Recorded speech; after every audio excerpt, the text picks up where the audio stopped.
Welcome back, everybody, to day 2 of Breaking the Habit 2025. Before we get Trine 5 going with Baguette, I'm going to run through a few of just kind of recap of day 1 and then a few of the polls and prizes that we still have going on. So, if we just jump straight into the rewards here, we have a Chester Bennington painting that is a minimum $10 donation. We still have the Pokemon TCG bundle that's $15. We also have the Sonic Squishmallow, the DMC figure bundle, and the big prize, the Switch 2 bundle. If you want to see how to qualify for all those, hit !donate, and obviously all the money goes to a great cause here. And then as we go through, we also have some polls for a couple games going on. The soonest being Mario Odyssey, that is next up after the Try and 5 run. And we've got a poll going on where you can either have Mario wear boxers or just the plain old costume. So currently boxers is in the lead. And if you want to make sure that stays, go ahead and, push that poll a little bit more. Later on, we also have a character choice poll in Space Jam between Lola Bunny, Bugs Bunny, and LeBron James. I think everyone should vote for Bugs, but that's just me. We also have No, it's got to be Lola all the way. I'm not dealing with that. No, we're going with Lola. I'm pushing Lola. All right, well now I'm gonna push Bugs. So everybody, let's go Bugs. No, but we also have Resident Evil Operation Raccoon City. There's two options there: defend Leon, don't defend Leon. Our own Yossi, who's running Resident Evil 4, really does not want to defend Leon. So just for spite, I think we should defend Leon. So let's get that poll going as well. And then the last poll we have as well is to play as a boy or a girl in BS Zelda, and that run is coming on later today as well. And girl is leading by $5. So if you want to tip the scale there or increase the lead, check out that poll as well. And then last but not least, we have our targets or kind of the incentives or extras in our runs. We have two. We have Make the Golem Dance in Haunting Grounds, which I've never seen. So I think that should just be, we should get that going. That's $100 kind of threshold to make that happen. And then last but not least, in our closing run, the Resident Evil 4 run by Yas, we have Save the Dog. And that is a $200 threshold that we have to reach today. So if you want to see the dog saved, let's give to that. If not, we can make, I guess, see Yas not save the dog, which is a bit rough. I'm not a fan of that, but here we are. Anyways, so that is all the prizes and targets and polls we have going on. Obviously, all the money raised throughout day 1, which was yesterday, and day 2 today, goes to the American Foundation for Suicide Prevention. It's a whole I wanted to say collaborative, but that's not it. It's why we're all here, right? I'm trying to say the encompassing event. We're all here for this cause and to raise money for an awareness that we all believe in, and really it's a very important thing here. And so anything that we could do, any dollar that we could raise, so if you're willing, all the money goes to them, and we really appreciate it. And with that, before I hand it over, I also want to give a big shout out to Video Game Trading Post in Pensacola, Florida. They are huge in donating all the gifts and really do a huge push. So I really want to give a shout out to them. They've been a fantastic sponsor throughout all of these events. And then obviously there's a huge shout out to the staff behind everything. But here we are. I'm going to hand it over to Baguette for Try and 5 and get the show on the roll. Right, so hello everyone. My name is I Like Baguette or just Baguette. And today I'm going to play run Try and 5. Any percent with checkpoint skipping. I'm gonna get into what checkpoint skipping is pretty early in the run. So yeah, let's just start up the game. Obviously I'm gonna choose easy difficulty. And these cosmetic settings don't really matter. So I'm just gonna choose these ones. And we're gonna go as soon as the screen goes black.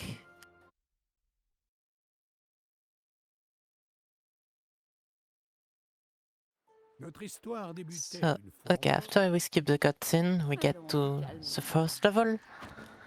So basically in this game there are 3 characters that you can play as. There is Zoya the Thief, which is the one I'm controlling right now. There is Pontius the Knight, and there is Amadeus the Wizard. And each character has kind of their own abilities and specificities that they're good at.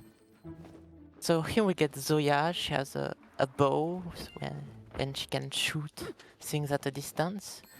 She has a grapple where she can basically grab onto certain rings and swing and do all sorts of stuff with it.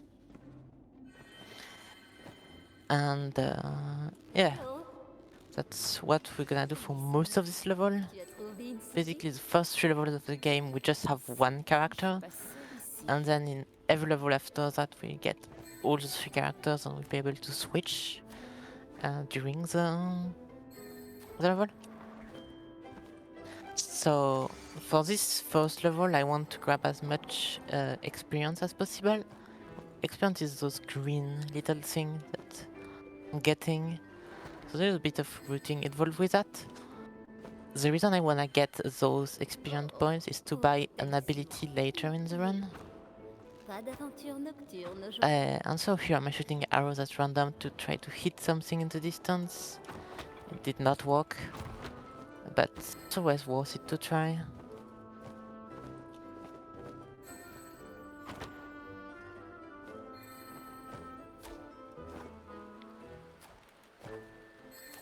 So we keep getting all this experience and go through the level. Now Zoya is actually like probably the worst character for speedrunning, because she doesn't have that many abilities that make her like go faster. I guess swinging is pretty nice, but it's only possible on certain rings. Here we're gonna do a pretty neat trick. Instead of doing the puzzle where we have to link both rings, we're just gonna jump onto the chain while holding on it and then release. So yeah, Zoya unfortunately is not the best for speedrunning because I do usually play as her like casually. I like playing as her kind of more, but yeah. I'm gonna see more Pontius and especially Amadeus. Amadeus is just kind of broken, we'll see that later.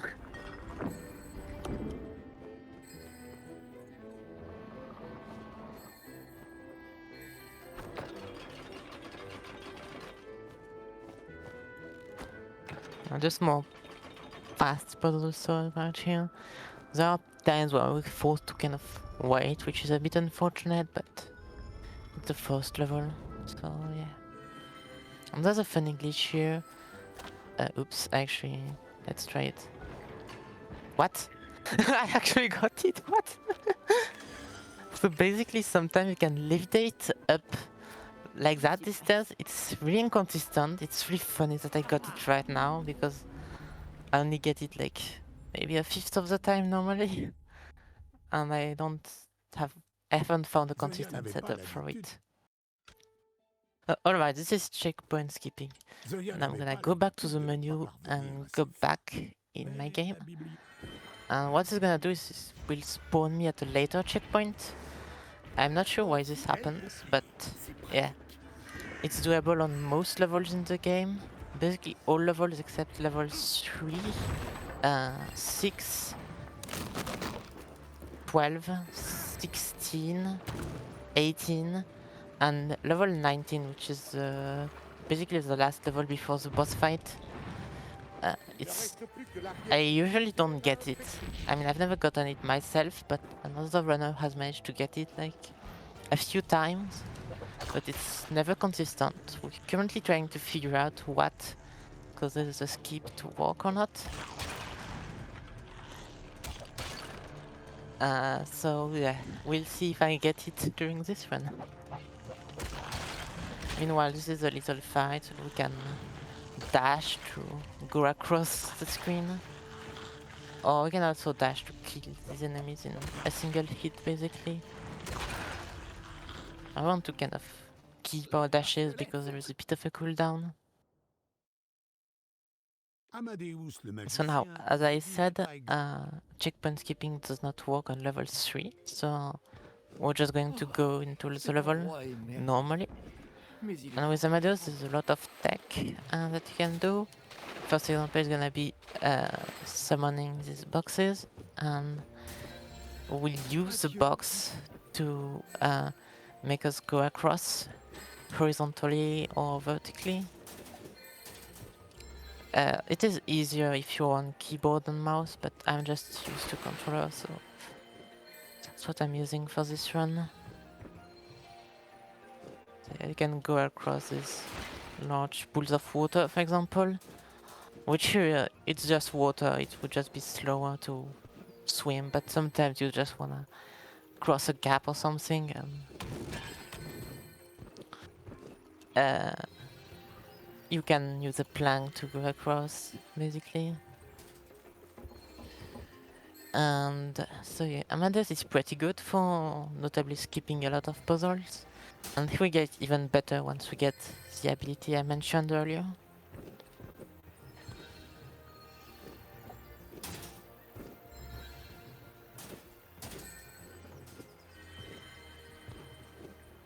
Here we do a fun little trick with this sort of thing. Oups. I'm not sure how Désolé, to call it. désolé. These vases can be a bit annoying if you... Sometimes they don't break if they fall like too softly, kind of. So you really have to throw them against the wall to make sure they break and you can J'y get serais the plus si je XP. prends un raccourci. Là, par-dessus la montagne. Yeah, I'm just gonna do a little detour through here. And now we're gonna get to this gap. Normally you'd have to use a Ce raccourci plank to press the button mais il est back plus all the way to the left, but here you don't have to, you just throw a plank and walk across. Attendez de voir mon spectacle d'invocation à 6 heures. Here I push the rock with the ball so Ça n'était que du it sable. doesn't slow down in this part, for example.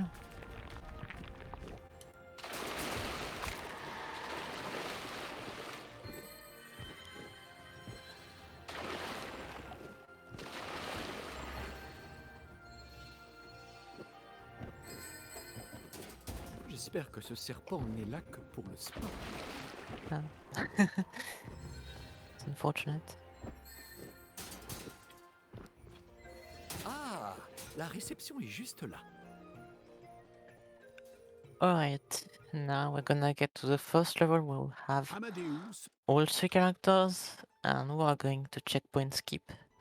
So we can Amadeus spawn later et in ses the level. Zoya se retrouvèrent à l'Académie astrale pour Oops. I'm also gonna do a little detour again to get some more EXP. Yeah, it's really important to get it at the beginning of the run. Later on, we're not gonna do as many detours just to get EXP, thankfully.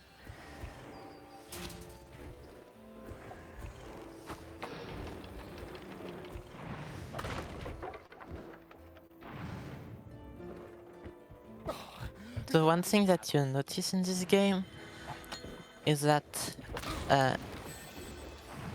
if you die, normally you'd have to wait a bit before you respawn. But if you switch characters, the game doesn't really... the game instantly spawns you back. So if you switch character quickly back and forth, you just instantly respawn.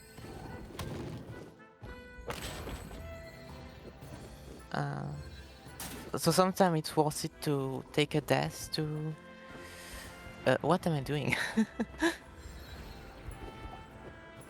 Worth it to take a death, like in this part we wanted to destroy some wooden things to allow us Bonjour, to go forward.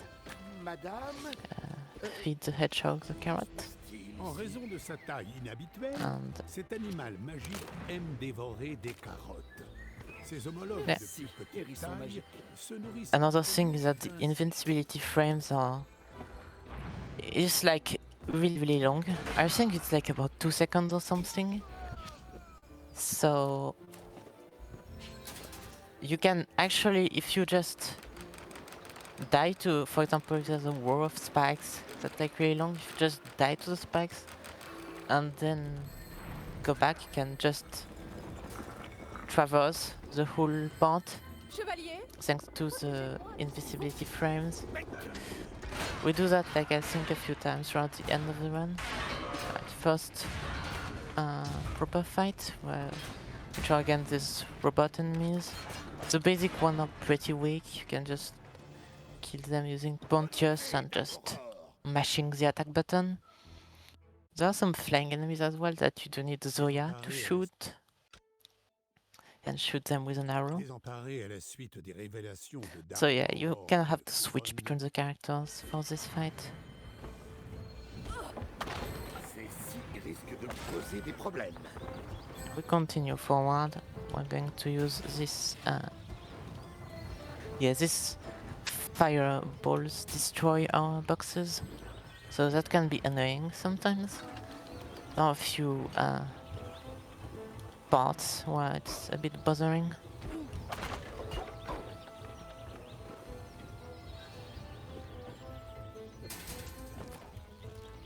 Not doing this in the right order.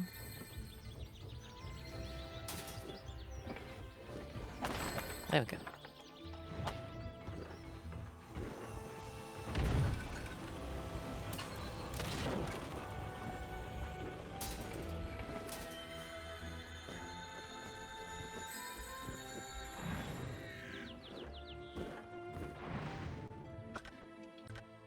Now, I wanted to check if I could get the ability, but unfortunately not. So yeah, basically each time each time you get 50 experience points, you get a new like kind of ability point, I guess, which you can use to buy abilities. But the experience points are only converted if you go to certain checkpoints. Les chevaliers des champs. Oh yeah, this is one of my least favorite parts. Because you don't have the abilities you need yet, Passer par la rose rouge avant de rejoindre la route. we're forced to use this Meilleure cuisine du box royaume to après get up, and I mess it up. Désemparé à la suite des This réflexes. box is wooden, so it's very fragile. It can break very easily and it does not respawn. So this time I'm gonna actually go under the enemies so they don't mess with me and with my trick. So yeah, what we're gonna do is we're gonna push a plank against the button. So we're gonna get some Passer par height la rose rouge and use the box rejoindre la to route. get the remaining we need. Meilleure cuisine du royaume This is the après only way to get past this part at this point in the game. Unless you want to really grind for those experience points, but I think it would take way too much time for what's worse. So here's another fight. Oops. But we do it pretty quickly thanks to Pontius. mille feux. I need to switch to Zoya from time to time to get an arrow in. Zoya right now is not the best in fights, but when she gets her elemental arrows, she will get much better. So yeah, Amadeus Pontius and now we et go Zola. into another level that does not have a checkpoint skip, which is level 6. And this is my least favorite level in the game for several reasons. Les gens du coin ne risquent pas de nous agresser. It's, in my opinion, it's very slow and tedious. C'est le raccourci louche que prendrait un voleur. And there's especially one big section with just Zoya in the middle Aux rues principales. that you can't really do much to get faster. There are a few puzzles that can be really annoying if you mess them up, because you have to redo them all over again. So yeah, I did not mention it, but I think pretty much every level from level 5 to 15, I think, has a little quest, sort of side quest that you can do. Or really, you have to do it on your first way through. It allows you to get a new ability with either one of the 3 characters. And these abilities are different from the one you get that you can buy with experience points. So yeah. But getting those mandatory abilities will unlock new optional abilities for you to Zoya buy. avait remarqué un message à son attention laissé par ses associés. So for example, here we're going to get an ability that allows those arrows to bounce off walls, which isn't like the best thing ever, but it's mandatory for a couple puzzles here and there.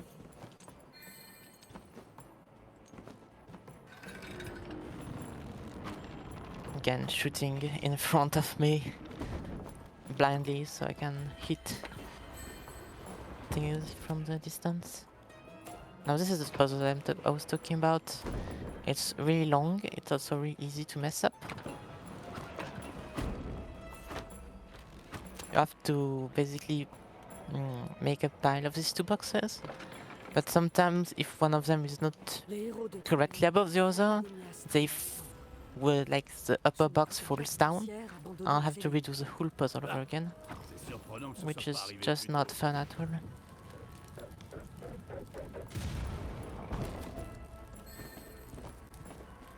Now I'm going to get this ability.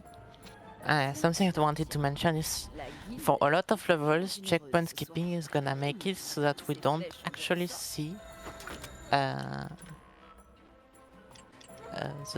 quest that we have to do to get the ability. Alright, let's try this. Nah. You can actually do 2 jumps and avoid shoot a third time. But so yeah, we're gonna skip a lot of these quests. We get the ability anyway at the end of the level. But there is one time that's actually going to bother us. We have to get the abilities anyway. We have to get the ability like in the level itself to be able to progress. But we're gonna get to it when it becomes relevant.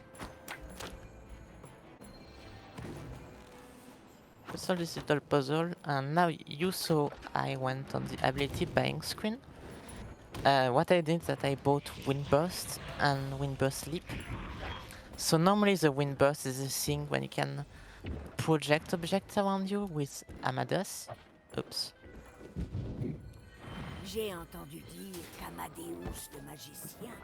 And Windburst Leap, you're supposed to be able to do a jump after doing the Windburst. Now I said supposed to because the developers kind of forgot to cap the number of jumps you can do after Windburst. So you can actually do 8 or something jumps in a row.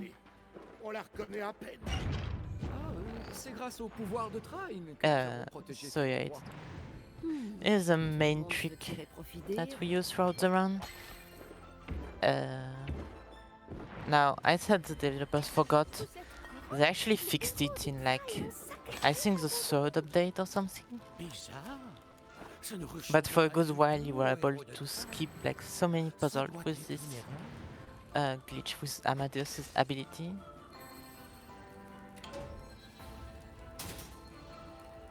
So yeah, I'm playing on an older version, which is kind of mandatory because otherwise the run would take forever because you'd have to do all of these puzzles.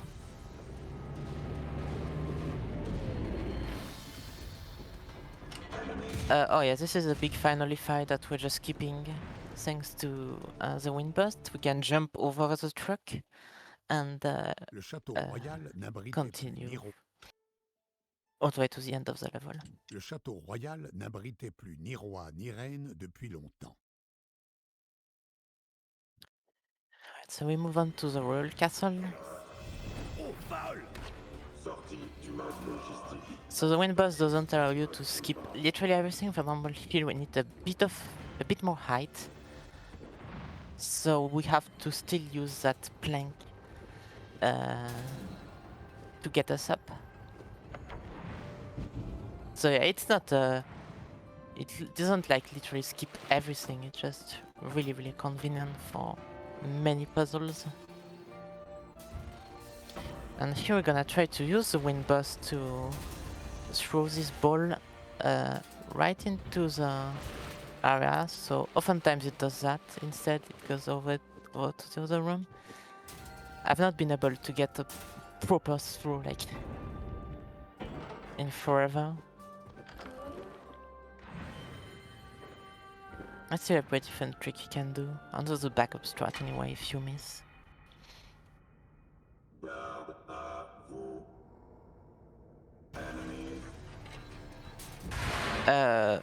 These enemies, which are like the weakest enemies in the game, besides the flying enemies, so what we can do is one-shot them with the the box, but it doesn't work with the stronger enemies.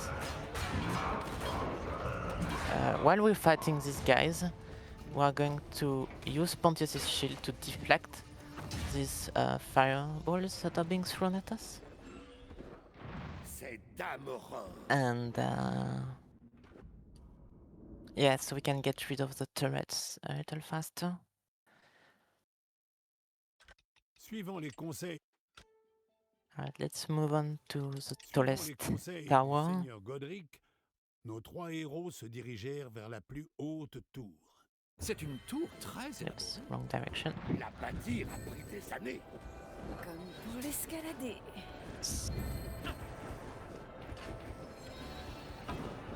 So as you can see, we now have a ball with Amadeus. That was the ability we were supposed to get in the previous level, the Royal Castle. Ils ne peuvent pas nous vaincre. And we got it because we finished the level. Pontus.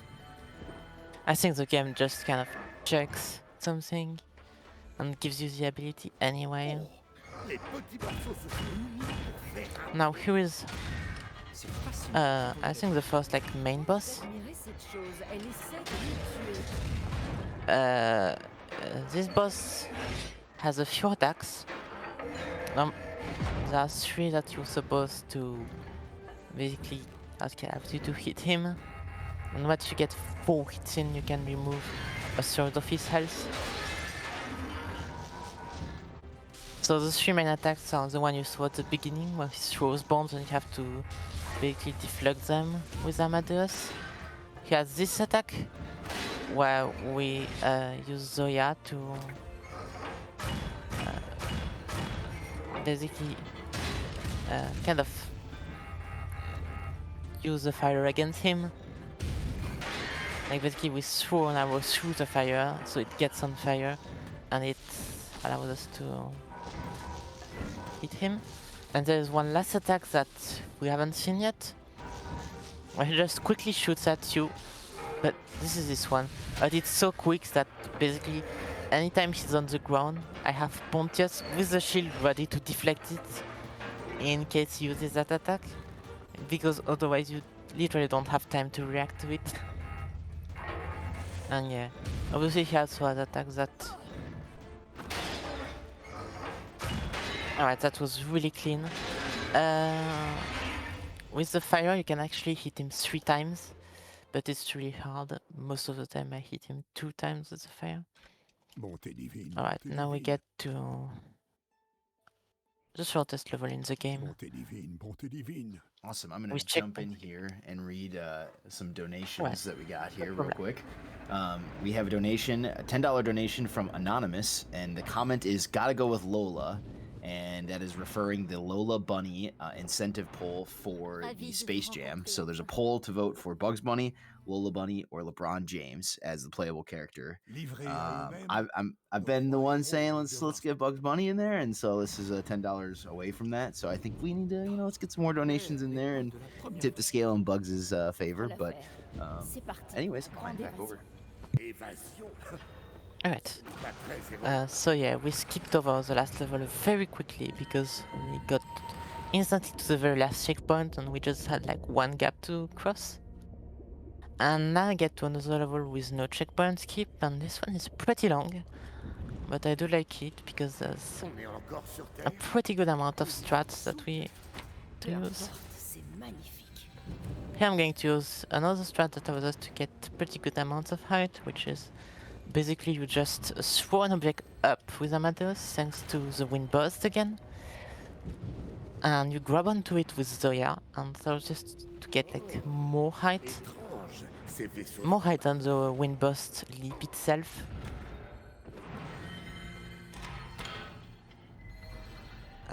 It does have a few uses On peut pas in aider. this level and in level 16 as well. Faut un plan.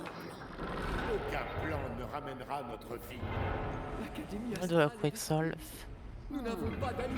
Yeah, this level kind of introduces the water Ces monstres ont capturé des underwater enfants. mechanics, Que peut-on y faire? which basically have this oxygen bar while you're underwater, but really have like more than enough time to to make it across all the underwater section in the game. Now I did use a consistent strat here. You can actually use like the strat I showed earlier with the object charge, but it's a bit inconsistent, so I decided to go for the strat where you use an upright plank and wind burst from here. From the little puzzle earlier, the solution is actually like kind of clever. I mean the solution we use at least, where we use the spikes to our advantage. Basically, the spikes can put an object in place, like a plank or a box. And thanks to a On a déjà vu plank ça in place and some physics shenanigans, sous l'eau ici. we Avec un cœur maudit. C'était le bon vieux temps. get this done really quickly.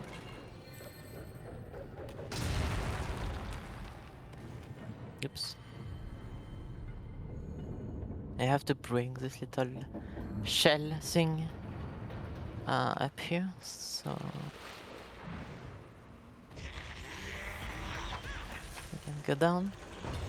Yet another fact we're gonna skip. We can just solve the puzzle right away and not do the fight. Je veux revenir dans mon spa.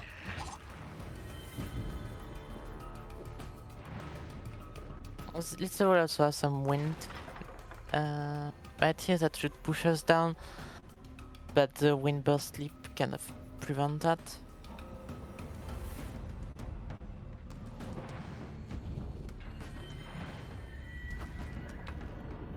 Alright, this part we have to light this barrel on fire to make this open up, and then we have to light another barrel on fire to open the other door.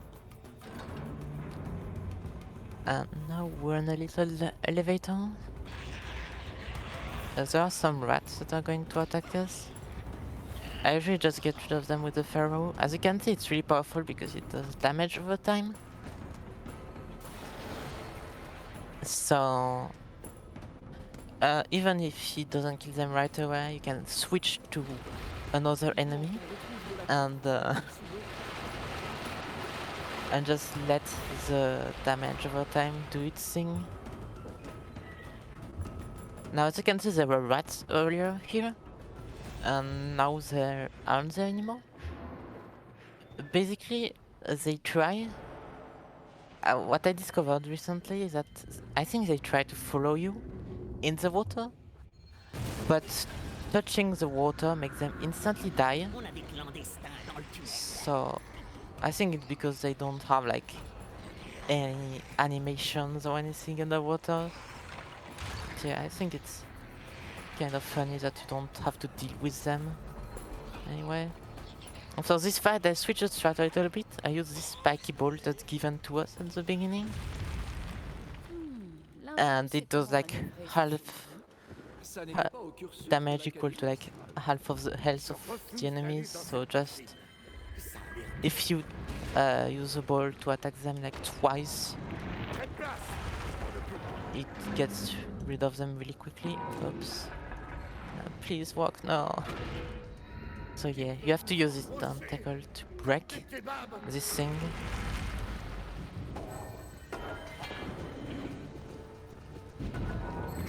But unfortunately I kind of missed the cycle here, which is normally not that difficult to get, but yeah. So you can see I let the tentacle hit me for like a bunch of damage. I don't really care about it. As I said earlier, like if you die you can respawn really quickly and there's like not many consequences, at least in easy mode. I think like in normal and hard mode you have a limited amount of lives or something before you're forced to respawn at a checkpoint. Quittant enfin les tunnels des contrebandiers. But in easy you're not limited to the amount of deaths you can take. Nos héros tombèrent sur une So it's really not a big deal. Alright. this is the level I was Enfin, les tunnels alluding des contrebandiers. to earlier. Nous- Basically, we can use checkpoint skipping to unlock a later checkpoint, but we can't actually do the part after that without using Pontius's clone, Si on pouvait which sauver is le royaume. the mandatory ability you get in this level. So we're gonna play the level all the way up until we get Pontius's clone, and as soon as we get it, C'est peut-être leur grotte. we can quit out to the map Si on les rencontre, and on leur expliquera qu'on ne veut just pas les voler et qu'on leur go souhaite back to the checkpoint we unlocked before, because it's like you don't just spawn to a later checkpoint, you actually like properly unlock it and you can go to it anytime. That's kind of convenient. Alright, this part somewhat inconsistent because of all the things that destroy your plank. The orange projectiles destroy your plank. The rat can destroy your plank. So yeah, just not the most fun part of the run. We'll do a little quick solve for this puzzle. And now we're going to get on this quest with just Pontius. This box can be a little annoying. Whoops. It's not super consistent. Sometimes, like in this part, the box doesn't fall down properly on the where it's supposed to, so you have to redo the scene. So yeah. Otherwise, we do a bit of solo Pontius. We're using this thing where you can throw our sword. It's actually the first mandatory ability we're supposed to get in level 5. Qu'est-ce que c'est? Un truc scientifique. Alright, I can actually go back to the map right now Quittons enfin les tunnels and des go back to the contrebandiers. checkpoint we were to earlier, which was checkpoint 13. So we do actually skip a bit of the level. Basically all the rest of Pontius's side quest and the following checkpoints we skipped.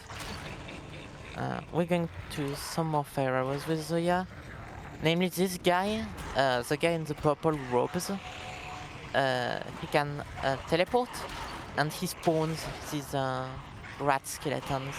So killing the rat skeletons, it's not worth it, it just loses time. And it does nothing because they will keep spawning as long as the necromancer is up. Pour sortir de cette grotte. But the good thing is that you can Arrête ça, s'il te plaît. put the necromancer on fire and we'll keep using health, even if we like C'est la faute dealing with the big guy. Que Margaret le pense. I just call him the big guy, the big rat enemy that's also there and he's had a bunch of health. Oops. This part is a bit annoying. We have to deal with the wind burst cooldown. To do a few wind burst slips in a row. I guess we could use that object charge I used earlier. I'm just not always used to using it. Ah, enfin sorti des tunnels. And now we're going to get to the forest level, J'ai l'impression que which would be a pretty nice change of scenery, but Au cours de leur expédition, we're actually going to skip to the last checkpoint. au yet cours de again. leur expédition dans les tunnels oubliés, nos héros avaient And all we have to do is use a plank here to help us reach up. And after that, we're going to use a ball to open this door. I'm going to ignore the enemies again. There are going to be more fights towards the very end of the run. But for most of the run, we just Nos skip héros them. espéraient obtenir de l'aide à l'observatoire astral ou un moyen d'affronter leurs Oops. I don't know why I Nos keep héros espéraient I usually charge to the right here because that's what you have to do for most levels. Quelqu'un aime jardiner. But here you have to go to the left, unfortunately. One thing I didn't mention is that at the start of every level you start with Amadeus. Oops, it was unfortunate.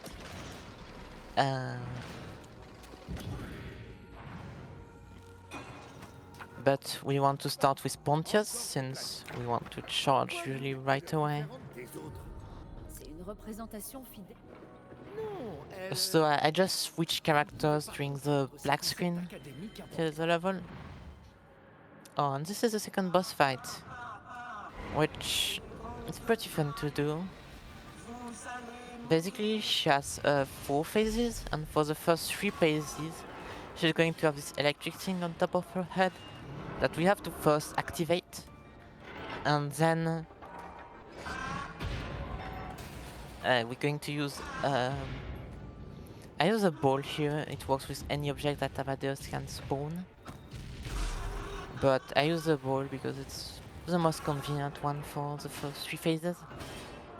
And we're redirecting the electricity towards her. So the second phase that I just did right here, we were supposed to press both buttons at once. I think the game wants you to freeze one of the buttons, but we can just press one with Zoya and another with one of her arrows. So here we're going to use Zoya's fire arrows to melt the ice, but her own fire projectile can also melt the ice, so we can redirect them with Pontius with his shield. Now we get to the fourth phase, as you can see she had enough, so she's just throws the electric thing away. But unfortunately for her, she's going to use her hands to do something with the floor, I guess, and we can destroy her hands. Also fun thing, you can, like this fire, you can just roll over with a ball if you want.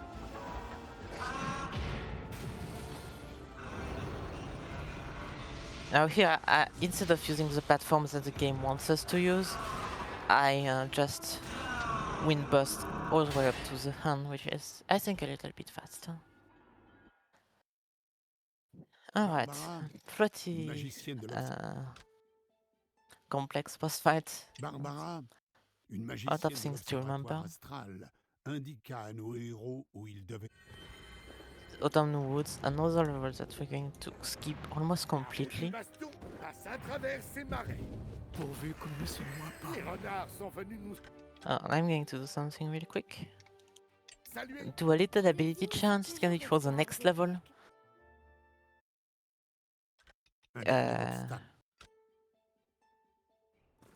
Un dernier obstacle se dressait entre nous et... Kind of unfortunate that we skip Autumn Woods, by the way. I do like this level.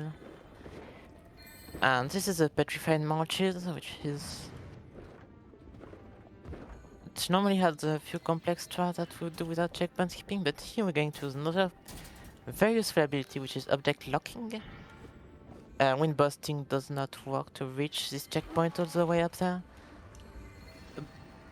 Basically what Object Locking does is that it freezes the rotation of an object. So you can put it, for example, right here, and it won't fall off.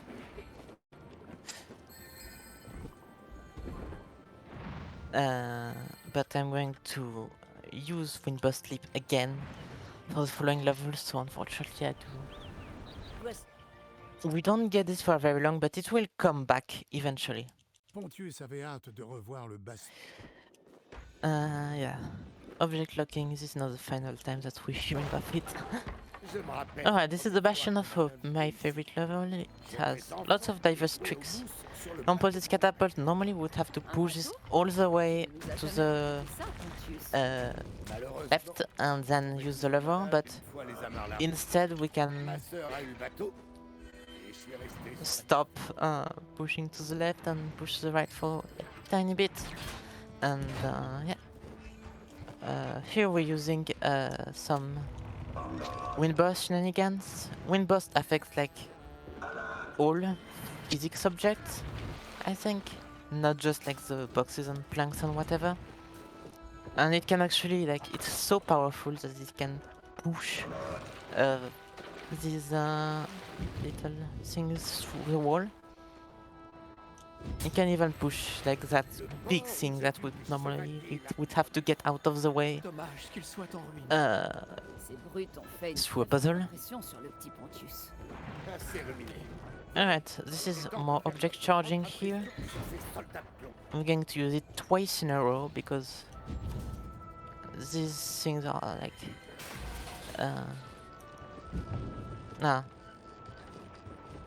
that like the distance is too big for it to work with a simple wind burst. So that's why it is object charging again. As you know, we have to change strats every once in a while. Use the clone to deflect this cannonball. And coming up is the big skip. I'm just going to jump in the void to trigger the spiky ball. So we're going to do this little shenanigan, and we can just levitate ourselves Intéressant petit atelier. all the way up to the De l'aéronef. the other side. C'est mieux que Normally the game prevents us from lifting objects that we're standing on. So yeah. But if we kind of impale one of the objects with a spike ball, I'm not sure what the correct word is for that. We can levitate the spike ball and it will bring the object with it. Now there are lots more tricks that I didn't get to cover, but this one is pretty fun. We activate the checkpoint through the floor and we basically don't have to deal with the fight or the puzzle at all. Ça me fait mal, mais And we're already getting to the boss fight. This boss has 3 main phases, and then the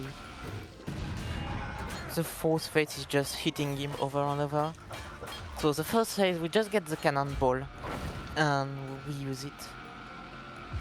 But the second phase, here we have to use a vegetable that just fell, and we have to turn it to stone thanks to the boss's raise. Basically the lore behind this boss is that this thing stole a magician powers, and this magician has the power to turn things to stone, or people to stone, I guess. But yeah, so his raise just turns the vegetable to stone, and we can use that as a cannonball. What?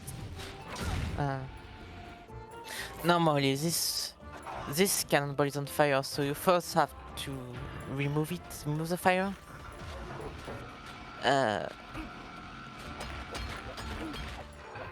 And then use it as a cannonball. Unfortunately, the boss was in the wrong position. You can only hit him if he's standing on the middle or on the right.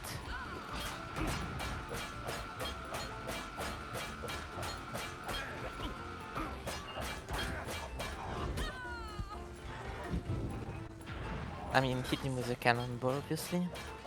And yeah, the 4th phase just hitting him over and over until he dies. Sometimes he will spawn another fire cannonball and it will kill him instantly. But I don't have that luck on this run. Armé de ses pouvoirs de voyance, Alright, we're getting to armé the de ses pouvoirs airship de level. voyance, Barbara découvrira splendide We're going to armée checkpoint skip, and it is gonna spawn us inside of this quest with Amadas. So we're soon going to get a new ability that is basically never used at all. Oops. A little pixel here.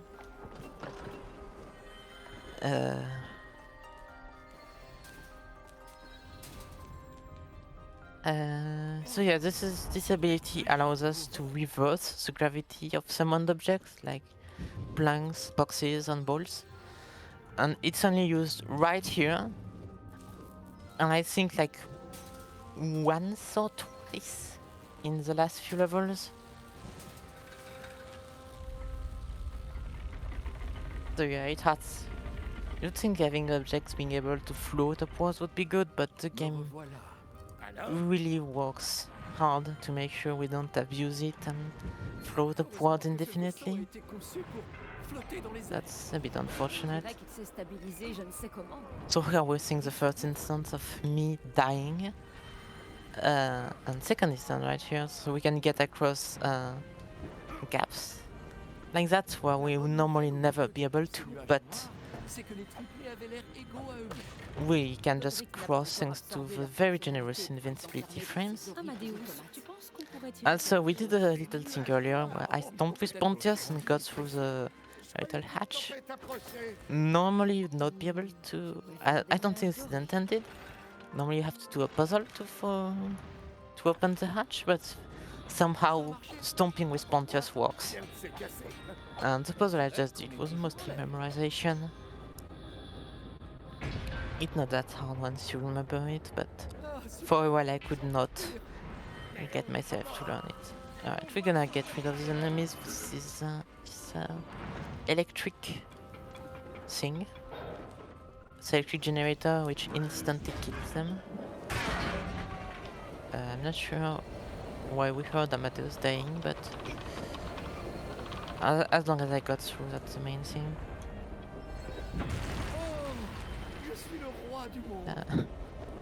Getting stuck in my own object.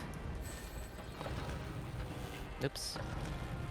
We'll have to hold this button, unfortunately.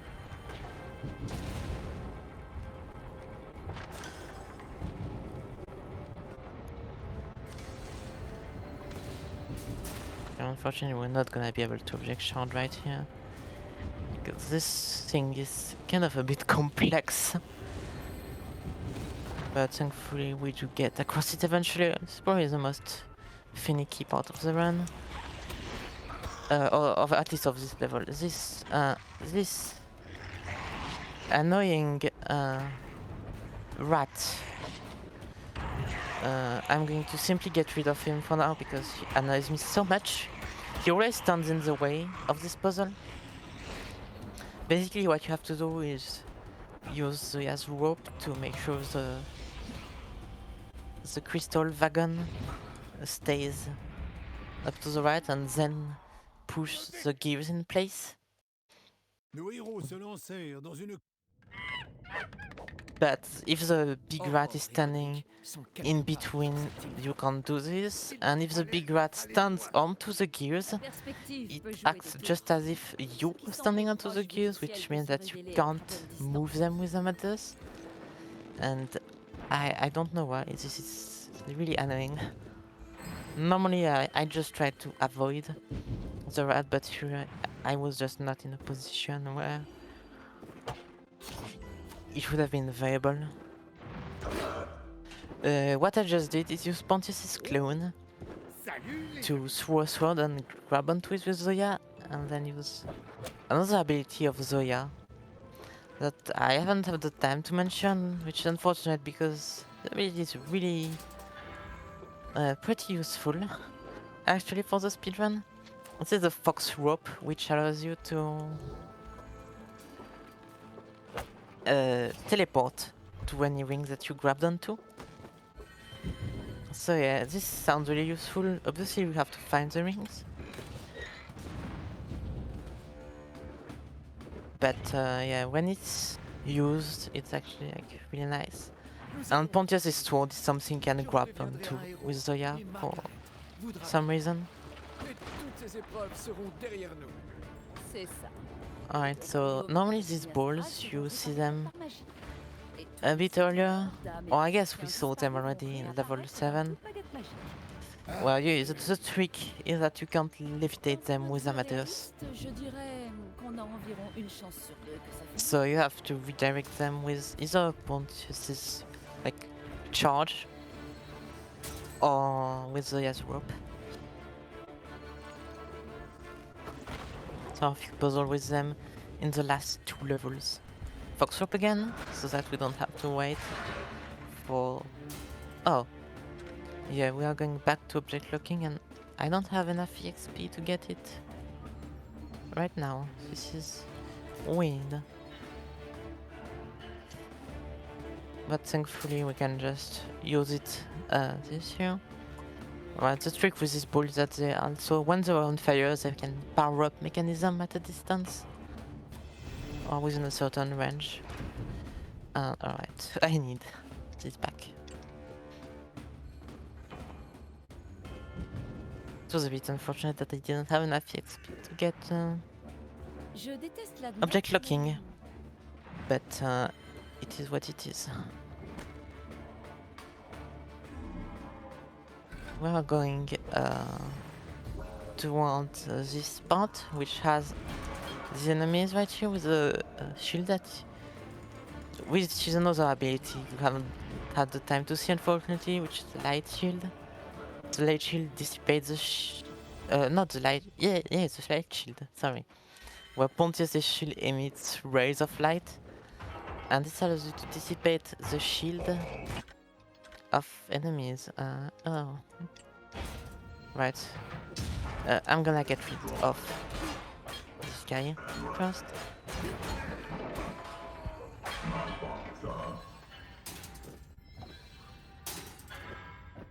Unfortunately, because I don't have enough XP to get both abilities at once, I need to switch back and forth between them. Thankfully, the game is pretty generous as it allows you to don't really limit how many times you want to learn or unlearn an ability.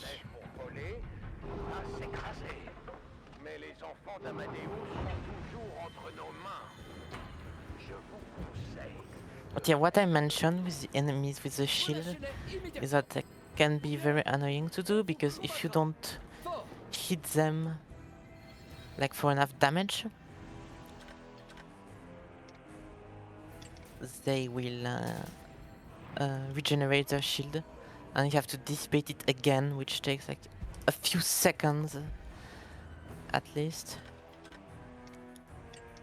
You can see me struggling to switch between the abilities.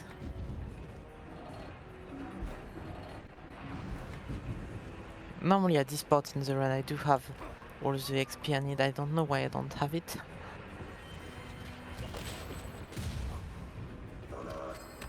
I'm sure there's a bit of juggling to make sure that you still have the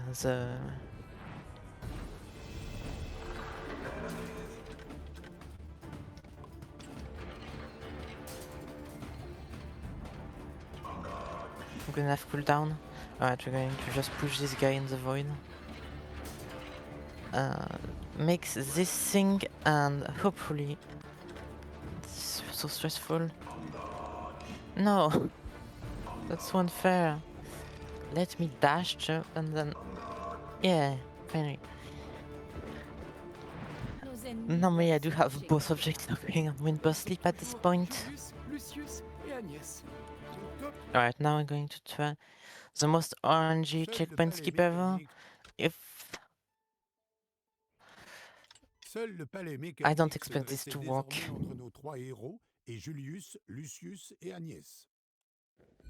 It didn't work. What a surprise.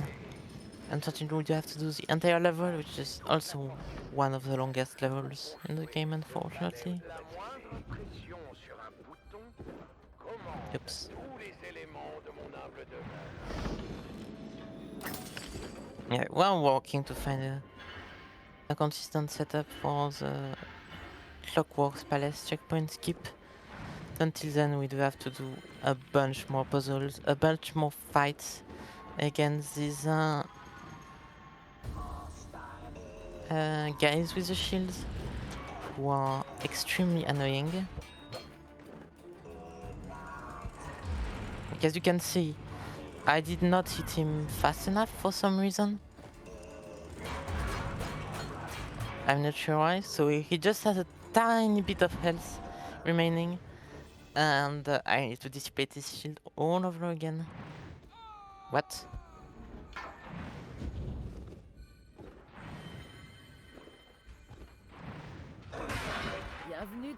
More invincibility frame. Abusing, I guess. There are a few spots in this level that we use that. We're going to use the shield to destroy this guy really quickly.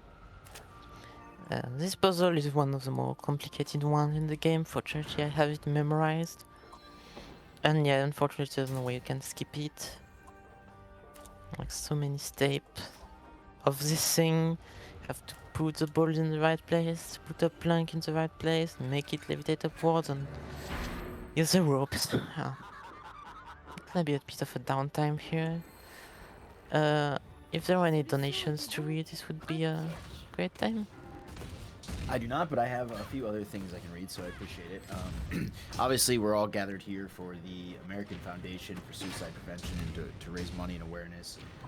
They have been established since 1987. The American Foundation for Suicide Prevention is a voluntary health organization that gives those affected by suicide a nationwide community empowered by research, education, and advocacy to take action against the leading cause of death. They are dedicated to saving lives and bringing hope to those affected by suicide and those who experience loss. With that, we have a bunch of polls and incentives to kind of entice you to donate. The big prize is the Switch 2 bundle. You have to donate a minimum of $100 across the 2 days, which day 1 and day 2 today. With that being said, we also have some polls running. We have one that will wrap up here at the end of this run that will impact what Mario outfit we have in the Super Mario Odyssey run that is coming up next. You can vote for Mario wearing boxers or just a traditional Mario outfit. So take that as you want. And then, we also have another goal to save the dog in Resident Evil 4 on the run that comes later today. If you want to see that, we have to hit a threshold. And then we also have another threshold to hit that would make the Golem dance in the hunting grounds. That's another donation goal that we have to reach to make that happen. And then there's a bunch of other polls to dictate character choices in Space Jam. Do we defend Leon and Resident Evil Operation Raccoon City? There's a bunch of other prizes and raffles to incentivize you to donate, such as the magnificent Chester Bennington drawing that was so kindly donated by Beck Beware. So if you're able to give, it goes to an amazing cause. Yeah, I'll hand it back over to you. All right, thank you for that intermission. As you can see, I'm struggling a lot right now with this skip. Basically, I just want to skip this long puzzle that you would have to do with Pontius' light shield. We would have to light up all of these little stars here, and then there are more things to do. You can skip all of this with a well-timed charge, then wind burst, then you can charge again, and you don't need all the extra height you need. So both the platform and 2 planks locked to each other.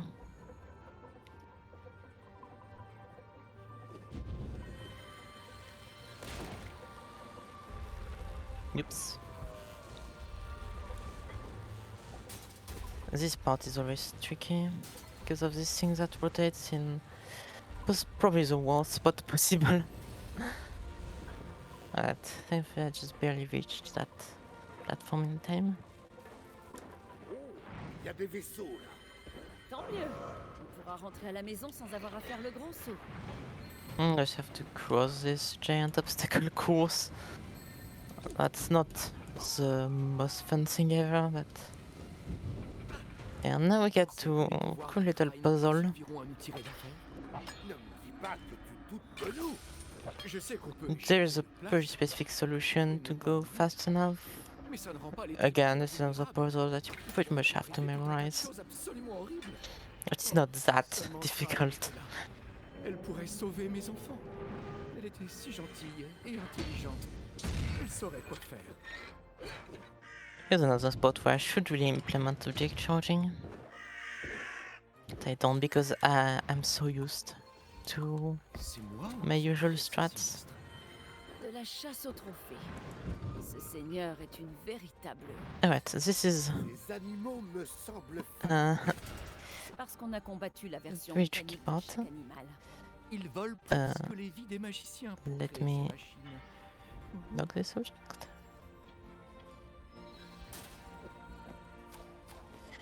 basically, as I said, the trick with this ball is that you can't lift it with amateurs, but with this whole structure around it, Nous allons. we can lift it up this. La vraie Trine était là.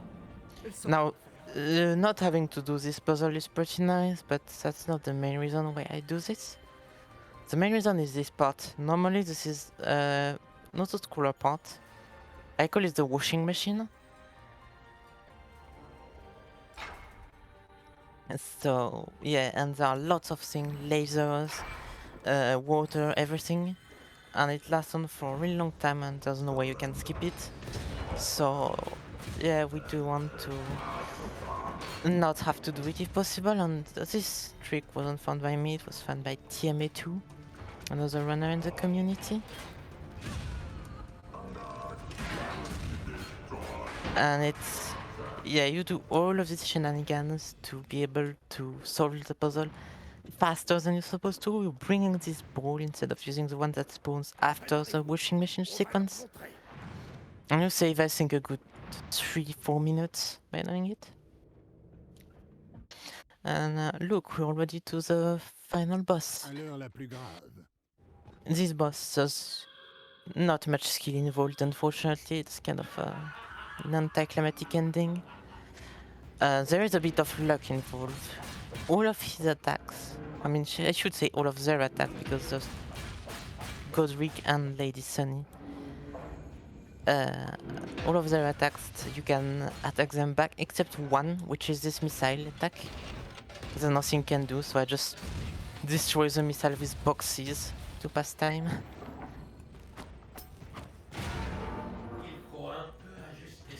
So yeah, basically this fight is divided in between like 3 phases with Godric, using his different attacks and the patterns are randomized. And then you have Lady Sunny using one big attack, which usually doesn't take much time once you know what to do.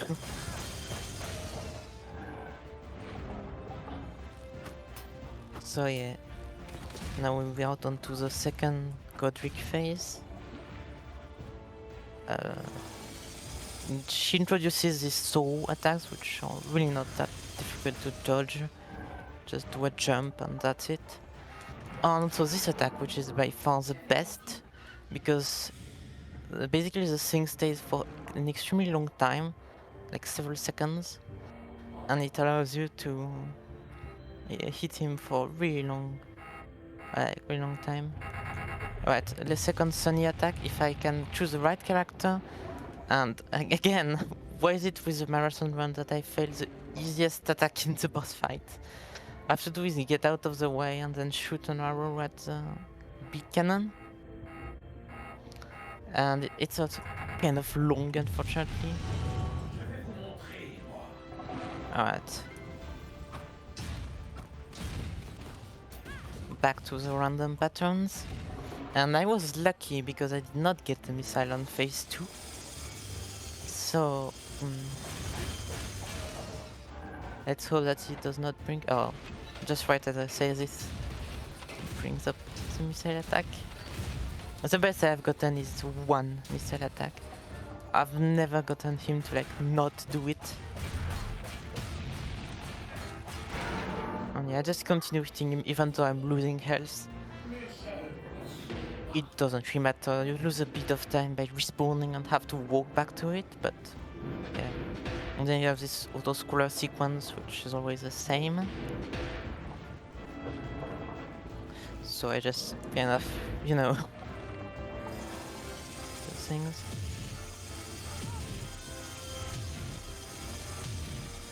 I'm gonna make sure I'm at full health with everyone. What? What happened? I mean, you can also protect yourself with a box if you want. Oh no, he's about to destroy us. Oh, okay. Just, if I can grab the right thing, use the ball to destroy this thing, and then you just hit the heart a few times, and it's gonna be time.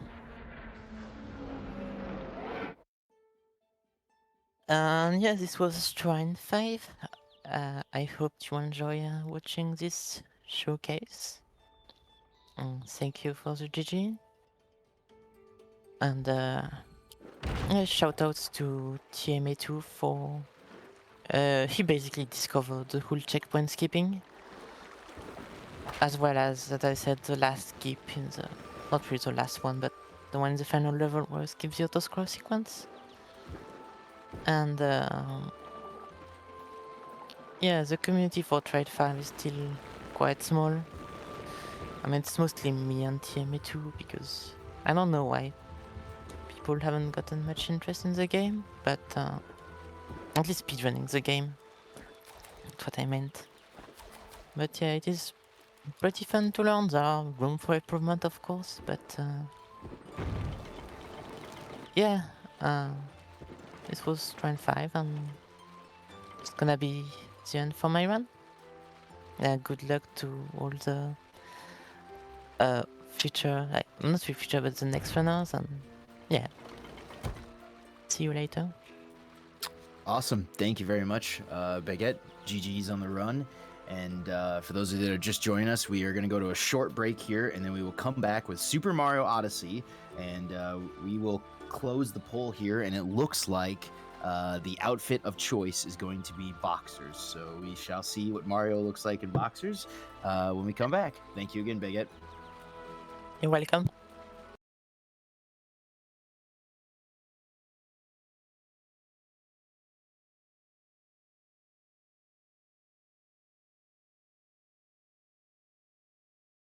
With the mental health thing, it's in my family, and you know, my uncles and my dad. There was no mental health thing back then. You know what I mean? It was, you're a man, shut up, hide it, protect the women, move on. That's it. Your feelings didn't matter. And then, you know, they passed it on to their sons and so on and so forth, and it sticks with you. And I know when my dad finally realized that, not that something was off, because there's nothing wrong with us if we have those kind of feelings. There's nothing wrong, by the way. There's no such thing as normal. Let me put that out there. There's no such thing as normal. We make our own normal. My normal's not the same as the next man. Trust me. It's vice versa. But when my dad saw me going down that dark path, I'm his son, and he was like, let's talk. And they brought me to therapists, and they just wanted to know not just why, but more like how can we help? You know, and they accepted me for who I am and what I am. You know, and it helped me accept who I was, and that's why I'm so open about talking about mental health, because it was open in my house. Because my dad lost a bunch of his friends from suicide. He didn't want to see his son go through that. I lost a lot of friends through suicide. And I don't want no one else dying no more. You know what I mean? Because when you get in that dark place, in that dark circle, as I call it, it's like circling the drain. You know what I mean? I call it. You just stop thinking that anyone cares about you. And you start thinking that you're worthless and no one would care if you died tomorrow, and that's not true. We put that in our own heads to justify our pain in our own minds. Our pain is already justified because we're human and we're feeling it. You know, but we want everyone else to feel it and this and that. There's no reason for that. You know, there's no reason not to talk anymore. There's no reason not to break the habits of the past. Like we all say every generation says they're progressive. You know what I mean? My generation thought they were progressive, and now this generation thinks they're progressive. Okay, then let's be progressive about it. Why can't men talk about what they're going through? Why can't men talk about their feelings? You know what I mean? You can sit there and call me a clown or I'm soft or this and that. Fine, but I'll be alive and soft. I'll be with my friends and my family, but I'll be that soft, but I'll be with them. And I'll still see my mother. You know what I mean? Everyone knows me, I'm a mama's boy. But I'll still see my mother. I'll still see my dad. I can go wrestle in New York for AEW and they'll be there. You know what I mean? Now imagine if the one time I was very close to suicide, if I did it. None of this would happen. I wouldn't be here to talk to you today. And one of the hardest men I've met in my life, like a real straight OG, then things I can't say because, you know, I'm not allowed to under the law. He talked to me about it, and he saved my life. And he made me realize that people care. You know what I mean? You may think people don't, but one person always does. They always do. It's always one person. And when you hurt yourself, it hurts that one person, but then it hurts that one person's friend, that one person's girlfriend or boyfriend, and so on and so forth. And then it becomes like a ripple effect. Like you throw a little rock and a little pebble in a pond. You know, so people do care, and you do affect people. And you're never really alone. No, you're not alone, because I didn't think, oh, I'm special because I go through this and I talk about that. But when I see people come up to me at Fan Fest or stop me and they tell me how they're going through their stuff, that makes me feel good, because it also reminds me I'm not alone, because it's an everyday struggle. For the past 2 weeks I've been going through it, recently. You know what I mean? Where I get in my own head and I beat myself up. And I'm sitting there in a house that I'm paying for, which I should be happy about, but I'm sitting there beating myself up because it's a never-ending struggle. And I don't know, I like the struggle now because, you know, you hear sayings and stuff, and without struggle there is no progress, and never the sufferers to never be blessed, Edgar Allan Poe said. And I believe that. You know, I believe when you suffer and you get past it, you're a better person. And now that I'm in a position in AEW where I can talk to people about this, I'm happy I progressed, because now I can help. And I just don't want to hear no more about people taking their lives because they didn't talk. Or I don't want to see a mother crying because her son's gone. Or a wife crying because her husband's gone. Or a son crying because their father's gone. I just don't want to see it no more. I just don't want that to happen to anybody. I don't even have to know you. I just don't want to see it happen. You know, because, man, we're only here for a cup of coffee, man. And, God, when things hit you and you realize how short we're here for, you just want to live a happy life. And so does that mean medication? Fine, go ahead, knock yourself out. That's nothing wrong with that. I'm on medication. I take Zoloft. I'm good with that. I'm not ashamed of that. You make fun of me for that? You make fun of me for that? That's on you, dog. God bless you. But I'm good. You know, and just you got to do things that's right for you. And I know they're like, oh, you can say this, you can say that. And I get it, all these buzzwords or whatever you want to say. But I truly inside feel this. And I hope, as I'm sweating, I hope everyone understands this. You are never alone. You're not. I'm telling you the God honest truth, you're never alone. There's always one person.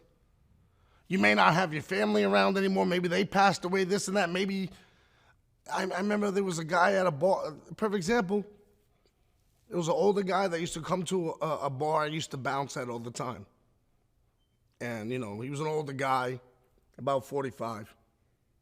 And didn't have his family, didn't have his wife and kids, just came to the bar every night and drank himself stupid. But he was a likable guy. And when I found out he committed suicide, and the other bartenders found out, God, that just ruined us. And we didn't even know the guy. We just knew him from there. And that ruined us for like a week. All of us were just like, couldn't believe it. And we didn't even know him that well. Now imagine the people who knew him well. There's always someone out there that you are going to affect when you decide to take your own life.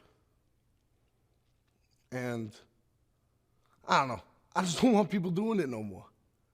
You know, I don't want, normal's another thing. I just get that word out of your head. There's no such thing as normal. That word's a lie. My normal is not yours. You know what I mean? Do you think getting beat up for a living is normal? To me, it is. Maybe not to you. Again, that's my normal. We make our own. So, I don't know, I can blab on forever, but that's the two things I want people to truly understand. You're never alone. There's always one. And that's all you need. That's all you need is one. And the second thing, too, is we make our own normal. We make it ourselves. No one else does. So, that's it.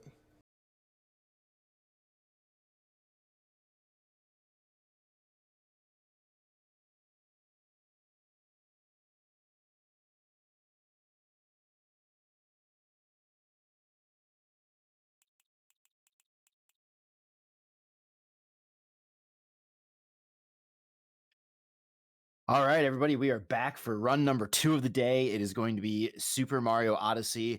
I have Cheese here with me, and before I completely hand it over to him, I'm going to just run through some polls that we have still out there.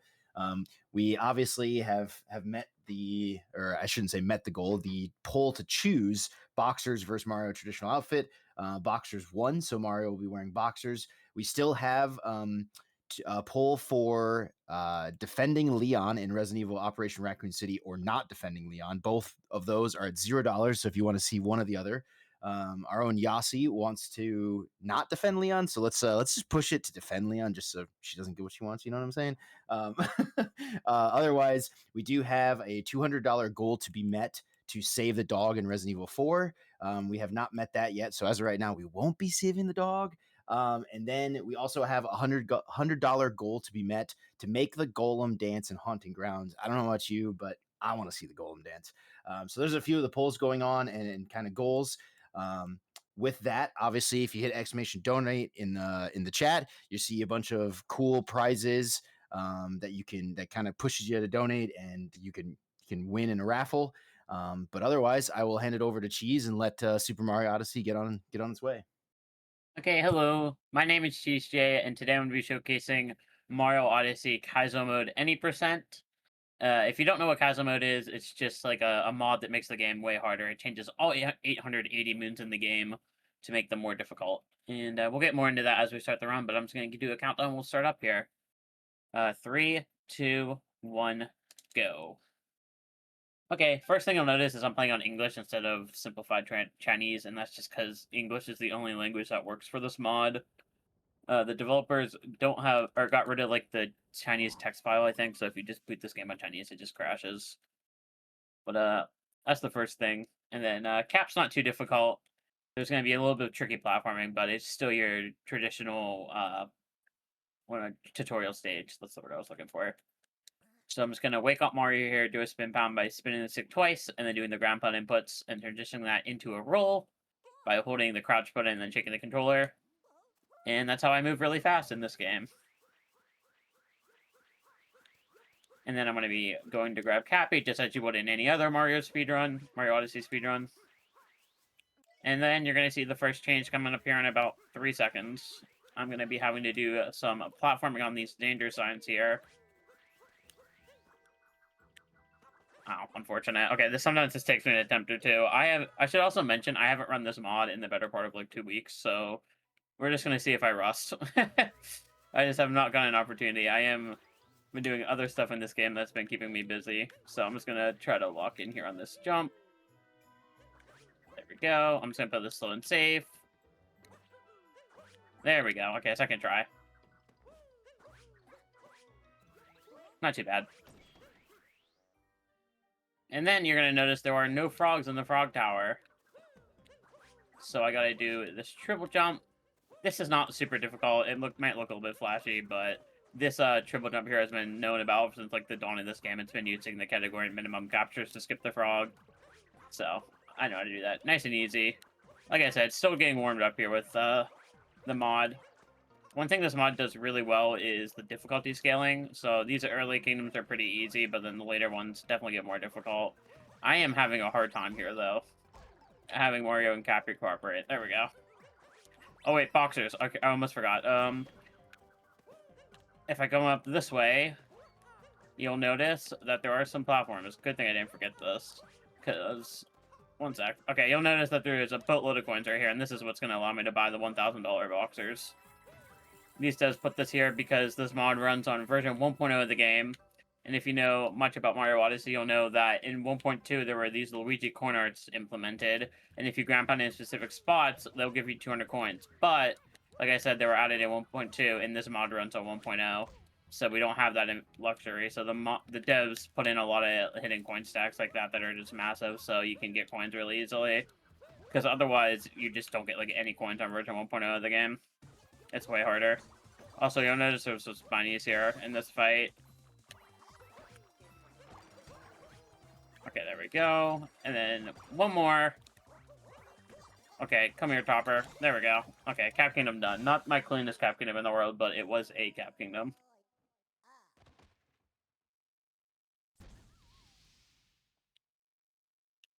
Oh, okay, there we go.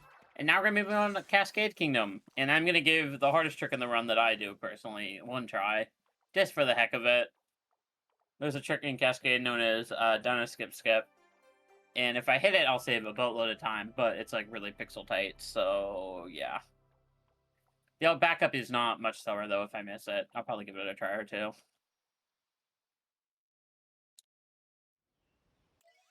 Just gotta skip a couple of cutscenes, and then coming up, you'll see. What I'm going to be doing is, I'm also going to be skipping this first main and grabbing it later. And I'll explain that in a minute. But for now, this is down skip skip. I'm going to be doing a triple jump off this rock. And first try, look at that. And then I want to grab boxers, so I'm going to come over here. And then kill, they have extra burbos here. These are going to give me a bunch of coins.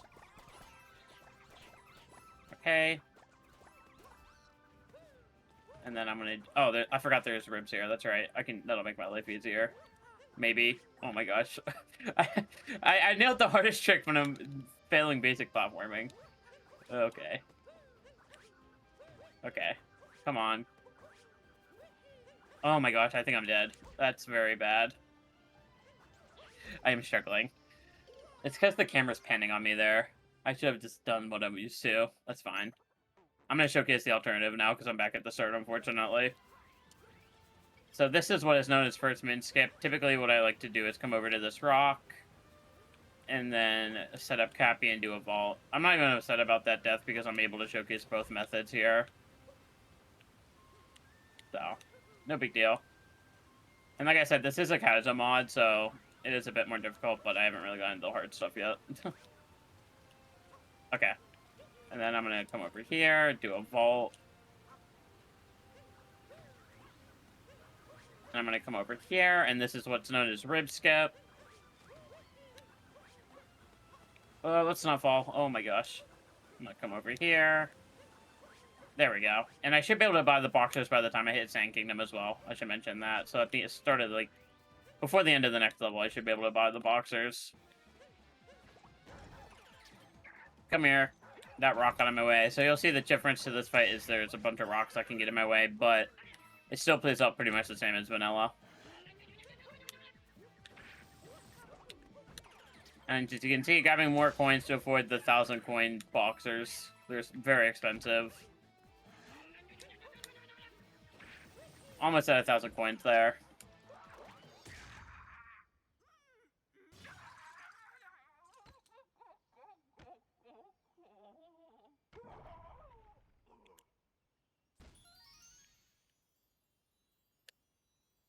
There we go. Okay, that's the first multi-moon of the game done. And I mentioned earlier that I skipped over the first power moon that was in that rock. And that's because if I grab it early, it takes a lot longer to grab, and two, there's extra cutscenes associated with it if I grab it early. So, if I grab it later, the devs made it so there's not as many cutscenes, because in the vanilla game, if you grab it after the Madame Brito fight, the game just crashes, and it's, like, ungrabbable. So the devs for this mod fixed that. So you'll notice this first moon is not a story moon anymore. It's one of just like the traditional normal moons and has a much shortened cutscene.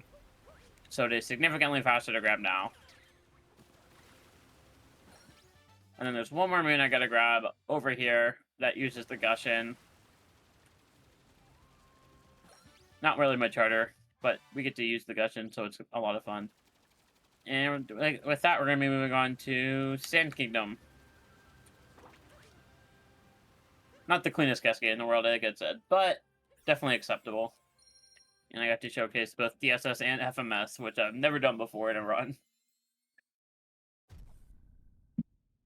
Definitely a more chaotic start to this run than I expected, but that's what happens whenever I come in with a little bit of rust. I'm not too worried, though. This is probably one of my most ran categories, so even whenever I'm rusty, I'm still pretty dang good at it.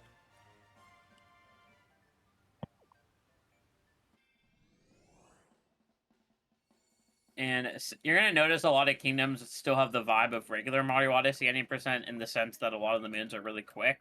And I think Sand's a great example of that. There's still a lot of tricky moons I'm going to be grabbing because it is a Kaizo mod, but for example, some of the moons are just very slightly changed from vanilla, and I'll point those out whenever we get there, but they're still very, very fast. And that's one of the things I like about this Kaizo mod. Not everything is like hard platforming gauntlets. A lot of the moons are still kind of easy and quick. So it makes the run, gives the run a little bit of a sense of consistency.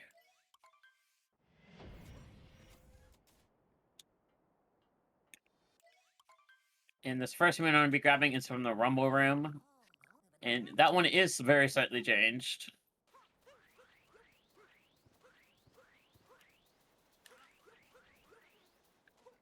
If I come over here and go into this pipe, you'll notice usually you have to go to the top left there, but they move the right moon to the bottom right because this is where it is in the Seaside Rumble Room. And in the Seaside Rumble Room, it's in the sand spot. And I'll definitely showcase that when we get there because that's one of the moons I will be grabbing. But next up, I'm on a bird cycle here, and I have the seed, so I have to try to maneuver it over to this pot with relative speed to try to plant it before the bird passes by here. There's a moon behind back that I like to grab, but I messed up my movement a little bit, so I'm just going to be safe and grab this bird moon early. I'm going to do this. Actually, you know what? I bonked on it. I'll grab it now. Yeah. Okay. And then the moon that's behind that building I'm going to grab after slots here. And typically those seeds take 20 real-time minutes to grow, but if I go into my system date and time here, I can update it by like a month or whatever. And then I can start this game again, and that'll get the seed to grow really fast. Also, there's wind here that makes slots harder. But I got it first try. Assuming I don't get blown out of the wind by the wind. That is going to make Boxer slightly harder because I wasted 10... I had to spend 10 coins there, so... Just going to keep that in mind, but it shouldn't be an issue. And as you see, the seed's grown. But I'm going to come back for that moon in a second. Because I have to grab this one. I'm also going to be doing a slightly modified sand route from the vanilla, or from the intended, or the speedrun route for this kingdom to get a couple of extra coins to buy the boxers. I do have that in mind. And I'll be able to buy the boxers before I leave this kingdom. I'm going to do this. Every coin counts. And then there's a moon here. And then they also... So, like, I think you're getting a good sense of, like, how these moons are still really quick, but, kind of changed to fit the vibe of Kaizo. Like, this moon is usually over in the Oasis area, but they put it right here. And then this, nipple cactus coming up over here is also slightly more difficult. Because it's underneath this cactus.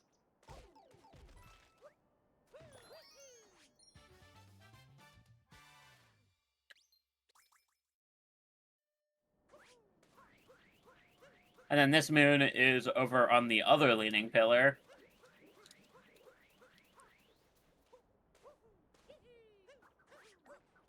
Yep, on the other leaning pillar. And then there's a moon in this chest here. Oh, I dropped an input, so I didn't get over the cactus.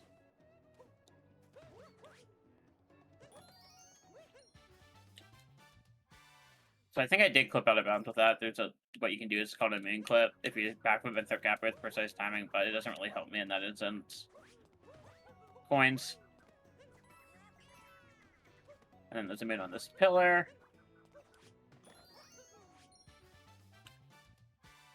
And then I want to come over here and go into the quicksand. There is an out of bounds clip I can use known as platform clip.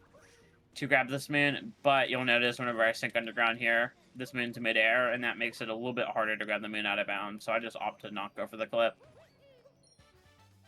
And then there's another clip I can do.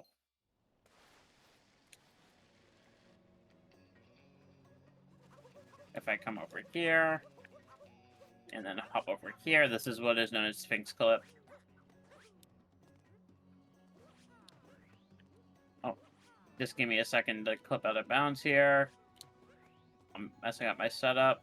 Okay, come on. Come on, Mario. Small things like this is what I rust at. Really, this clip, I've never had this much trouble with this clip. He's not clipping. I'm shocked that one didn't work.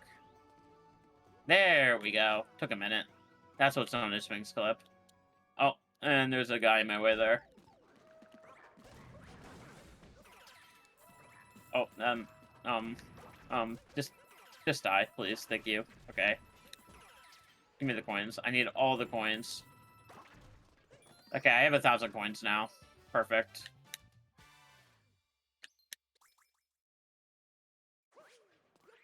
And then I'm gonna come out over on this side.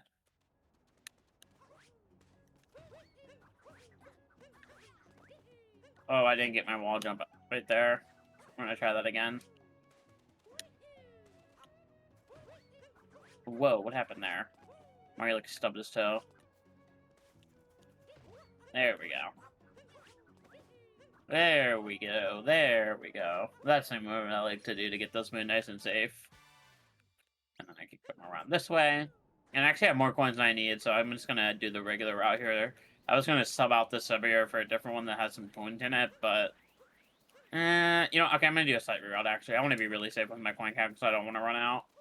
Because even though I have to spend 1,000 coins for the boxers, but I also have to make sure I have coins for moons later in the run. So here, I'm gonna grab one moon from this submarine and then one from another one. Also, there's no invisible platforms here, so I have to just make sure I'm platforming very precisely here. And then I'm gonna go out through the front door. And I'm gonna go get another moon and a coin stack. And then I'm gonna go buy the boxes and we can leave this kingdom.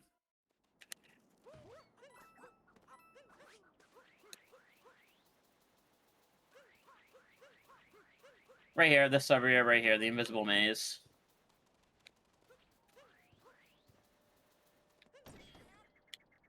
This moon is very easy. Which is another reason why I like this moon. It's just sitting right here. There's no difficulty to this moon.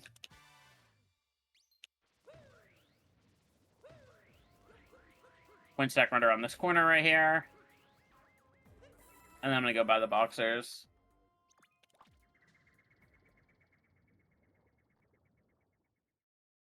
I have to warp here, and then we're gonna enter the shop and spend 1,000 coins on the boxers.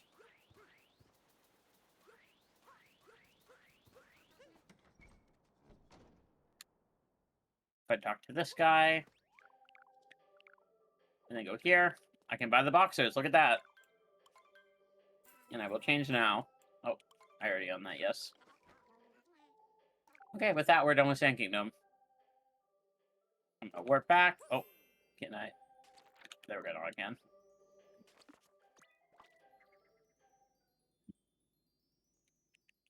And we're gonna be moving on to Lake Kingdom now. Lake is a significantly quicker kingdom with not very many moons. But it's still a little bit tricky. There's still some hard stuff I do.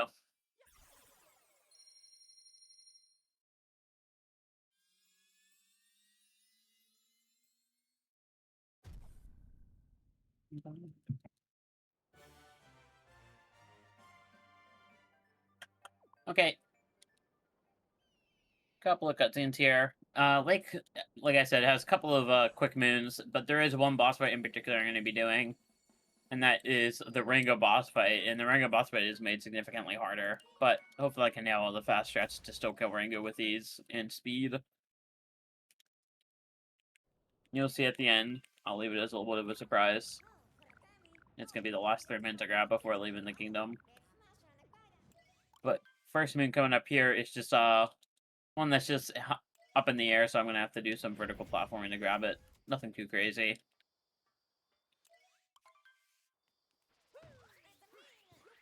Oh, kabonk. do this. That'll work.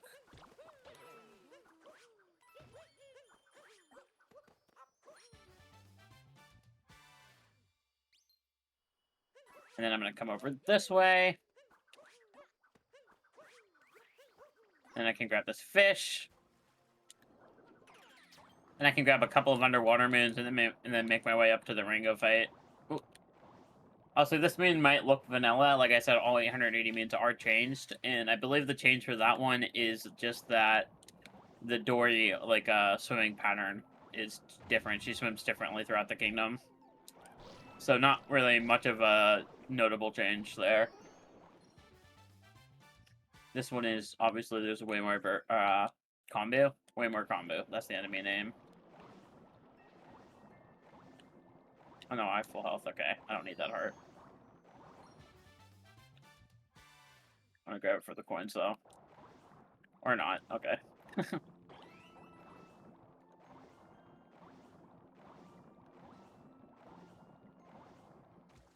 There we go. And then that's the last moon I have to grab before I fight Ringo. I'm gonna come over here. More coins. Hold on. There we go. And then you'll notice there are spike bars throughout the fight here.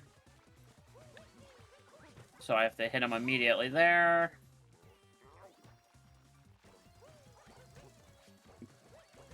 Okay. This'll work. I don't like where he is specific. Oh my gosh, this is a mess. Okay, this is not going the way I wanted it to. Hold on.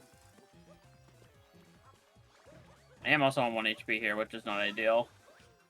I'm probably dead.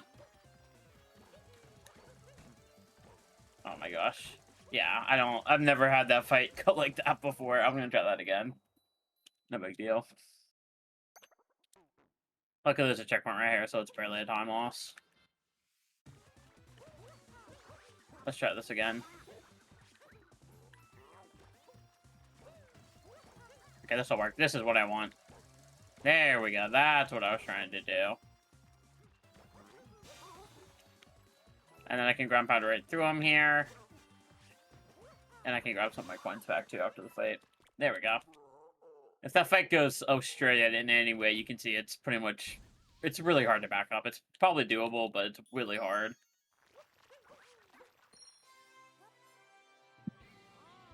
And with that, we're going to be moving on to Wooded. And luckily, Wooded isn't hard in the sense that I can die. There's not really many opportunities for me to die in Wooded.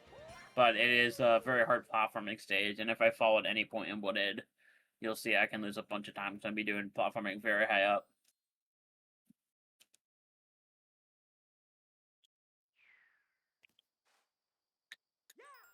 Oh, bonk.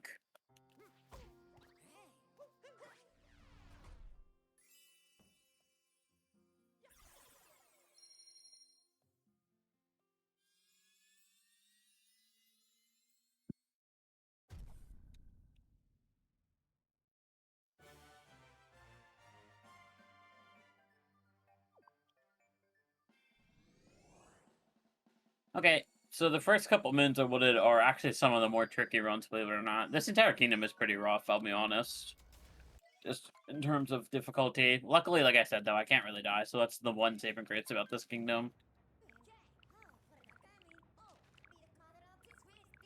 But this first bit of movement is actually kind of like pixel tight, believe it or not, to get it to work. So I'm trying to land on top of a very tiny tree. And you'll see that right here, just to get a lot of height.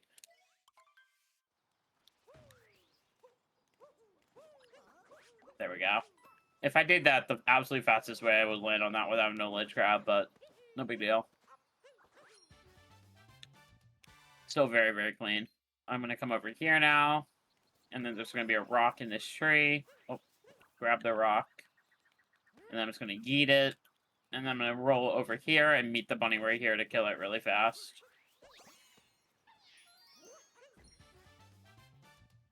Okay, then I need to find the rock. Right over here.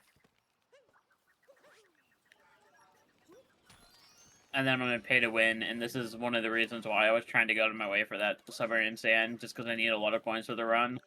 Especially with Boxers. The 800 coins I get in cap, believe it or not, is not enough It helps quite a bit, though.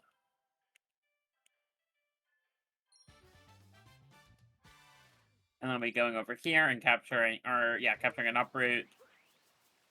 I'm putting my camera up so the uproot spawns sooner, because the way this game works is if something's off-screen, it doesn't exist. So I have to on-screen that earlier to get a really fast capture.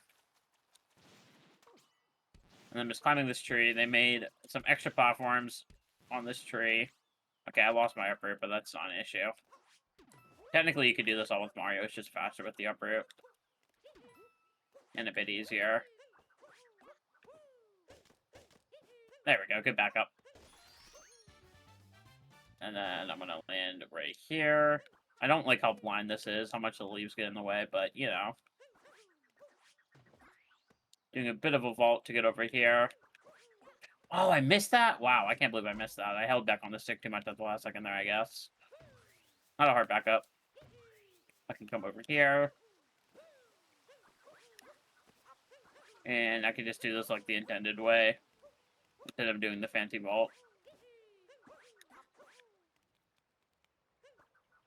And then there's a nut in this little alleyway here. There's a lot of nut mints you're going to see in Wooded.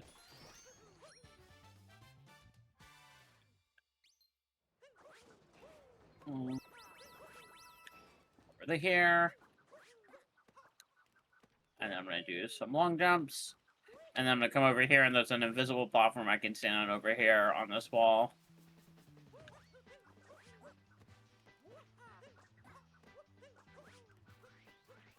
And then if I do some really fast jumps here on this ramp, I can climb it without the rocket flowers.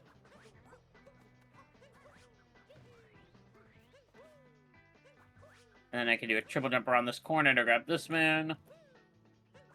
Oh, let's not fall. I think you can see what I mean about if I fall, I can lose a lot of time here. I'm just kind of suspended in the air for a lot of this movement.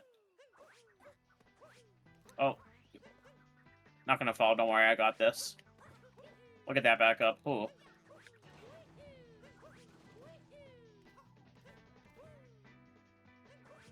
And then there's a nut here I gotta grab. Outside of the maze instead of inside the maze. And then I get to do a fancy triple jump for this next nut.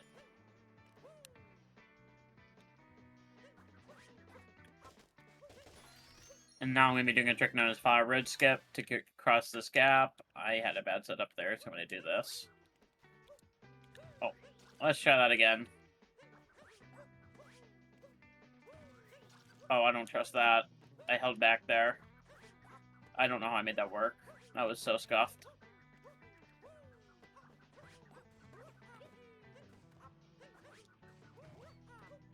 There we go. Lots of nuts here, like I said.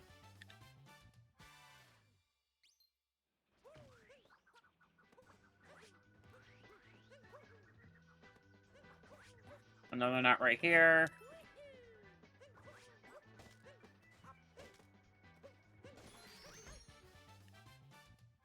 Doing some homing cap throws here to stay midair and make it into the tower here. And then this part's really fun. This part is actually not scary at all and very fun. Because I just get to do this not round tower, the wooded tower, rather. Without the uproot, which is just very fun. Very fun platforming. And then typically it's hard to grab this moon with just Mario. Oh, in the base game, but... They lower... okay. Maybe it's hard to grab it with Mario now, too. There we go. They lowered it so you can grab it with Mario. I still struggled with it, though, anyway.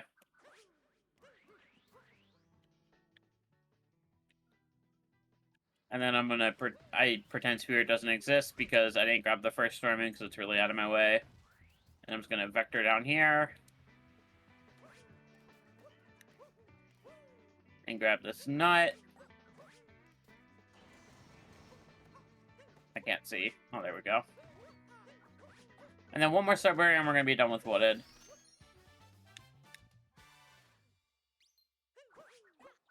There's no platforms here, so I gotta be a little bit careful.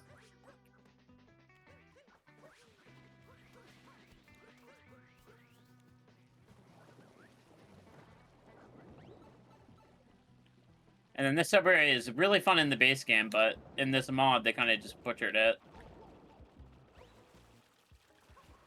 You have moon gravity, no cappy, and the water cycle is like way faster. So it's not very fun in this mod. It's just a lot of damage boosting. There is a fast shot you could do, but it's like ridiculously hard, so I just don't bother. I kind of just hope for the best. I'll be honest, I don't really have much of a shot for this room. Other than just praying that it works. There we go.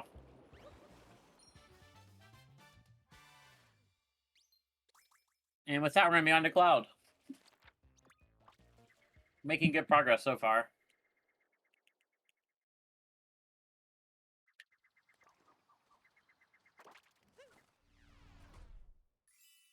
And Cloud is pretty much the same as Vanilla. There is a very slight change, but there's some strategies I can use to mitigate the change that you'll see and make it play out very similar to Vanilla and still be a very fast fight.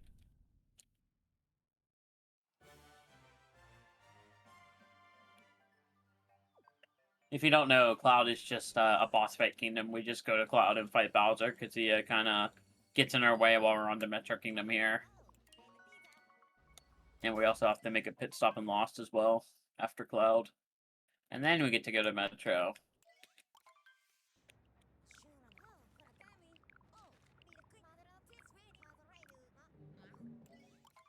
And here we are in Cloud. Something small you'll notice as well that the devs did is they kind of changed the skybox to make it a lot prettier for some of these kingdoms, and I believe Cloud is one of those kingdoms. So you'll notice there's these clouds that Bowser likes to jump on now. This first phase, we just kind of do it the intended way. Grab the hat really fast and then let him jump down to us. And then if I roll over to the middle of the kingdom here, or the middle of the arena, should jump down to here, and I can just pretend the cloud platforms don't exist anymore. And I can do a strat known as fast hats here, where I backflip and then throw Cappy while I'm above the hat to grab it immediately. I think I was too slow here. No, I was not. Look at that.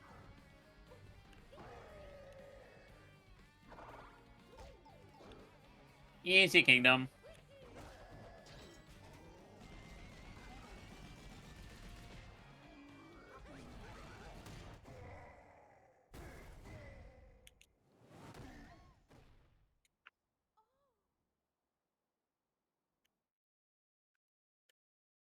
Okay, and now we're on to Lost. And Lost is still a very quick kingdom, like in Vanilla, if you've seen regular 90% speedruns to this game. This kingdom is very quick, and they've definitely kept that theme for this mod as well. Lots of really quick things for me to grab here. We should be in and out in only about like 3 minutes or so. I'm going to start the kingdom by doing a trick known as Meme Tree to get to this upper bit. And then I'm going to give Cappy to this Trapedal. I was not centered there. I'm going to have to do one extra throw. One extra explosion here. And this moon is behind the second bit of bricks here. You'll see this going spot, and then I have to pan my camera to figure out where to grab it. There we go. Because that moon does spawn inside the wall, so it's kind of hard to visualize if I don't pan my camera. And then there's a moon behind this block here. Oh, if I could squeeze in there.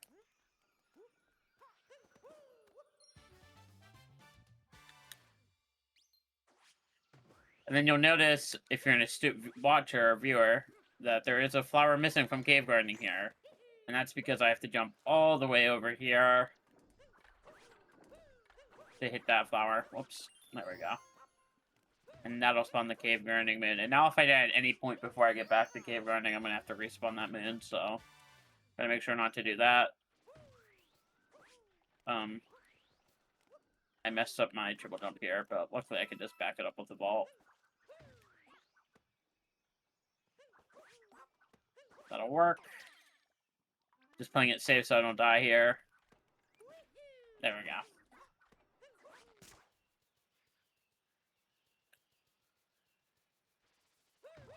Oh, I didn't get it. Oh, I was so close. Okay, I was trying to off-screen that butterfly so I could hit it with Cappy, so I didn't have to do the camera run up to respawn it. That's really tricky. That's something new I'm trying to do. It's really tricky, though, because I just have to do blood platforming there. There we go. There's that cave guard enemy I was talking about. And I'm gonna come over here, and there should be a moon right here. If I could grab it, there we go. Underneath that ledge. And then there's another one off the side of the map here.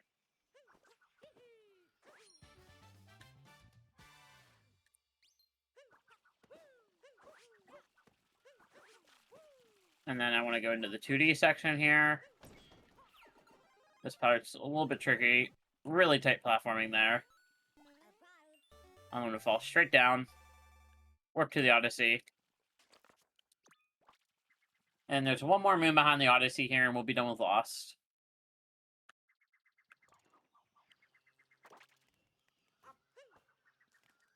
And what I was doing there is throwing Cappy back and then shaking to home into the globe so I can teleport after I grab that moon. And we're going to be moving on to Night Metro here. Which is another very quick kingdom. There is a bit of a platforming gauntlet that I'm going to have to do here. Hopefully I don't screw it up and lose a bunch of time.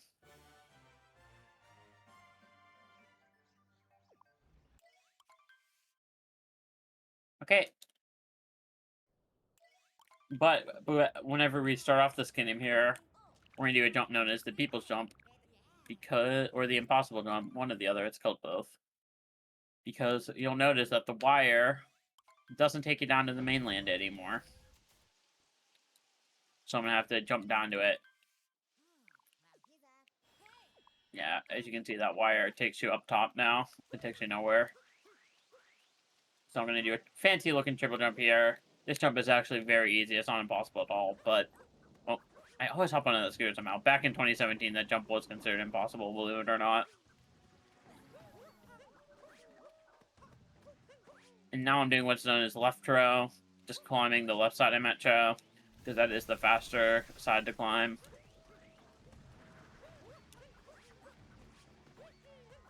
That's fine. One bump never hurt anyone. And then I can triple jump up here. I'm going to go on my way to kill these 3 flies because they can be a bit problematic. They can fly into me and hurt Mario. There we go. That platforming can be a little bit tight. And now this is the platforming gauntlet I was talking about. I have to climb City Hall without any, like, the platforms. Just the crumbling ones.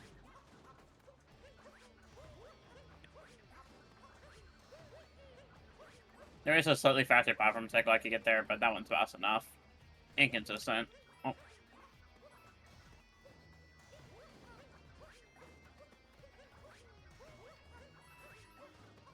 And then I'm hopping over to these blocks, and then I could go back to the left here, and there's going to be a chest all the way up top here for me to grab that has a moon in it.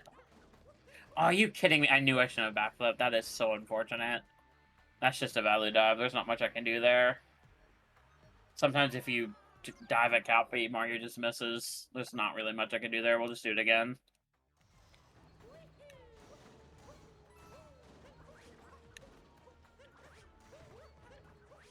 Okay, second try. I almost missed that platform.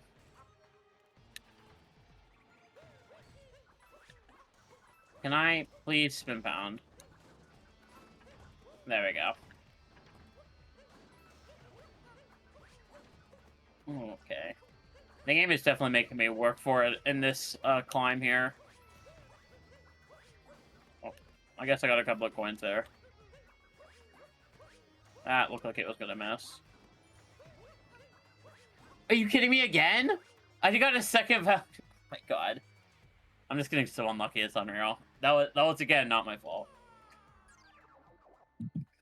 That is ridiculous. I've never had that happen before. That is a ridiculous sequence.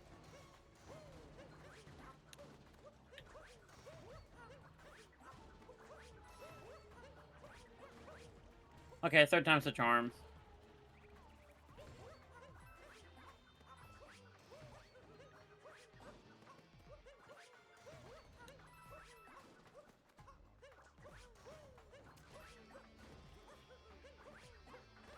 Can Mario please cooperate?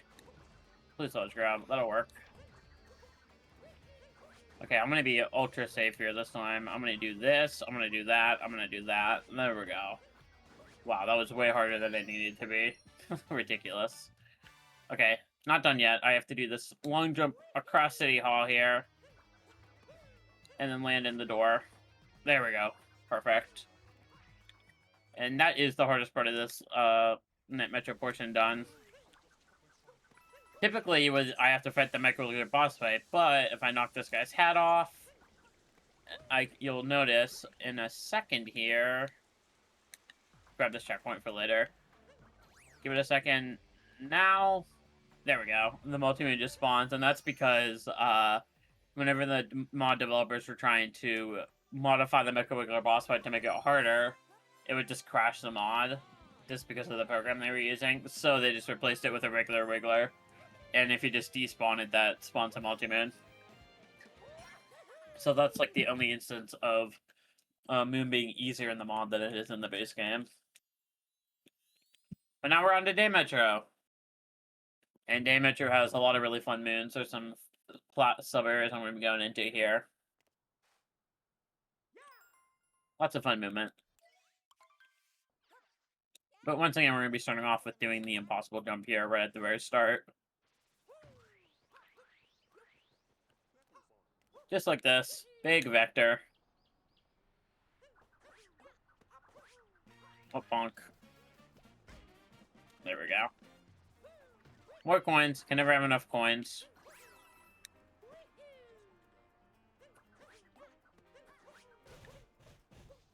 I didn't get it. I was trying to go for another one of those mid clips there to clip into that wall there and skip a wall jumping up here. It's very precise and tight to make that work. Wow, I think that's there's that water tower there that I always run into. I think that's the first time I've not run into that water tower. And then we're spending 100 more coins to buy this moon. I think our coin count's looking good for the run. I should have enough for the rest of the run. Maybe. I think.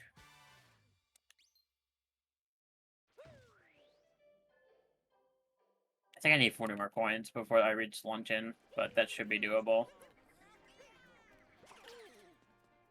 And you'll notice that I have to use the RC car here. Typically, in regular 9% speedruns, you would use the scooter to clip into the cage there, but they turned the cage around and put them in the ground, so you can't use the scooter to clip in there anymore. Oh. Grab them in, please.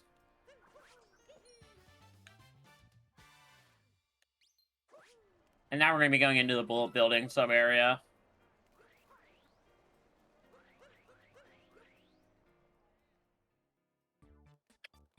And the way they changed this one, you'll notice, is if I long jump over here, they put this little dumpster below the platform here rather than on top of it. So I gotta hit it with a down throw.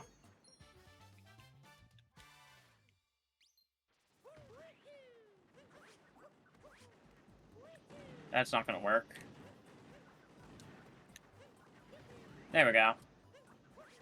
Hold on. Can I... There we go, I'll take those.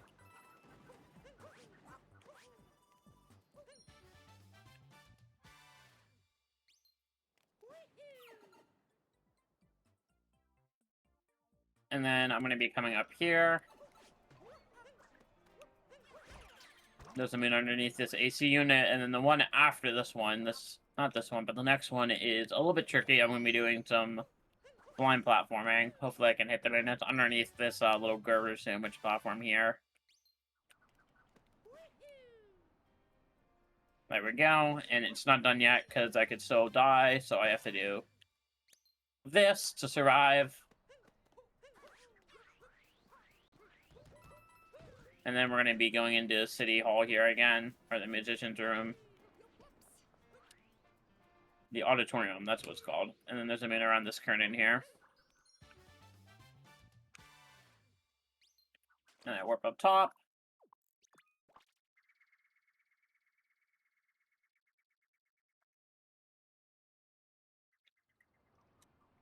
And then there's a moon below this little platform here.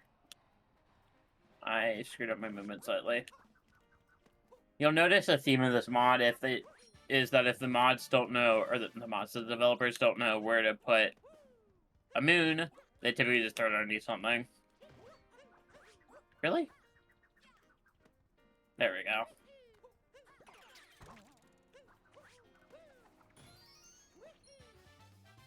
Also, the trick for that moon, or not, there's a bunch of hidden Mecha Wiggler scrap pieces throughout the kingdom, and that's the one with the moon. There we go.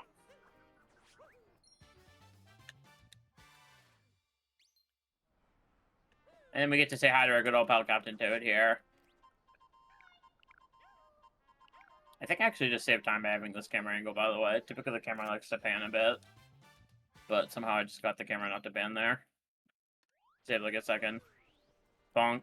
I did not get in the door like I wanted there. And then this is the people room. Typically there's only 2 moons here in the base game, and then the third one to add in post game, but for whatever reason this moon that's underneath those boxes that's supposed to be a post game moon is just added here now. So we get 3 moons for this every year rather than 2. Can I hit this lever? Oh my gosh. There we go.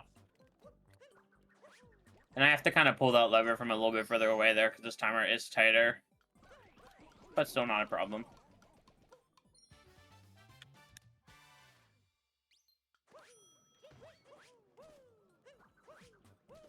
Okay, let me try that again. There we go.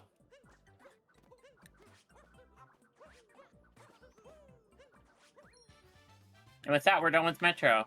We're moving on to Snow. Snow is a very deadly kingdom. There's definitely a handful of spots on Snow I can die at, so hopefully I can nail everything.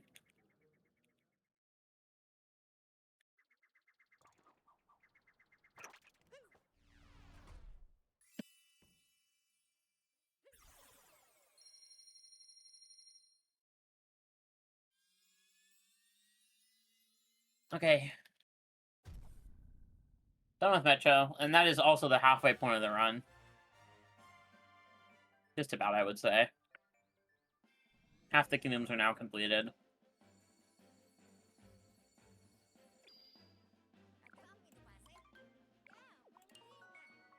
And Snow actually starts out with a little bit of a trick jump here. You're gonna see that there is some poison waves I have to dodge in Snow Kingdom. So I'm gonna be doing a bit of a trick jump to dodge those. And they also move the entrance to Shiveria to, like, the back corner of the kingdom, so I'm gonna have to make my way over there.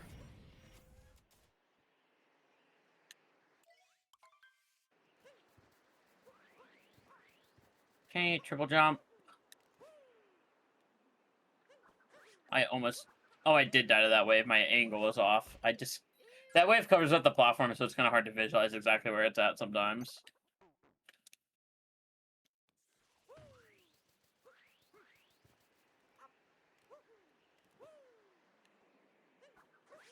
I got it this time. There we go, just barely. And then I'm going to come over here just to make sure to dodge the wave. There we go. And then I'm going to be coming up here. Hi, Beach. Doing a trick jump known as Blowy Noey now. And this is just to get inside of Shiveria. A little bit of precise movement here. There we go. Trying to get like a vault off the wall there, essentially. It's really precise. And then this one's also a little bit finicky. Because if I break any of the boxes, I can't really grab this next moon. Because it's really high up in the sky there. Really high up in the ceiling.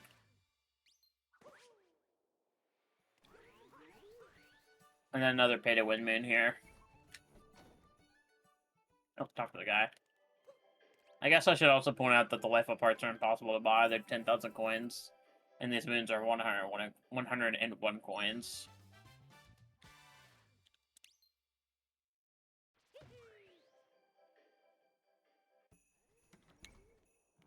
Then I'm going to come over on this pole here. And there's a chest up in the sky here.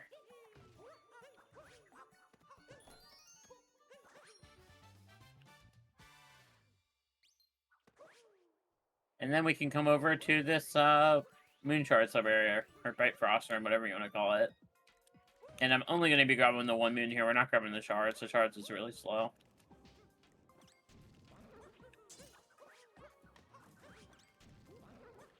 And there's a moon, another chest that's just suspended midair here.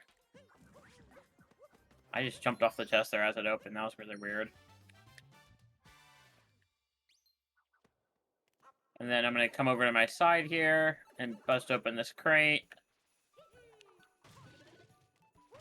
Grab this man. And then we're going to come over to the poison room here.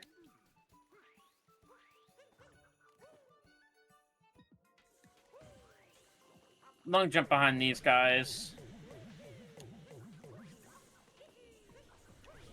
Capture this blowy Joey. And then below the stair, because the moon's hidden underneath. And then this moon is just pretty much the same as vanilla. Just gotta blow all the spinies off the edge here.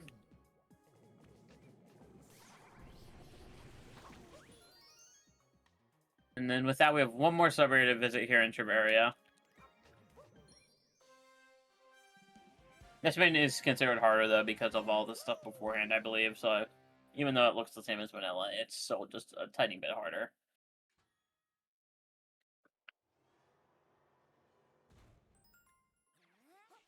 Okay, we're gonna be going into the Goomba room here.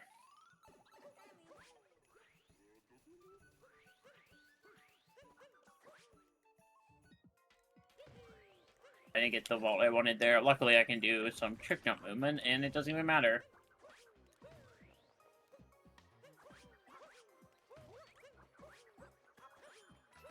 Nice movement there. To climb up really fast.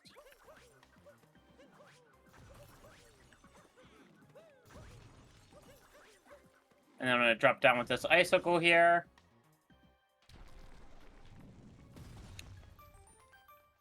Got the Storyman.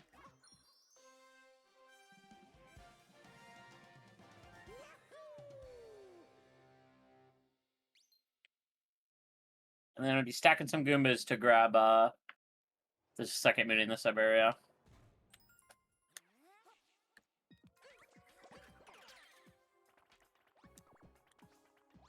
Grab this Goomba, and then we can come over and grab the fourth one over this way. Doing some jumps and vectoring at the Goombas just to move them a bit faster.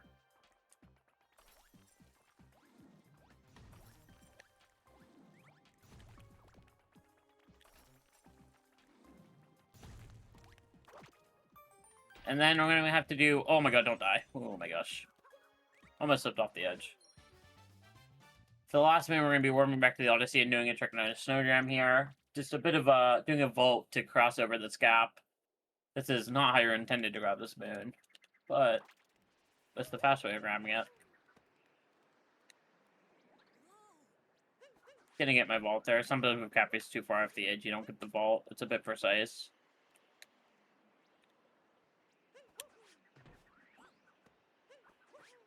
Almost first try there, very close. I'm also used to doing this moon on Chinese now, and I'm on English, so my camera setup there is a bit different. It makes visualizing, or it makes the camera look a bit different, and makes getting the mid-air vectors a bit harder.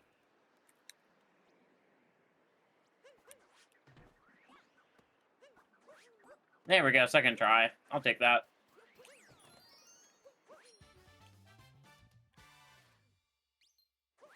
Oh, miss Cappy in the air there. And we're going on to Seaside, and Seaside's a very fun platforming kingdom because they remove the water in it. So instead of it being a boring water level, it's a fun platforming level. And it's also not too tricky either. I would say Seaside is the last easy kingdom we have before Luncheon Ruin, Bowser's and Moon, which are all very difficult.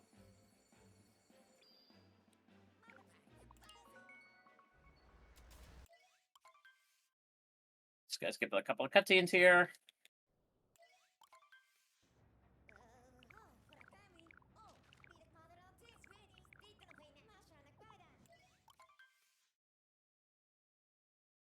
Okay.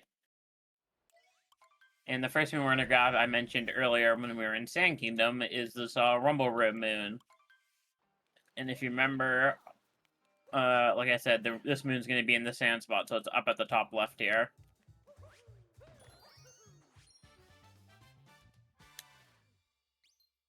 So nice and easy, not a hard moon. And then next up's gonna be a Grandpa Moon that's straight ahead of me here. Or not Grandpa Moon. It's just a moon that's hanging out in the open here, straight ahead. We're here. I think I'm on the top ledge here too. I am, so I can get a spin pound off. Nice. Oh, I missed the pipe. So close.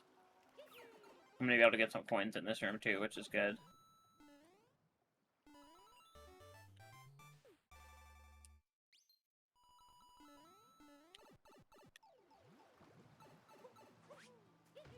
And then we're coming up here. Dodge this spike bar. And open up this chest for another moon.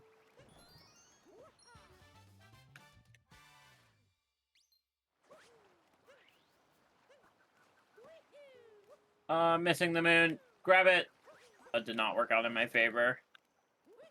It's okay, I don't need to see to grab it.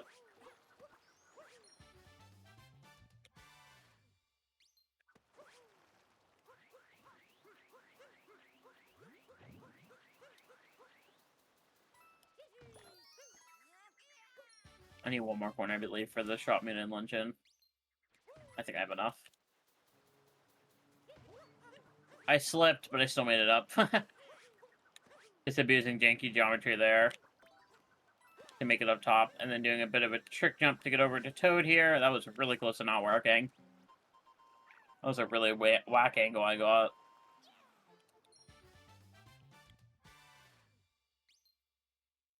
And then doing some mid-air movement. To grab... Oh, no, I missed it. That sucks. You know what? I have a backup in mind. I can actually still grab that moon, I think. If I'm good at... You know what? Dory's gonna come over here. Watch this. Just give Dory a minute. Yeah, Dory's making her way. I think I can still grab it right here, though, if I'm good at the game. Yeah, there we go. Get back up there. I was just shy on grabbing that moon. I'm gonna drop down a little bit here, but nothing too crazy. Like, as you can see, no water, so I can make my way up very quickly there.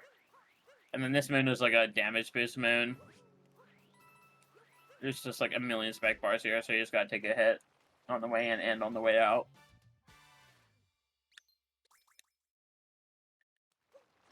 Where am I? I'm going the wrong way. I may die. Let's not. Okay, I made it out. Wait, I think, yeah, this is the right way. Okay, sorry, I got turned around there big time. Both sides look the same. And then this is another damage boost moon where I just kind of run into these eels and hope it works out. Make it. Okay, and now we're on to the platforming gauntlet, or I guess it is a bit of platforming, but this is the gauntlet that is LRBM, Lynch and Ruin, Bastard's Moon. All these kingdoms are stupid brutal. So, pretty much every single moon is a challenge here on Luncheon, and then you'll see Ruin, Bowser's Moon are all really hard too.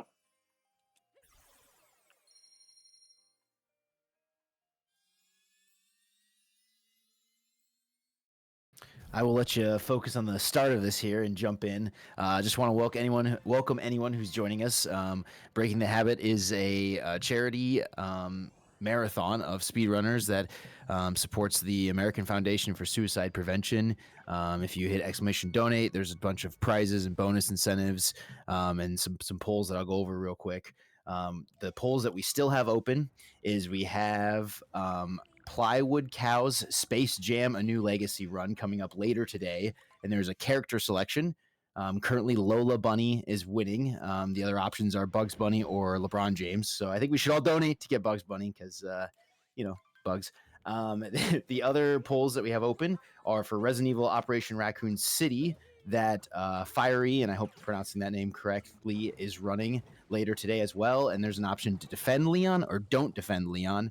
And then the other poll we have open is to play as a boy or girl in Desert Eagle's BS Zelda run later. And then the last poll that's still open is whether we save the dog or not in Resident Evil 4, which is our kind of ending run for the 2-day event tonight. So those polls, again, you hit !donate, they come up along with the polls that you get to vote for. We do have a array of prizes. That's starting out with their $10 minimums or higher, depending on the item, but to start out, we have a DMC figure bundle kit, sorry, DMC figure bundle. We have a Sonic Squashmallow, a amazing Chester Bennington painting that was so kindly donated by Beck Beware, a Pokemon TCG bundle, and a Switch 2 bundle that you can all put your money towards as well. And then lastly, we do have some targets that we're trying to reach, which means the Save the Dog that I mentioned earlier in the poll, that's a $0 to $200 like kind of target. And then the Make the Golem Dance in the Haunting Grounds run that we have coming up later is a $100 target. So those are all just things to kind of help incentivize you to donate to such a good cause. And I will let Cheesy continue to go through the gauntlet here. Okay, thank you. Okay, that was Spirit. Nice and easy. I should also mention we did a bit of magic there with the Goombat there. Typically, you're supposed to use 4 Goombas, but the developers only give us 1, so I have to do some platforming with the Goomba there to get a bunch of speed and make it up. That's one of my... Now that I know how to do that moon really fast, I really like that Goombat moon. Especially when I get it first try like that. And there's a moon. Oh, crap! Oh, crap, I've never slipped like this before. I can save it. Oh my gosh, what was that? There's a moon on the side of the mountain. Oh, that was wacky. I believe I have 100 coins, so I don't need that coin stack. Yeah, oh, more than enough. So another pay-to-win moon here.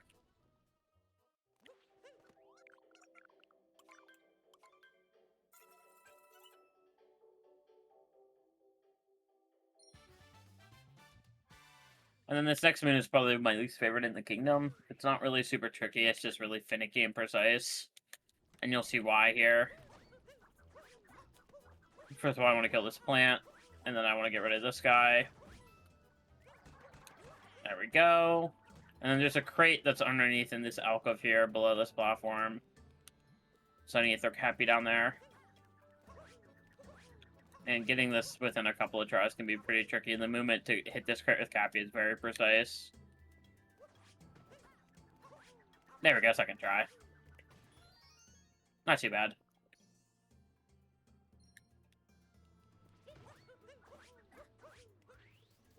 And this is another very tricky moon coming up here. I have to grab this turnip and then bring it over here because I have to throw it over this massive gap here. Oh, just almost first try. Barely stubbed my toe. Let's try that again. Let's throw that a little bit this way. Come on. This is what I mean. This grabbing the turnip with speed can be a bit finicky. There we go. There we go. And that's... I need this turnip over here because I'm going to be doing a trick known as platform clip. I'm going to kill that spine. I need just like that. Or platform clips, turnip clip. Oh my god. So many clip names. And you capture this Pambro, and then you see I put the turnip right against this cage here. Uncapture, recapture, and I should clip in within a couple of tries here. Come on, give it to me. Okay. Come on. Okay, I'm gonna have to reset up this turnip. Every time I bounce on it, it gets further away from the wall.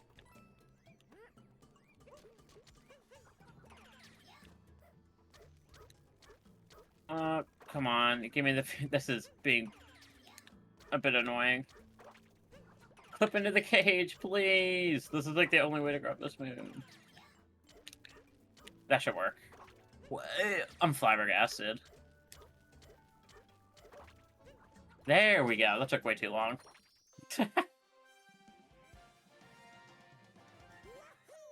Okay. And that's what I mean about this kingdom. A lot of the moons are hard, and a lot of them can go well, but then you'll just hit a moon like this where stuff will just break for no reason.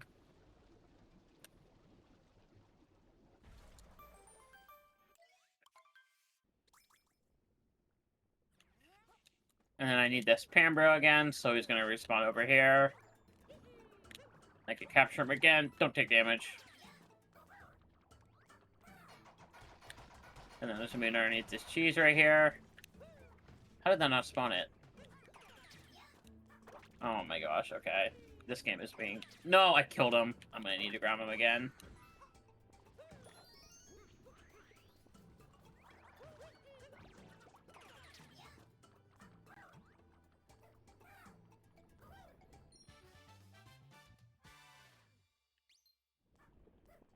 Okay, over this way now. Break open the cheese. And then there's some shards that I need to grab here. I always forget there's one in the door there. And then there's also another hidden min in this room as well. Oh, I thought I was going to grab it there. There we go. Oh, I got both of them there? That's crazy. And then I need to come over here, not forget to spawn this moon for later. Oh, I missed it. Let's try that again. There we go, second try.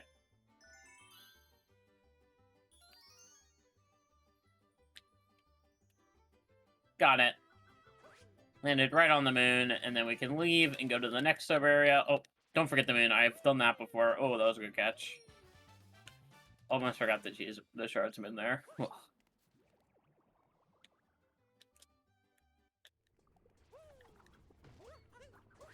If I come up here and then do a vault with Cappy here, I can get over this really big lava gap and make it over to the Forks room.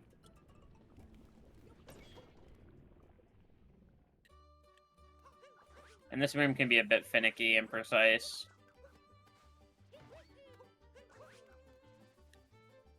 Okay, that's not what I wanted to do. So I have to land on top of that Fork Flinger to make it further up in the Forks room.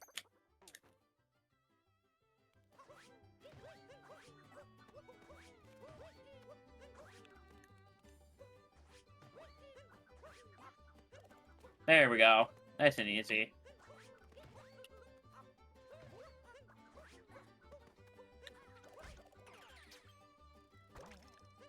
Okay, and then I have to do a bit of a trick jump to grab the first moon here. Heading over here. And then I'm setting up Cappy here. Doing a bit of a triple throw there. Just a very fast grab through midair to stall Mario and get over to this moon. And then I should be able to grab this moon. Perfect. Almost done with Luncheon. Falling down here. And then warping.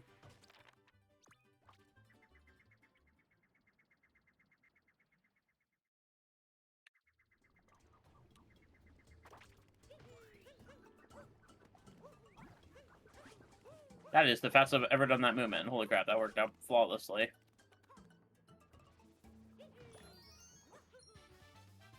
Okay, 4 more moons left. We just gotta make it up over to the meat platform over this way. And we don't want to grab the meat right away because the last moon is right next to it right here.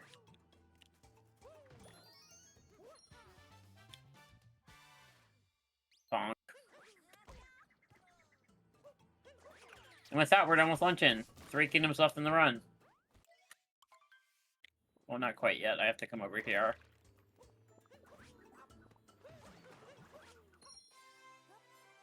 Okay, we're moving on to Ruined. And typically, Ruined is a boring auto-scroller, but in this mod, it absolutely is not. It is brutally difficult. And if I fail it at all, I could be losing multiple minutes. So, hopefully that doesn't happen. It's very important that I nail everything in Ruined here first try. And you'll see why whenever we get there, but if you remember back in Night Metro, it is another only up platforming gauntlet. So if like I said, if I fail at any point, I'm just dying and going back to the start of it. There is no checkpoints. And the boss fight at the end of the climb is also really difficult.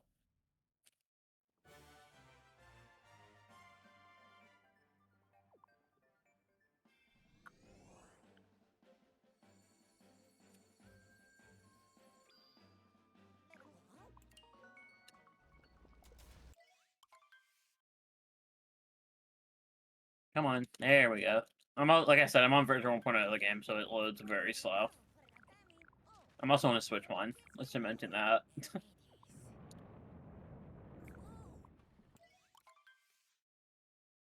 Okay, here we go. Ruin Kingdom.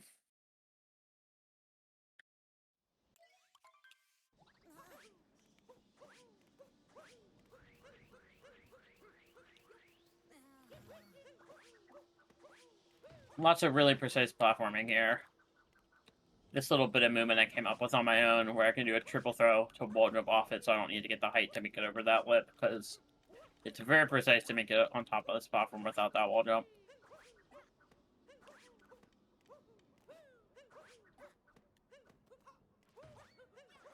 Sorry if I'm a bit quiet here. I really need to lock in to make sure I don't screw any of this up. Oh, good. I will read a little some excerpts on the American Foundation for Suicide Prevention, which is the charity that this speed run supports. American Foundation for Suicide Prevention focuses on public education. The organization educates the public and professionals about mental health, risk factors, and warning signs of suicide. Signature programs include Talk Saves Lives and More Than Sad for teens and educators. They also do a lot of advocacy. They work with public officials to promote policies and legislation for mental health and suicide prevention at the federal, state, and even local levels. And then obviously they also focus on support for lost survivors. So they provide resource and programs for those that have lost a loved one to suicide, including Healing Conversations, a program that will connect lost survivors with trained peer volunteers. So they're really involved at the prevention level, but also at the after a tragedy level too. So they're doing about everything they can to try to be involved at all steps of what can happen throughout tragedies. So they're also even involved on community engagement level. They have nationwide Out of the Darkness walks where it's kind of like a fundraising awareness event. So again, they're a really good organization that is trying to just I always say if they can save one life, then it's totally worth doing. And so it's very much their focus. And then obviously providing resources for those that are unfortunately impacted by the loss of a loved one. Good save. Okay, well that was a really scary moment. That was a really good save on my part. Luckily, I've done this Ruined Kingdom climb a million times, so I am very aware of how to save just about anything here in this kingdom. Let me try that again. I don't like that angle. Okay, making my way back up. You might think it'd be safe to land, or easier to land on top of that rotating platform there, but it's moving really fast, so I don't like doing that.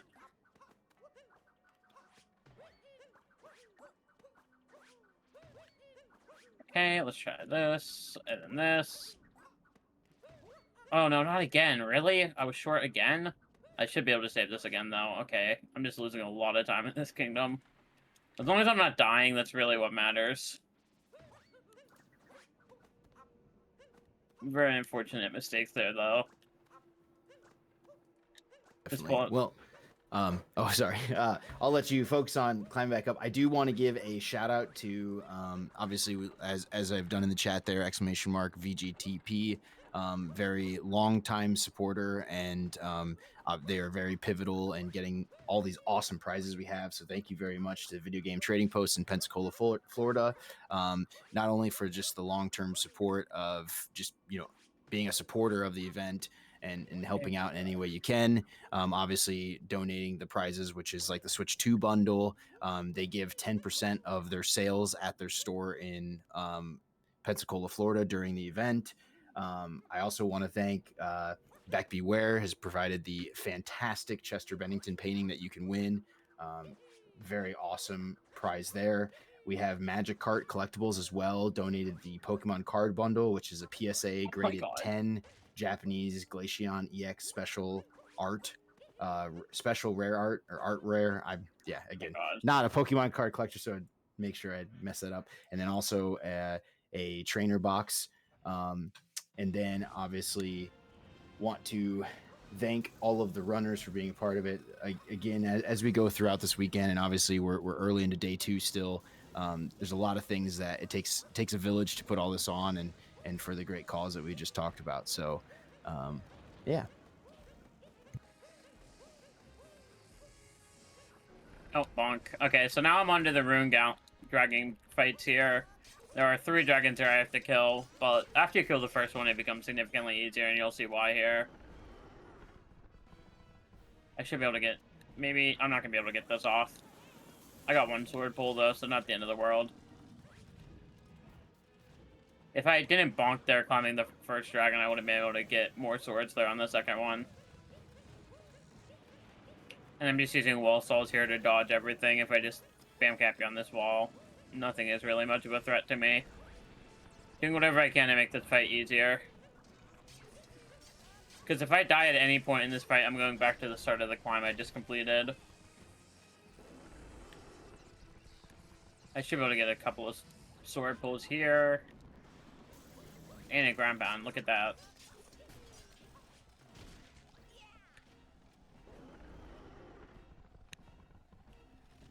Give me 1. There we go, I got 1 there. I'll take it. Okay, 1 hit there, not the end of the world.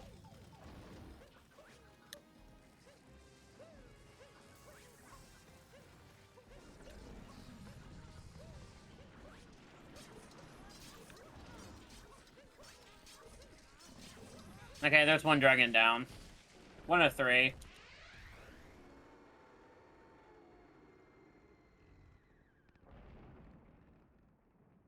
And you'll notice that now that I have 1 dragon down... Well, actually, I'll be able to showcase it here after this phase, probably. Maybe. Can I spin pound, please? I'm having trouble spin pounding here. Okay, I should be able to make this cycle here. For this one.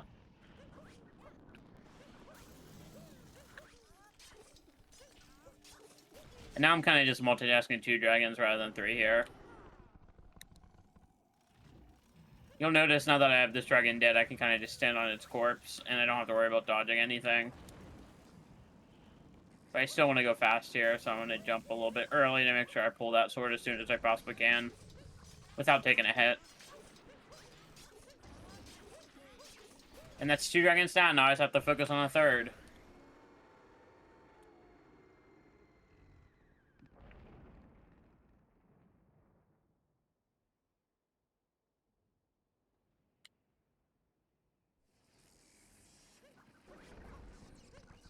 There we go.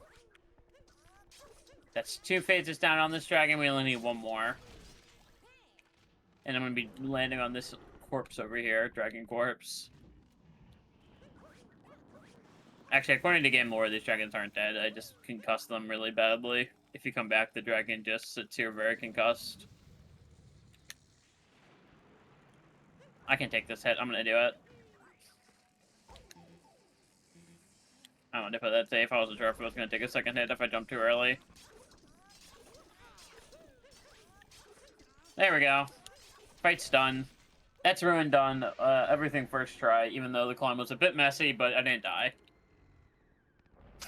That's typically how my Ruin climb goes. I either get it, like, perfectly, or it's really messy like it was today, but I don't die. Oh, I forgot I spawned midair here. Got them in. There we go.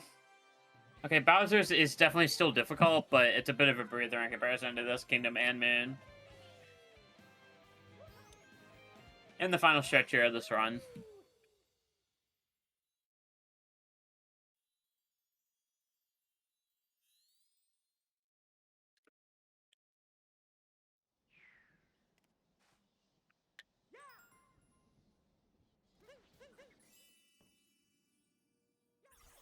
Okay, on to Bowser's.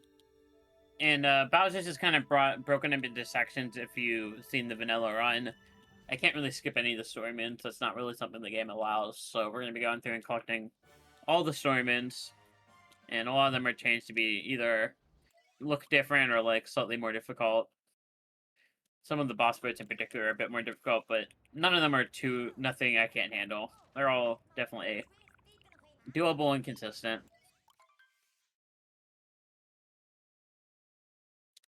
Okay. And this first moon is going to be over on the Ogre Island, so I just got to make my way over there.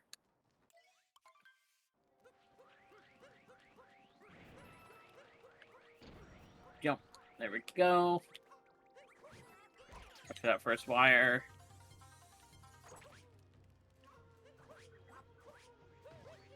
And then the first moon's on this next island over here. I gotta make my way around back, because typically you only have to kill one ogre on the vanilla game. But in this run, you'll notice there's an ogre around back. And you might be wondering why I'm going over here to grab this Pokio. That's because if you poke the ogre, you can kill it like that, and that is the only way you're able to kill that particular ogre. The devs wanted to show off some niche game knowledge there.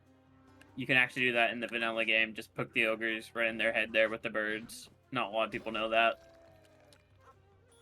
And that second one we could just kill by ground pounding.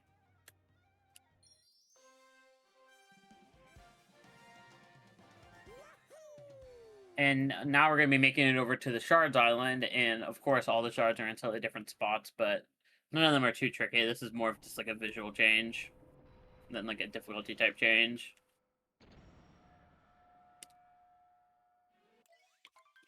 Okay, come over here. There should be another moon, by the way, up here that I need to grab.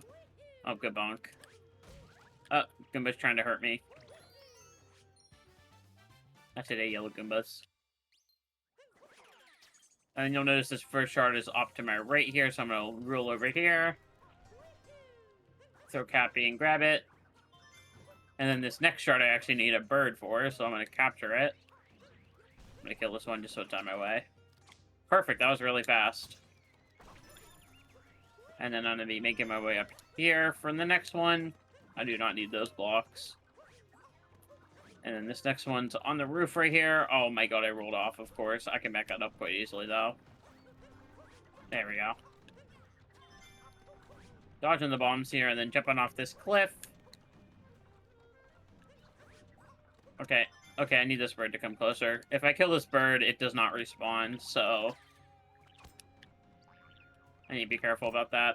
I don't think this is the way I'm supposed to go, actually, now that I think about it, but it is a way. It works. And then the last shard's around back this way. Okay, I'm falling. That's fine. I typically like to grab that with a down throw, but that works too. I have to make it back on top, that's why. Oh, come on, give that to me. Okay, I guess that's not something you can do. I have to go this way. I tried to be fast about it.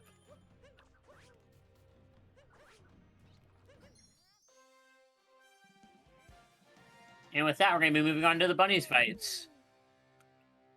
These fights are definitely more difficult than vanilla, but they're not too crazy. Like I said, this is definitely the breather kingdom between Ruined and Moon. Before that, though, I can't forget there's one more moon I gotta grab. Gotta throw Cappy. Oh, don't do that.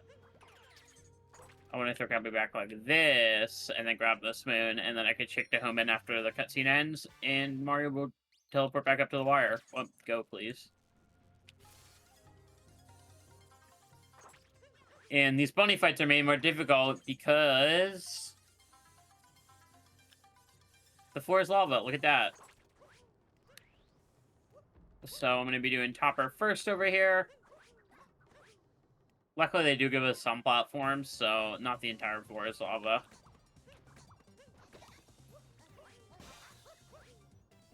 Oh, I tried to bounce on his hat there. Oh, I ran into that hat. Okay. Oh, I'm just killing Mario is what I'm doing by trying to be... Okay. Okay. That was silly. That was incredibly silly. I tried to be really fast and I ended up killing Mario. No big deal. Back here, but that's not a problem. This camera's really wacky there for some reason.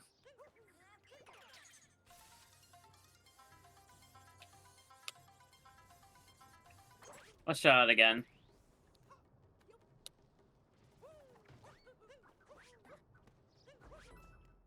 I'm gonna play this smarter this time.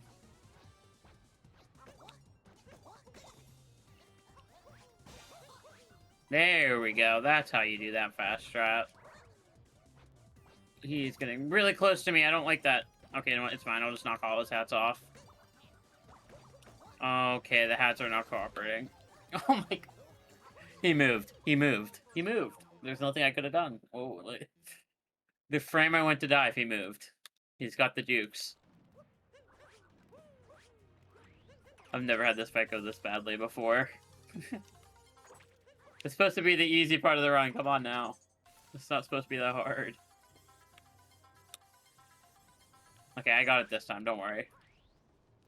There you go. That's how you do that fast.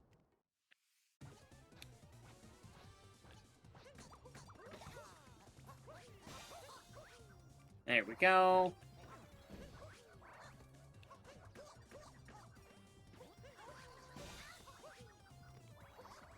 I thought I had him there. Okay. Hit the hat! Oh my god, Cappy, cooperate. I still see which one he is. Yeah. Okay, that'll work, that'll work. There we go, that'll work. Third try's the charm, look at that. Luckily those tests aren't not too punishing in terms of time. And then this next fight's a bit easier. I have to do some precise platforming, by the way, because these hitboxes lava hitboxes, while they may look like a circle, there's no such thing as a circle lava hitbox in Mario Odyssey, so they're actually a big rectangle, or a big square. So they extend over the corners a bit. And then right here, perfect, and then I want to come back over here. I don't like the way she's hopping, it should still work. Yeah, there we go. Perfect. And then there's going to be a bomb right here. One more bomb to knock back into her.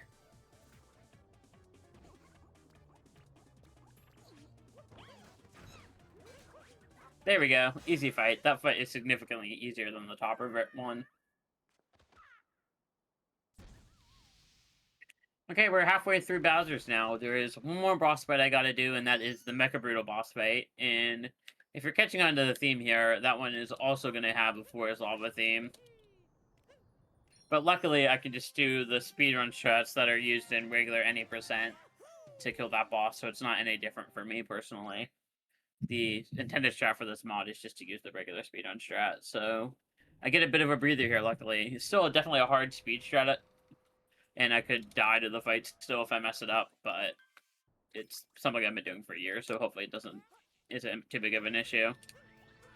But before I get there, though, I gotta climb vertically a bit here to get to the top of the kingdom. Jump over here, and then I gotta capture this bird.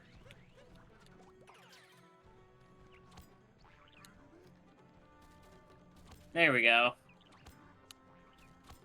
And then this platform's moving really fast, so I can just peck onto it and wait. Okay, now we're going to be starting the Mecha Brutal fight, just like that. That climb's very quick. As long as everything goes well, that is. And there's the lava I was talking about.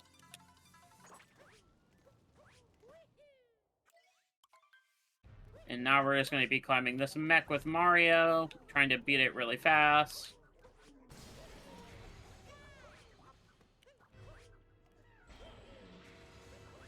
Oh, missed my spin pound there. Second try. That could have been catastrophic. Got a bit lucky there that I got saved by the other flop there. And now I'm going to be standing right here, so the mech rams its head into the side of the wall of the arena here twice. Rather than like roaming around the arena aimlessly. Just a bit of a minute. It was too early, I always am.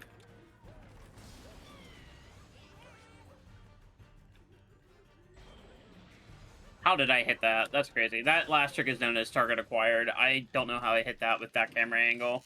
That's ridiculous. I have a very particular visual cue I'm supposed to use with a different camera angle, but I kind of just winged it and it worked out.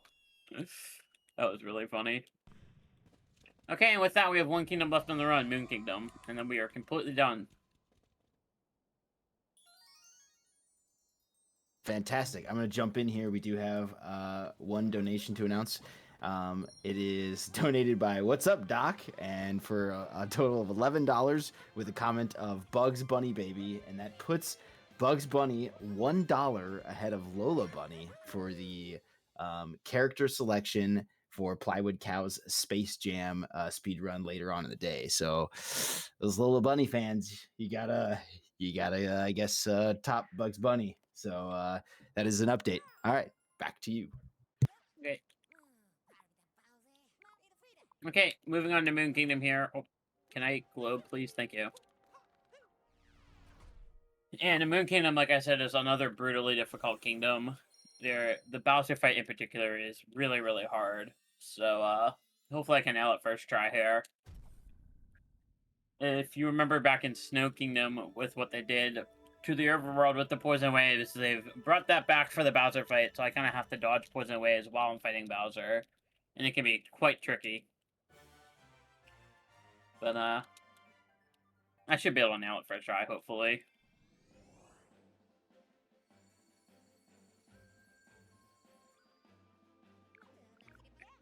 Just got to travel to Moon first, and before we actually start Moon, you're going to notice, after this cutscene here... Hold on, let me skip the cutscene. 1.0 loads very slow. Oh no, Mario's not in the boxes anymore. Whatever will we do? Let me skip this cutscene, and then talk to Cappy. I do look dapper, but I don't want to look dapper, so I'm going to go this way, and change back into the boxers. Can't forget that. Oh, yeah, I forgot about that. Yeah, there's Firebirds here now. Oh, my God. Get out of my way. Open it, please. There we go. I forgot about that. Every time I enter the Odyssey in this mod, I forget about that. There we go. Just ignore that.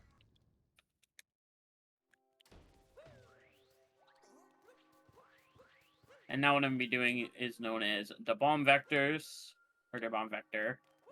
Just doing a big triple jump with the Vector to get over this gap really fast. Oh, okay, I almost rolled off the edge there. How did that bonk?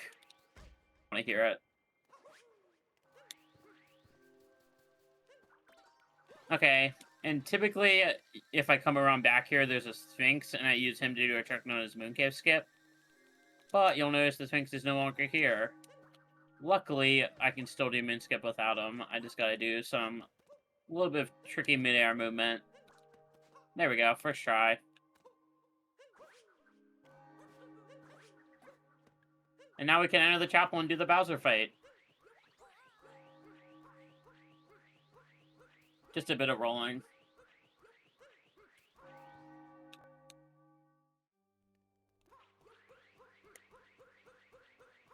Okay. Bowser fight, here we go.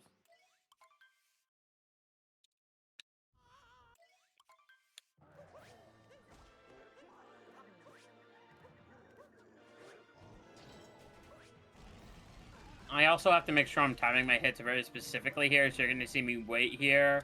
And that's because Bowser can do this thing known as wave riding, I like to call it, where you'll notice he's on a question mark block there. If I knock him off the block, he'll ride the waves and kind of just ride away. And make it, like, almost impossible for me to hit him. And I'll have to, like, it'll be really hard to back up. So I'm just timing my hits very precisely because of that. I also have to make sure I'm always manipulating him back to this specific platform right here. Oh, how did I miss that? That's ridiculous. I thought that was perfect. Okay, this is just time loss. Like I said, I don't really want to fight him on this one, so I'm just gonna... I'm gonna hit this hat and then just let him come back on his own terms. Perfect, okay. There we go. I was almost late again there. And then now.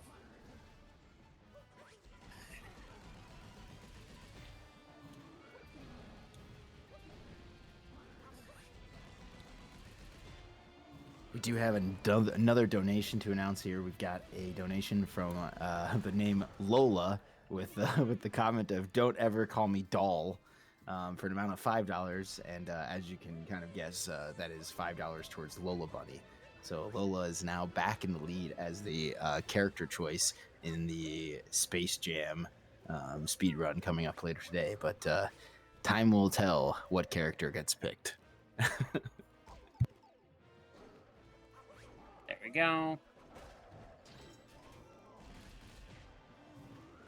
Okay. Oh my god, that was almost bad. Oh no, he's wave riding. Yeah. Ah, that was the last phase too. That's a very unfortunate death. Okay. No big deal, we can try again. I should still be coming in underestimate here. Yeah, I should still be coming in underestimate.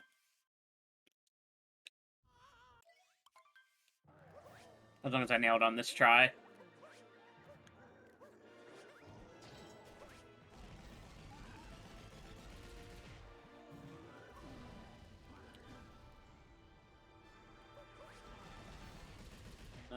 Two.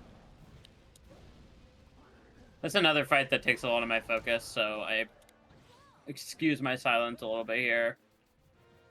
But yeah, just doing some dodging of the fire here now.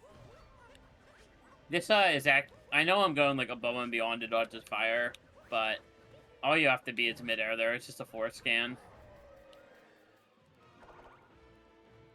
Again? Again?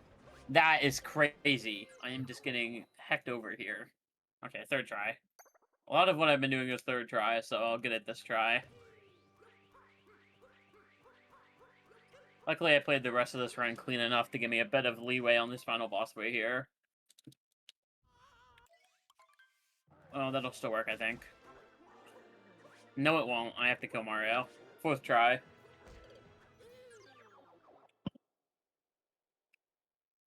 Unfortunately, hit that brown block there. That brown block is such a troll. On rare occasion, I can hit it like that, and it just becomes such a hassle.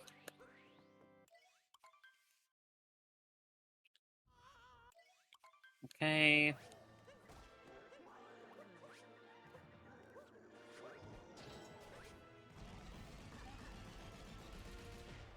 Okay, I got it this try for sure. I'm locked in.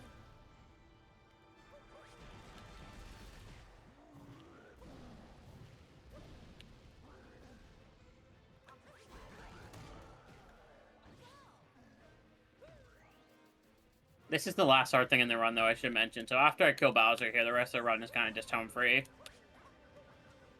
Or at least it should be.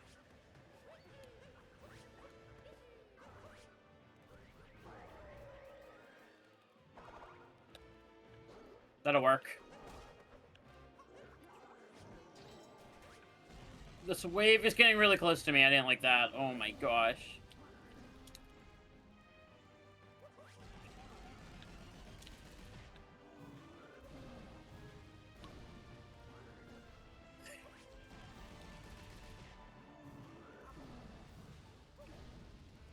Okay, 2 of 3. 2 phases out of 3 done.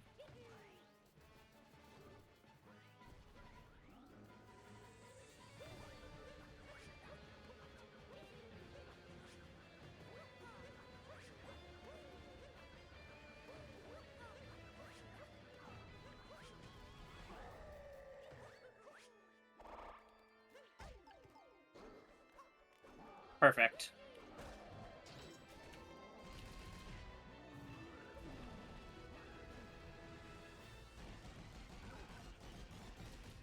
No! No!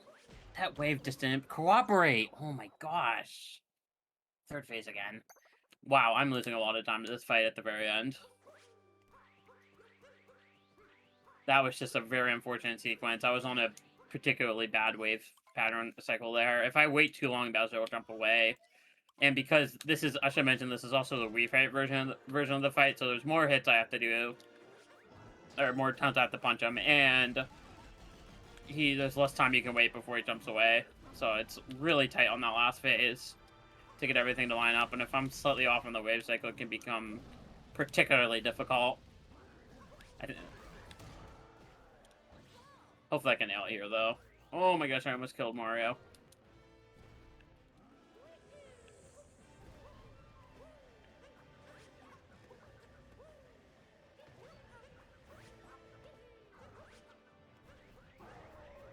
Sometimes this fight just does not like to cooperate.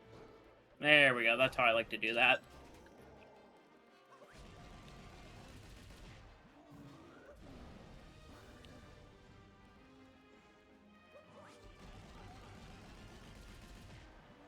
Oh my god, he's wave riding again, but I think I have it. No, I don't. I'm dead. Yeah, I'm just struggling. I am just hitting a wall here, and I'm struggling. I don't... I'm hitting a wall. Nothing is working. Oh my gosh. I timed this second hit just slightly off. Come on, Jay.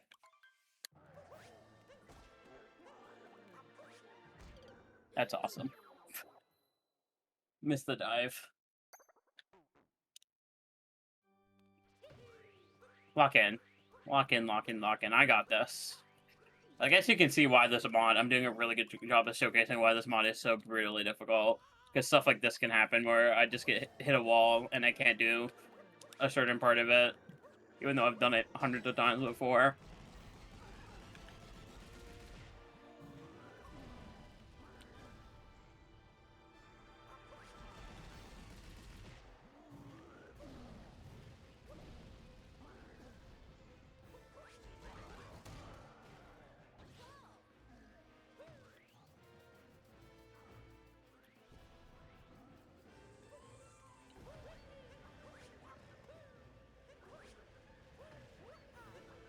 Perfect. Okay, I got it. This is the one.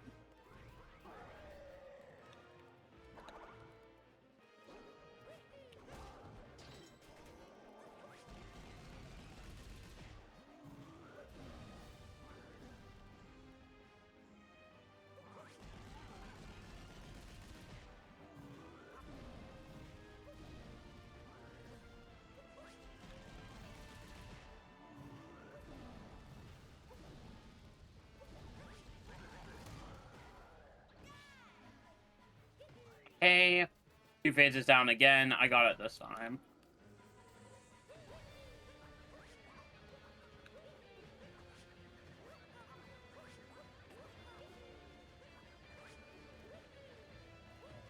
Where's the hack gonna spawn? Perfect, that'll work.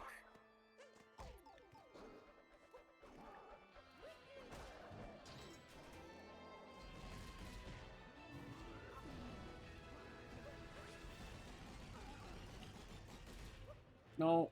Oh my god. Oh my god. What a save. Oh. Just like sank. Okay. Please. Home stretch here.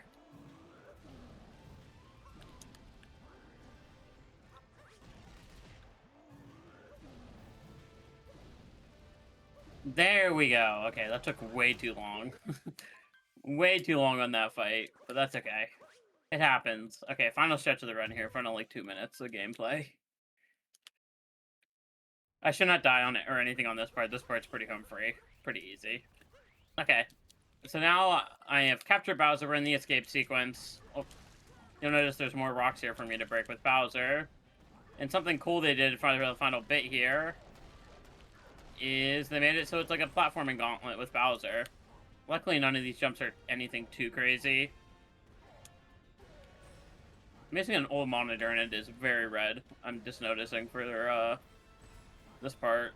Everything's kind of blending together, but it's okay. Okay. Just gotta break a bunch of blocks here.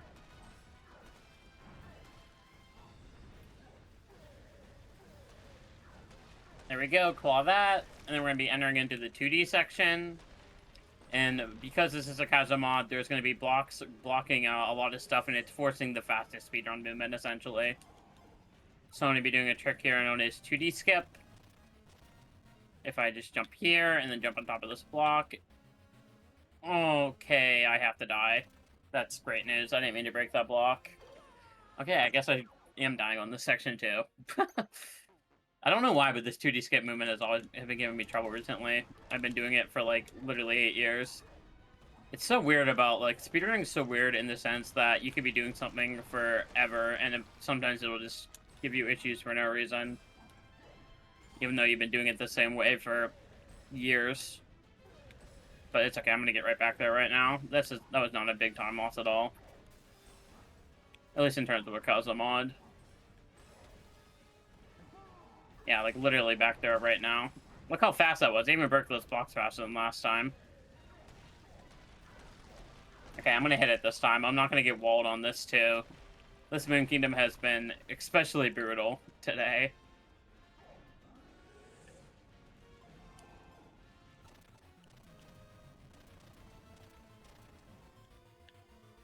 Okay, nice and slow. There we go. No need to rush anything. Have to land on the very edge here. There we go. And I've died enough, so I'm gonna put this really safe. If I jump and the fireball hits the wall at the same time, it can drop my jump input, and I'm not trying to risk anything at this point. There we go. And now we're in the final room of the game. This is the Pillars room. Time's gonna end whenever I shoot out of the wire in the middle of the kingdom after knocking down all 4 pillars. So in about a minute or so time. I'm gonna try to play this as safe as I can so I don't die. There we go. We have to hit this pillar first because we never really come near it. This is the closest we come to it, so we do that one first. Really? Really? Come on. There we go, that'll work. I forgot I had to shoot too. There we go. Then we knock this one that's right next to me. And then there's one straight ahead I can knock down.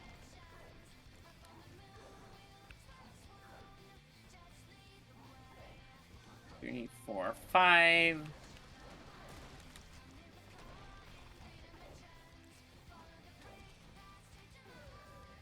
Okay, last pillar. And these platforms fall really fast after that's knocked down, so I gotta be fast. And that's the end of the run. That Moon Kingdom was especially brutal. Holy crap. This mod is so hit or miss with if I'm consistent with it or not. There we go. Time's coming up here in about 5 seconds. And time. Okay, I'm a bit overestimate, but it happens. Thank you for having me. I'm sorry I was overestimate, but you know, it's a Kazamon, it happens. Quick shoutouts for me. If you want to see more from me, I'm over on twitch.tv/CheeseJ with 2 Ys, and I've been making YouTube content over on CheeseJ on YouTube at CheeseJ1Y. But yeah, that's all I have. Thanks for having me. I appreciate it. Awesome. Thank you very much. What a fantastic run. Very cool to see. Obviously, played through normal Mario Odyssey back when it came out on the original Switch, but never, you know, it's a cool mod. And like you said, I mean, it looks crazy, all the different difficulties they've added into it. So awesome, fantastic run. We appreciate having you. And we're going to go to a quick break, and then we're going to be back with Silent Martyrs, Chrono Trigger, New Game Plus run. Also very excited for this run. So we'll take a short break, and we'll be right back.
Welcome back, everybody. We are up and ready for our next run here, Chrono Trigger with Silent Martyr. I'm going to run through just some quick polls and prizes we have yet going for the rest of the event.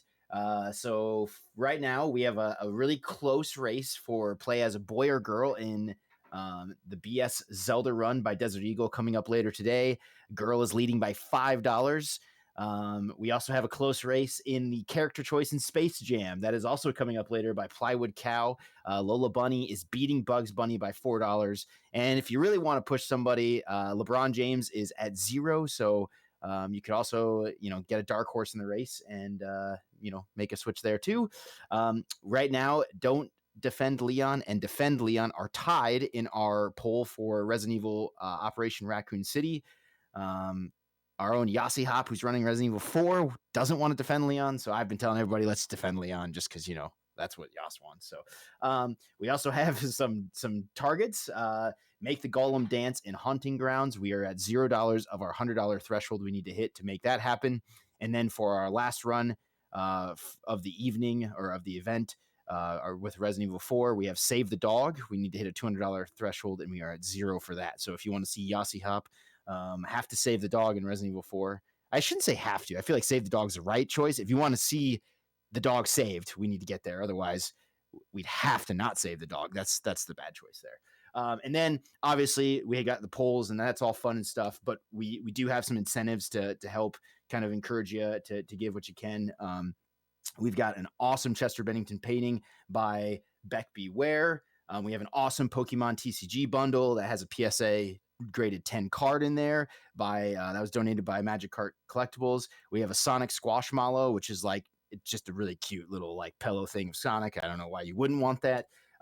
If you're really into Devil May Cry, we have 2 Devil May Cry figures. And then we have the big grand prize bundle that is the Switch 2 with Pokemon ZA.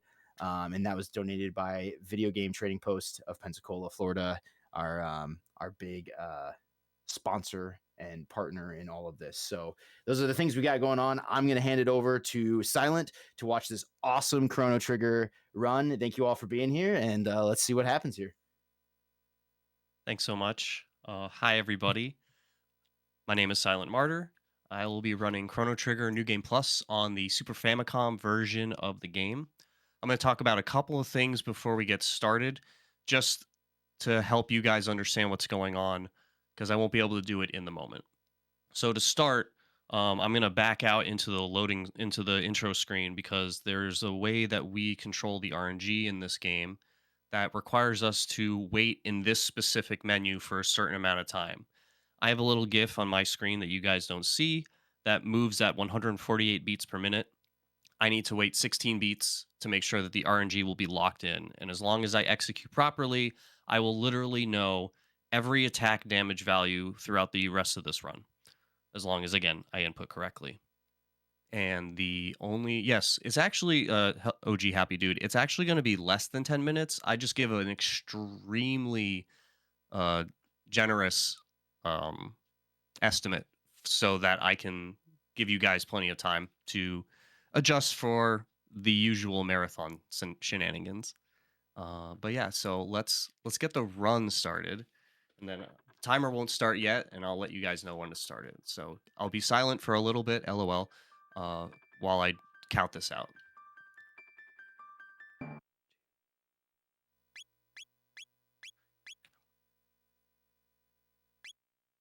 Okay, so we choose wait because we need to do this to help control and manipulate the RNG. If we did it on active, then the enemy's timer bar would be flying. Wait allows us to hold things when we're in menus. And so the first couple things we want to talk about is the equipment menu that I'm going to be doing in a little bit. We're going to be equipping Chrono all out. He's going to get Haste Helm, the Rainbow, Nova Armor, and Prism Specs. And Marl is just going to get a Prism Helm, and that's really just to keep her protected from status effect attacks that Lavos has. The other thing that I'm going to be doing right after that menu is what we call Candy Skip. If you're familiar with the game, when you try to go to the telepod area after it's opened up, Marl will stop you. And we can actually get around that trigger by movement. And the timer is going to start right now. So we're going to start by skipping these name intros as quickly as possible.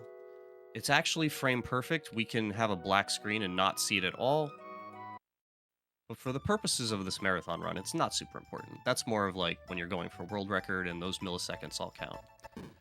We're going to run into Marl here, and we want to talk to her right as she's walking over Chrono's slumped over deceased body. And if we stop her until the bell stops chiming, we can then position her so that she's right on top of us. This is extremely important because she walks incredibly slow when she joins the party. So having her as close as possible is incredibly important. So then here's the shop I'm talking about. And then again, right now, we're just going to try this candy skip out and see what happens. Nice. So instead of having to wait the like however many seconds for her to figure out what candy she wants, we just fly right into the next screen and dodge it all. So here we're going to go into the menu. When the screen is fully black, the game allows you to enter that options menu if you hold X right at full black. It has to be full black or otherwise it won't work. So we'll know that we're on RNG because Marl will take 493 damage from this. Chrono will take 150. And the shell is very quick. It's only 10,000 HP, so Chrono's Luminaire will do 6,000 of it, and then we'll finish it off with an Ice Sword 2, which is a little bit faster of an animation than Luminaire, so that's why we use it to finish it off. So we're going to use that menu ability again. But this time, since we don't need to go into the menu, we can cancel the menu as soon as it opens, and this skips a load here and makes it a lot faster. So you'll see we like immediately come in. If you're familiar with the game and you know this part well enough, it's a very slow fade in, and it's about 2 seconds that it takes, and we just skip that entirely. So Inner Lavos is pretty simple except for one part, and that's the second Luminaire. We need to kill his arms before he can get off any extra attacks. So he'll have his laser Doors of Doom attack, and that's the only attack we want him to have with his arms.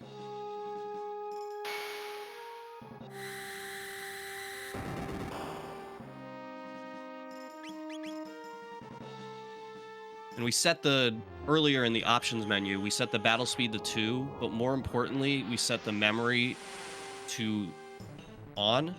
so that we can just mash directly into Luminaire from the tech menu rather than having to scroll down each time. So now we're just going to have to wait a little bit because we need Lavos to do this attack and drop his defense before we can continue to Luminaire him. And then we'll have Marl just be an ether assistant. So she's just going to throw an ether at Chrono, max him back out, and then we'll just spam one more. And then we'll have to be a little careful here and just make sure that we do the Luminaire first, and then we'll finish off the inner with Ice 2 from Marl.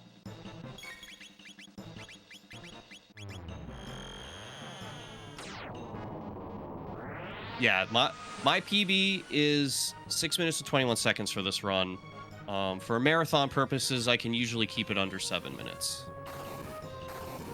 And then that finishes off the inner Lavos, and then we'll have the final core phase next. But first, we'll have another one of those menu skips where we try to dodge the slow fade in. The fade in is a little quicker on this one, so it's a little bit easier to do. But we still like doing it just to make sure that we get all the time that we can.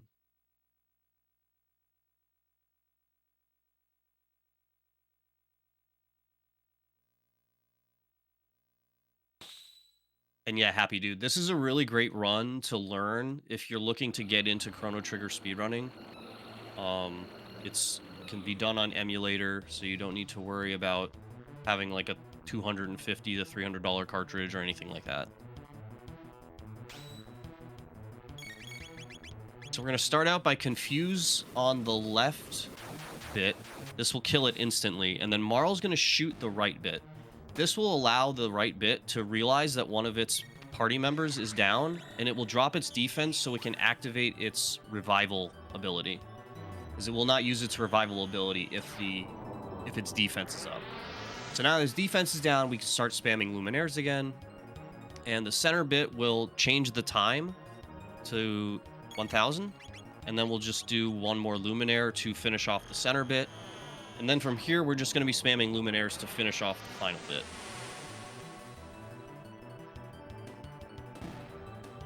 And again, one more Hyper Ether for Chrono, and that will be the last thing that Marl needs to do.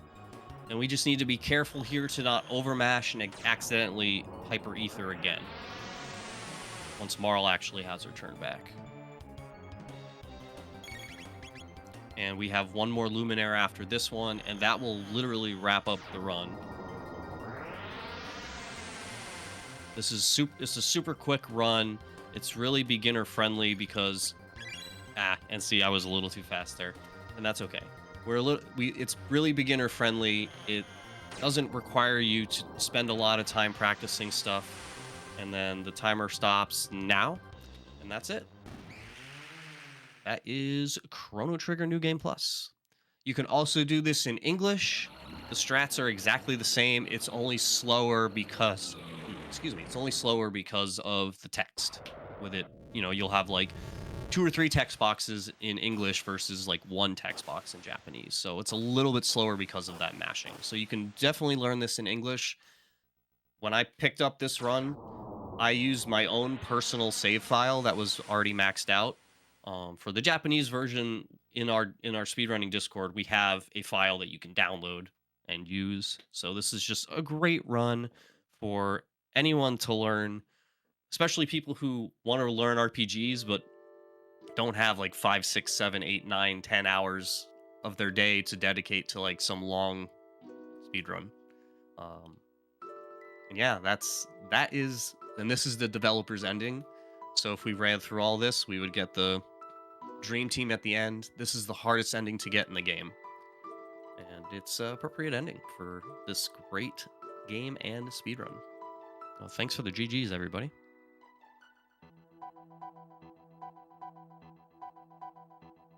Awesome. Thank you very much. Very cool, very fun run to watch.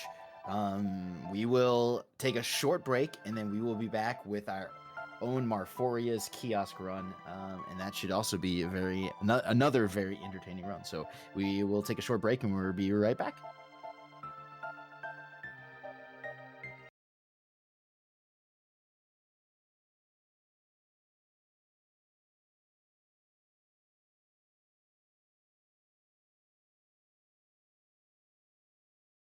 I was diagnosed bipolar depressive about 12 years ago.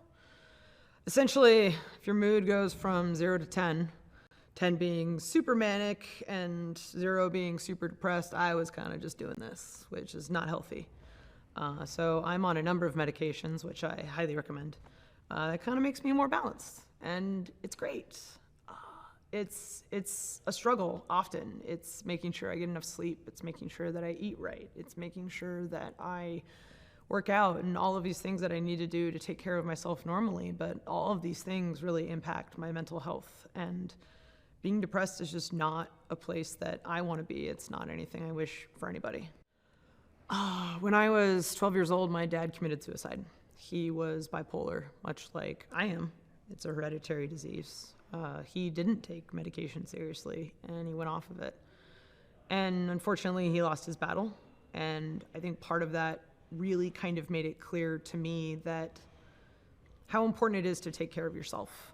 Because if you don't, the worst thing can happen. I've done a lot of cool things in my life that my dad never got to see. And I would have really loved that. Get help. If you need help, get help. There's nothing wrong with asking for help. Life is hard, and all of us go through struggles. It's okay to not be okay. It's okay to ask for help.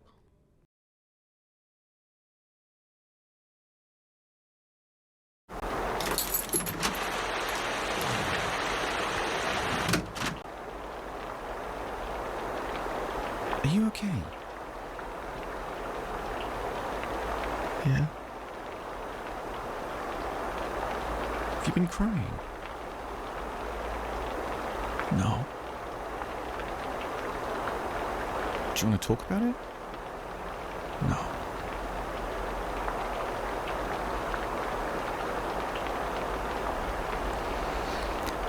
Do you want a hug?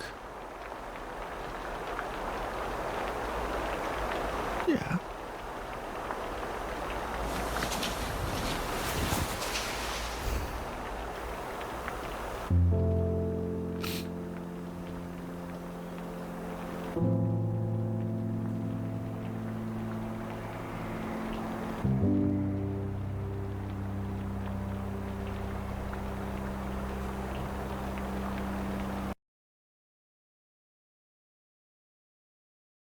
Life's daily battles are not meant to be fought alone. We're not powerless, so long as we don't lose sight of what's important. Don't be afraid to seize that moment to talk to your friends. Cloud, you okay? Because checking in on a friend can create a safe space. The first step on our new journey. You coming? Reach out to a friend about their mental health. Seize the awkward. It's totally worth it.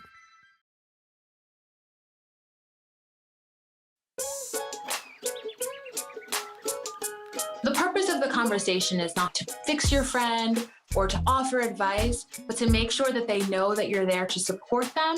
Make sure that you're listening. You're open to what you're hearing. You're giving your friend lots of time to share what they need to share. So rather than thinking about solving something in one conversation, think about it as an opening to a door of support. If they want to talk more, that you're there to listen. You can share that there are mental health resources available. If you've had your own experience with a mental health professional, you might share with them how it helped you. Sometimes after these conversations, people may feel vulnerable or they may feel like they've shared too much. So I would end the conversation by saying, thank you for sharing that with me. I hope that we talk about this again, and I'm here for you. Whatever gets you talking.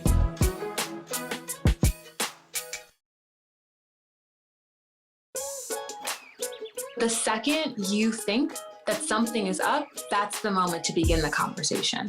These conversations can be difficult or awkward, but they don't need to be. What you want to do is express concern, express care, express that you're there for them. I'm worried about you. I've noticed some changes in you. I've noticed you haven't been around much. You seem more frustrated than usual. You don't seem like yourself. I care about you.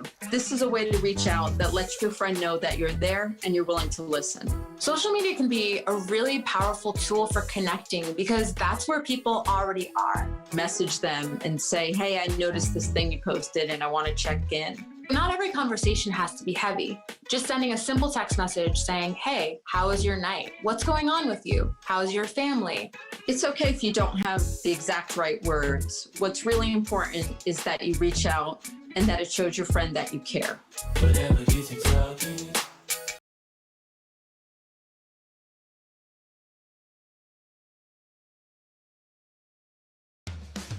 There's no right or wrong way to feel. What I would like to encourage is knowing some tips to kind of manage those emotions.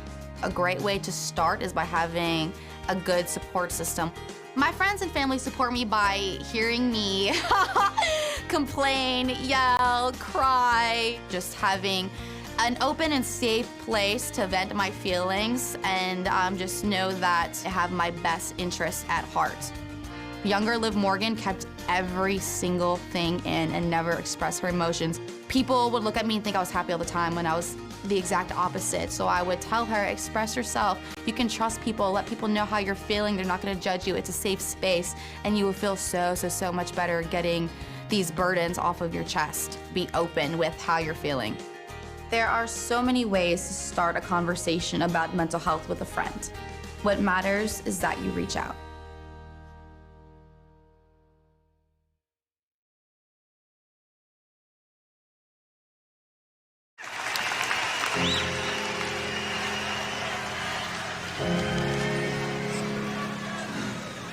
Real quick, before we get into this next song, and I come down there and sing with all my friends,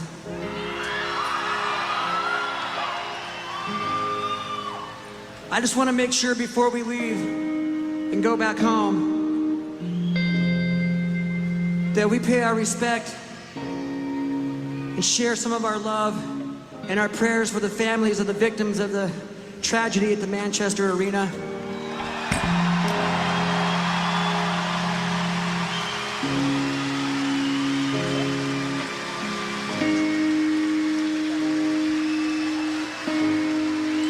My heart has never been broken so much than the day that I found out that that tragedy happened. And since that day, I've been wearing these little earrings with the bees in them. I know that's a symbol of the strength and hope of the city of Manchester. And I'm gonna keep these in. I'm gonna keep these in until all this nonsense stops and we can start loving each other. We can stop hurting each other because we believe in something different than the person standing next to us. The one thing that can't be defeated is love, right?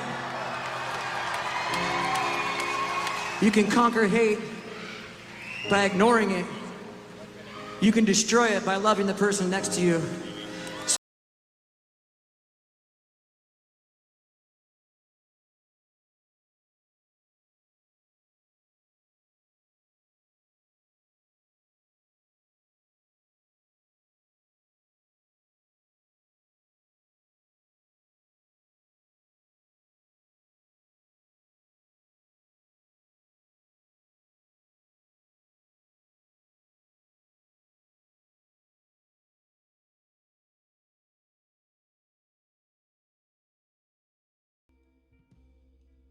Welcome back to Breaking the Habit.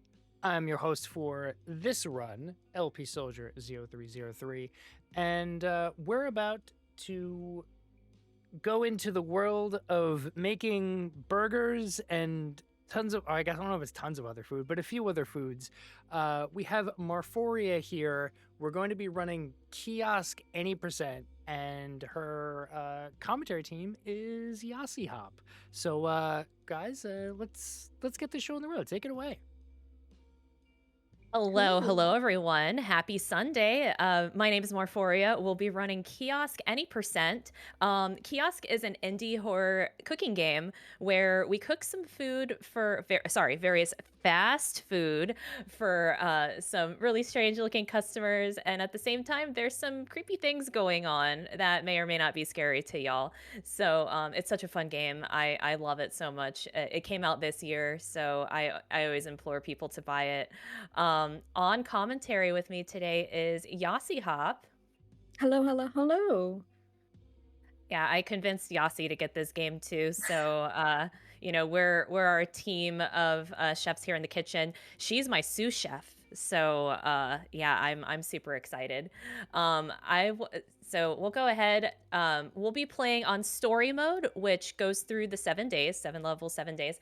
And time will start as soon as the words day 1 pop up. So I will count it down for you in 3, 2, 1, and go.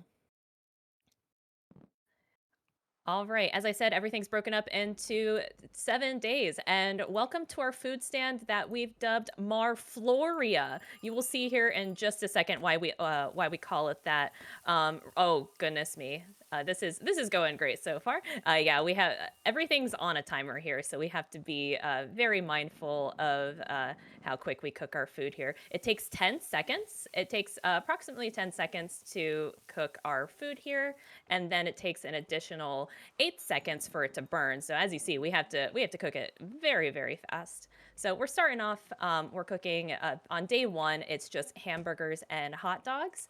And as the days go on, it adds more food here to our food stand. And oh yeah, it's something. And what's really nice about this game is that all orders are static. So the orders are the same every single day for every single customer. So at least we're fine with that. And as you see here, we're getting some orders prepped ahead of time for our customers. Oh goodness, this guy, he is our Dine and Dasher. He kind of bamboozles us a little bit, saying, oh, hey, what's that behind you? And then he disappears. So kind of silly on that part. Oh my God. Oh no. The lights went out. This is a spooky game. All right. Oh my God. Just a little heads up, there are some loud noises there when it comes to our little ghosts that pop up there. So any loud noise warnings there, just be a little careful on that. Alrighty. Yasi, what are your opinions on this game? Oh man, I have many opinions about this game. First off, the food just sitting there right on the floor. Like Marfaria says, I think you have a total of, 20 minutes until it fully goes green or foggy, which means it's moldy and we can no longer serve it to our guest. By the way, you kept saying customer. They are guests. They are our guests here at this fast food place at Marfloria. Oh my yeah. God. It amazes me how much you memorize these food orders. It's astounding that all these are memorized for you, Mar. Shoot, I just did the wrong thing there. That was my bad. And it was really funny. You might have seen me there go pick up some mustard. I was like, oh God, my mustard bottle disappeared when it was actually there in the corner. So very silly is that physics in this game can be a little wonky, but that's okay. You know, it kind of gives us a little variety there. And we're coming upon our last customer here. We serve about 5 to 6 customers per day. And yeah, depending on what they order, as you see, we just have burgers and hot dogs today. And that is it for day 1. Give it up for day 1. Day 1, give it up for day 1. All right, good job on day 2. Now, most important piece of tech here, you'll see us hit quit and then continue. And that's super, super important because that will restock everything in our food stand. If we don't do that, then everything will be left as is. And you'll have to restock everything one by one. And yeah, during your first playthrough, that's great because, it kind of kind of gives you more content with the game and stuff. But for the speed run, we just go ahead and hit quit and continue, and that restocks everything for us. Yeah, which each new day you also get a brand new item. For day 2 we have coffee. So we're gonna try to pre-make that coffee as soon as we can because it could take a little time to make. I Yeah, just burned some hot dogs and burgers. That was my that's bad. fine. They'll still take it. They won't, but Yeah, you know well, we'll make them. yeah. Very silly. All right. All right, next up, we have another burger up in here. I actually have to go. Oh, the cheese. I was like, where'd my cheese package go? As you see, physics can be very, very silly with this game, and I love it though. It's super fun. All They right. love to fall in that corner, along with behind that desk too. They love to just clip underneath that shelf and just disappear. So that's always fun. Very. All right. Oh, oops. Coffee, coffee, coffee. All right. While that's going, I'll just go ahead and cook some more sausages and burgers since I accidentally burned those other ones. Yeah, as I said, it takes only 8 seconds for them to burn. Yeah, before we give our food to our lovely lady that's sitting here, I'll go ahead because like the timer will run out on our food items here, so I think that'll be good. You'll be seeing lots of green on the floor now, and it's not because we started on the floor. It's just like Yasi said, there's a timer on everything, and then they just eventually turn green, which is so hilarious when that happens. From that green, they're still good. We can still use it. Yeah, Doesn't matter what deep corner it fell in, we can still use it. absolutely. Do we have some All right, time this for a is. few donations? Oh, absolutely. All right. So we have $10 from An Ocean Pearl that says making good use of the 5-second rule. We got $50 from Anonymous with no comment. And then we have $25 from Silver that says, yep, floor. Yep, floor. Love it. Love to see it. Thank All you, guys. right. Yeah, very, very good. Very good. Oh my goodness. Where's that other bird? Oh, shoot. I think I have one more burger here. Oh no, it went. Oh, it's funny. The burned burger went rancid. So that was. Oh, it's because I didn't cook these guys. I was gonna say. I was like, I'm missing one burger, but that's okay. Yeah, cheese and mustard for that guy. Alrighty. It's still good cheese. It is still good cheese. Yeah, cheese doesn't go bad. Cheese doesn't go bad. Ah, mustard bottle. Ah, okay, there we go. Okay, last up, we're doing 4 adult beverages for 1 person, but you know what? It's because they're picking it up for their friends. You know, they're being such a good friend, picking up these individual bottles of beer from our food stand. I like to think they're probably really cheap, so very good of that guy. All right, and that is it for day 2. All right, give it up for day 3. Day 3. Day 3. All right, on day 3 we introduced salads to the menu. Salads, and as you'll see there, you know, I prep everything ahead of time with those vegetables. So today we are given, you know, not only the lettuce, but we also have onions and tomatoes to put on our salads here. So more ingredients, more fun. Yeah, each salad takes only like 1 leaf, which I find hilarious. But you know, we just skimp on our guests, I guess. It's just very, very funny. Well, it's really great because it just kind of chops it up ahead of time. Oh, Mhm. excuse me. There we go. All right, we already gave him his burger. He also wanted a salad. Oh God, I didn't cut that thing of lettuce. Come on. All right, one more coffee for this guy. Very good. Now, as you see, items will lock onto our food here. Oh, lettuce. Ah, shoot. I was going to say, I'm so used to that other head of lettuce being there. Oh, goodness. I always find it weird you could put lettuce on the hot dog, which does anyone else eat their lettuce with their hot dogs with a slice of lettuce out there? Anyone? Because I don't. No judgment, but you know. I think they're doing that to kind of have it be like maybe that's your relish. Oh, clever.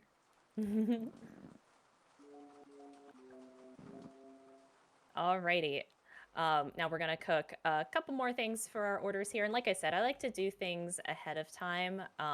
And yeah, next up we just have simple hot dog, ketchup, mustard, and let's see. Come on, we only need one of each here, but I'm gonna go ahead and I'm gonna prep myself ahead of time here, or just for backup, I'm just gonna do a couple more there. Our Dine and Dasher came back. We don't like you, sir. Go away, please, and thank you. Now, Yasi, she actually works in a restaurant, and so she's definitely seen some fun stories at her job as Oh my well. goodness. I think the weirdest one I had was someone asked for ranch for their risotto. Oh my god. That is one that it's always stuck with me and just I remember it to that day, but you know, everyone has their own thing, you do you. I did judge on that one, I'm not gonna lie. But yeah. Oh goodness. That's you know, risotto is already like creamy as it is, you Yep, know. yep. So the fact that they People, would when they want like their ranch. ranch, they like their ranch. I actually read a Reddit story one time of this girl who got real, or it was a guy. I think a guy went on a date with a girl, and he was really upset because she just had like a ranch bottle in her purse or something like that because she has to eat ranch with everything. Mhm. When people ask for a side of ranch, I'm like, I got you, and I bring like a entire cup full. Oh my god. All right, give it up for day 4. Well done, day 4. We Day introduce eggs. 4! We introduce eggs to the menu, but that is in addition to everything else here. And not just that, it's not just the eggs. We serve eggs and sausages, which is really funny because we've already been technically serving sausages in the form of hot dogs. But I guess if you put it on a plate, they just turn into regular sausages. So hooray! I've never been a sausage person. I've Really? always been like, I'm all for that bacon, you know? Yeah, bacon's cool. I guess it just depends on you know, like when I'm at home, my dad usually cooks breakfast like that. So Bacon and hash browns. That's I'm good on that. oh man, hash browns would be so good at Yep. Marfloria. All right, first order of eggs here. I like to throw them from all the way back here over here to our hood. That way it arcs pretty, you know, pretty decently. I wouldn't say perfectly, but it helps. It helps. And again, those also cook in about 10 seconds, and you leave them on the burner for too long, and they will burn. So let's see. Cheese, tomato, mustard. Cheese, tomato, mustard. Very good. Very good. We also go ahead and prep that thing of eggs and sausages for them as well. But yeah, as you see, we do have to talk to the customers first before we give them our food. If you do not do that, then the food will just bounce off of them and it'll just kind of be in the background, which is really funny because I'm just like, hey, that food's behind you. You can just go ahead and get it. We're already serving it from the floor. There's nothing different about it being on the grass, in my I've done opinion. that so many times. I've accidentally talked to him. I just boop him in the head. I'm like, here's your hot dog. Yeah. All right, and oh god. Whoa! Oh no, more people, more scary ghosts. Oh no. And those are the main things that go on in here is just we just got jump scares going on like that, which I don't know, even to this day, I still get a little creeped out on some of the jump scares because you know, you're just moving so fast and you're locked in. I think that one with the one where he's by the door, that really kind of sneaks up on you out of all of them, in my opinion. But yeah. Yeah, for sure. Hot dog, lettuce, mustard. Burger, lettuce, onion, mustard.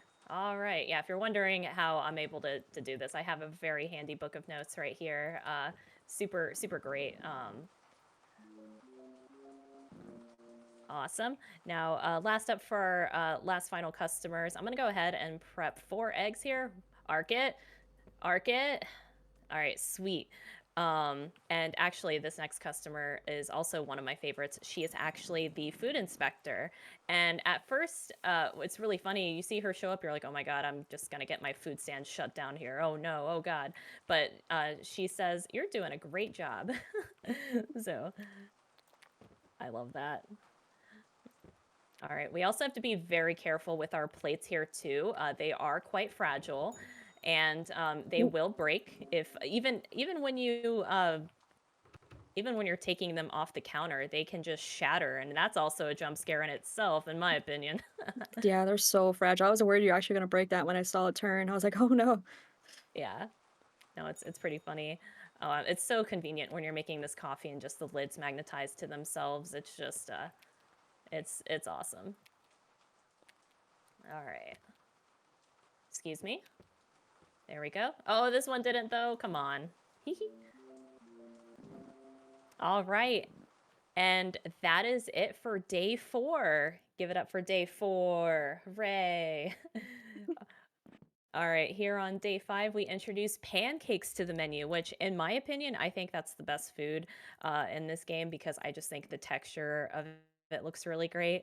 And honestly, just all the textures in this game, the developer did a really great job on them making the food look so realistic. So yeah, it's awesome.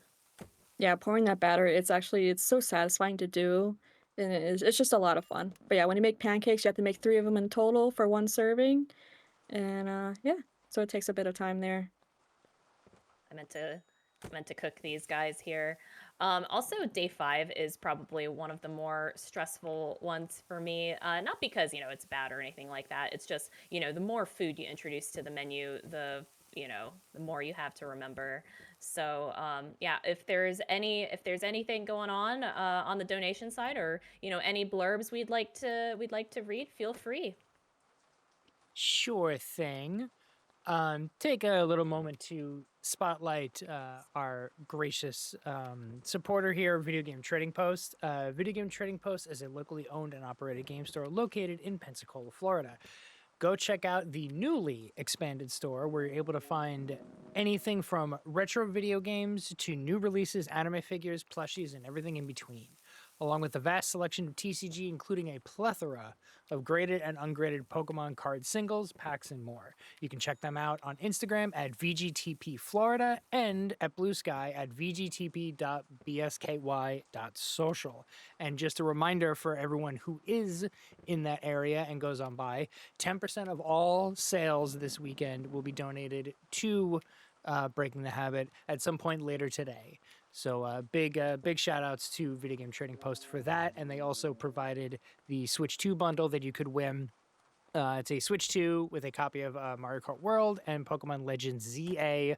All you got to do is either donate $100 over the course of the rest of the event, or you could just donate $100 in one shot. And you could also put it toward all the polls and incentives, or rather targets, that we've got going on too. So if you want Lola Bunny to be played during Space Jam, I think you should do that. Sorry, I'm I kind was of like looking at this LeBron guy. James myself, but you know. Cheese, lettuce, tomato, onion. Okay, I was gonna There you say go. this guy was freaking me out a little bit. All right, cool. Yeah, We already sometimes got items will our like snap together when you don't really mean to, so you gotta be careful not to have too many near the counter space there when you're making your serving. But yeah, great job, great job. Thank you. Oh goodness, I was supposed to cook. Yeah, looks like we were supposed to cook more hot dogs there. All of them went rancid. No big deal. No big deal. It's just another 10 seconds that we got going on there. All right. Pancakes. Wall those up. That is not a pancake. That was actually a bun. Come on, man. You got so many things on the floor. Where's our other pancake though? Where did that go? Oh, there Oh, it right is. Oh there. my Yep. god, it flew all the way over there.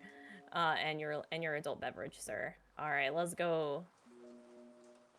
Oh, and your eggs and sausages. My bad. I am sorry, we're a 2-women show here. We're trying our best. You know how hard it is to pick things off the floor? Yeah, it takes a lot. You gotta bend down, and then you gotta fight the urge to just stand back up. It's a hard thing to do. Yeah. Yeah, day 5 here. You are so chaotic. You are not my favorite, but yeah, that's okay. That's okay. It's just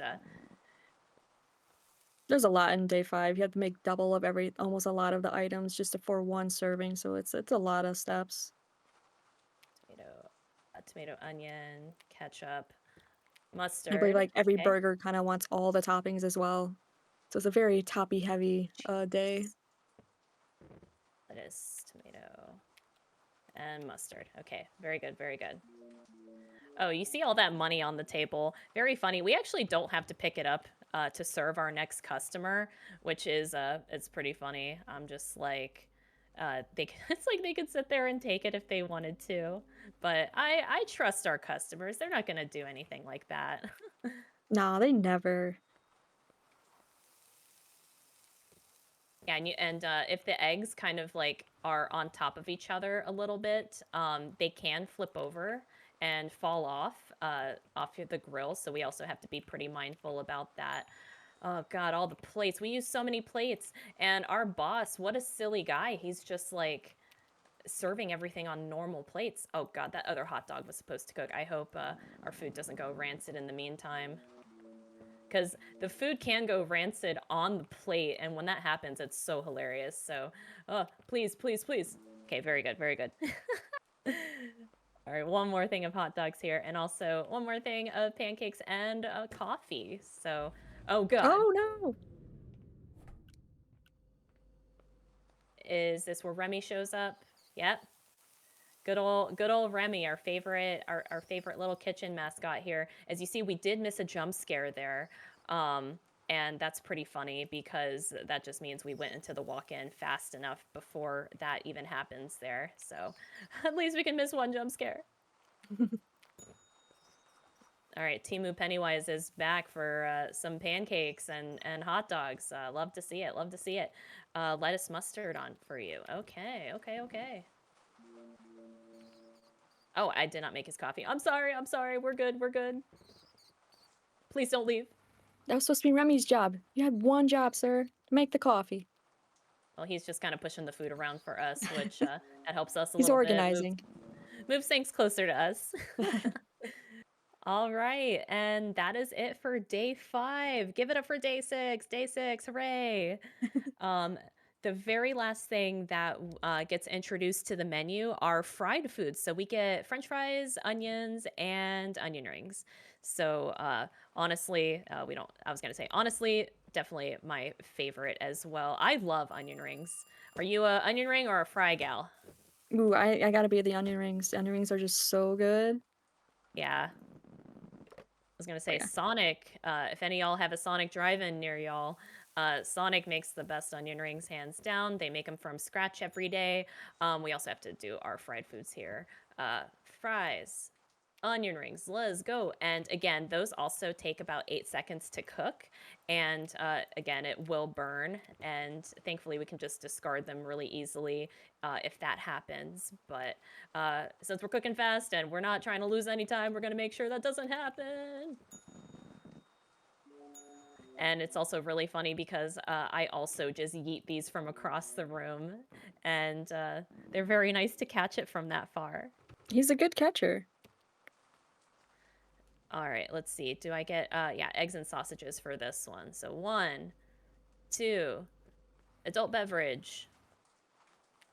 Yeah, we only have to cook one burger for this day, which helps out a lot. You know, once they introduce the fried foods, that's what a majority of the orders are here. So that makes it pretty nice for here. All right, very good, very good. Yeah, and people wanting like coffee with their onion rings, you know, I'm not gonna judge them, but it is what it is. I'll not complain, especially if they're some dedicated patrons up in here. I feel like that would mess with the taste, but you know, yeah, like you said, you do you. Yeah, for sure. Man, if only we served these with sauce. Oh my goodness, that'd be great. Nope, not nuggets. Just as long as it's not ranch. You know what? I like that for fried foods. I'm not gonna lie. Like actually at Sonic, I would eat my onion rings with ranch. It was just so good. Really? I've always Yeah, been like, I guess ketchup. It's always been mine. Ketchup. Yeah. I'm picky with ketchup in the sense that it can be a little too sweet for me personally, but I understand why people like them. It's just a classic, you know. All right, hot dog, lettuce, ketchup, and oh yeah, we make fun of our people that want lettuce on their hot dogs, but that is okay. Again, we're not going to judge people for their orders. All right, very good, very good. Did I cook my burger here? Because again, there was only one burger for this day, and that makes it super convenient. Okay, cool. Didn't go to the edge there. Let's see. Oh my god. That scare got me the most when I first played this game. It is super funny. Oh, this one. They want pancakes and nuggets. Oh my goodness. Oh my They want goodness. all the things. And unfortunately Very for the good. burger, it's an everything burger, so you need the cheese, lettuce, tomato, onion, ketchup, and mustard. So it does take some time to make that. Yeah. Oh god. Yeah, I can't forget about everything that's going on up in here, as you see. Lettuce, tomato, onion, mustard, ketchup. I always say ketchup mustard, even though I have like the mustard The bottle opposite up. one. Yeah. And yeah, literally anything can get caught either on the shelves or in the back, and when that happens, it's just hilarious. All right, nuggets, 2 fries, and a beer. And what's really great when you cook your fried foods here, and then you get rid of it, as you see, the fries will automatically snap in there, and that saves you a little bit of time. Alrighty. Here, ma'am. Catch. Thank you. All right, It's like, heads up. sweet. Just throw the pancake at her. Literally at her head. All right, give it up for day 7, our very last day. Again, mostly fried foods here, which is awesome. Our first order starts off with 2 orders of pancakes and 2 coffees, which that is a classic combo in my opinion. Very delicious. Are you much of a coffee person, Yas? I started getting into iced cappuccinos recently. Other than that, I've never been a big coffee person. That's okay. Coffee can be kind of strong, and I'm not gonna blame you for that. But oh my god, the texture of these pancakes looks so good.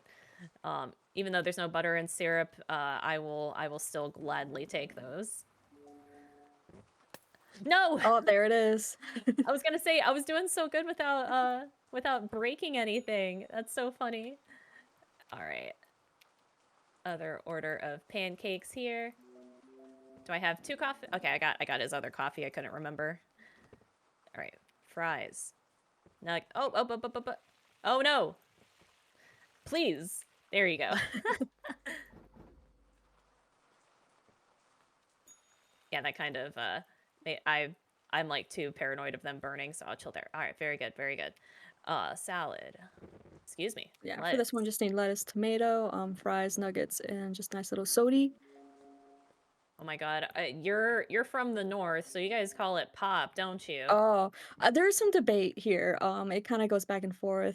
A lot of people here call it pop, but I still stick with soda. It Oh, just, you in my are opinion, sounds better, but you are the rare one. I am not I'm the joking. weird one in my area.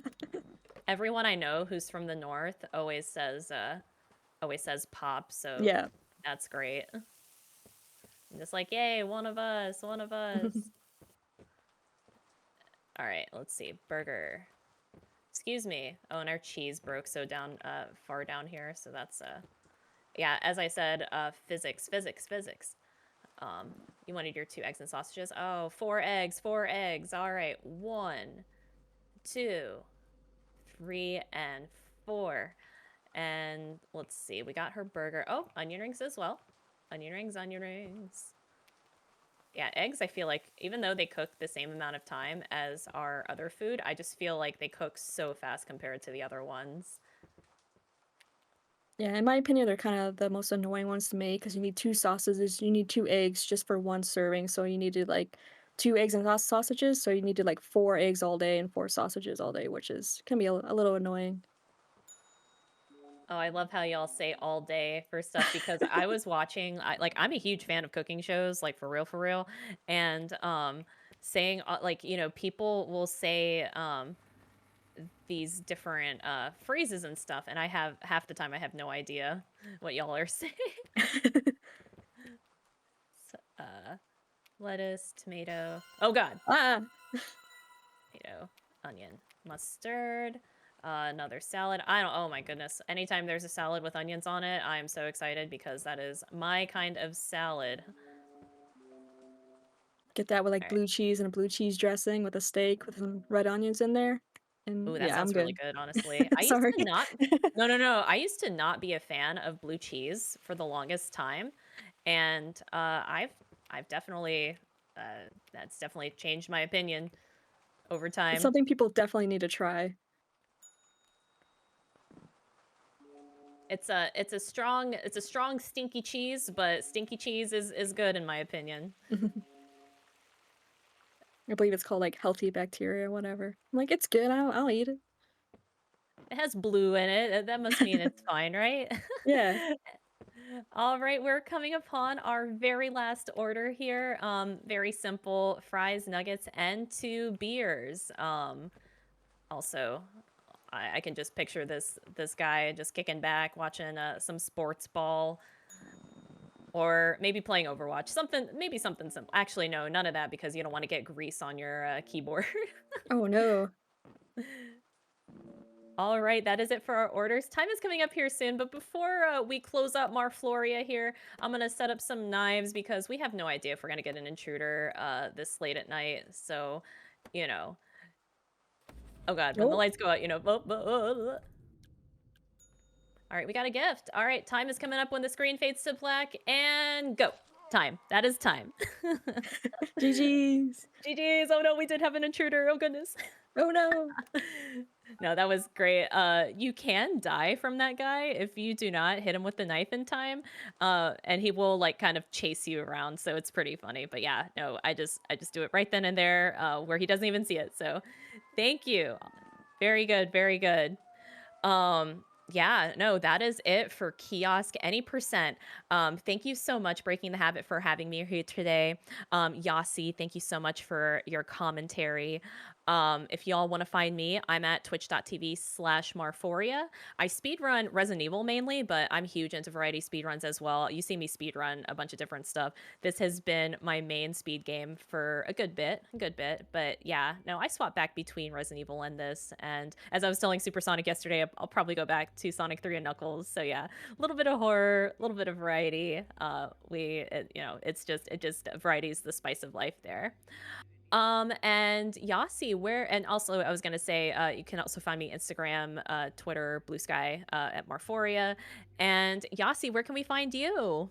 Yeah, so you can find me under Yasi Hop, under YouTube, Twitch, and also Blue Sky. I'm on Blue Sky a lot. And yeah, this game is super fun. It's really cheap. I believe it's like less than $5 if I remember, something like that. Yeah. If anyone's interested, you can easily pick this up. Yeah, it is. It was like $5 at launch, but when it goes on sale, it's like $3. So yeah, folks, I implore you to buy this game. Even if you don't speedrun it, just chilling there, cooking stuff, throwing it at people, giving them the food with extra floor seasoning. You know, it's pretty great. So, and you know, not as scary as other cooking games. There's one cooking game that I played. You know, it was called the Boba Tea Shop. I got scared. I was scared the whole time I was playing that game. So, yeah, it could be pretty funny, but no, here with Kiosk, it's like the right amount of, you know, chill, casual cooking and some scares. So, I'm very much thankful that this game came out. All right, but yeah, that is it for me. Everyone, please keep watching. Please keep donating to the American Foundation for Suicide Prevention. They're here for a great cause. It is a cause that means very near and dear to my heart as well. So, yeah, thank you so much, Breaking the Habit. Take it away, LP. Thanks, Mar. Thanks, Yasi. The run was awesome. I just want to get one last donation because technically you still have an order up, Mar, from Neo Nemphis for $25. It says, one of your finest hot dogs with all the Marfloria special seasoning, please. So there's still one more order. But thank you again. That run was awesome. That was my first time really fully finally seeing the game, and I get it. I understand. So... we're going to take a quick break, and then when we come back, DeCosmic is going to make his return to Breaking the Habit with a Van Helsing run. So everyone just sit back, relax, and we will be back in just a few moments. Stay right there.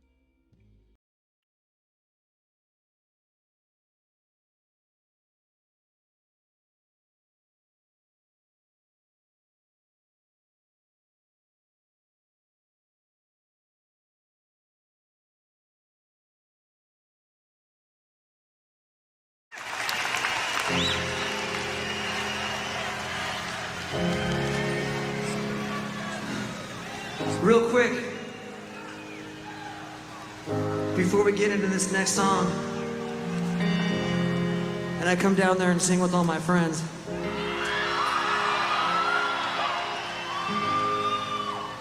I just want to make sure before we leave and go back home that we pay our respect and share some of our love and our prayers for the families of the victims of the tragedy at the Manchester Arena.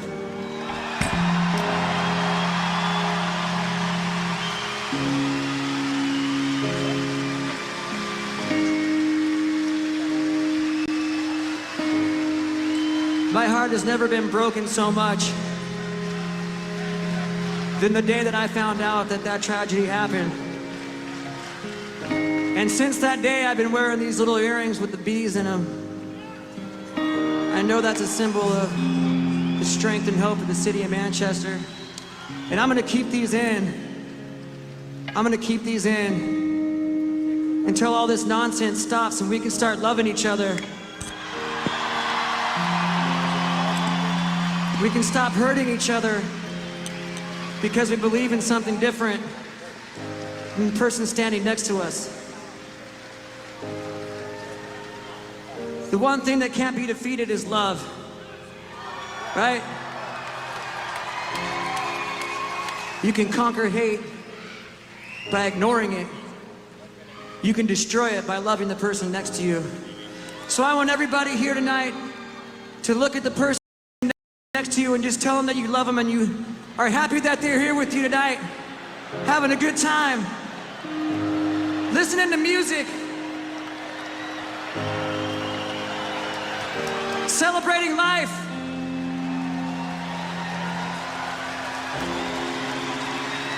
We don't care what you look like. We don't care where you come from. We don't care what you believe in. We love every single one of you out there. And nothing will ever change that.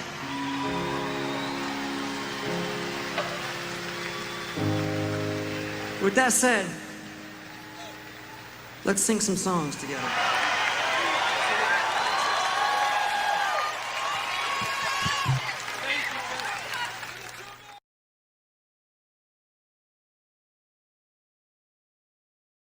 I grew up in a household where being told that boys and men aren't supposed to cry and seeking some type of outside help meant that you're crazy. I've had some trauma in my life, being shot, losing my brother, losing my mother about a year ago, and losing my grandparents. So me, I seek outside help because me personally, if I keep things bundled in, I'm gonna explode. And I'm a 6'2", 270-pound man, and I do cry. And I have 2 males that I'm raising, and I do let them know that it is okay to cry.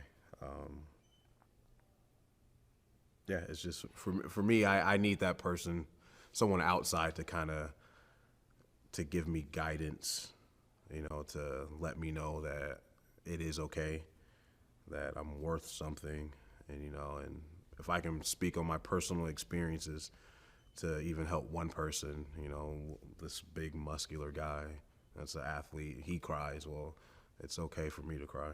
So for anyone watching this, it does get better. I can testify to that. Just keep pushing.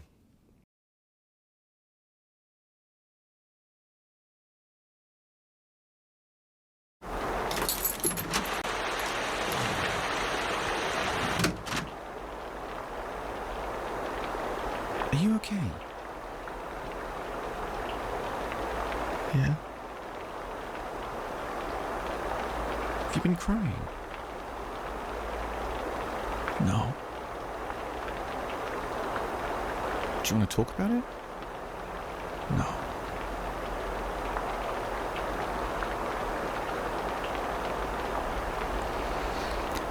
Do you want a hug? Yeah.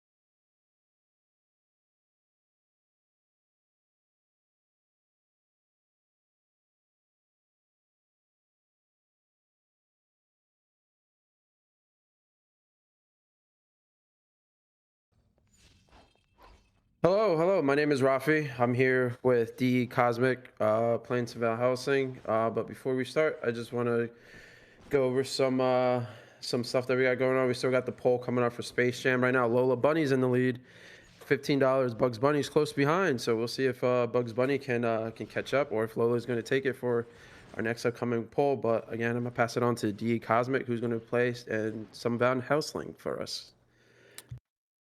Hey, what's up? My name is DE Cosmic. This is Van Helsing for the PS2. It is the game tie-in to the movie, starring Hugh Jackman from some year that I don't remember. I think it was 2004 or 2005 or something. It might have been later. But we're going to go through like 1887 Transylvania, which they say is part of Romania in the movie, but it's not actually part of Romania at the time that the game takes place, or the time that the game in the movie takes place. And it's going to be cool. It's a neat little action game that borrows a lot from the DNA of, like, you know, its contemporaries, like DMC at the time. So we'll go ahead and get on into it. We're going to be playing on easy difficulty because it doesn't really affect anything other than health. So we'll be cool. All right, so in 3, 2, 1, go. I thought that there was a confirm there, but it's fine. So it says Paris, France, 3 years later. I don't know why it starts with the game saying 3 years later. I think it's just because the intro to the game has a cutscene that shows you some of the prologue to it, where we end up here at this clock tower fighting against Mr. Hyde. We're just gonna be doing a lot of rolling as Van Helsing here. There's also a grappling hook that we have access to. And we're going to skip that cutscene, and we're gonna immediately start out using the mechanic called the enhanced ammo, which is the blue bar on the right side underneath the gun icon. And we're just going to go ahead and take Hyde out here. He's going to hit us through the roof there, but then we're going to make short work of him. We're going to end up hitting him right off the edge there. And he's going to like get impaled on a spike. And now we're going to head actually to Transylvania now. A lot of the movement in this game is going to generally be done like one of two ways, which is either with the grappling hook or just by rolling everywhere. We're going to activate this bridge here. There is a way technically to skip having to activate this bridge, but it only saves probably like 10 seconds or so, and you only get like one try at it, and it's pretty precise. So not really something that I go for in marathons or PB attempts very much, just because it is such a reset heavy thing, like a minute and a half into the run. Now we're going to use Van Helsing's arm blades here that he has. They take out all these enemies in 2 hits. He has a 3-hit combo, so if you can get a little bit of collateral damage, you can usually take out like 2 enemies in 1 combo. You can also kind of just like roll cancel out of the combo as well, so that's pretty neat. There's that. Get that right here. We're gonna grab this for a little bit of safety, and then head into the square here. That was a life replenisher. We'll go over what that does in a moment. If you guessed that it replenishes your life, you're correct. The upgrades in this, or the consumables in this game, are rather succinctly named. There we grabbed onto some air in the middle of the square and we're able to catapult ourselves forward. Yes, I did say we grabbed onto some air. We're going to do it again in a moment here, because there's nothing actually that he grabs onto in the middle of that room. It's just sort of like... It's just sort of a thing that the game allows you to do, and then you can catapult yourself forward. So if we go over here, we're going to grab onto air again, and then be able to just go up to this room here, where we're going to get the shotgun. The sound for the shotgun is also going to play here. What is going on, game? Okay. The sound for the shotgun also played there, just because cutscenes actually can get detached from whatever is going on in the game at that time. So like if you skip them, they'll just keep playing their audio. This guy is also known as 4 exclamation marks. Probably the best name boss that I've ever played against on the PS2. To be honest, he is truly a man of mystery. And this is about where we get into the part of the game that everybody thinks is like what the DMC run or DMC2 speedrun looks like, where you just sort of walk these bosses down, and you use your guns to do so. Again, we're going to be using the enhanced ammo, which, in the case of the handguns, actually just enhances the amount of ammo that, like, the amount of damage that they do, but it fundamentally changes some other guns that we're going to get. And we're going to get quite a few guns during the course of the game. It is also actually faster, you know, there's something about games that have vampires as like main characters or main antagonists where rolling or dashing backwards is just really good. And that, you know, Van Helsing is no exception to that. We got 1/2 of a life increaser there, which, again, if you guessed that it was going to increase our life when we get the other half of it, you'd also be correct.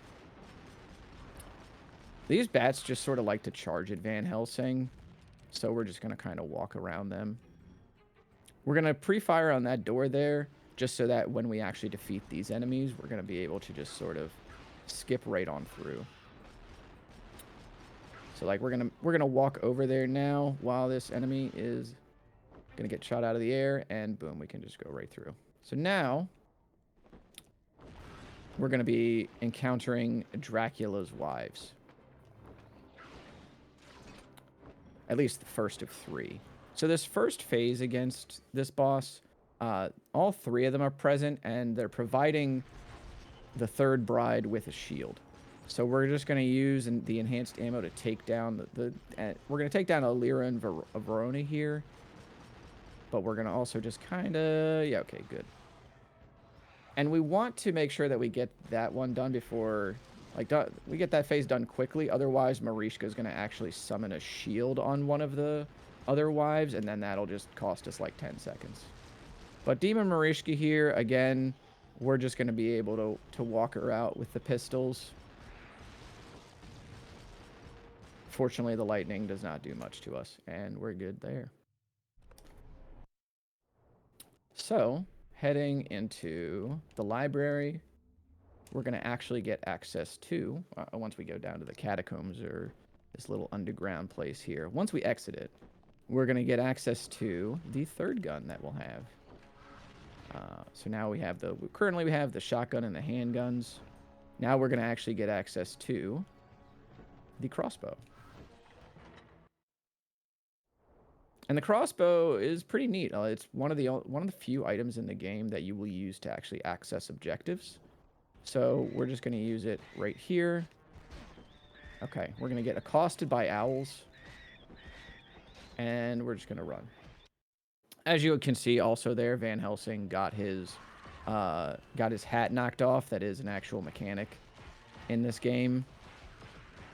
It's absurd to the point that there's actually like a hat percent for this game, where every time your hat gets knocked off, you have to wear a hat while you're playing the game, and if your hat gets knocked off in the game, you have to take it off in real life, pause the game, try and get your hat back, and then so you can then put it back on in real life. It's quite silly. Quite silly. Almost as silly as this statue that we're about to encounter here.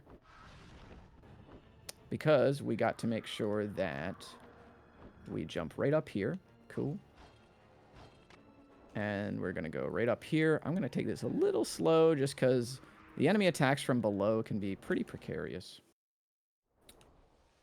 And then we're going to get through this area here where these skeletons with like dual energy blades are going to try and accost us as well.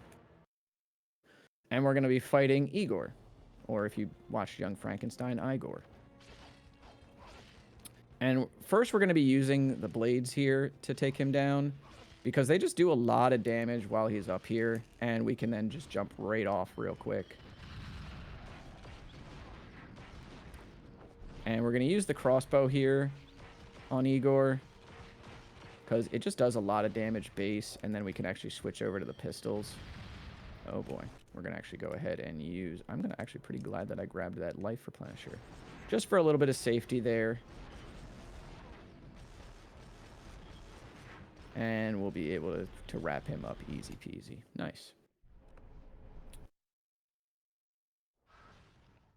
So now getting to the next area, we're going to grab this ammo replenisher, which actually will refill our enhanced ammo when we use it. We're also going to grab the second half of this life increaser. It pretty much just costs no time to get, and also allows us to play a little safer. Now, what's going on in the story here is that Van Helsing has actually come to Transylvania in order to protect two of the heirs to a bloodline that are responsible for taking out Dracula. Dracula vowed that he, you know, would not die before he killed the entirety of this bloodline. And their only two heirs are a son and a daughter. And the son is this guy here, Velkin, that we're fighting against. He's been turned into a werewolf by Dracula. So his sister and Van Helsing have been kind of looking around for him. Van Helsing kind of, you know, throughout the course of the movie and the game tries to convince the daughter that, you know, it's just not her brother anymore. Like, she needs to stop fighting like it's her brother. But Van Helsing, fortunately, has no qualms about taking out mythical beasts here. Even if it is like a target he's technically supposed to be protecting. We're going to walk this guy down here using the enhanced ammo as well, and he should be good. Getting grabbed like this is actually pretty good for us because we can just do a lot of damage pretty quickly. All right, so now we're going to have to exit this village here and head to Castle Frankenstein. But while we do that, Rafi, if you have anything to go over, any donations or anything, that would be excellent. Yeah, yeah, for sure. We got a donation from Smash Villain, $20. It says, much love to the sickest vampire slayer I know. Hey. And then also just wanna let everyone know that if you donate to our awesome cause today, we have some prizes that you'll be eligible for. If you click the Tiltify link, you get a chance to get a Devil May Cry figurine with Dante and Trish, a Chester Bennington painting that was painted by our fine artist and tattoo artist, Beck Beware. You also get a chance to get a Pokemon card bundle, TCG Silver Tempest Elite Trainer box. And then you also get a chance to get a Sonic the Hedgehog Squishmallow. And if you donate $100 either one shot or throughout the course of the entire event, you get a chance to win a Switch 2 bundle that contains a copy of Mario Kart and a physical copy of the new Pokemon Legends CA game. So, yeah, back to you, D Cosmic, with the amazing Van Helsing gameplay. Sweet, thanks so much. Those are some excellent prizes, by the way. Those Dante and Trish figures, by the way, they're quite old, and the quality that I saw them in, or the condition that I saw them in, was great. So having like such vintage toys as prizes is a really good value. I've only ever been able to like find one of the puppets in the wild as a figure. So if you get Trish and Dante and from donating, I'm going to be quite jealous of you. So you should definitely do that so you can make me jealous. because for those unaware, I play a lot of Devil May Cry. So now we got the enhanced ammo for the shotgun here. We're going to actually use it to take out the wall there, because there are certain objectives that are tied behind having different kinds of advanced ammo. And we're going to head over here.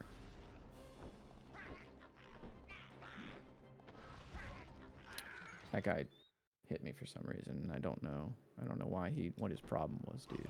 But we're gonna make it work, I suppose. Here's also a great instance of a cutscene getting getting desynced from the audio. We've skipped the cutscene, but you still hear the elevator going down. Now, why the game does this, I don't really know. And if it even saves time skipping that particular cutscene, I'm also unaware. But it seems faster, so I continue to do it, also because it's funny. We're gonna roll through this area where Dracula has been performing a bunch of these experiments on people. That's part of the reason why Velkin is actually a vampire, is because Dracula essentially experimented on him. We're gonna get out to this courtyard against the gargoyles, and we're actually gonna use the speed boost here. The speed boost, you guessed correctly, it actually increases the speed at which our shots come out. So with the shotgun here, this is super valuable because the shotgun normally has quite a low firing speed. But with the speed boost, it's much faster. And it does a lot of damage. So you can really just, chew through those hordes there. Oh, excuse me. Okay. So here, we're going to go through, for whatever reason, he just bonked his head. But we're good now. So we got the electric gun here. The electric gun, we're mostly just going to, we're going to use it for 1 or 2 enemies. But we're mostly going to be using it for certain objectives. It's going to shoot out a little ball of lightning, and we're going to use it to power these little nodes here. There we go. And this is going to actually allow us to activate the elevator that will lead us to the Dracula fight. When you play this game on New Game Plus, you actually don't have to do that fight against the gargoyles here. You can just activate the elevator and go immediately to Dracula. Pretty big fan of, on New Game Plus playthroughs, games that allow you to just sort of, innately sequence break. It's pretty neat. Nice little details. Dracula here has 2 types of attacks. He has the icicles that he's going to shoot out here, and then he also has an uppercut that he's going to do. Now, when I was learning this game, I tried rolling against this uppercut, and all of my time in... Oh my gosh. Excuse you. Okay. Jeez Louise. All of my time in fighting games has taught me that you don't jump against uppercuts, but against that one specifically, which he never did, you would actually have to jump to avoid it. So the electric gun here is what we're going to be using against these skulls. As you can see here, we can actually cancel the animation, or the recoil animation, of the electric gun by just rolling. So we're going to just use the wall here to maintain positioning, and use that to just take out the skulls pretty fast. We're going to jump up here real quick because we're going to use the wave management here to then, yep, there we go. And we'll get in position to just jump right up here. Now, in these caverns here, there's pretty much just only skull enemies. And so we're just going to do our best to, not get knocked off the platforms here. It's just a bunch of skull enemies, and yep, okay, that I shouldn't have done that. Oh no, that's unfortunate. Yeah, a little bit. For some reason, the timing on this, the way the cycles for this room work, is kind of tight. Especially if you're just ignoring them, because you're meant to, defeat all of them while you're going across the platforms. But nothing doing. We're gonna actually switch to the crossbow here because we just picked up the enhanced ammo for that. And okay, all right, cool. Thank you, game. And unlike a lot of the other enhanced ammo, this actually changes straight up the type of shot that the crossbow does. It makes the crossbow shots explosive. So that's pretty useful in some scenarios.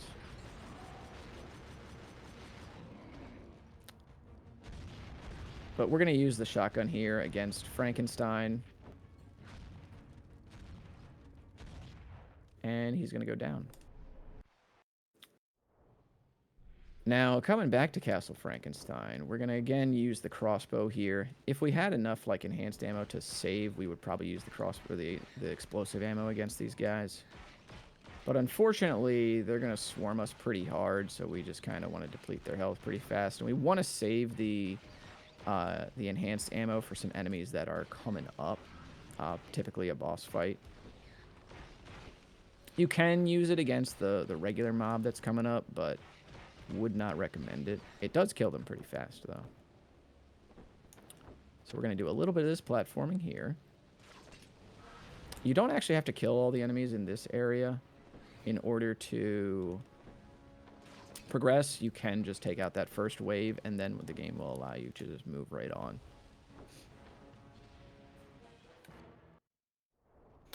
Okay, so now we're going to get the only other melee weapon in the game, which are these swords. They are pretty good.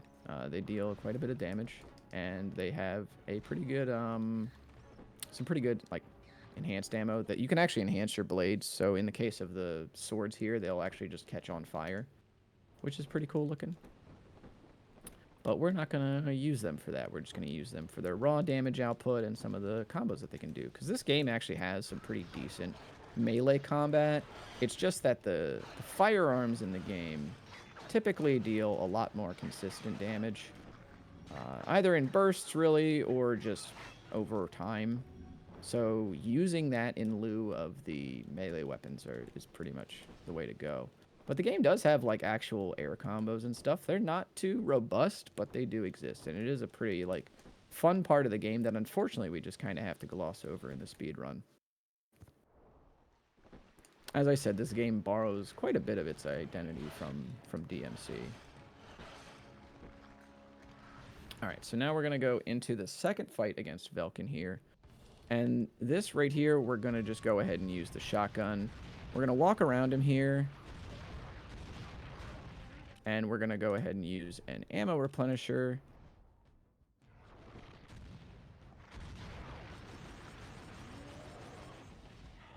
And for some reason, he just decided to do this to me. And that's fine. Okay, so now he's down. And we're going to move on to the next fight against Dracula. And while we're doing that, if you have any more announcements you need to do, go for it, Rafi.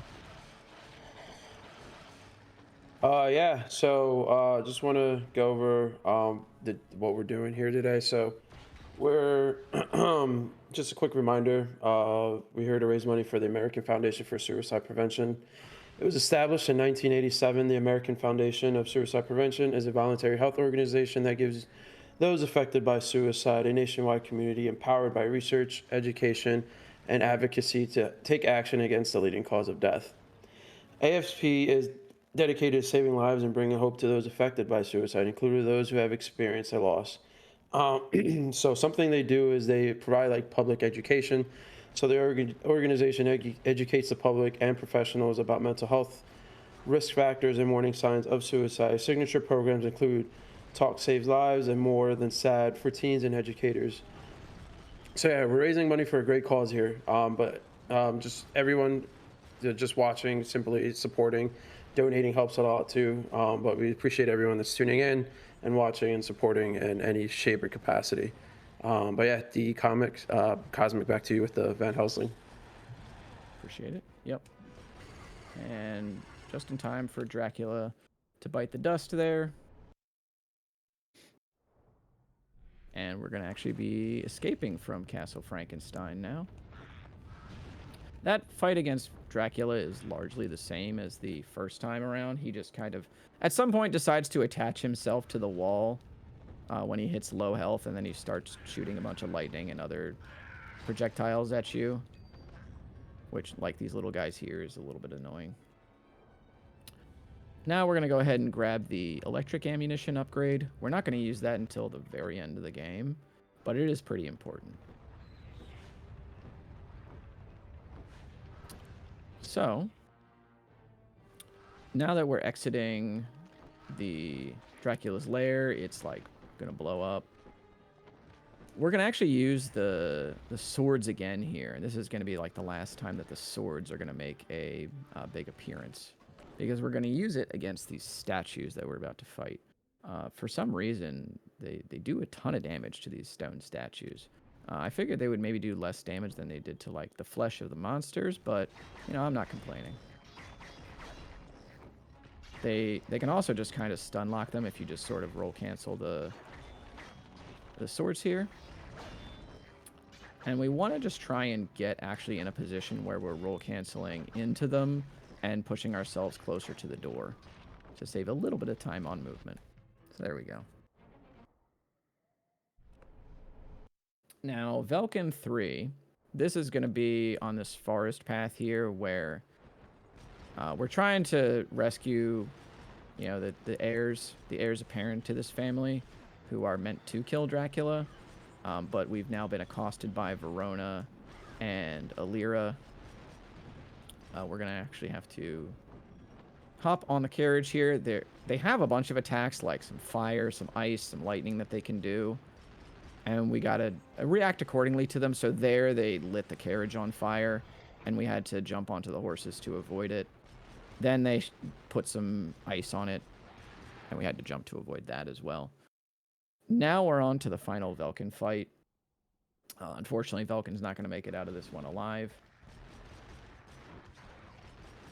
So we're going to first refill the ammo here with the pistols, and then we're going to end up switching over to the shotgun.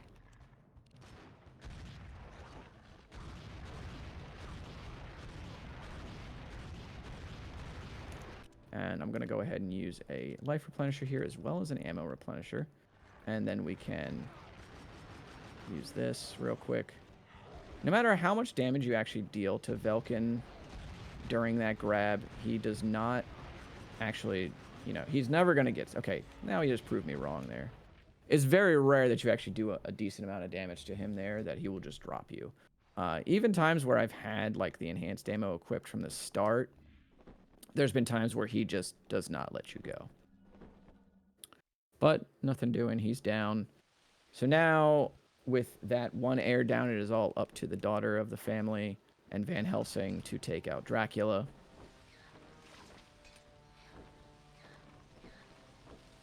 I like how your hat comes back. I like how your hat comes back to your head after the cutting back to the next part of the game. It's so funny. Like, his hat just has a gravitational force to him. Like, you could lose it all the way back on mission 1. And it's like, nope, I'm back here, dude. It's always funny to think, like, oh, I lost it at this clock tower in Paris, France, but I got it back. I like to imagine, like, it's either that the hat has a gravitational force or he just carries an entire stock of them in his coat. So once he gets to the next chapter, he just puts the next hat on.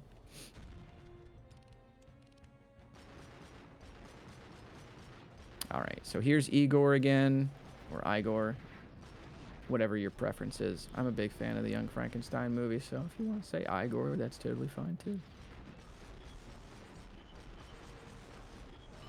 He has a lot of explosives that he dishes out. There's like a little cluster bomb there that will just shatter into a million pieces, so you have to keep track of the little flecks there that kind of come out.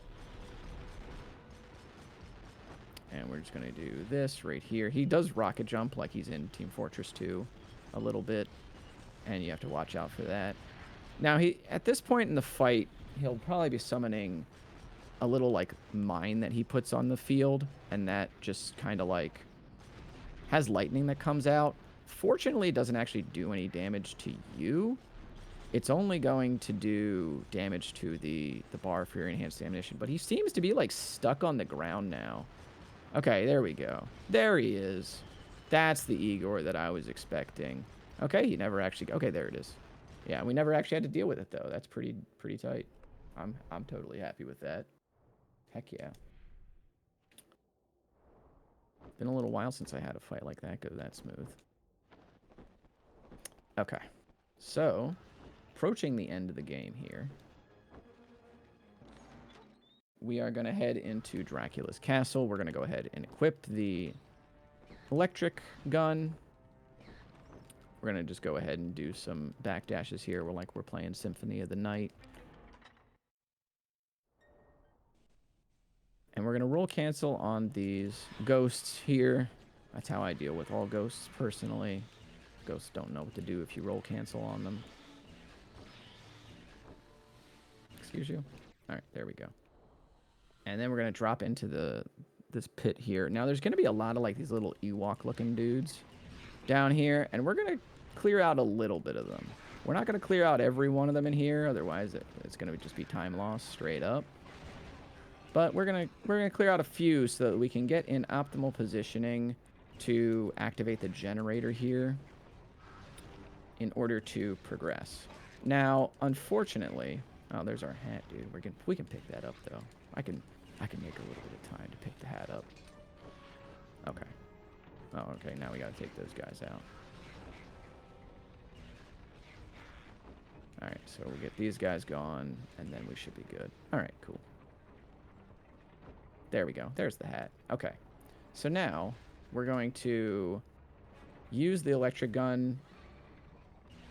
Okay. Is it going to give me a little bit of trouble? This right here, this section right here actually gives me quite a little bit of trouble sometimes because for whatever reason, the hitbox on this node here shifts a little bit every time you fire at it. So we have to constantly like readjust. And there are times like this where it will just not work for you. And that's like pretty feels bad. Excuse you. Do we want to have this work? However, if it does not work, I actually have prepared like a safety save for this part specifically. It will be the first time I've actually had to use it in a marathon run. But oh, there we go. Okay. Is it gonna work? Yeah, let's do it, dude. Heck yeah. See, as soon as you just talk about the game's like, no, I'm going to prove you wrong.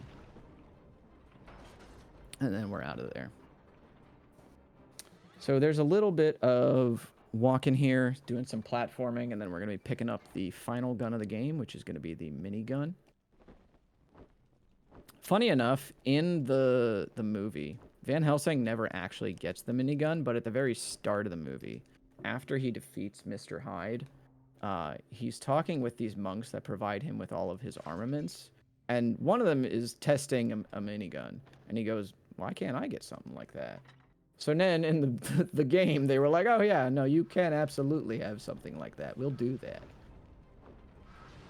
And the minigun is quite powerful. Also, don't ever skip this gun, because when you go into the next room, you will soft lock yourself. I may or may not have tested this for scientific purposes at one point during a playthrough.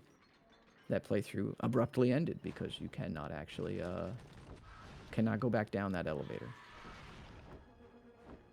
But while we're heading through these rooms, heading to the penultimate boss, one final time, Raffi, if you got anything for me. Yeah, so I just want to thank one of our sponsors, Video Game Trading Post. They're a locally owned and operated game store located in Pensacola, Florida.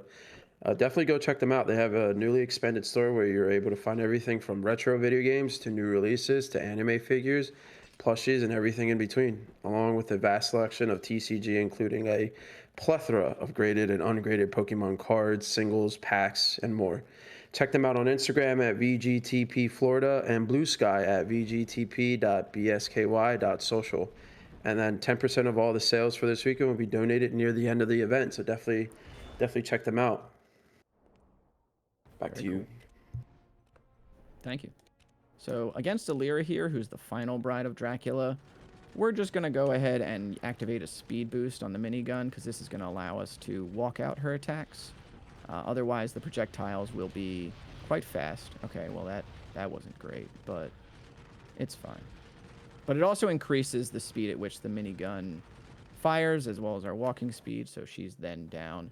We got to make sure we go and buy another... I guess we're going to buy an ammo replenisher, because we didn't have enough for a speed boost, which is typically what I get here. But we got some bad drop. We got a bad drop early on with that life replenisher, unfortunately. So we're not going to be able to do the typical strats for Dracula here on the final mission, but we're going to be able to do an alternate strat, which is also pretty cool still. Because we don't have the we don't have the upgrade for the minigun yet, but we're going to get it now using the enhanced upgrade for the electric gun.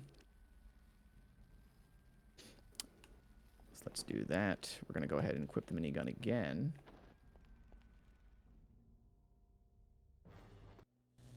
And now Dracula's preparing to do some rather heinous stuff, but we're going to stop him. So typically this is around where we would activate the speed boost if we had one, and we would just use it to run down the stairs. Unfortunately, we're going to have to take the long way and just roll down, because then you can actually use the... Not only do you use the speed boost to run down the stairs, but we would use it to build up a lot of enhanced ammo and deal a lot of damage to Dracula himself. But the minigun here actually is going to allow us to essentially launch like some ordnance at Dracula. And that'll deal a ton of damage once we get into it. Time is going to be coming up soon, by the way.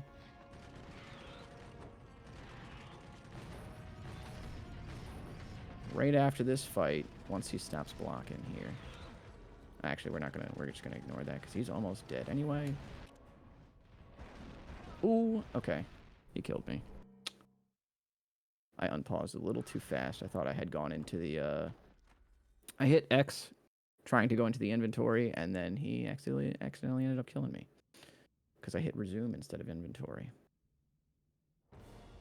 Alright, so here we go.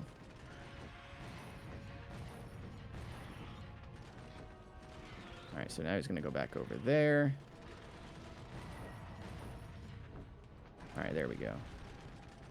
Alright, and... Come on. And time.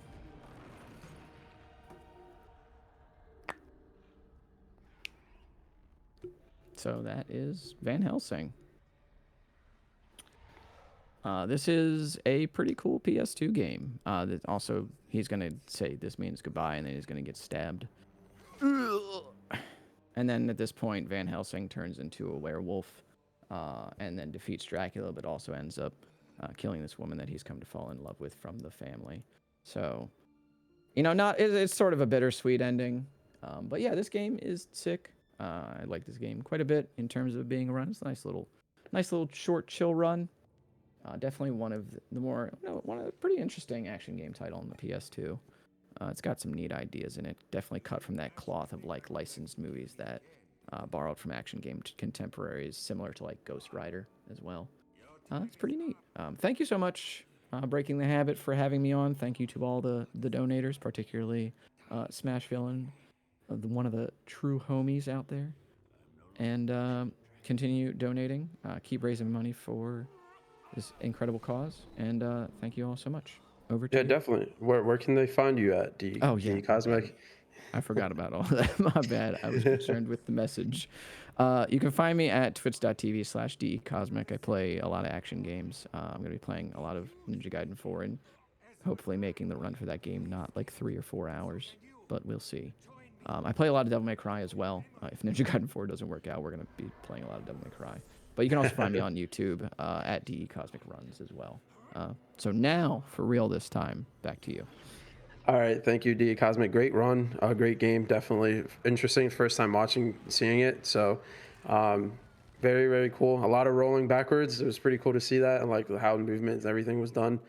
But yeah, again, my name is Yo Soy Rafi. It's Yo_Soy_Rafi on Twitch.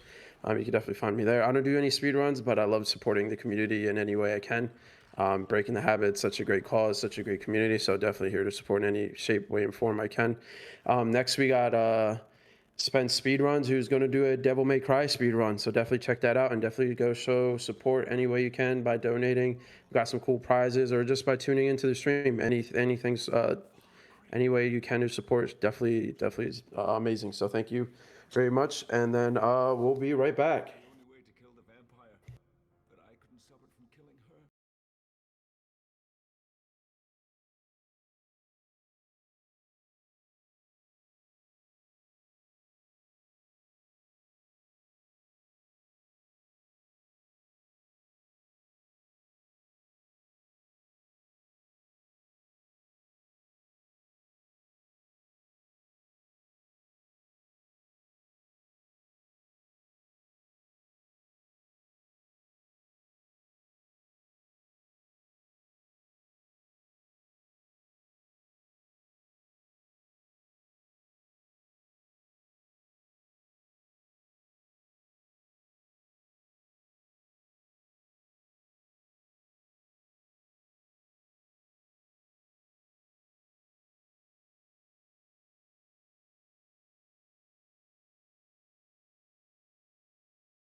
the conversation is not to fix your friend or to offer advice, but to make sure that they know that you're there to support them.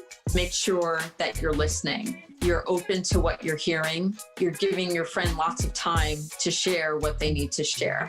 So rather than thinking about solving something in one conversation, think about it as an opening to a door of support. And if they want to talk more, that you're there to listen. You can share that there are mental health resources available. If you've had your own experience with a mental health professional, you might share with them how it helped you. Sometimes after these conversations, people may feel vulnerable or they may feel like they've shared too much. So I would end the conversation by saying, thank you for sharing that with me. I hope that we talk about this again, and I'm here for you. Whatever gets you talking.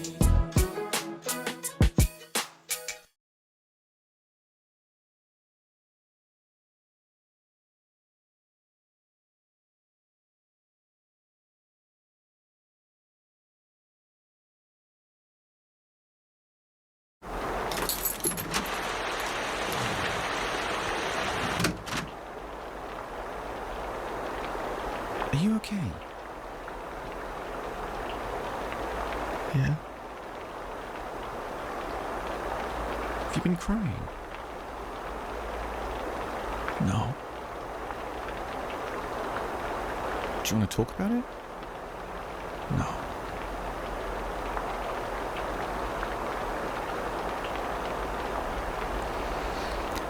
Do you want a hug? Yeah.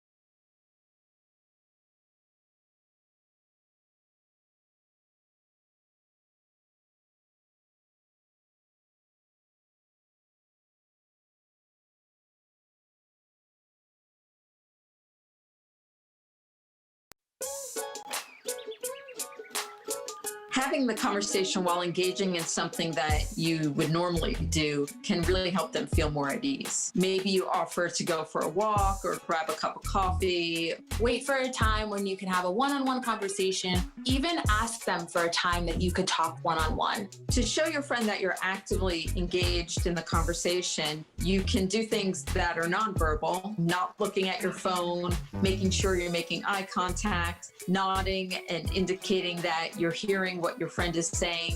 When having a difficult conversation, it's really important to refrain from any judgment. Try to understand what's going on from their perspective rather than imposing our perspective on what they're going through. We all have mental health, just like we have physical health. There really should be nothing awkward about having a conversation about mental health. Whatever gets you talking.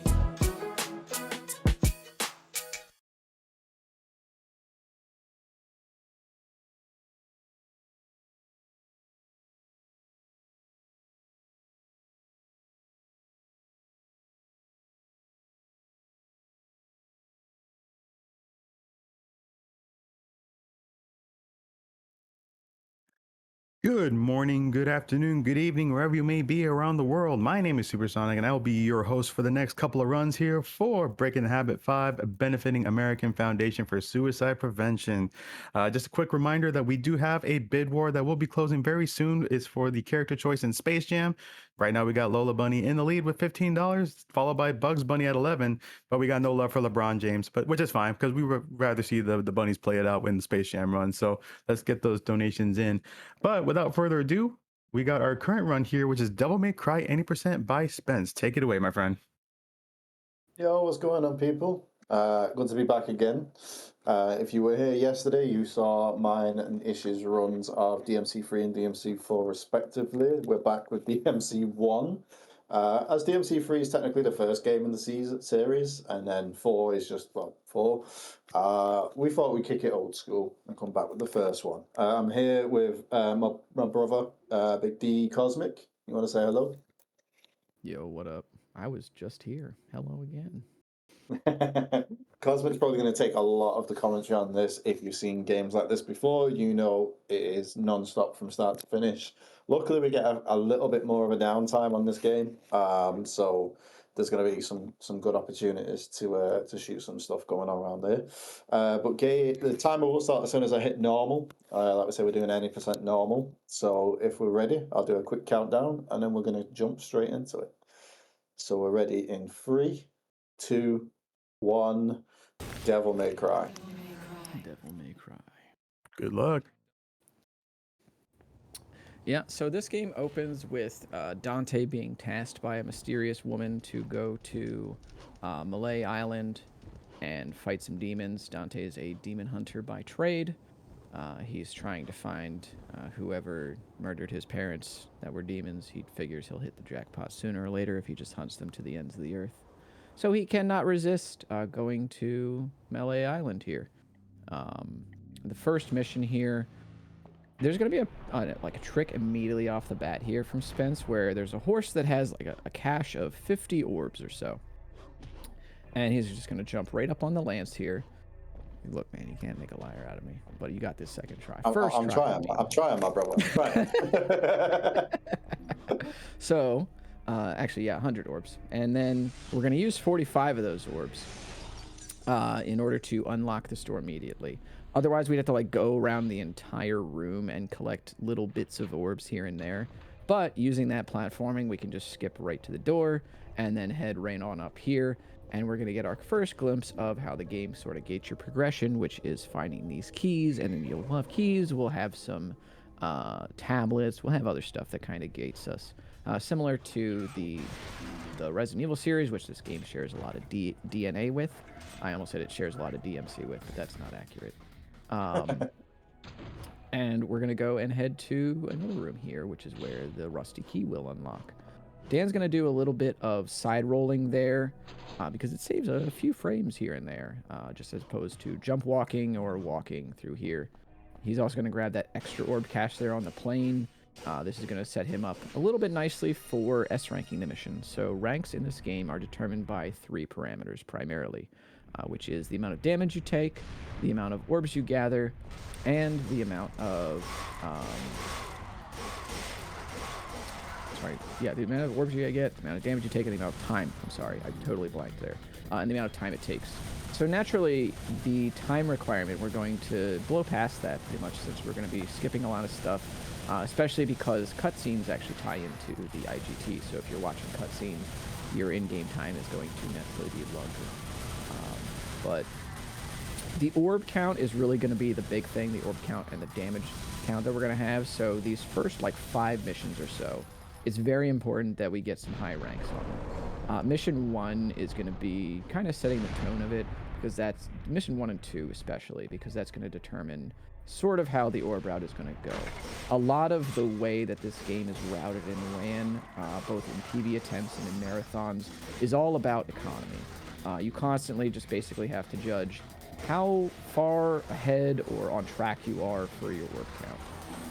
Dan making really, really good work of this room here.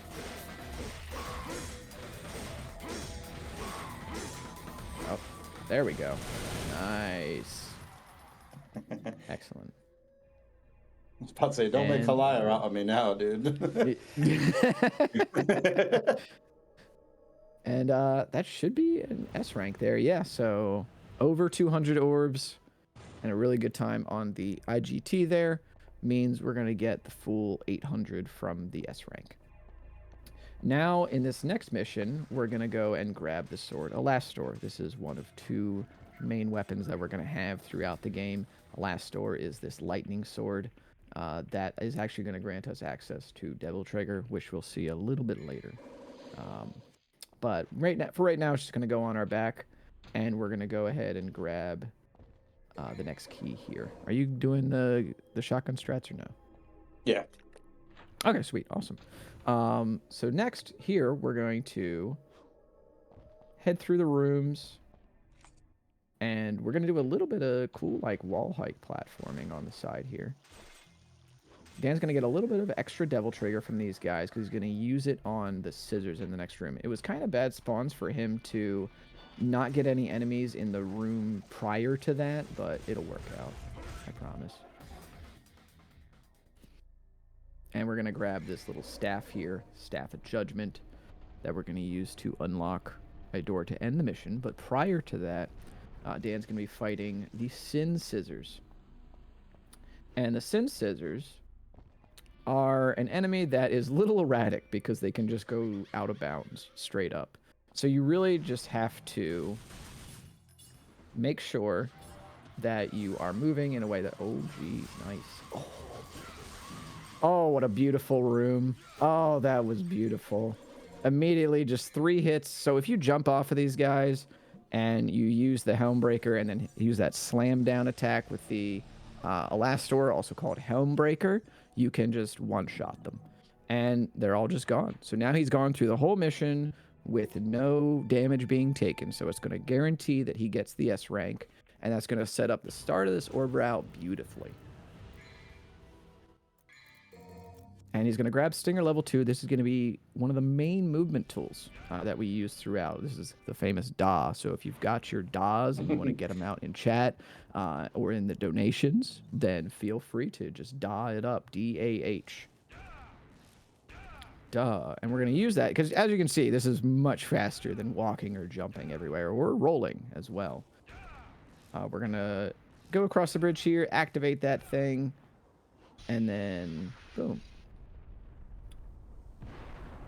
Dan did a little jump there as well because that actually skips an animation of Dante like recoiling after being hit by lightning, which, you know, in fairness, I would react the same way. And here he's going to use the shotgun. He's going to jump in between 2 skulls and just do a little jump shot in order to take out 2 of them at once. It's a pretty neat strat. One of the more recent ones. I think it was borrowed from like the 100% category as well. And then kind of made its way over here as shotgun became more popular in the any percent category, because we used to not use the shotgun at all in this category. But little optimizations here and there, people experimenting and innovating, pretty cool. So now Phantom here. All right, awesome RNG. Again, we're jumping right off of Phantom's body and getting a critical strike with the Helmbreaker, 4 of them in a row. What a scientist, man. And boom, done. That boss is just down. If you played this, the first time most people played this game casually, I think myself included, that was like a huge wall. So when I found out how to fight this thing in the speedrun, I was like, oh man, that is beautiful. And it is also actually one of the glass ceilings to learning this run. It's typically where some people struggle. There are some alternate strategies to make it easier, kind of a different orb route that you can adopt, but that is the optimal way to fight him. By Phantom. He just doesn't follow us. It's great. And then here we're going to put the Pride of Lion, which is that little tablet that we picked up. We're going to move over here, and then we're going to stand at a distance from this cat. And we're going to immediately get the optimal attack.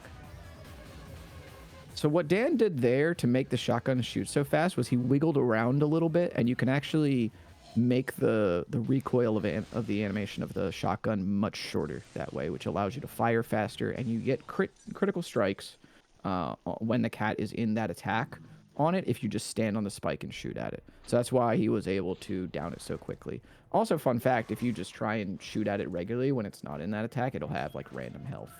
So sometimes it'll just go down immediately into like an orb form that you can then strike. Other times it will just have tons and tons of health and you will not defeat it in any reasonable amount of time. Now we picked up the Melancholy Soul, another key item, and we're going to jump down to fighting Nello Angelo. He's going to be using... Ooh, okay. Oh, unfortunate. Yeah, the game's lagging slightly. Okay. Yeah, that's understandable. Oh no, and he ate the holy water. That's fine. Okay, low percent it is. Yeah, low percent strats, here we go. So what Dan's doing here to Nello Angelo is known as slash canceling. This is a huge boon of some enemies that were designed to only be hit like by like 1 or 2 combos over and over again, but you can actually completely reset Dante's recovery animation by twirling the left analog stick in after 1 or 2 slashes of like the 3-hit melee combos. And that allows you to just loop certain bosses. If you stand behind Nello Angel, you can get like 15 strikes or something ridiculous like that before he resets himself. Normally we would just use a holy water on him there, but that's fine. Kind of the same strat gonna happen here for this cat. And then we're just gonna kind of jump up here. Oh, nice use of the shotgun there to delay his time in the air so the cat was not able to munch on him.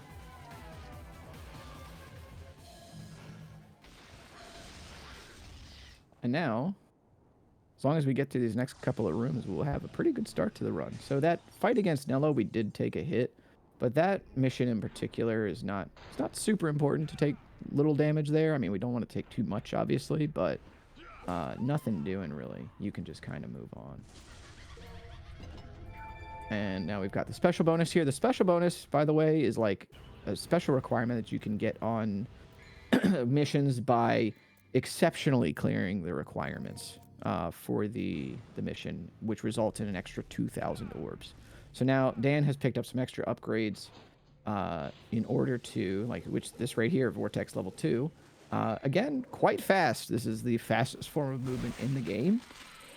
And now we get it super early with some innovations that happen to the any percent route. So if you've seen runs of this game prior to like maybe this current year, you would not see that ability until like much later in the game, but now it's acquired quite early. But I've been talking a lot. This is a little bit of a filler mission, so Sonic, if you got anything, take it away. Yeah, so we got a few donations here. One of them is from Quackity Quackity Yab Dab Doo with a $5 donation saying, what's up, Doc? And then we got another $5 donation from Lola that says, you think this is a game, Bugs? And then we got a $5.01 donation from Bugs that just says Bugs. And with that, we currently have Bugs with the lead at $21.01, with Lola just behind by, about a dollar and a penny. So, yeah, keep getting those donations in and we'll send it back to you. Awesome. Thank you so much. And now they've gone through there, this is sort of a little bit of another filler mission, but it's also, it would be nice to get an S rank on here, but not totally necessary. Phantom, we're just going to run away from him again. And then we're going to head down to fighting these Sin Scissors again. And we're just going to be using the shotgun on these guys, because they didn't protect their neck. Aw, the cutscene interrupted you picking up the orbs. What a jerk. Okay, there we go. And now we're going to head to the middle of this room. Dan's going to use the Vortex ability to actually activate that light wheel there. Pretty great movement there. And then going to head over here. This is a pretty short mission. I think we actually made it out of here without taking a hit. So that's going to be an extra S rank in the bag. It's going to be a little bit extra orbs, which is pretty nice.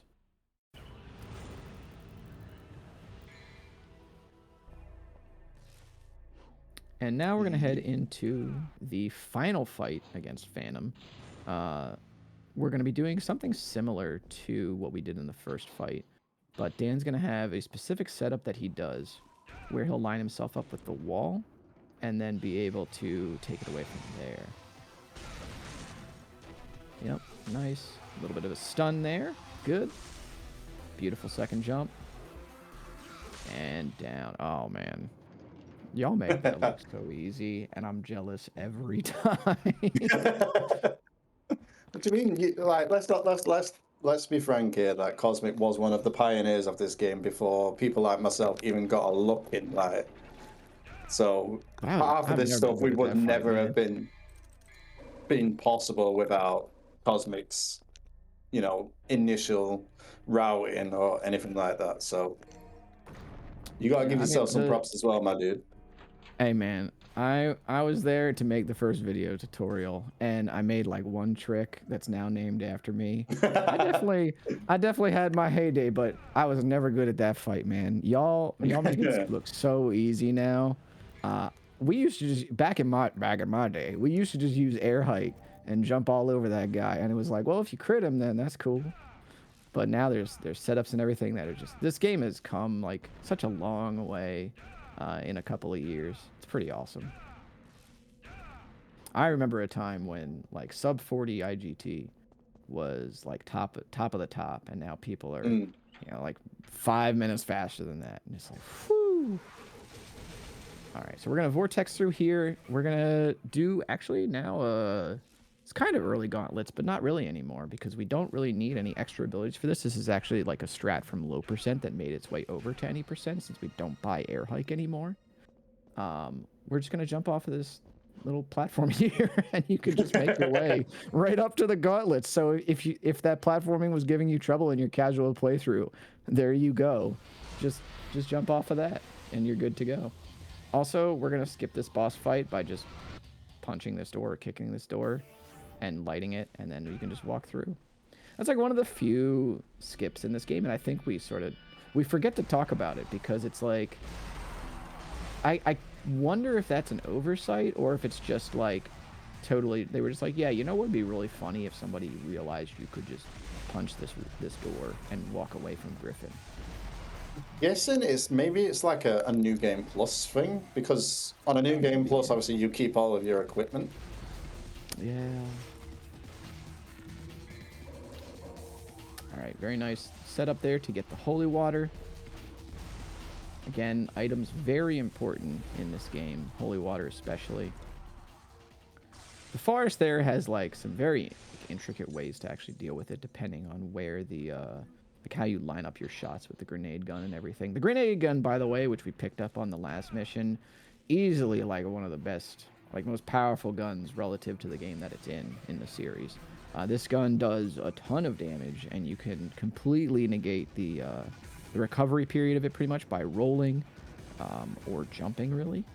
And you can just deal out tons of damage while also building tons of Devil Trigger, especially the more that like the higher your style rank is in a combo, the more Devil Trigger that thing will build, and it's incredible. Yeah, it's a really powerful weapon.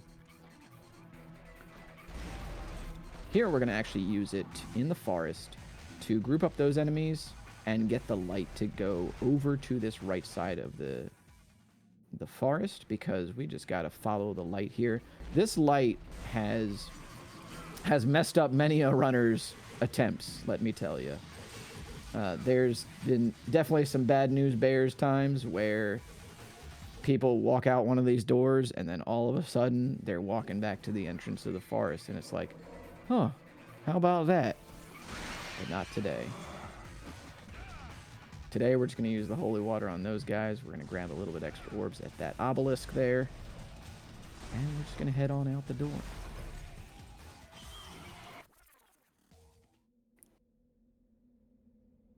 Then we're going to go ahead and use I'm just going to go ahead and use a holy water, and that will take out both the enemies in this room. They're little like phantom babies, essentially. Well, not really babies, but they are phantom shoot-off, like spin-offs, essentially. Phantom offshoots, phantom offspring.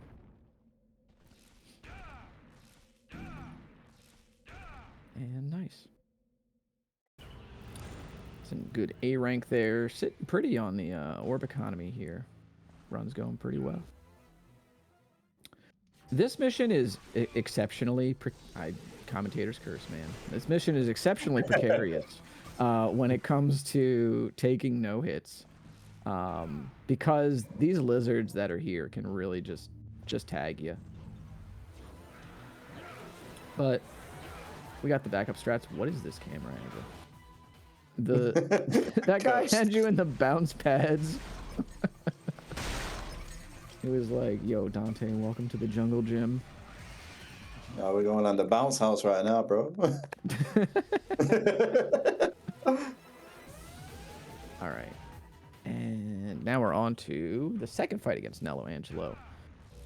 And this is going to go a little differently than the first time. Whereas the first time we would have ideally wanted to use 1 holy water.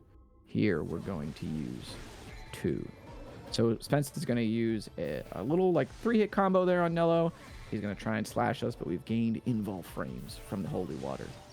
I also feel invulnerable after having some water, so I get it, Dante. And then we're going to go and grab this key item right here. Or rather put this key item down on this statue that will then open up the doorway to the next mission. We all like underwater sections, right? I mean, sometimes, yeah.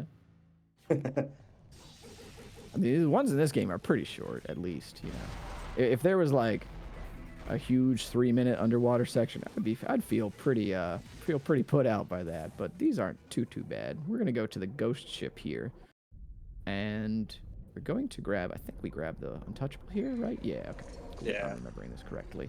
Excellent. So we're gonna grab the untouchable there. We're gonna use that a little bit later. We're gonna avoid these guys, and we're gonna pick up the needle gun, as well as we pick up the Devil Star here. Yeah, we pick up the Devil Star. Yeah.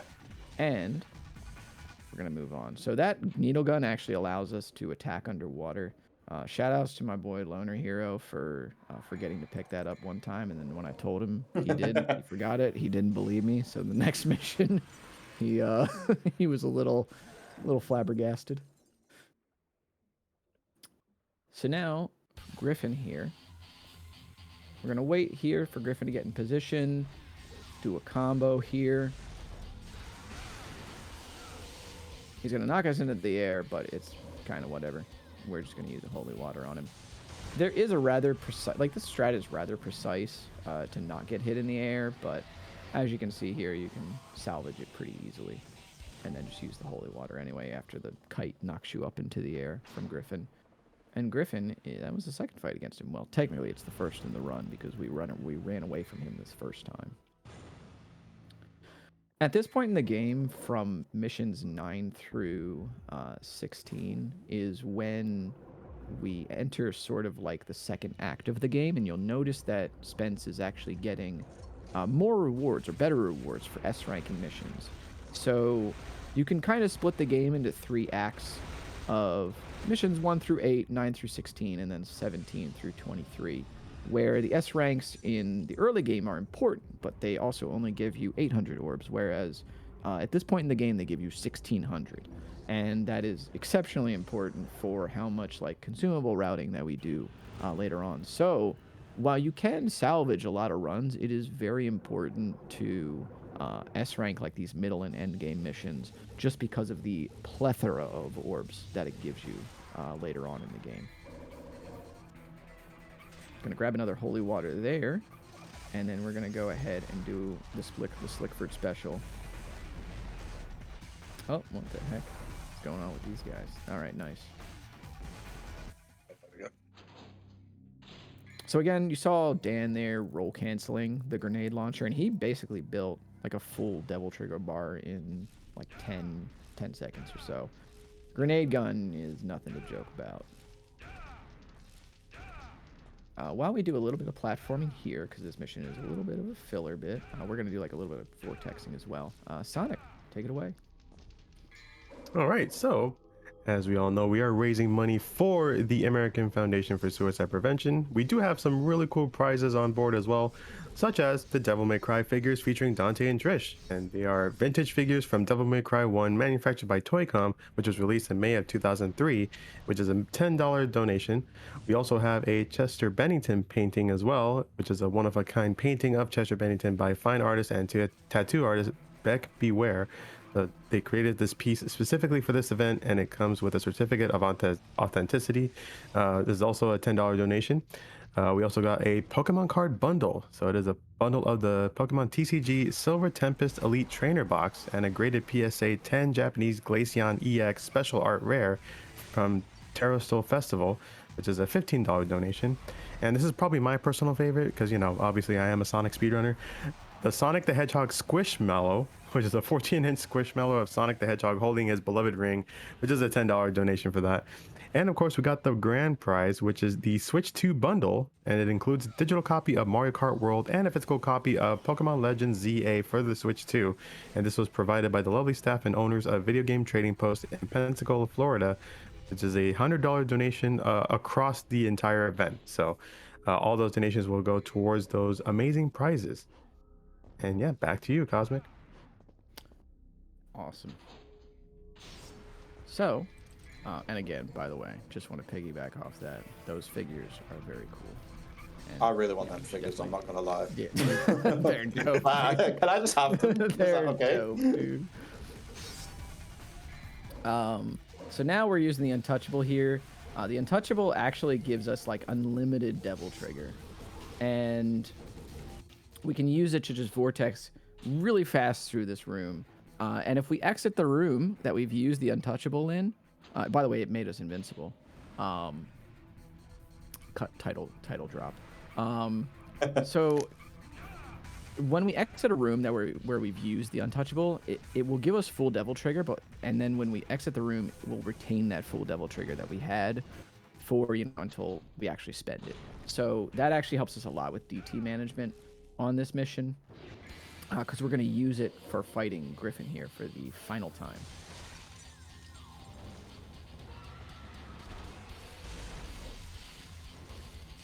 We're going to use the electric grenade gun here. If Griffin wants to not be a jerk, there we go. Oh, I could really go for some KFC after this. I don't know about you, Cosmic.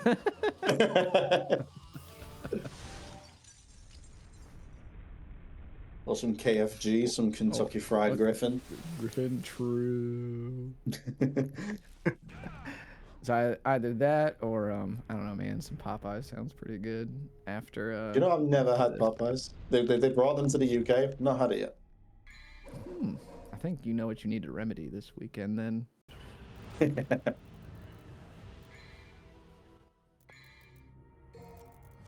All right, so getting into near the third act of the game here.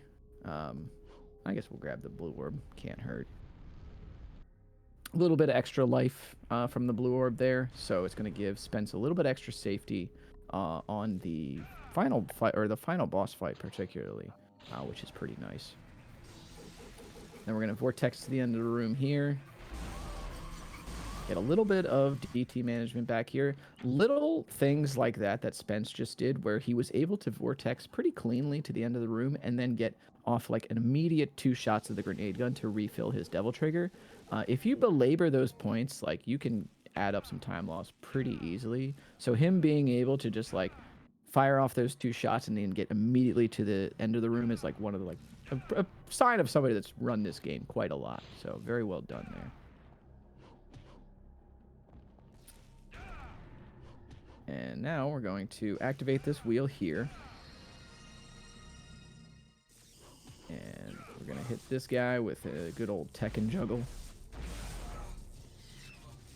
With the grenade gun.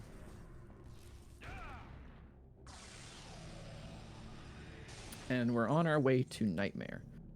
Now, Nightmare is an interesting boss because its health bar from the orbs on its back and on top of its head, they carry over between missions, and they're 2 separate health bars essentially.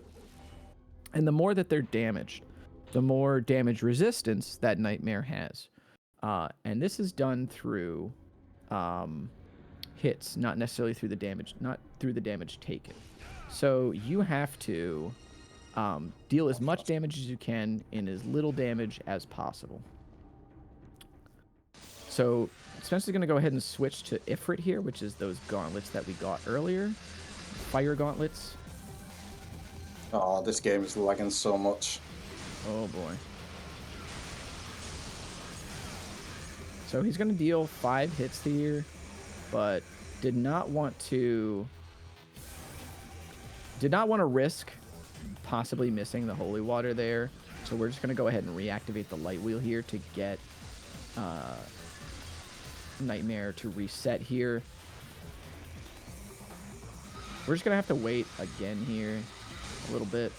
All right, there we go. We're just going to use the back core. Oh my god.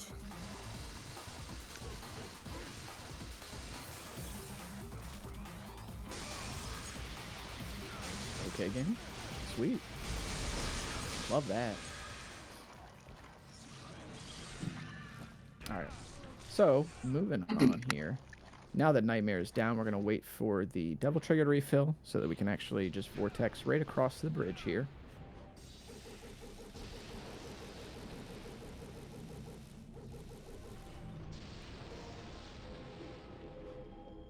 And boom. So now we're going to use... We should be good still.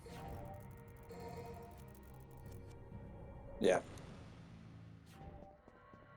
Because you'll still get the S rank on 19. Yeah, I didn't get one of the red orb caches on that last mission in the ceiling. Yeah. You have you have like 4 of the big ones on that bridge still, so you should be all right. Yeah. Because the second one from that bridge did not like attract to you when you jumped through the door for whatever reason.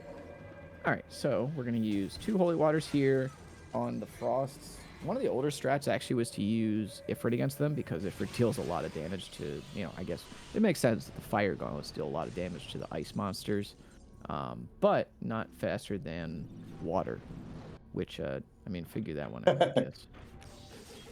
Physics, man. That's all we got, it's physics. Physics and divinity. Got sun on it. So now we're going to fight this dragon. It's a T-Rex, but we're just going to call it a dragon. By reflecting some fireballs back at it using our sword. One of the riskier strats to go for in this game, although it is faster, is to stand like nearly point blank in front of this dragon and do an uppercut in order to hit the fireball back at it, but it is quite a precarious camera angle, so I do not blame Spence at all for not going for it. I hesitate to go for it myself too. I don't think I've ever gone for it, to be honest. Yeah, it's tough. It's pretty tough. Because you got to be on the money with it. Alright, so now we've activated the Quicksilver here. We're going to go ahead across the room to grab it. Funny enough, on the hardest difficulty in this game, Dante Must Die, there's a glitch in the Japanese version where on this mission you can just run to the door that leads to the boss without having to grab the Quicksilver at all, and it'll just let you in. This is not I think this is also present in the HD collection version, but it was primarily present in the Japanese version on PS2. Alright, so now we're going to take out the Super Soaker. Nello Angelo's going to feel a little watered down now. He's going to be like, oh no, I'm too hydrated. And then he's done. And then we got to be on that for a bottle of water. And we're going to now get access to Sparta, which is the sword of the legendary Dark Knight Sparta, our father. It is the sword that sealed away the Demon King, and it's actually pretty weak, so we're just going to switch back over to the last door and then just forget about it until like 6 missions later. But it looks so cool. It's a shame. It does. Useless. Yeah, you can't use Devil Trigger with it at all. The only the only benefit you have is that it does Devil Trigger damage without being in Devil Trigger. Yep. But then you can't run fast, you can't fly, you can't do all this other cool shit. So we'll just go and stick that in the back pocket. Yep. We'll just put a pin in it. Like, all right, well, back to the lightning sword. Yeah, we'll come back to you in 5 games, and then you'll be relevant. Then you'll be really strong.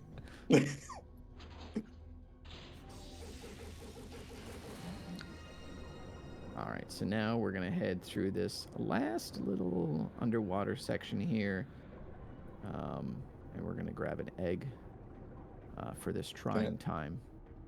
Nah, you beat me to it, dude. No, I'm at so what the Danny DeVito thing. May I offer you an egg in this trying time? I was gonna say, can I offer you one, but you beat me to it, bro. Oh, okay. And then we're gonna be fighting Nightmare again. This second Nightmare fight, a little different, especially because we're gonna have to, because we got Devil Trigger like fully here. But now he's gonna be jumping right on top here. Oh my god, get on him, please. Oh goodness.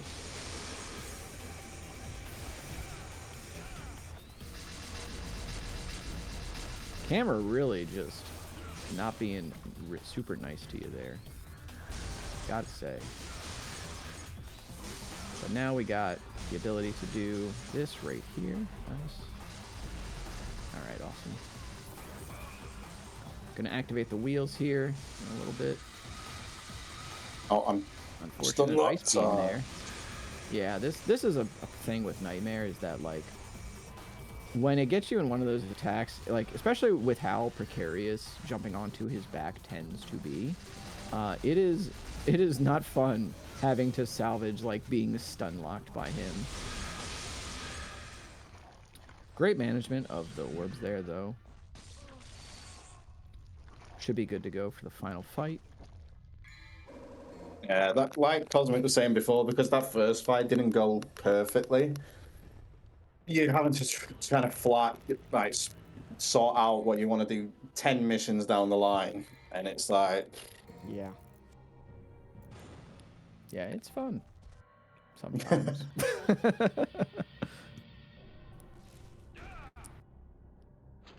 Because I'm not fighting Nightmare 2 in my head, I'm fighting Nightmare 3. Mm-hmm. Exactly.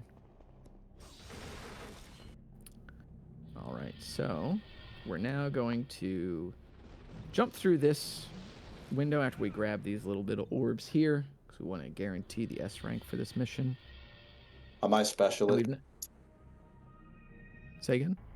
I might do a special just to get that economy back. Yeah, that would be good. That'd be solid. We're in sort of a copy, like an Underworld copy version of the first Nello Angela fight, but everything is in this mirror world, as you can see. So normally we would use a Holy Water here, but as Dan said, he's going to try and go for the special bonus. So he's going to just use the grenade gun to take out all the enemies here. So he's going to stick away from them and just take no damage, but also deal, like, you know, get rid of all their health and just take them all out pretty easily. And should be good to go. So he's going to also grab the little bit of orbs here. So he's going to actually lose a little bit of time here because of this, but the time that he'll save later on is more than going to make up for it. This is another, you know, one of those things where knowledge of the game is super important to doing the strats, because this is, you know, a strat that Dan has come to understand over experience and understanding you know, how the ranking system of the game works, how the economy works in the game. So this game really rewards you understanding the underlying mechanics to why you are routing the way that you are, and not just simply understanding, you know, the optimal routing.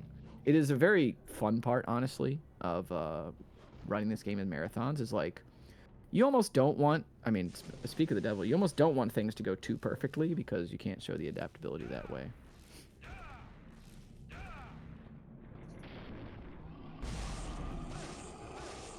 Oh, you are.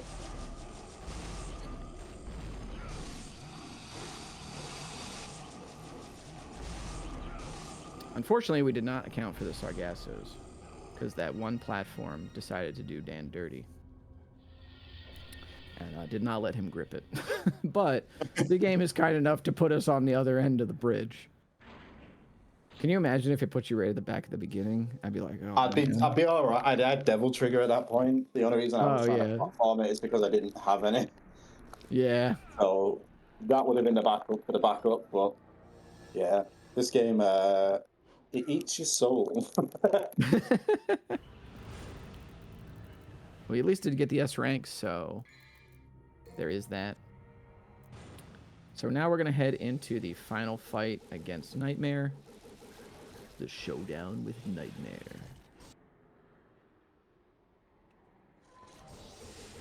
We're gonna immediately activate the light wheel here, switch to Ifrit, and then get right on to the back, right to the back here. And he's gonna be charging up the punches for Ifrit to do a lot of damage immediately. This should take him to the next phase. Nice. Very good. Now, if these little worms were not in his way, it'd be good. But now we should be able to use just a holy water and headphones, because both of those sounds overlap at the same time. Yeah, I should have really put a warning there. Sorry about that. It just occurred to me as it was happening. So Yeah. Apologies for that one, because it does get a little bit loud there. It is not that is not an auditory thing that's supposed to happen in this game typically, because both of those chords are supposed to break independently of each other. But that is there's two sound effects overlapping, so it gets quite loud. All right, so now we're going to be getting through the living cave here. We're going to be doing a bunch of vortexing, taking out some nobodies,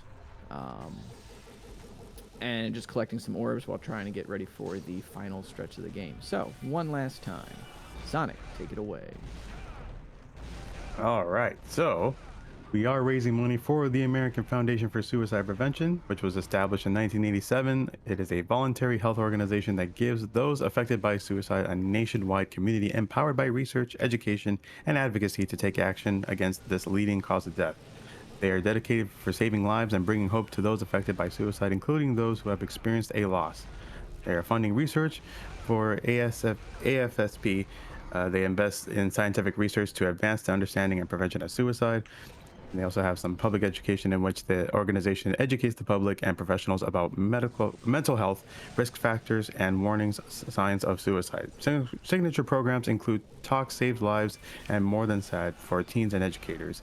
And they also have support for loss survivors, in which they provide resources and programs for those who have lost a loved one to suicide, including Healing Conversations, a program that connects loss survivors with trained peer volunteers. So definitely get those donations in. We do still have this, the bid war going on for the character choice in Space Jam, which is coming up after this run. So we don't have much time left, but at the time, like for the moment right now, we have Bugs Bunny in the lead with $21.01. And Lola is right behind with just $20. So if you want to get Lola in the game, definitely get those donations in. It's going towards a great cause. So yeah, that's all we got for here. So back to you.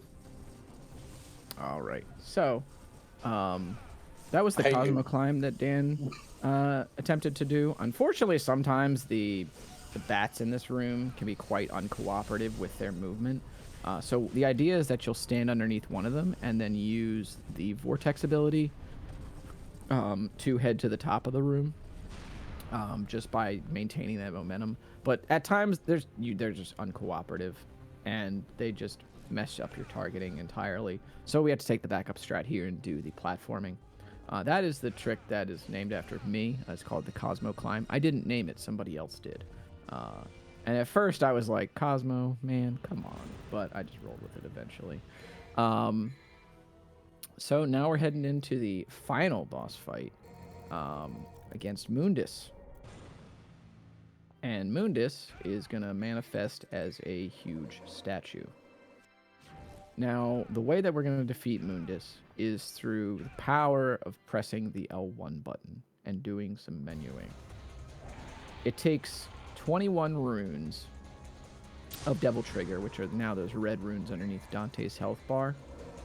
And so what Dan is going to be doing is using 2 Devil Stars in order to refill to 7. And we're going to do this, another time. And then the first phase of Mundus will be down. So start, down, down, X, and then L1. And now we've beaten Mundus. Try this at home. It works, guaranteed. And now we're going to take a jump in the drink, right into the lava. And we're just going to start doing some uppercuts to Mundus in order to deplete a lot of his health bar. Spence will be using another Devil Trigger here. Again, this is where that like blue orb that we picked up earlier came in handy. A little bit extra life. And now, is it time? Oh no, it's not time. Oh, okay. No, I was gonna say I didn't know if you were gonna watch the. I don't know if you were gonna watch the cutscene or not. It's cool. Just know that like all of the budget in this game went into Dante's quivering lip in that cutscene. And then we're gonna be heading into the final mission now, where we. I feel are like I've let everyone down now. Oh no, you're good. And now we just gotta hit these guys with some grenade shots and use a holy water, because we're basically just coasting until the end here. This is one of those like typical Capcom final missions from the era where the time that you have to complete the mission is far and away more time than you actually need. But I appreciate the gesture regardless.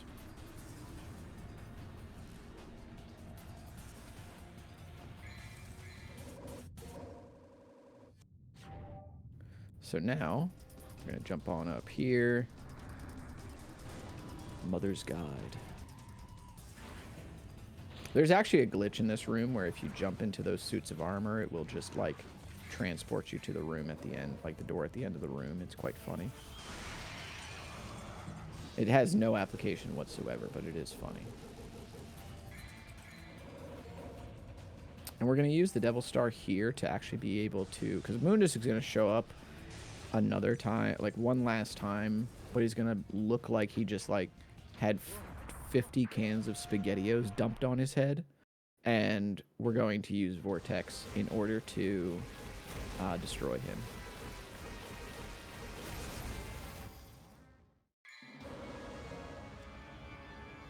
And there we go. It looks like we have a winner. Jackpot. Hey, that's what I'm talking about. Take that, Chef. You gotta do one or the other, Andy. You gotta do one or the other. It's true, yeah, one or the other. At least gotta do one. And now, hey Trish, let's escape in this biplane that just crashed through the ceiling. Okay.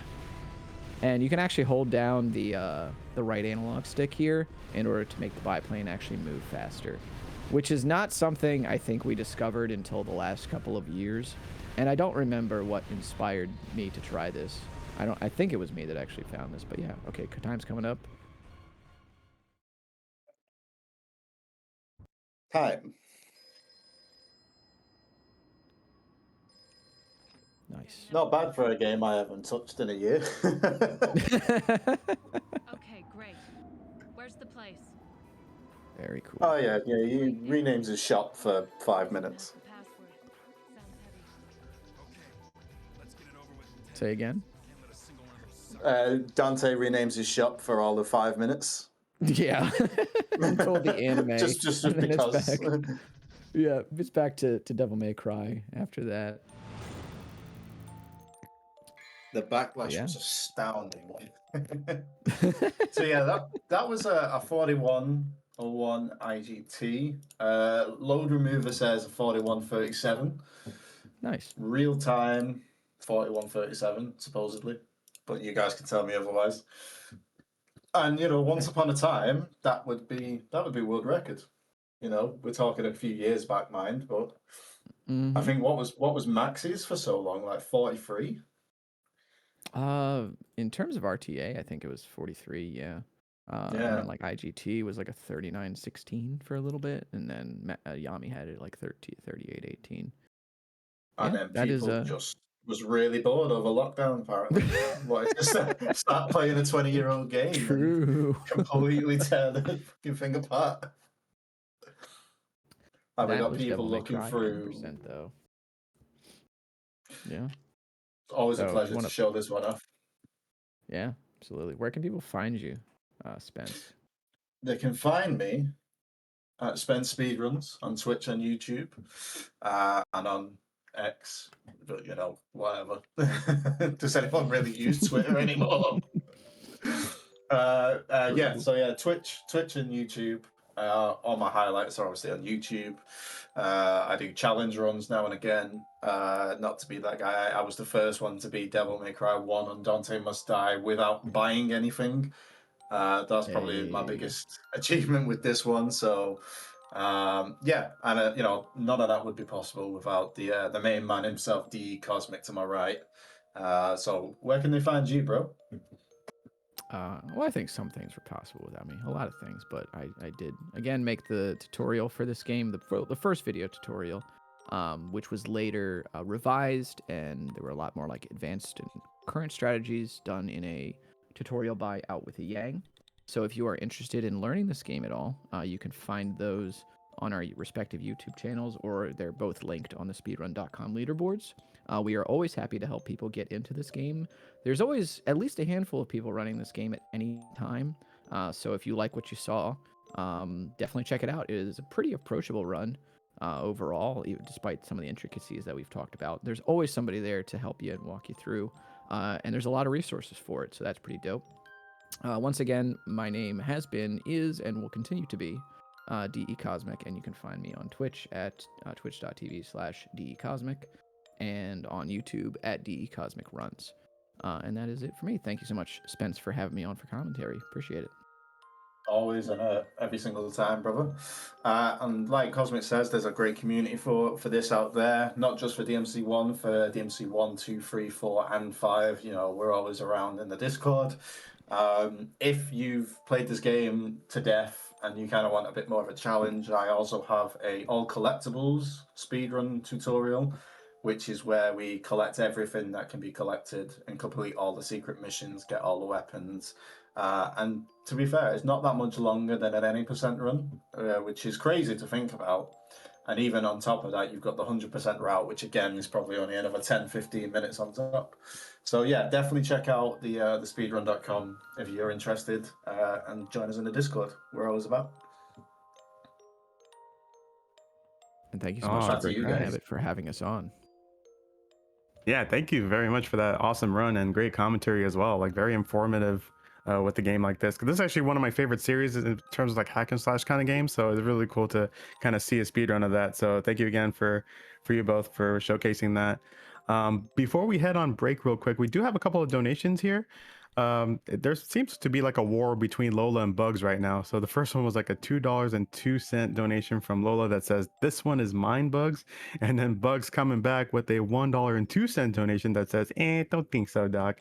And that pretty much separates the bid war by 1 penny, with Bugs Bunny in the lead. So we're going to go ahead and get set up for that next run. So stay tuned in just a few minutes, folks. Take care, gang.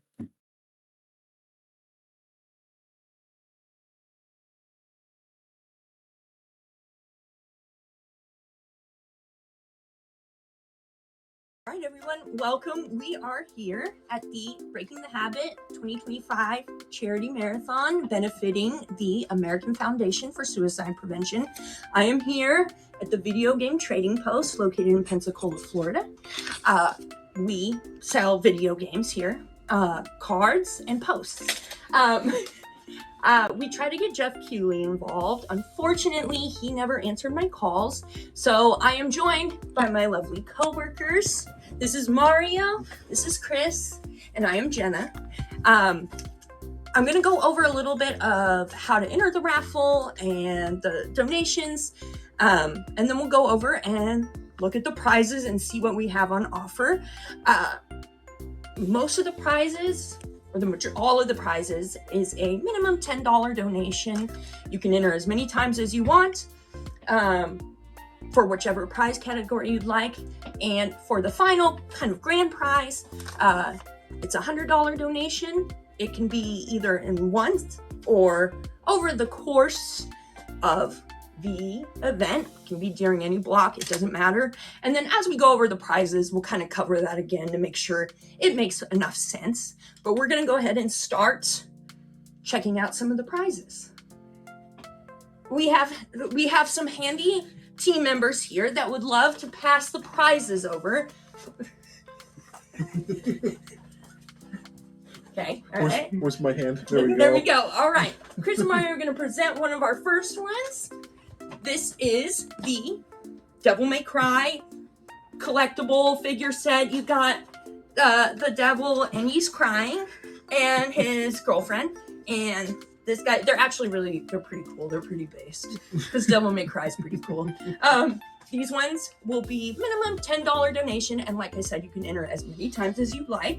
I think they're old. They're like retro, but that's cool because we're a retro game store in Pensacola, Florida. Anyways, pass those back, please. Next prize. There we go. All right, Mario, present your prize. Here you got. It's the blue hedgehog. That is what that is. It is the Sonic Squishmallow holding his glorious donut. Yes. We all love donuts.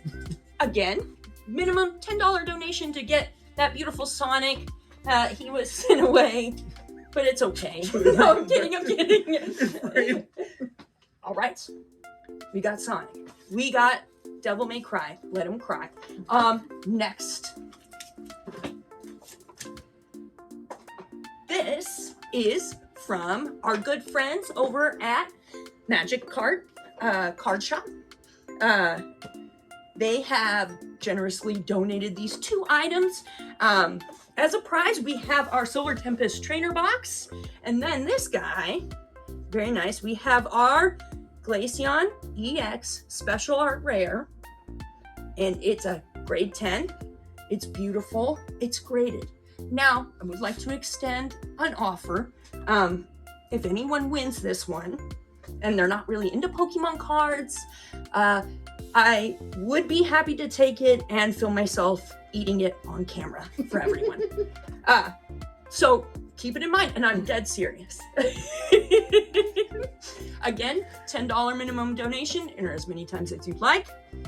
All right, what's our next one? I want to present that one. All right, this one is my favorite. This one was a painting custom done by our good friend Beck Beware. It is a beautiful portrait of Chester. She did a phenomenal job, and she did it just for this event, and we're really thankful for everything she's done to help out. I'm sorry, this one's my favorite. But if you want to enter this one, just again, $10 minimum prize, and you can enter as many times as you want to try and win it. But yes, we've got that one. And then I think we have our grand finale. And I'll have Chris. A Nintendo Switch 2. So as long as you donate $100 or through the course of the event up to $100, you'll be entered to win a Nintendo Switch 2 with Mario Kart World come with it and Pokemon Legends Z through 8. And just check us out at Video Game Trading Post and come on up and donate. We'll be here always. Forever. We'll never leave. We'll never leave. Yes, these ones were provided by us here at Video Game Trading Post. Well, not the employees, but you know, the people who own the store. What else is there to go over? I'm going to run over the prizes one more time, and just every single one, you can enter to win them as many times as you like. It's a minimum $10 donation. And like Chris said with this one, it's up to $100 can be donated throughout the course of the stream. The stream, like a stream. All right. One more. Thank you. Don't forget the pickle. Well, okay, yes, there is a pickle. There's a long story. But, alrighty, y'all. Thank you for bearing with us. I know I giggled and laughed a lot. I'm not used to being on camera, but I was really excited to present this for everyone today. I'm really excited for everyone to be here and to donate. And this cause is really meaningful for a lot of people. And putting it on and being able to raise money for it is just really important. So donate whatever you can. Minimum $10 for the prizes, but if you just want to donate whatever you can, that would be lovely. And definitely check us out.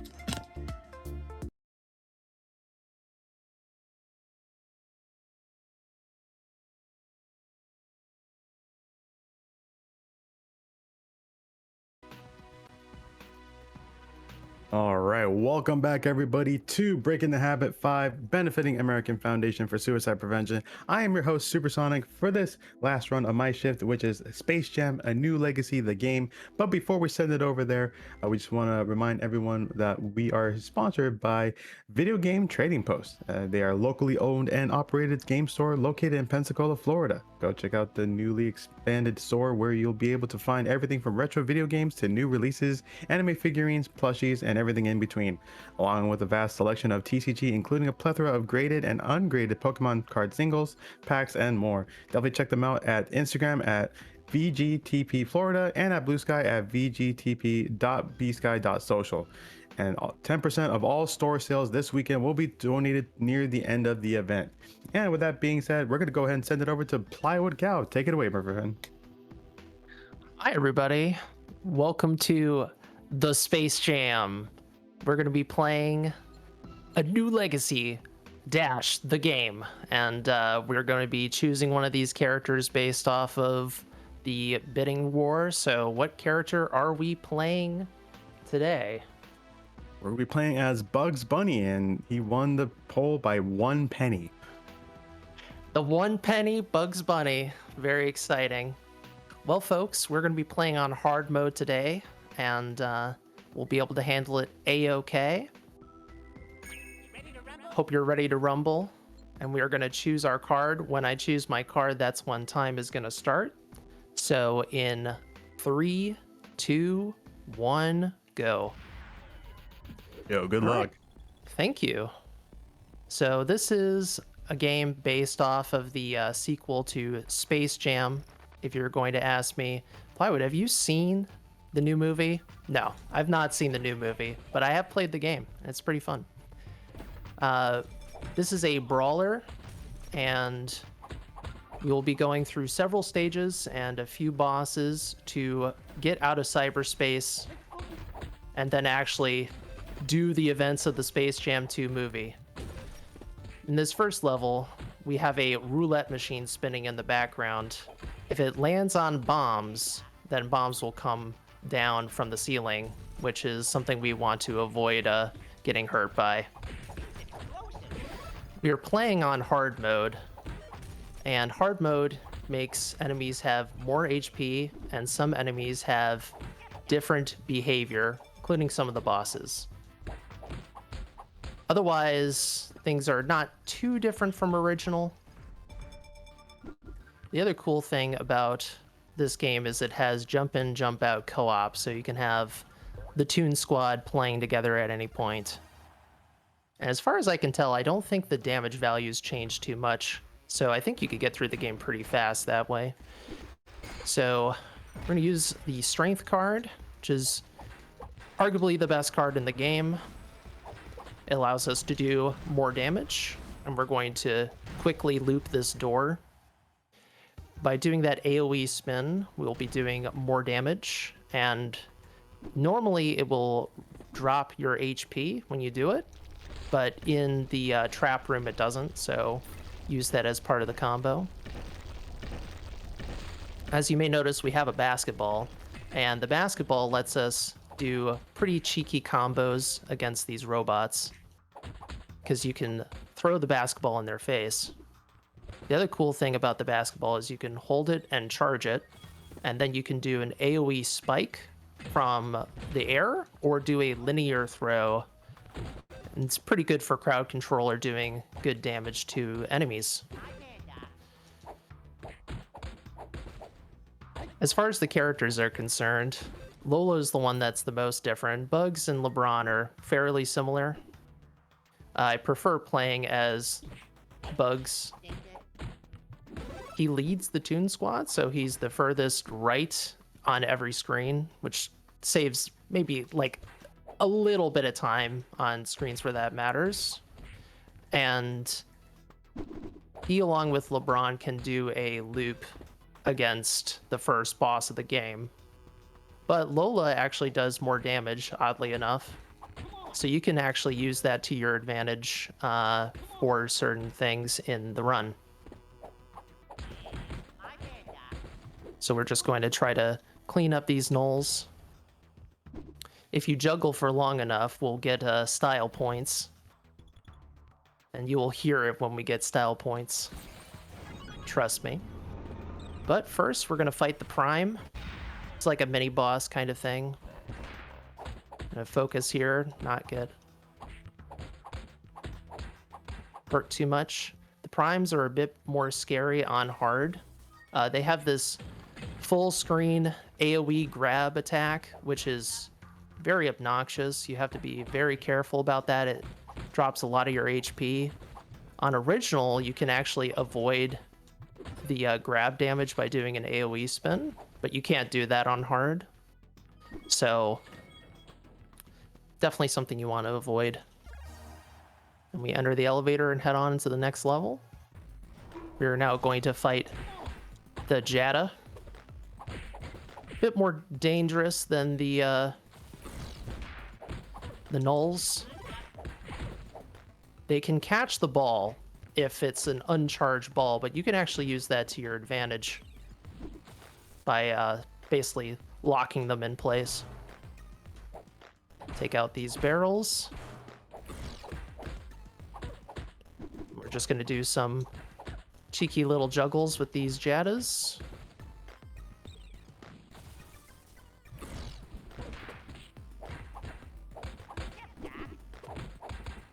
So I've not played a ton, I've not run a lot of brawlers, but as you can see, a good idea is to try to funnel the enemies together so that you can try to hit them all together at once. It's a good strat, and it's very important to avoid getting hurt unnecessarily, because you don't want to get enemies on your back, because then they'll punch you, and it's just a mess. Let's get out of this falling elevator with the charge ball to the elevator buttons. If you ever find yourself on a free falling elevator, give it a shot. I don't know if it's gonna work, but hey, if your elevator's falling, it's a dangerous situation anyways. Okay. Oh. Style points. Just gotta juggle them together. Unfortunately, you can't get another life by getting a certain value of points, I don't think. But it is funny nonetheless. Those were the Fromps, those frogs. They don't, they're not that dangerous, but we need to try to take them out when they're jumping, because if you hit them while they're jumping, they will actually immediately expire. Now these are the buckets, and these things are very annoying. They drop bombs, and when they explode, the range on the explosion is very large on hard difficulty. So something you have to be careful about. I'm gonna just take all this food for marathon safety. So as you can see, if you time your attack just right, you'll get the frog while it's in the air. We're gonna let these enemies come out. Oh, I missed the bucket. We want to take out the bucket ASAP. I'm gonna do an AoE spin.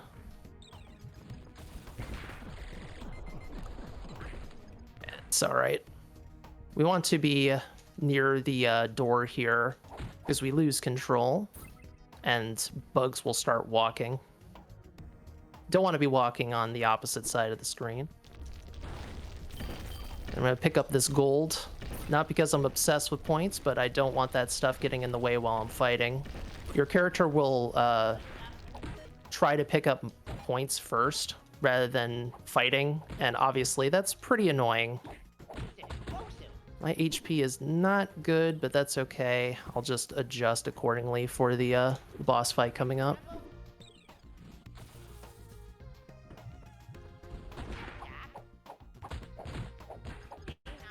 Very good.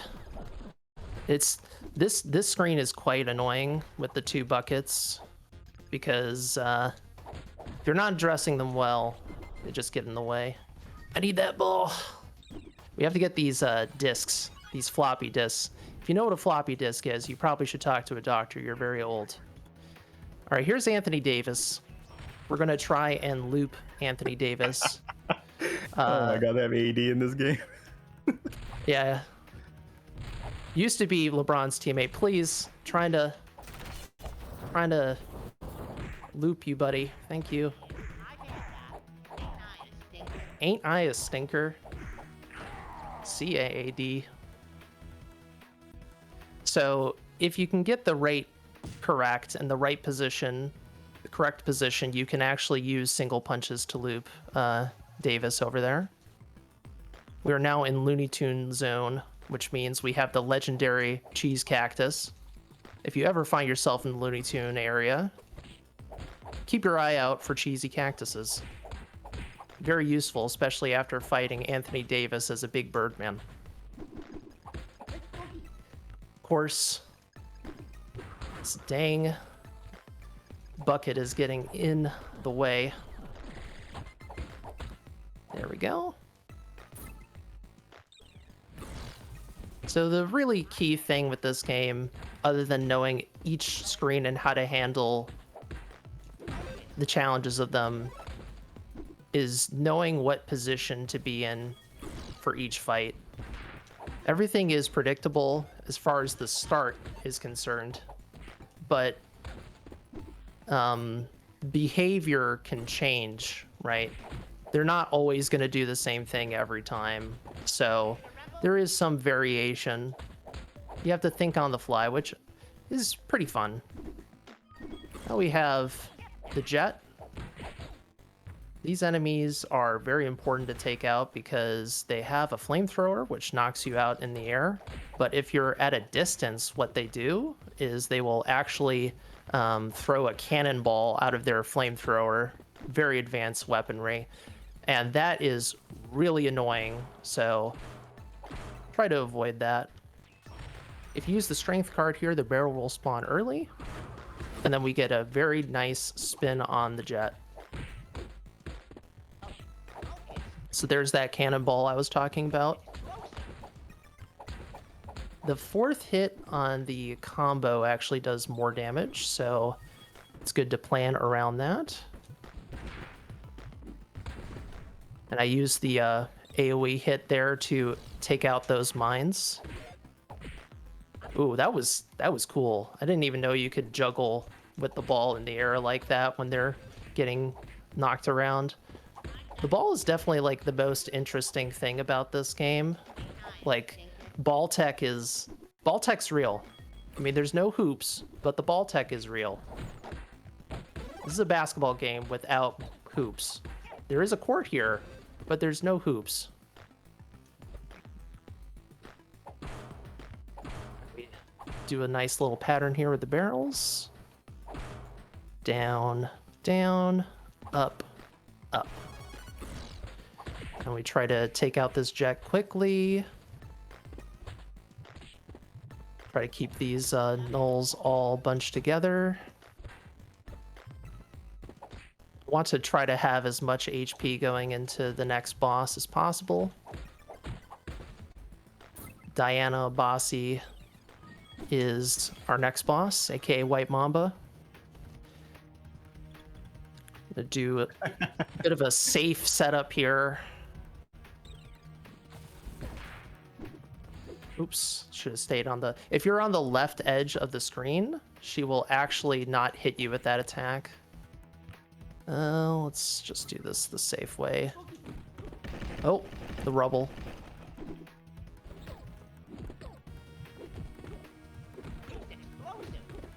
Really cool utilization of the basketball there. Thank you. Sadly, it's a loop that doesn't always work because she can basically, if she wants to do a dash attack, she can dash across the screen.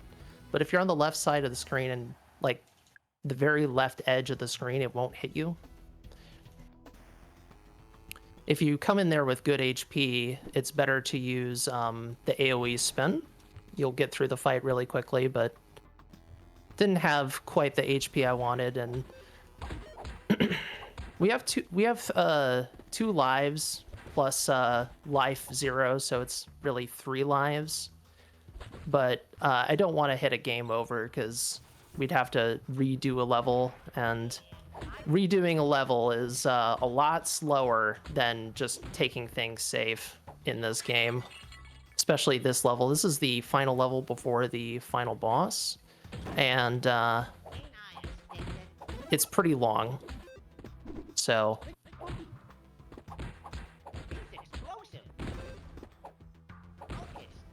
if you find a fossil, exit a display in a museum, you should get out of that museum ASAP, folks. It's very dangerous. Definitely don't want to deal with that, that's for sure. No. This game teaches you a lot about friendship, teamwork, and the dangers of being a cartoon. So It's if got, like, anyone's... all the- Oh, go ahead. Oh, I was just gonna say, just got like all the, like the chemistry things, like in terms of basketball, like you got, get to know your teammates, they become friends with you. They kind of have that same aspect in this game. That's right. You can pass the ball in multiplayer, which is pretty cool. It's a cool little feature because it is just the one ball, and everyone gets a ball. Now, when you're playing solo, the ball is yours because you are the team. But okay, jump over the electric stuff, get on the pillar. This is a very annoying screen if you don't clean up the mines. So we'll try to do that. 1 HP away, of course. It's just a very congested screen, so... And the this group is pretty obnoxious. Okay, jump over the mines, and now we got our test tube gnolls. Don't ask me what horrific experiments are going on here. It's just that's why this game is rated E10, but maybe it should have been rated M. I don't know. Okay, clean up the jet. So the next screen is interesting. We're going to have an elevator with infinitely spawning enemies, but we need to take out the enemies that are in the middle. They're the enemies we need to take out. So try to ignore the ones coming out of the elevator. But that is why we're using the strength card here.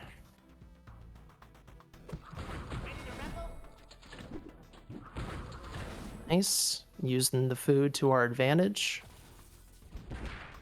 That was pretty good. Avoid the turrets, and now politely wait for this prime to leave the bathroom.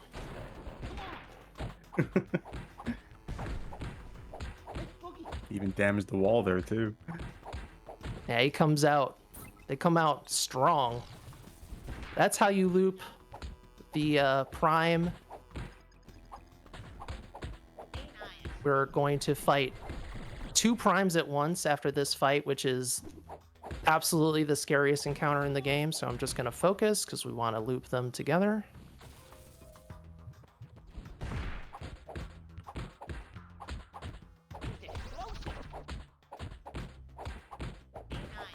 Nice. All right, and we're just going to finish them off with this. All right, I'll take it. I will take that, no problem. If you don't get that loop right, that can get super hairy super quick. Now we're heading on to the final boss. Algae Rhythm, aka Don Cheadle. It's just Space Jam 2 things, folks. So this boss is quite random. We want to see the hand attack, the double fist. This one, very good. We combo the hands.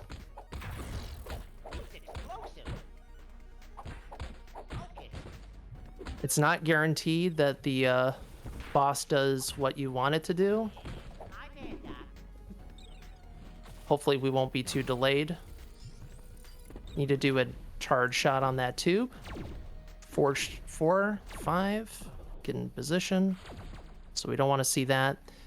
These attacks are harder on hard. The wave attacks.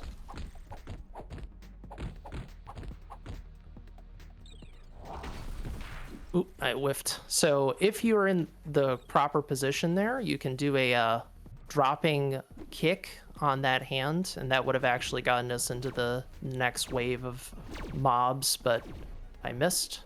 That's why you want to stay on the right side, because if you are on the left side, that fist will just hit you, and we don't want that. Get this bucket. Ow! It's okay. We are A-okay on lives. I have nothing to be worried about. But can we do the swag and avoid losing any lives? We shall see. We shall see. Avoid the snakes. Nope. See, there you go. There's the kick I was talking about. You gotta time it just right. Oop. That's not how I want that to happen. It's okay. Now we have the final wave coming up. This is a very messy wave. Oop. I got bombed.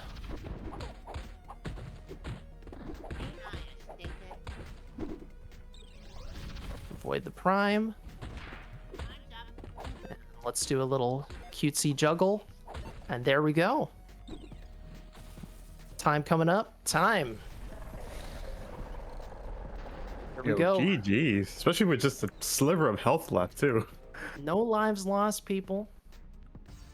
That's the power of teamwork. The team of one. The team of one, yeah. We will read this end dialogue. You were better than I expected. Anything's possible with teamwork. One could say that it was all in the cards. It's the end of the line, LG. Is it now? You may have thwarted my first plan, but get ready for the reboot. We still have a basketball game to play. We beat LG once, team. Time to do it again. Toon Squad. And we have a IGT of 1940. Very respectable. World records held by me with a 1750 IGT on hard. Yeah, that was a very good run. Yeah, GG's on that again. Where can everyone find you? Thank you very much for asking. So I stream on Twitch at twitch.tv/plywoodcow. I used to go by the handle plywood or just plywood _ on Twitch. Changed my name a little bit to what my name was years and years and years ago. Yeah, we do some speedruns, we do some casual games, and that's what we do on our channel. I want to thank Microsoft for giving this game out for free. That was great. It was a great investment for me, not having to pay anything for this game. And special shout out to Polo King DX and Elvis Tech, whose runs helped me learn the game and learn some of the little details for this run. And of course want to thank Breaking the Habit for having me. It's been a long time coming for me to submit to this run, or this marathon, so really appreciate it. And everyone who donated for this Bugs Bunny play. Very nice. All right. Well, thank you again for that awesome run. It was really cool to watch that, actually, because especially for a free game, it looks really nice too. So yeah, definitely, if anyone's interested in playing it, definitely check it out. But with that being said, that is it for my hosting shift. Coming up next, we got BS The Legend of Zelda Ancient Stone Tablets, no major glitches, 100%, run by Desert Eagle 417, and OG Happy2 will be taking over the hosting booth. And with that being said, I am Supersonic. Thanks for watching and continue donating.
Hello, everybody. You could not get rid of me. My name is OG Happy Dude, and a little bit, I'll be here for the next couple of runs, but I'm here to talk about the polls and the targets first.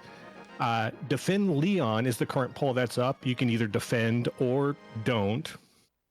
And the current targets are make the golem dance for hunting grounds. As someone who has no idea what this is, I would like to know what this is, and that target can be met with a $100 worth of donations. Also, the other current target, save the dog in RE4. As a lover of RE4, yes, I save the dog every run. Make this happen. It currently has $10 of a $200 target, and you can actually make one donation and apply that one donation to both a poll and a target of your choosing. Let's make the poll and target meters light up during this run. And here with me is Desert Eagle with BS Legend of Zelda Ancient Stone Tablets. Take it away. Thank you, OG. All right, I'm going to unmute the game now. This has a very short intro loop, and didn't want it to drive everyone mad here. So, BS Legend of Zelda, there's a ROM hack, or I'll call it a ROM hack, but there's a version of it for Zelda 1 and for Zelda 3. And these were games in Japan on the is it Broadcast Satellaview? I think that's what BS actually stands for. And it was a way, basically, in the early mid-90s to download games to your Super Nintendo and play them. And the way this and that Zelda 1 game worked is you would it would span over 4 weeks, and you would download it for 1 week. There was like a high score leaderboard and all that. We're not going to care about the leaderboard score or anything. So we are going to have to switch between 4 different ROMs because, like I said, this was sent out over 4 weeks. And unlike with Zelda 1, which they managed to combine it all into one ROM, this one has some flagging based off of like how long you've been playing. So that, at least as of yet, hasn't been done. And I don't know that it can or will be. But anyway, we should get into this here. So understand we are playing as Girl, which is great because that's what I normally play as. And so whenever you're ready on the timer, we can do a countdown. Oh, good to go. All right. Well, then we click on here, and in 3, 2, 1, go. Good luck. I have thank you. So I have a fan dubbed version. We'll hear some of this over time. Listen to me, young one. I am called Aegina. I do not know from whence you came, but you must hear me out. This kingdom is being overrun by monsters. Without There's a weapon, your flesh will soon become a feast. The voice acting has a fun charm to it. So, will you land the original Japanese version that was, broadcast had VA in Japanese. I've tried to get a version with subtitles working.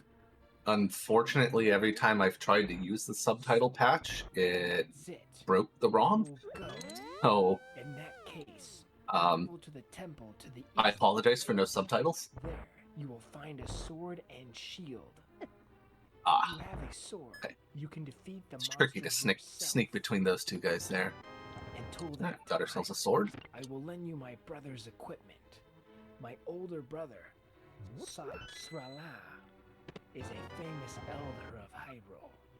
I will pass on his wisdom. Listen well. Firstly, there are fearsome creatures that dwell in the Eastern Temple. You must be cautious. Wow, that's a shield. I don't Within need the that. bottle, I I just bestowed on you. Ain't nobody got time for a shield. Golden bee. It is a strange thing. We're gonna get some rupees here. So part of 100% here is we're gonna get all the items we can, and all the capacity upgrades. It will flee from Now, most of this is gonna be done during week 4 because oh my god. You will soon find yourself returned to the dungeon entrance. Do you Because in week 4 we have forced waiting for the last boss to spawn.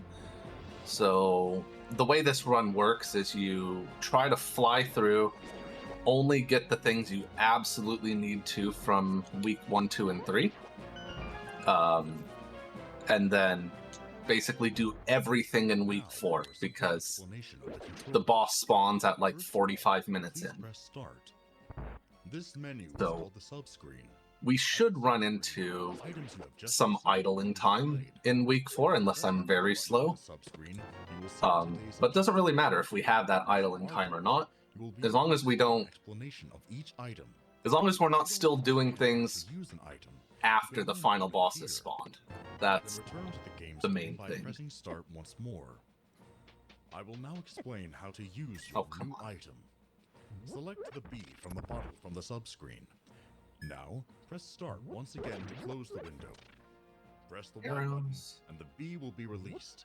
If the bee does not appear, try pressing the button once more. If you approach the Armos stone statues by the Eastern Temple, they will come to life and start to move. Those who haven't yet obtained a sword should use the bee. You're familiar with this game. Who do you think the boss of this dungeon's going to be? Oh, if you're familiar with Link to the Past, I should say. Crap. I remember playing it recently, but I do not remember dungeon bosses at all. So normally Eastern Palace is the Armos Knights, the 6 statues. Oh yeah. And it still is. But they only take 2 shots to kill instead of 3 like they do in the normal game. Most of the bosses are a little bit weaker in this. Did you hear that? It seems as though fairies have appeared. Young one, should you touch one, your body will be healed and strengthened. We got our first dungeon down. And now, to get to our second dungeon, we're just going to warp there. Well, most of the way there. Because that flute doubles as the way the flute normally works in Link to the Past and lets you warp around to a few places. But also, it lets you, like, it acts as a mirror in dungeons to go back to the start. So we'll use that a couple times as well. But you can only warp to dungeons that you've been to. So, like, I couldn't warp directly to the front of Dungeon 2. Unfortunately. But for Dungeon 2, we have to go get some flippers. Which, oops, thankfully in this game only costs 300, not 500.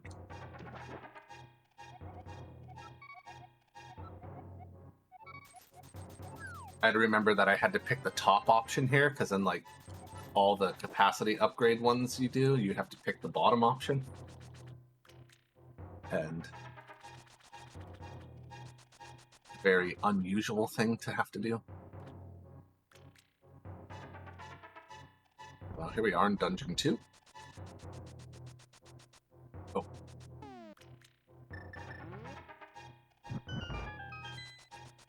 Might help to open that. Let's get our flute mirror back out, and gonna get this key over here, and then warp back to the start. You will be able to examine a map of the Earth. To see it in its entirety, press the X button again. Press the X One thing you may have noticed is the way dashing works in this is you can change direction while dashing. that you have visited. This is a compass. Oh man, To okay. be able to see the rooms you have not yet explored. When you obtain Didn't actually need that. you'll be able to charge power in it. Hold the B button to ready an attack. There are many traps within a dungeon. Be sure not to overlook keys and switches hidden under pots. Yeah. There are also doors which cannot be opened by switches. The boots work a little bit differently here.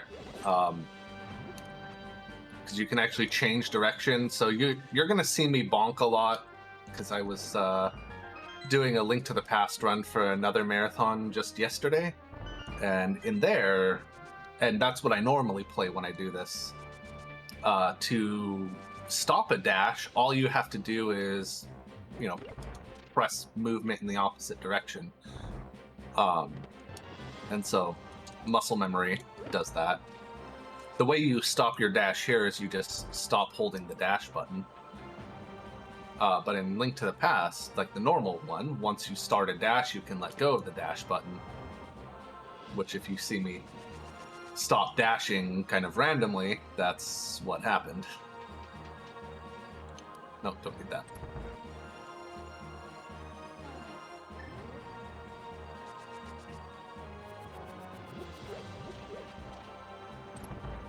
With what I've seen so far, would you actually recommend this as like a learning tool before you get to go to the full vanilla game? It's sort of a different experience. It's easier if you are planning on running the vanilla game.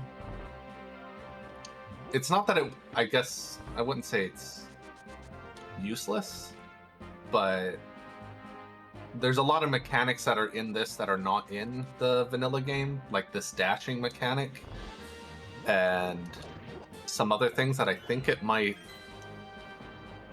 develop some bad habits that you ideally don't want for the vanilla game. But at the very least, I mean, it wouldn't be a terrible starting point if you just wanted to just get used to playing this era of Zelda game. As long as you keep the knowledge that, like, there are going to be some essential mechanical differences that you're going to have to pay attention to. This won't last for long. Right. So that's week 1. Did you hear that, young one? We are going to reset here because we have to load up week 2.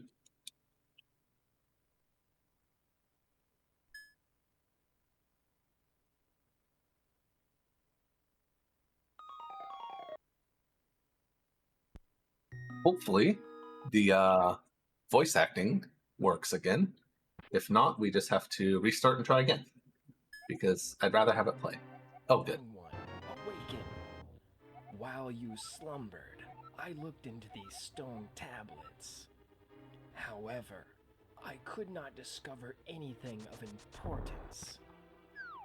I suspect that though these stone tablets are held by the dungeon's fiercest monsters, they hold no special meaning.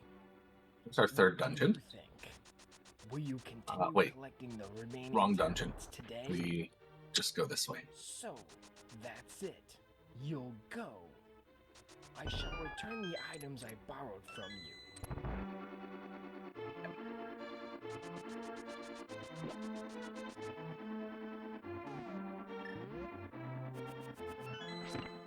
I will use this time to So, confirm the controls once more. as you can see here, so we started week 2. It's going to sort of reintroduce how to play the game in the VO back there. Press the L button on the screen.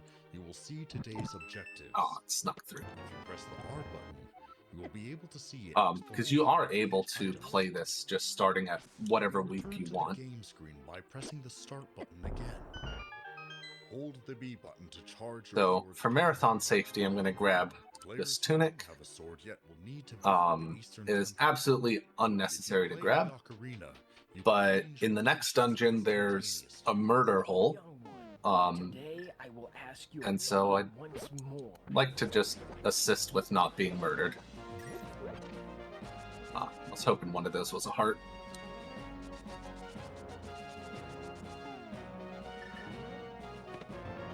Got our hammer. One of the best and jankiest weapons in Zelda: Link to the Past. I like how you picked up the hammer and the first thing that shows up in the text box was MC, so my brain all of a sudden just... Oh, I didn't switch to the hammer. Yeah, right? It's the same thing in regular game too. The MC. Now I will explain how to use items. Forget what the C stands for. Pretty sure it's supposed to be magic something hammer. Dungeons that won't open if you don't light the torches. The boomerang can stop enemies from moving and get items from a distance. Over here to get our next capacity upgrade. In week 1, our capacity upgrades cost 50 rupees each, but they double each week. So this week it's 100 each. So we need to make sure we have enough rupees for that. Use any other items. Press the R button at the game screen to check. Oh, wait. Why? Okay, there's supposed to be 100. I'm actually confused as to why that was 50.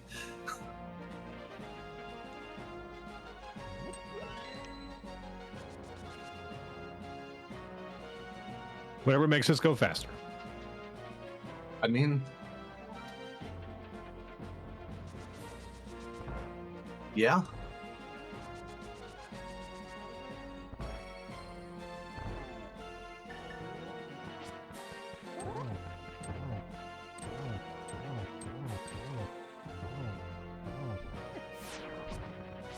Was almost a quick boss kill. Stop moving. Thank you.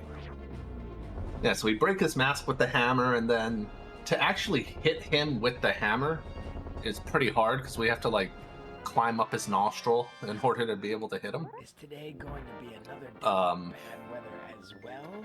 So It has begun to fog over. the bit careful with that because it's easy to get hit, as you saw. But it takes 4 hits, and that's that.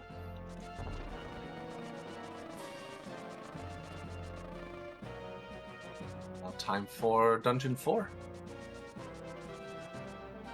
And these first 3 weeks are just a blitz of the first 3 dungeons. And there's 6 overall, right? 8 dungeons total, but there's 6 that we actually need to like be fast in. Because the last 2 are in week 4, but week 4 we kind of have some free time, so it's not as not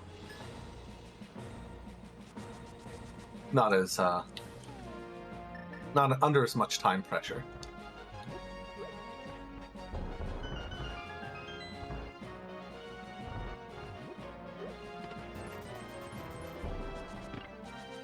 And just collecting some more rupees, mostly so I don't have to worry too much in the next dungeon. But another thing, like there are, like see here, a 300 rupee pickup. There are some big rupee drops like that in dungeons. Oh, this is Murder Hole, by the way, because these slugs hurt a lot. Yeah, so you see that did 2 hearts of damage to me. If I didn't pick up the blue tunic here, it would have done 4. In other words, it's a 2-hit dead room.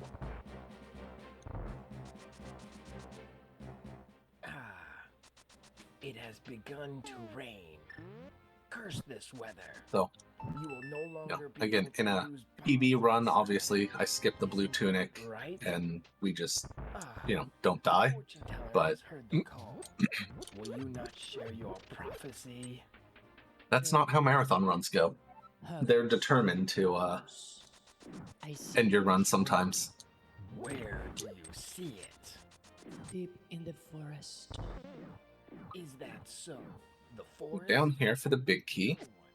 To the north of So if you time a sword swing right on that yellow guy, the yellow spike, you still take the damage, of course, but you don't get the knockback. And that's what I was aiming for there.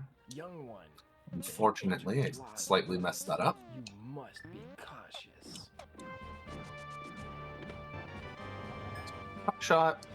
Now we need to go down here and get our capacity upgrade from this dungeon. That guy so he doesn't bug us. Capacity upgrades up here. And then we're going to warp out after we get it.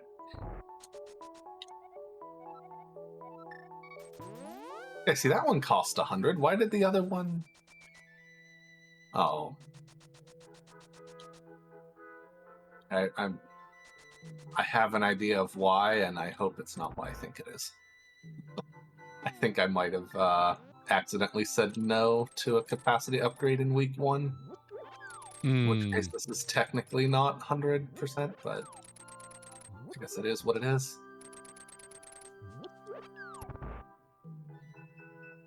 Right. And now, this guy. This guy's not usually hanging out in the forest.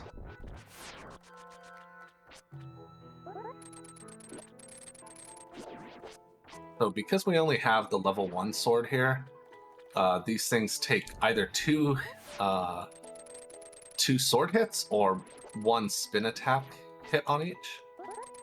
Okay, those 2 only took 1 hit because they were the ones I damaged earlier but didn't kill. Yeah, so the goal for this part is to try and hook 2 of them.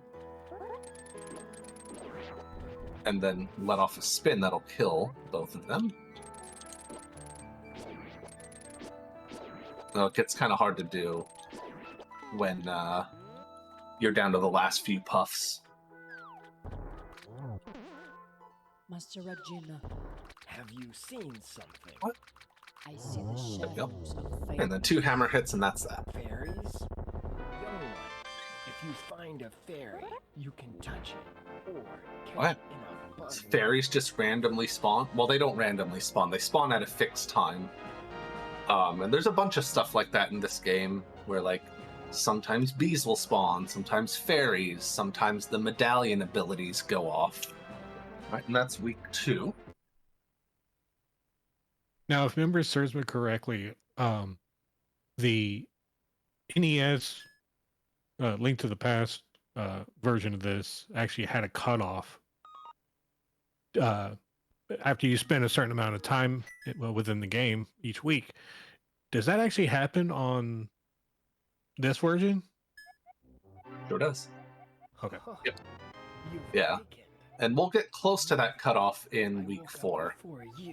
Because the final boss spawns, I think, like 5 minutes before that cutoff. But I couldn't find anything even resembling. But it gives you about like 50 minutes or so per Princess says she per week. among Link's belongings. Just the first 3, we try to come nowhere close to that cutoff. Medora. So why don't you go looking for a new stone tablet? I see. So you'll go look for it. Oh, before that, here are your things. Take them. Let's try this once. Let's make sure you know how to play. Okay, let's actually give it a real try You once. will find the items you are currently carrying. Alright, we're not going to do that today. And then the L button to view today's objective screen. So if you mash your boots button, your dash button, because of the buffer time it has, you can sort of like continuously cancel that Press the B button. buffer time and hover over gaps. Accumulate power. It's Pick up objects a by pretty pressing the A button. tricky timing to get down. So like even people who have done it a lot and know how to do it, it can be difficult. Right away. Now, I'll do a thorough search of this room. Let's see.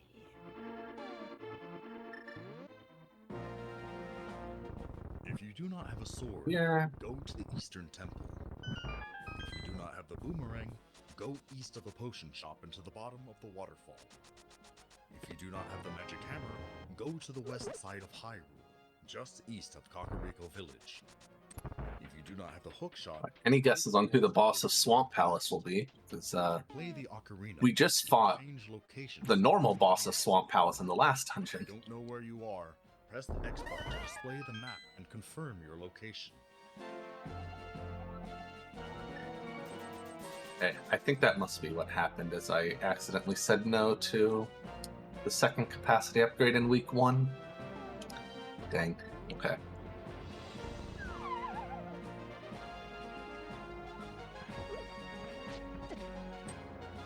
And the capacity upgrades, they're one of the few things that have to be done like actually within the week while you're in the dungeon, because you lose access to the dungeon in future weeks. You can still get the key items and stuff out of the dungeon, but usually called for the fortune didn't he? I too can see the future. because there'll be a thief outside who's like, I don't care about any of this, I just wanted the money. Fortune teller? Yes, ma'am.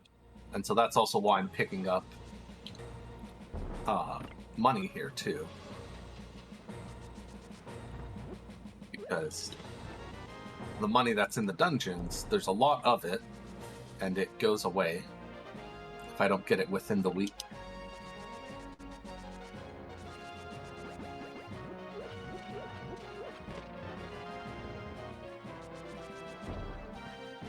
I meant to go up first. What am I doing?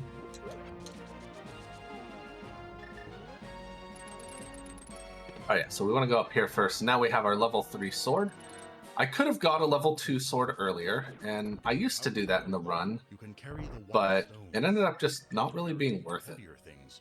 You need the Titan's Mitt, but you can't get that now. There is also a glove ridden with holes. Because really the only thing it made a difference on was that previous boss that I fought. Try it out. Remember, you can use it only So once in the same area. you just sacrifice a little bit of time on the boss and try it again. instead save a bunch of time by not returning the blacksmith. Some doors and dungeons that won't open if you don't light the torches. The boomerang can stop enemies from moving and get items from a distance. The bombs are extraordinary items that can damage enemies and open doors and walls. But if you get caught in the bomb, come on. you will take damage, so be careful. You can put many different things in empty bottles and use them later. If you have a bow, you can shoot arrows. The mushroom is an ingredient needed to make the magic powder. It is said that if you sprinkle magic powder on an enemy, it will have a surprising effect. If you don't know how to use any other items, press the R button at the game screen to check. Now it's off to Desert Palace.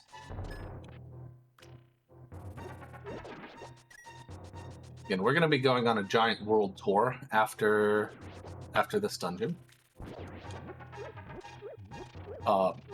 And another thing that I used to do within each week, because I thought you had to, and then it turns out you don't, is there's a treasure map for each week that leads to a piece of heart. Turns out you can do them all in the final week, but the way you get the treasure map is by renting a shovel. And that shovel lasts 10 minutes, and you can't get a new one until that 10 minutes is up. So you have to basically get one shovel immediately upon starting week 4, and then you want to get the next 3 shovels basically as soon as possible. So you don't have much wiggle room to fit all 4 of them in week 4, because you only have about, before the final boss spawns, only about 45 minutes.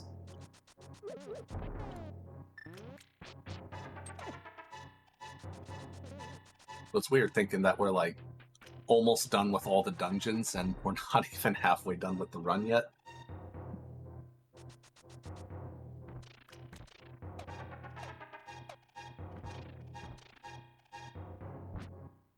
Out of the way.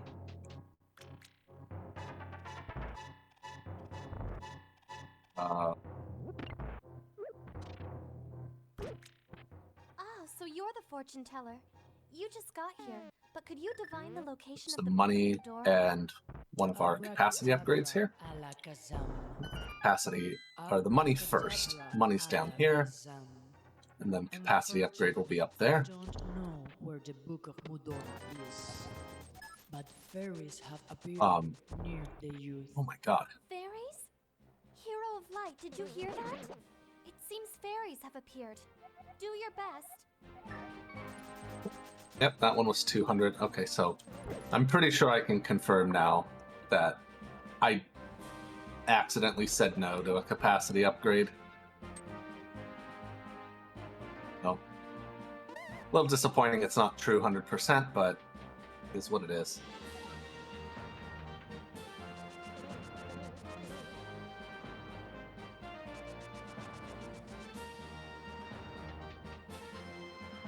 So I assume that, like, it gets expensive the more and more, or the longer the run goes on. So as I think literally just learned right now,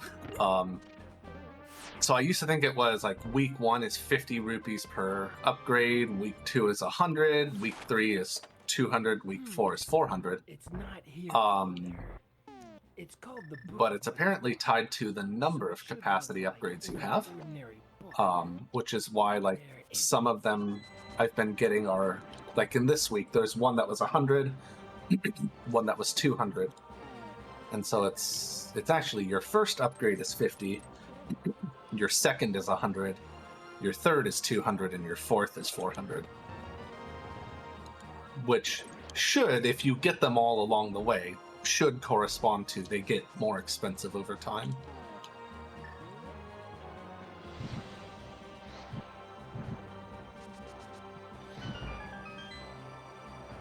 Which is why I had that assumption. Now we got Have you this found the idiot. Book of Mudora? No, I see an odd An odd bee. It is attracted. Now, if only this bee would actually help us fight Mothula. Will attack monsters. Did you hear that, Hero of Light? A gold bee bent on exterminating monsters has appeared. But be careful, alright? And that's week 3. The bee's just chilling on top of the tablet. Yeah. Does it always do that, or is it just by happenstance this one time? Yeah, it just happened to be in that spot. Huh. Let's get week Happened 4 to set up. be in that spot. Exactly. If we get VA or if the MSU pack is being weird. Oh, all right. So, you have No audio issues. Master Ajina is waiting for you. Come, youth. I will now return the things you had me take care of.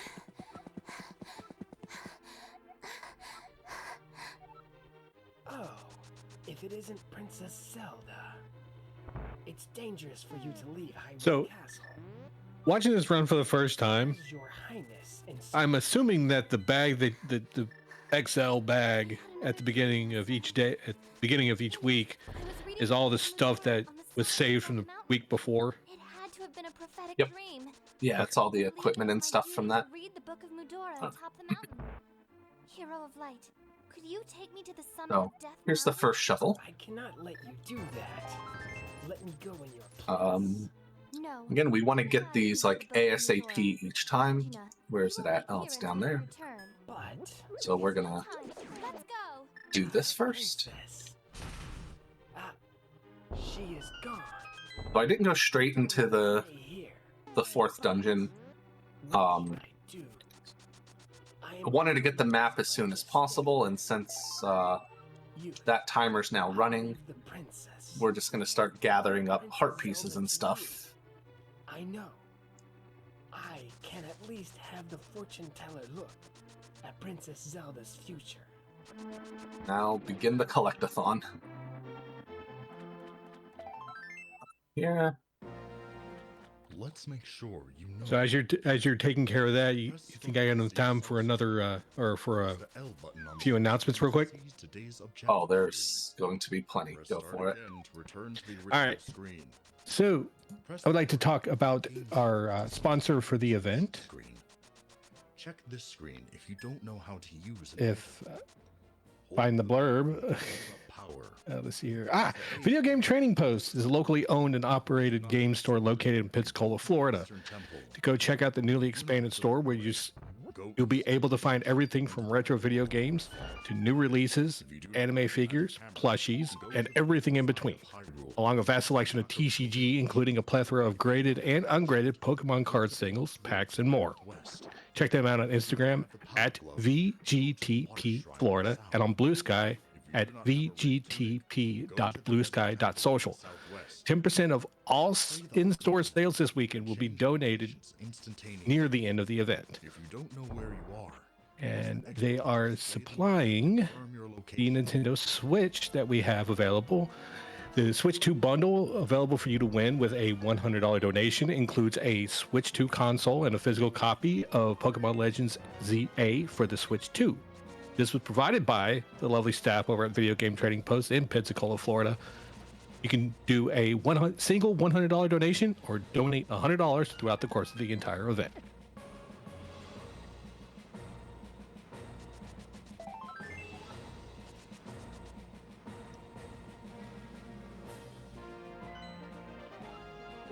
Yep.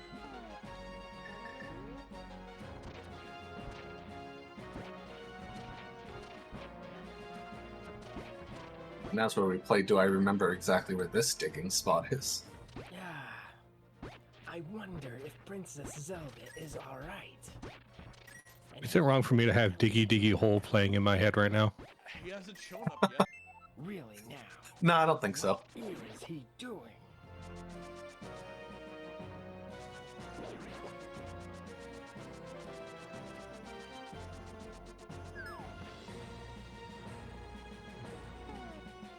Have you seen any tombstones? If you push a tombstone, it will move. Try pushing one. Level 7's entrance is blocked by a tombstone that won't move even if you push it. Try dashing into it instead. Now I will explain how to use items. The lantern can light the torches inside of dungeons.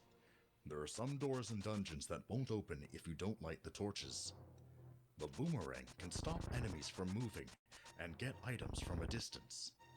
The bombs are extraordinary items that can damage enemies and open holes in walls. But if you get caught up in the blast, you will take damage, so be careful. You can put many different things in empty bottles and then use them later. If you have a bow, you can shoot arrows. The mushroom is an ingredient needed to make the magic powder. It is said that We're just doing a bunch of gathering up a bunch of money. Again, we have some expensive upgrades coming up, but also the shovels all cost 100 to rent, and as does a bottle that we're going to get. That one. This one.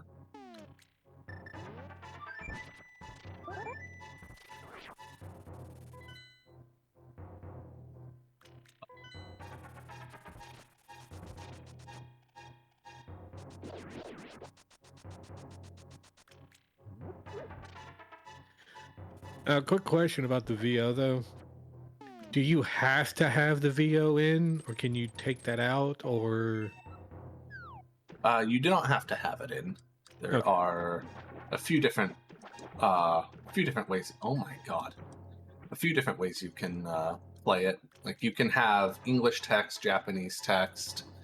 You can have it with or without subtitles. With or without the English VA. I don't think there is the Japanese VA. So it doesn't have the original? Don't think so. Like this game was sort of recreated as as a Link to the Past ROM hack based off of like old VHS footage because someone thankfully decided to record their gameplay of it. Like if it weren't for those VHS tapes, this would never have been recreated, most likely. The princess may already be in danger. Oh, what are we doing down here? Find something. Very well. Hocus pocus. I see fairies. Fairies, huh? Youth, did you hear that? Let the fairies help you and protect Princess Zelda.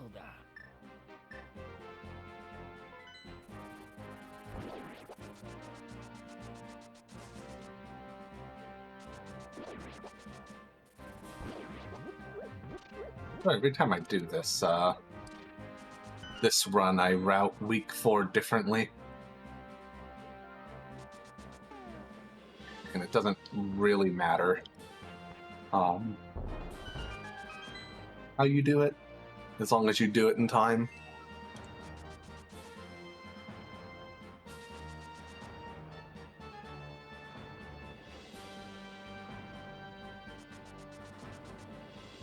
Here.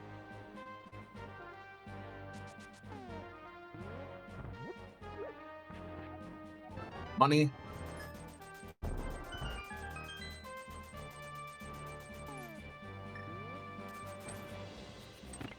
Dev's totally wanted, yeah, exactly. Dev's definitely wanted me to hover that gap. Dev intended strat. Whatever gets the job done, I guess. Yep.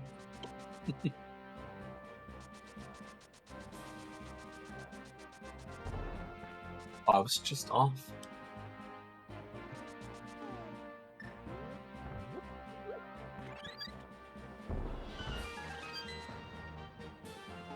And I've also noticed, like on some of these wall bomb, the walls that you're bombing, rather, that some of the times it's really difficult to actually see that it's a breakable wall. Like you would have to. Yeah, sometimes it's just a little crack, but like the ones in dungeons aren't exactly screaming at you that it's a bombable wall. Like on the sides, you can tell because like there's a slightly longer tile. Like there's a normal like pattern of lines on the wall that one of the lines is missing. But that's only on like the like walls on the left and right side. The up-down ones, basically, it's just like, hey, you should try bombing stuff. Are sold there. The red potion will restore your health. The green potion will restore your magic. The blue potion. They do say that in the voiceover text a bit. Both. The gold potion not only fully heals both physical strength and magic, but also shortens the time needed to accumulate power in your sword for a brief time after drinking it. If you have Getting kind of close to our first shovel going away. Not yet. Okay.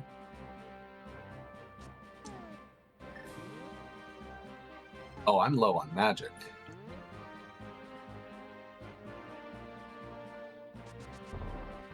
Does this have magic in it? Oh, that's a fairy.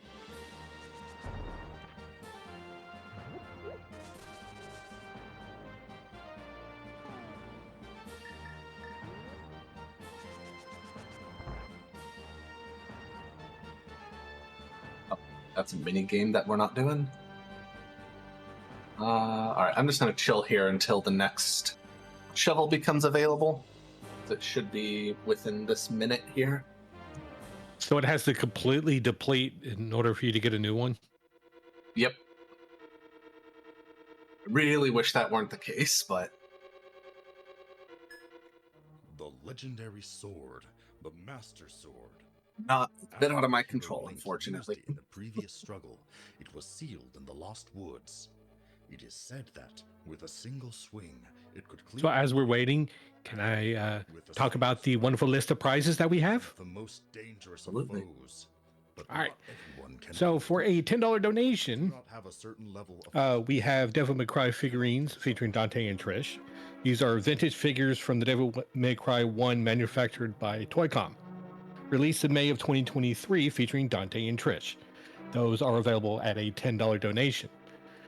One of a kind Chester Bennington painting by fine artist and tattoo artist Beck Beware. She created this piece specifically for this event and comes with a certificate of authenticity. You can find more of her work at www.becbware.com and follow her on Instagram and TikTok at bec.beware. And that's available for a $10 donation. Pokemon card bundle is available for a $15 donation. It is a bundle of a Pokemon TCG Silver Tempest Elite Trainer box and a graded PSA 10 Japanese Glaceon EX Special Art Rare. That was a mouthful. From Terrestrial Festival. This was provided by the great team at Magic Cart Collectibles. Once again, that is at a $15 donation. We do have a Sonic the Hedgehog Squishmallow. A 14-inch Squishmallow of Sonic the Hedgehog holding his beloved ring. That is available for a $10 donation. And once again, the Switch 2 bundle. It includes a Switch 2 console and a physical copy of Pokemon Legends ZA. It also includes a digital copy of Mario Kart World for the Switch 2. This was provided by the lovely staff and owners at Video Game Trading Post in Pensacola, Florida. You can donate $100 all at once or $100 throughout the course of the event.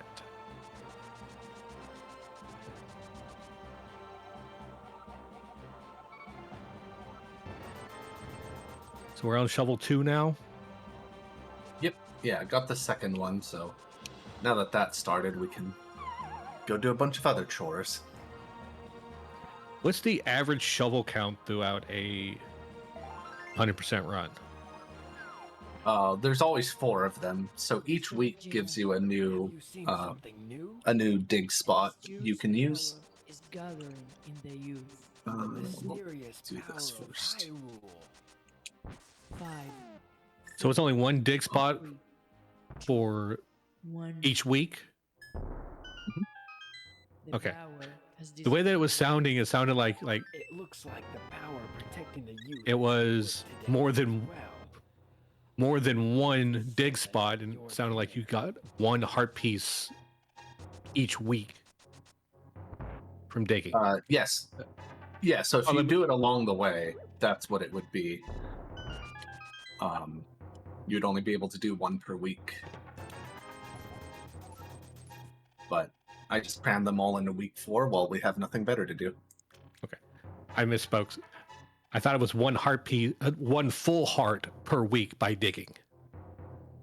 Oh, okay. By the way, Yeah, that just everything a heart sounded. piece.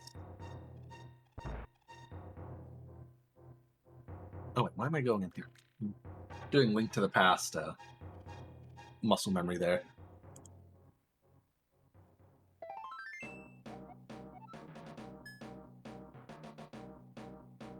Can you see anything else? Hocus pocus. I see a frozen eyeball deep in the labyrinth. Frozen eyeball. Frozen eyeball, you say? Does it have a weak point? Letting us know about the next boss. Did you hear that, youth? It seems No, there's I a should know this, eyeball.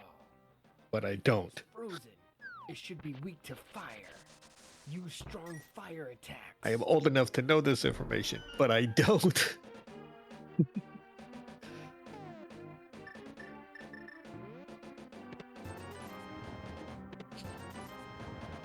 Little name Cold Stare.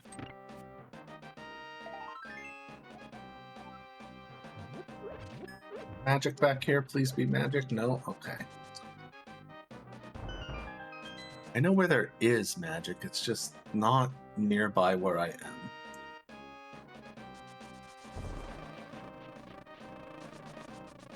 I think so, oh my god. I think some of these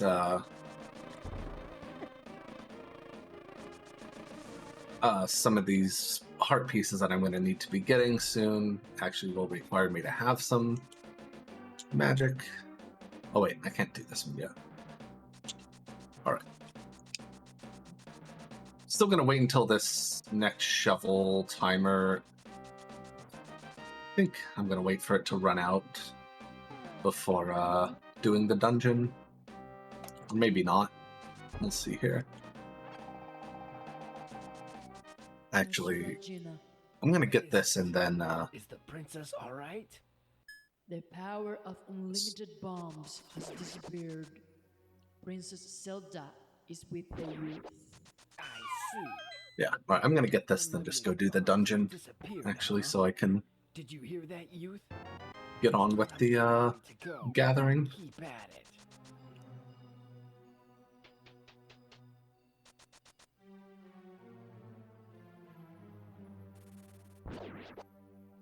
Alright, I can't pick this up yet.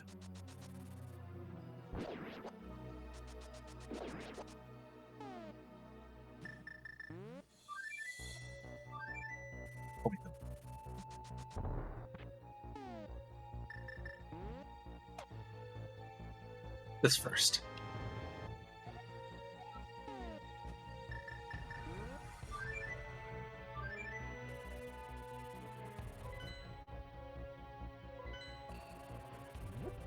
Alright. Go knock out Dungeon 7 real quick.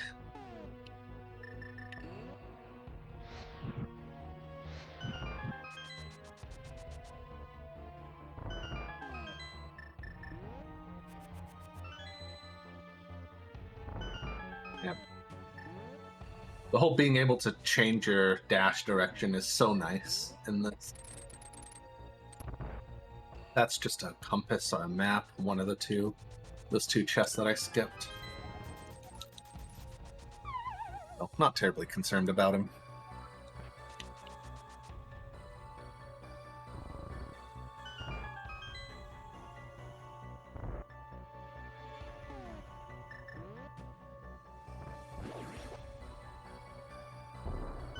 What is it? Have you seen something? Hocus Pocus.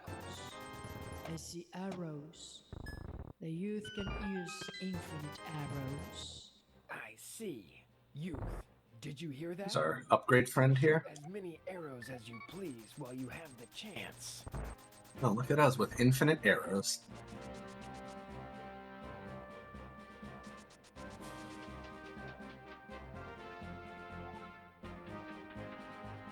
Now, the infinite bombs and infinite arrows, those are actually set, or are they randomized? They happen at a set time. Okay. So like we'll get the infinite arrows. There's another time we get infinite bombs. There's times where it's raining outside, and that actually makes it so you can't use bombs outside.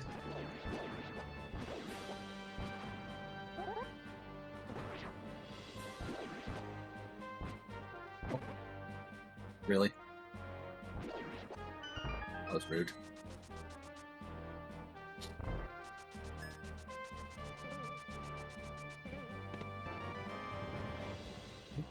We do have to go in here and get our big key.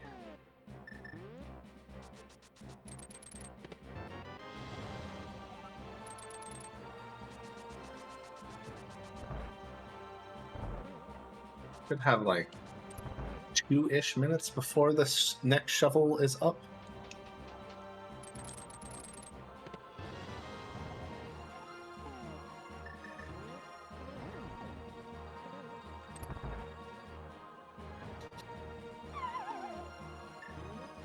Time for that frozen eyeball that they were talking about.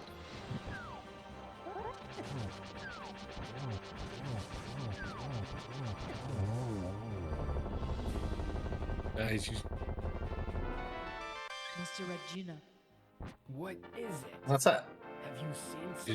just locked him in the corner and just went ham on him. Is that Yep. Yeah, because if you let them break out, there's 3 of them, and then they all start independently flying all over the place, and there's ice falling from the sky, and it's just a bad time.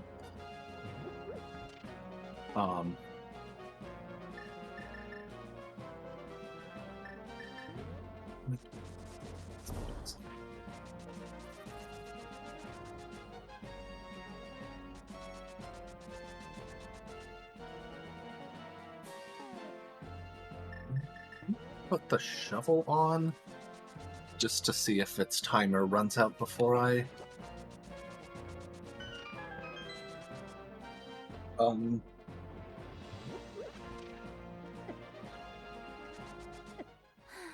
Journeying with you like this does want you to hook shot through this cave, but I was yeah. sealed in the dungeons of Hyrule Castle by Priest Aghanim.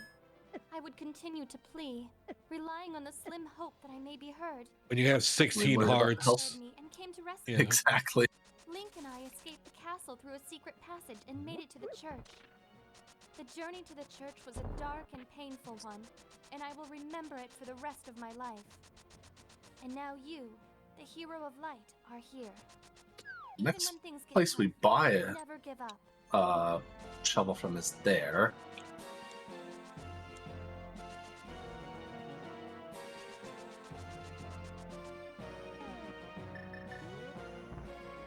Here's our shovel timer isn't quite up yet, so may as well do this.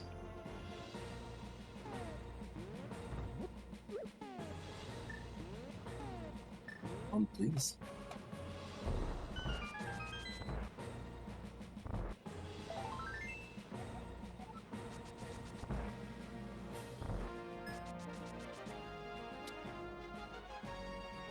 Let's put this.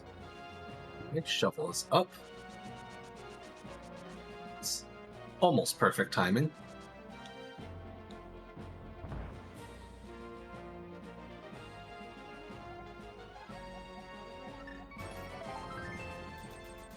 See if this is in a good spot or a bad spot. Oh, up there? Okay. I can actually rope that in with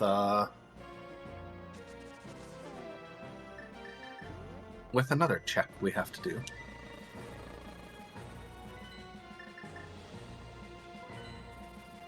Go turn in the powder, or the mushroom, and get the powder.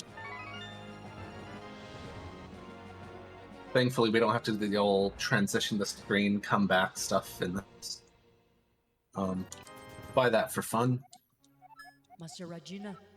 What? The power of unlimited arrows Still give has the- yeah. disappeared. I see. Youth, you've used up half your time. Hurry up. Jeez. You've used up half your time. We do want to go here.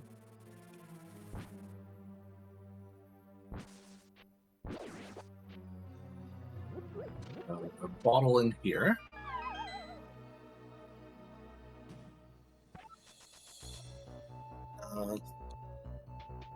Gonna go get our gold sword finally.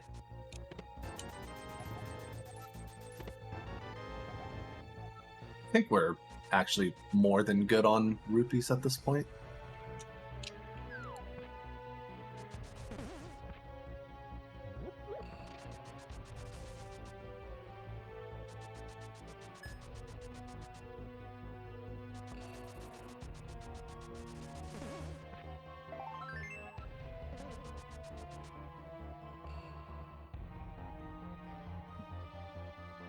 One moment.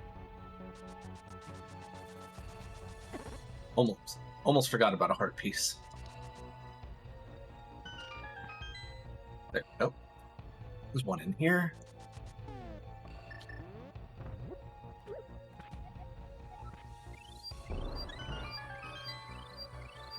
Thanks for healing us. Have this bomb. This is the one we actually need this red cane for. It's the only way to hit that switch around the corner.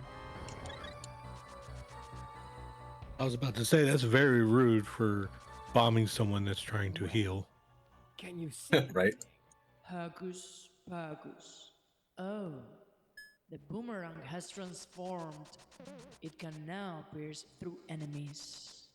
Did you hear that? Youth. Oh yeah, there you go. The boomerang. Use it to defeat enemies. We have the murder ring now. Instant items.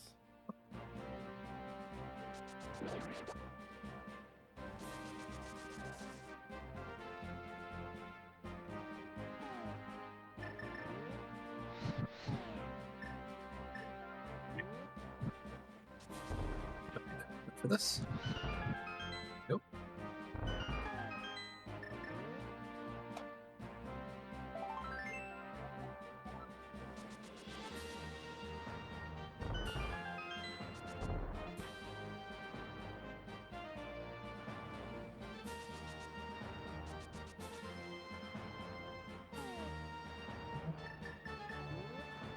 Wait, am I doing this the long way?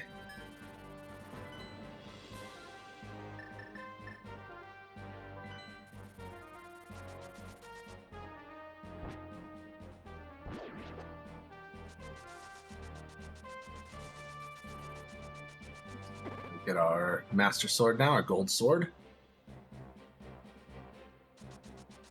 I will explain how to play the game once more. If you have a sword, you can attack. Hold down the B button to gather power in your sword. Press start to bring up the sub-screen. To see today's objective screen, press the L I button. like how the game assumes that you've never played the game. Press the R button on the game. 30 minutes into week 4. Original screen. Press Right? again. Now, like, doing it at the start kind of makes sense because you could jump into this in whatever week you wanted to. And so fine, I'll accept that at the beginning. Press the X button. But yeah, like you said, like 30 minutes into it and you're still telling me how to play it is something. I'm gonna be playing Pokemon tonight, and it's like, let me teach you how to play the game. No, I don't need that.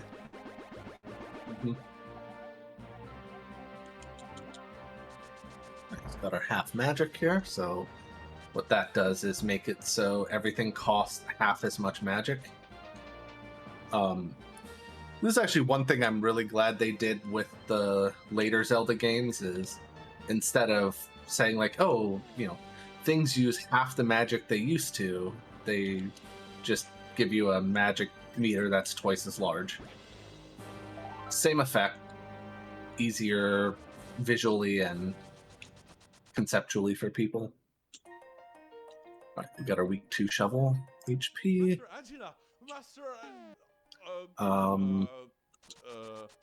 What is it? We're just gonna go take care of Dungeon 8 now. Which, yeah, If that it's way. nothing, don't call my name. That was close. Princess Zelda told me not to tell Master Agena. One nice thing about having the Sets up shop. gold sword is you can just stab through the shocky dudes now. Did you say something? No, not really.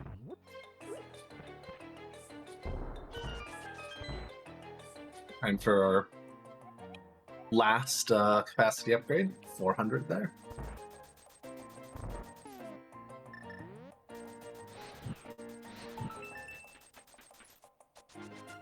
There are many rooms in each labyrinth.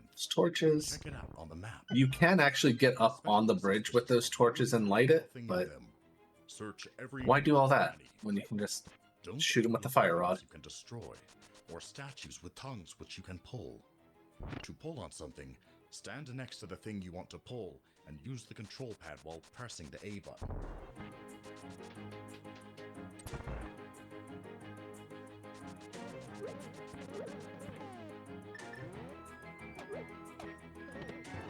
So I'm a little less, now that I've gotten 3 of the 4 maps, I'm a little less concerned about making sure I get the week 4 map ASAP, because it's the last one, and you know it'll fit wherever in that time. It's really just the first 3 that we need to make sure we get done as quickly as possible, so that you know we're not pushing the limit with that last map. Pacus. I see fairies for a 3rd time. Also, I Oh. see a monster with 3 heads. A monster with 3 There. heads, you say? Hydra. What is its weak point? I do not know. Oh yeah, that is just a map. Why did I grab that? It seems fairies have appeared. But there's also a monster with 3 heads. A monster with 3 heads. It's called Trinex. It has a blue head, a red head, and a 3rd head that is the real one. You need to defeat the blue and red heads first. The fire rod works against the blue one, and the ice rod works against the red one. Once they are gone, attack the section that is colored differently with spin attacks. I don't want to use spin attack, Zelda.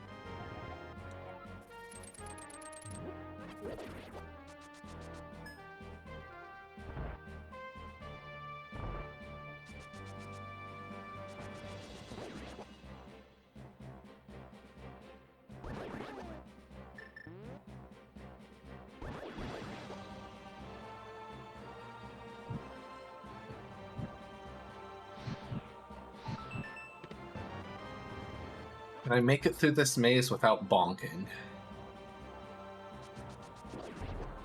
No. What? Ah, I was gonna say I only bonked once, and then I messed it up at the very end.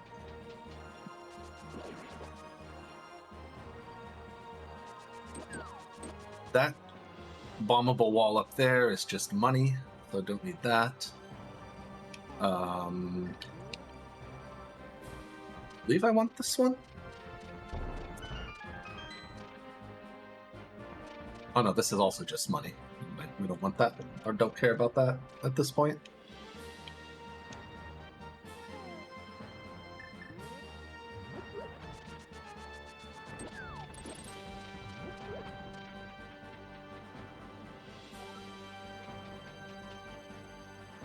This one we do want to go into, though. This item's a little bit important.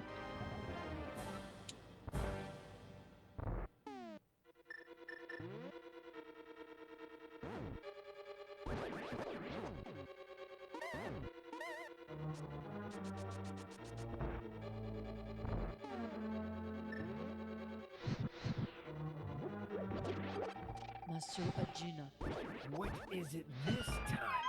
The mysterious Really? power is gathering again. Oh hey, we got the mysterious power coming. 5, 4, 3, 2, 1. Mysterious power this time was the Bombos medallion. Hyrule still has enough power to help the youth. It seems. Youth, keep at it. Princess Zelda is depending on you. I know she's right here with me. Right.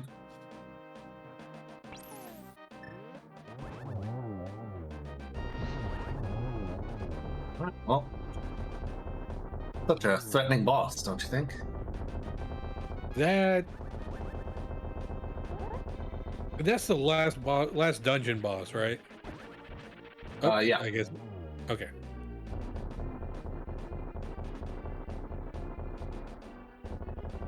Kind of lame for a level 8 dungeon boss. Yeah, it's a bit more difficult if you don't have the level 4 sword, but and it is more difficult in normal Link to the Past as well. But yeah, not so threatening here, especially in a 100% setting.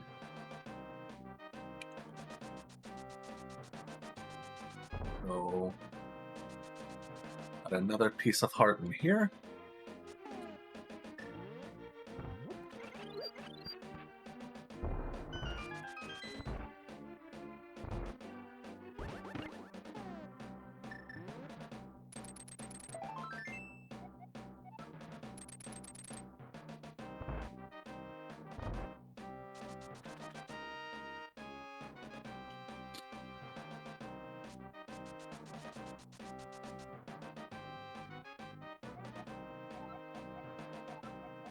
Master Regina, what is it? So we're just gonna leave her there now. Gone back to normal. I see. That will make things more difficult. Youth, do your best.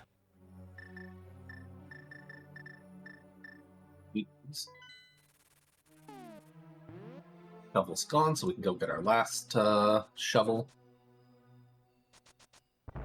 Here.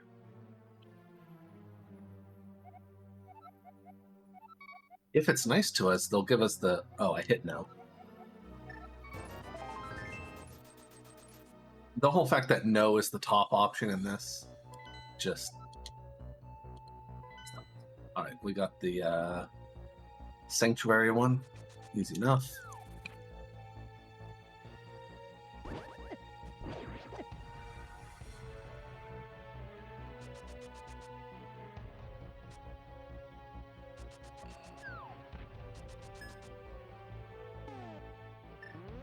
Come on, here.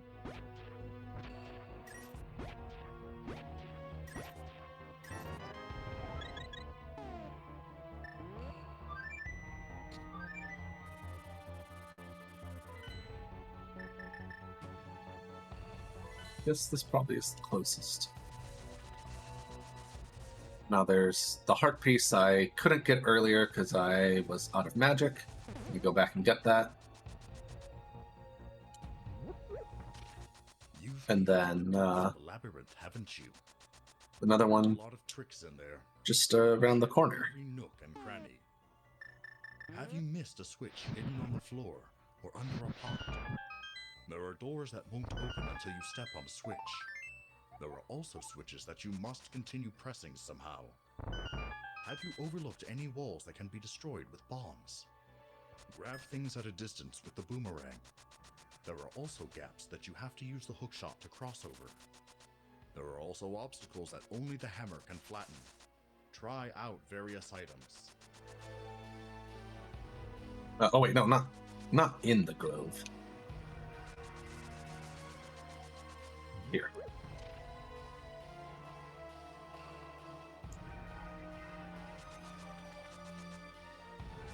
Again, this is sort of the nice thing about week 4 here in this run is you don't need to perfectly route anything, which is why I've never really bothered routing this part. I just have a checklist of things and make sure I finished the checklist. Yeah, so that's all of it. Now we're just sort of waiting on the final boss. I know I only have 19 hearts. We can get 20, and we will, but 2 of the hearts are in the dark world. You can, let's see, one of these, but there it is. So this shows you the maximum inventory you can have. So you might notice there's a missing spot over here, just as there is in mine. So there is nothing in that slot, but what item would be go? Maybe the cape could go there. It's differently that, or it's shaped different to the normal inventory for Link to the Past as well. But the cape is a missing item. The 3 medallions are missing. The Book of Medora is missing. So it's hard to say exactly what would go there. What? What? The youth has infinite bombs, arrows, and magic. I see. That is Infinite bombs, arrows, and magic. You only have 10 minutes left. They're definitely setting you up to have the easiest time you can at the end. They give you that infinite stuff at the end in each week, I believe, just to say, like, all right, no, like, actually get through it, please. Well, when does the finale start on week 4? Like time-wise? So the should be 4:48 is when the text starts. So just a little bit of chilling here. So anything you want to plug or talk about, have at it. Well, so far we've raised $1,349 for the American Foundation for Suicide Prevention, and it was established in 1987. The American Foundation for Suicide Prevention is a voluntary health organization that gives those affected by suicide a nationwide community empowered by research, education, and advocacy to take action against the leading cause of death. AFSP is dedicated to saving lives and bringing hope to those affected by suicide, including those who have experienced a loss. AFSP invests in scientific research to advance the understanding and prevention of suicide. The organization educates the public and professionals about mental health risk factors and warning signs of suicide. Signature programs include Talk Saves Lives and More Than Sad for teens and educators. The silver arrows. To learn more about the American Foundation for Suicide Prevention, visit afsp.org. Are they? On the summit of Death Mountain. The silver Perfectly arrow timed. Link, the hero, used to vanquish the Yay! evil King Ganon. Just as I planned. King Ganon have resurrected? But how did he? No, never mind now. To the summit of Death Mountain. One hurt piece in here.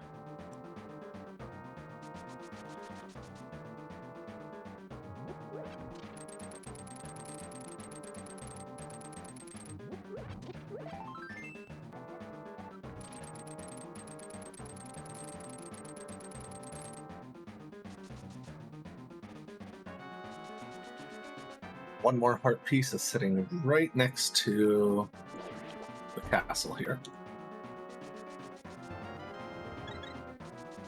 Okay, and that's it. That's max. We're gonna pretend I got the max bombs and didn't say no to the dude. Actually, I think this is maybe faster here to just wiggle back and forth. Because they do slow down your speed, but if you go diagonally on stairs, you walk at normal speed for some reason. Here's our final boss.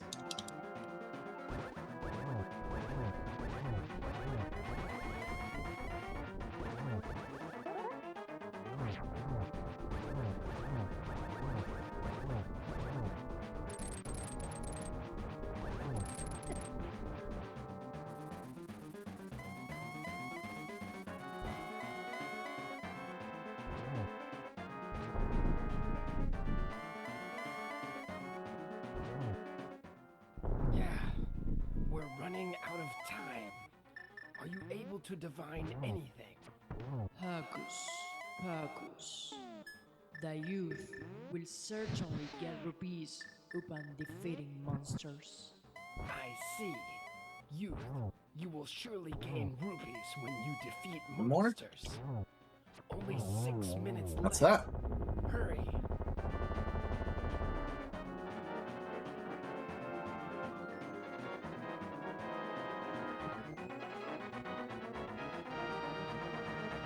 Only about a minute over my actual PB, but that is time.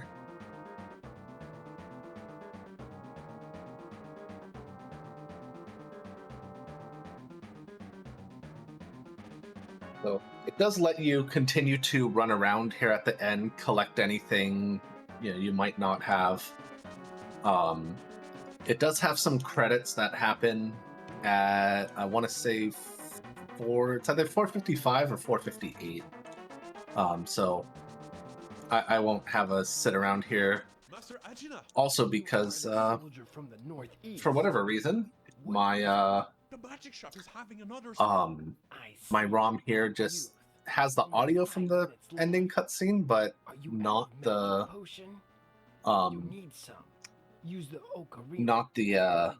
visuals. I don't know why. But anyway, our time ends though when you put your sword up in victory for that fight, which I definitely forgot to call out in time. You're all But yeah, good. that'll be it for me though. That is Legend of Zelda: Ancient Stone Tablets, NMG 100%. So, who are you? Where can people find you? So I'm Desert Eagle 417. I don't stream as much as I used to, but you can find me when I do on Twitch under the same name, Desert Eagle 417. Like I used to do a whole lot of Resident Evil, not nearly as much as I used to. I just kind of do whatever I feel like running at that point. Could be Pokemon, could be Final Fantasy, could be Zelda, could be Resident Evil. Don't know. It just sort of whatever seems right at that time. But yeah, thanks again for hosting, OG. No problem. Appreciate it. Thank you for the awesome run. For sure. And we are going to be taking a small break, but when we come back, I'll be once again hosting for Vin when they run Studio System, normal ending A, any percent. What is We'll be right back. I see fairies again.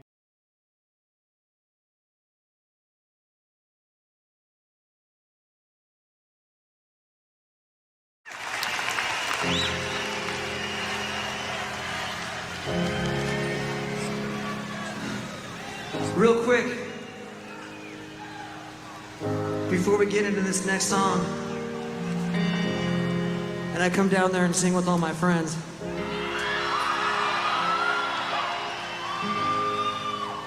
I just want to make sure before we leave and go back home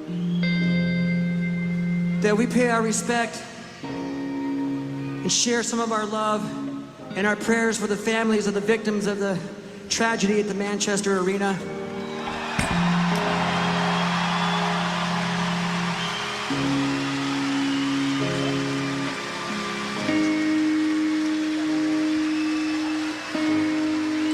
My heart has never been broken so much than the day that I found out that that tragedy happened. And since that day, I've been wearing these little earrings with the bees in them. I know that's a symbol of the strength and hope of the city of Manchester. And I'm gonna keep these in. I'm gonna keep these in until all this nonsense stops and we can start loving each other. We can stop hurting each other because we believe in something different than the person standing next to us. The one thing that can't be defeated is love, right? You can conquer hate by ignoring it. You can destroy it by loving the person next to you. So I want everybody here tonight to look at the person standing next to you and just tell them that you love them and you are happy that they're here with you tonight, having a good time, listening to music, celebrating life.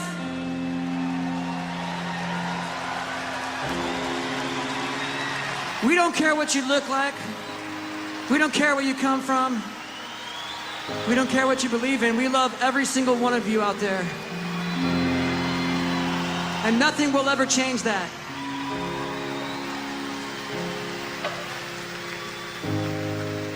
With that said, let's sing some songs together.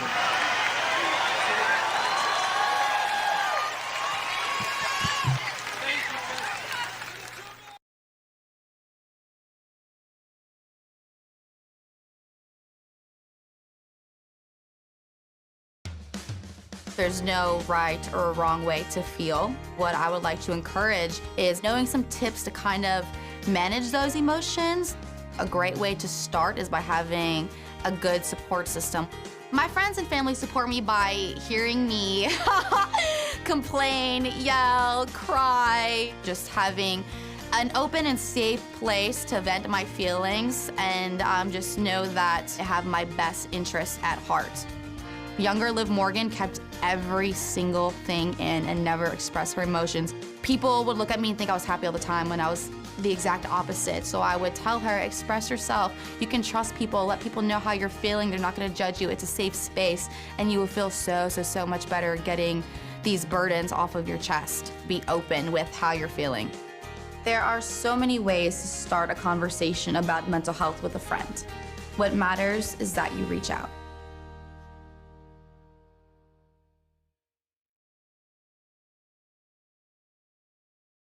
I was diagnosed bipolar depressive about 12 years ago. Essentially, if your mood goes from 0 to 10, 10 being super manic and 0 being super depressed, I was kind of just doing this, which is not healthy. So I'm on a number of medications, which I highly recommend. It kind of makes me more balanced, and it's great. It's a struggle often. It's making sure I get enough sleep. It's making sure that I eat right. It's making sure that I work out and all of these things that I need to do to take care of myself normally. But all of these things really impact my mental health. And being depressed is just not a place that I want to be. It's not anything I wish for anybody. When I was 12 years old, my dad committed suicide. He was bipolar, much like I am. It's a hereditary disease. He didn't take medication seriously, and he went off of it. And unfortunately, he lost his battle. And I think part of that really kind of made it clear to me that how important it is to take care of yourself. Because if you don't, the worst thing can happen. I've done a lot of cool things in my life that my dad never got to see. And I would have really loved that. Get help. If you need help, get help. There's nothing wrong with asking for help. Life is hard, and all of us go through struggles. It's okay to not be okay. It's okay to ask for help.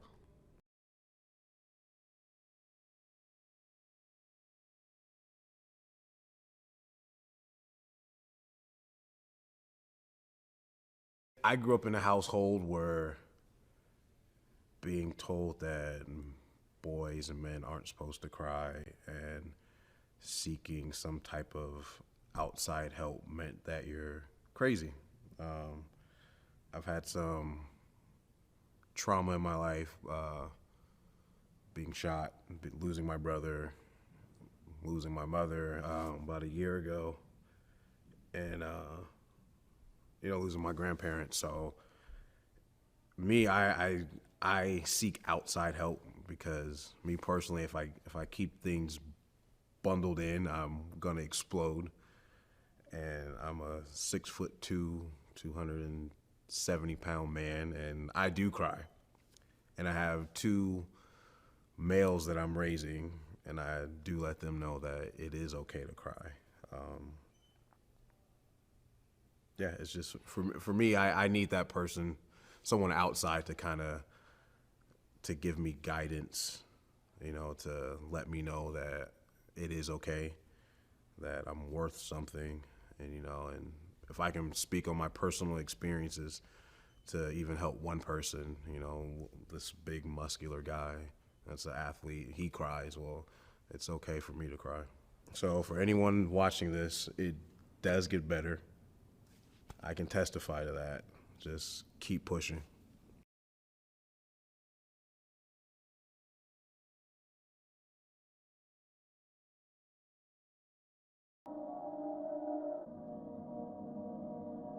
Hello, everyone. We are back with Breaking the Habit 2025. Once again, I am your host, OG Happy Dude, and we have a announcement to make. We have gotten a $1,525 donation from our sponsors, the Video Game Trading Post, with a donation comment of, we hope you guys raise about 6,000 or 7,000 as we were praying emoji, smiling emoji, VGTP team. Thank you so much for your generosity and sharing.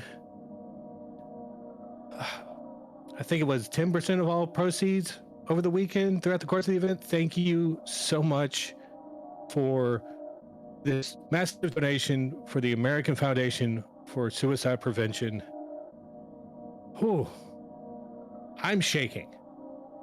So right now we're going to throw it over to Vin with audio system. Take it away.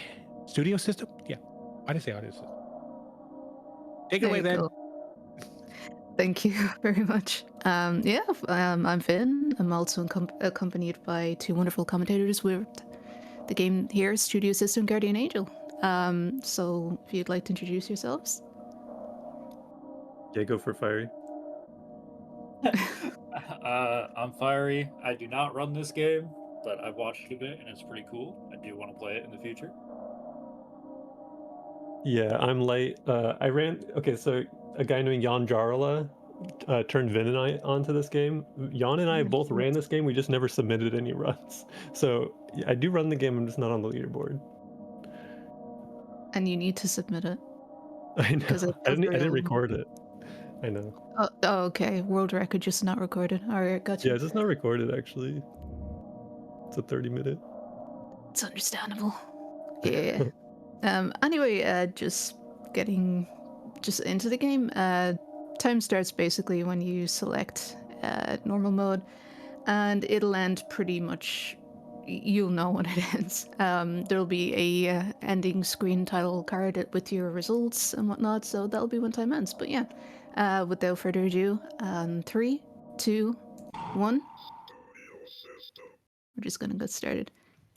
We do start off with a couple of cutscenes. This one is like, I want to say like it's very early 3D polygon style. It's got like the PS1 vibes, you know. It's pretty chill. And what was it, like the Boogie Pop Phantom intro style going on? Yeah, we think the intro is a little bit based on a Boogie Hop Phantom because it sounds very similar to like the title, how they say the title in the show. Yeah, and I hadn't included that. I actually owned I got it for like 50 cents when I was 19, and I just had no goddamn idea because the title was in Japanese at the time. And it's just like, oh, this looks cool.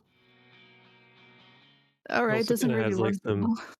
It has some like Serial Experiments Lane vibes with how Becky communicates to people and like how she thinks of herself too. Oh, yeah. That's one that I still gotta watch, I gotta be honest. But overall, like with the influences on its sleeve, it's also got some Silent Hill in there as well. It's very much a pretty neat title on of its own. It can stand up on its own 2 feet fairly well. It's very surreal. I do enjoy it, and it is very like even the music just then as well. It's definitely, you know, the vibe. The vibe is there. The vibe is chill. It's cool until it's dang well not. However, we are just gonna like even at the beginning. There's like if you hammer Enter key as well as Space key, you get to skip a lot of text faster. At least at the very beginning, it doesn't really matter so much after that, after the fact. But here we also get to skip the Escape key, and now we get to do this. We use our mouse as well as the keyboard for absolutely everything, which is pretty neat. While this game may have like a lot of influence from other survival horror or like even anime, it has a very unique gameplay mechanic in that you get to play these locked camera angles, but then you right click and move it around, and you actually are able to shoot things once we actually start getting ammo, which we'll see pretty soon. Yeah, we get camera rounds.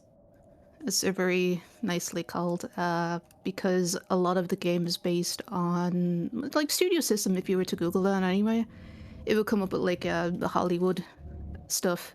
And this is God telling us we have to join a club. I'm just gonna join this one on the left-hand side.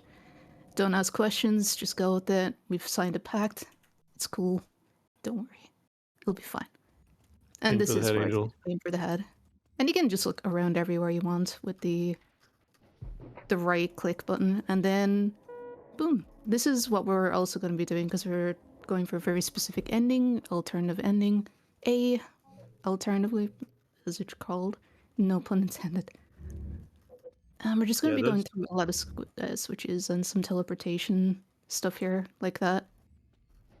Doesn't work everywhere, but this is one of those cases where you get teleported back to the start of a room just by falling down.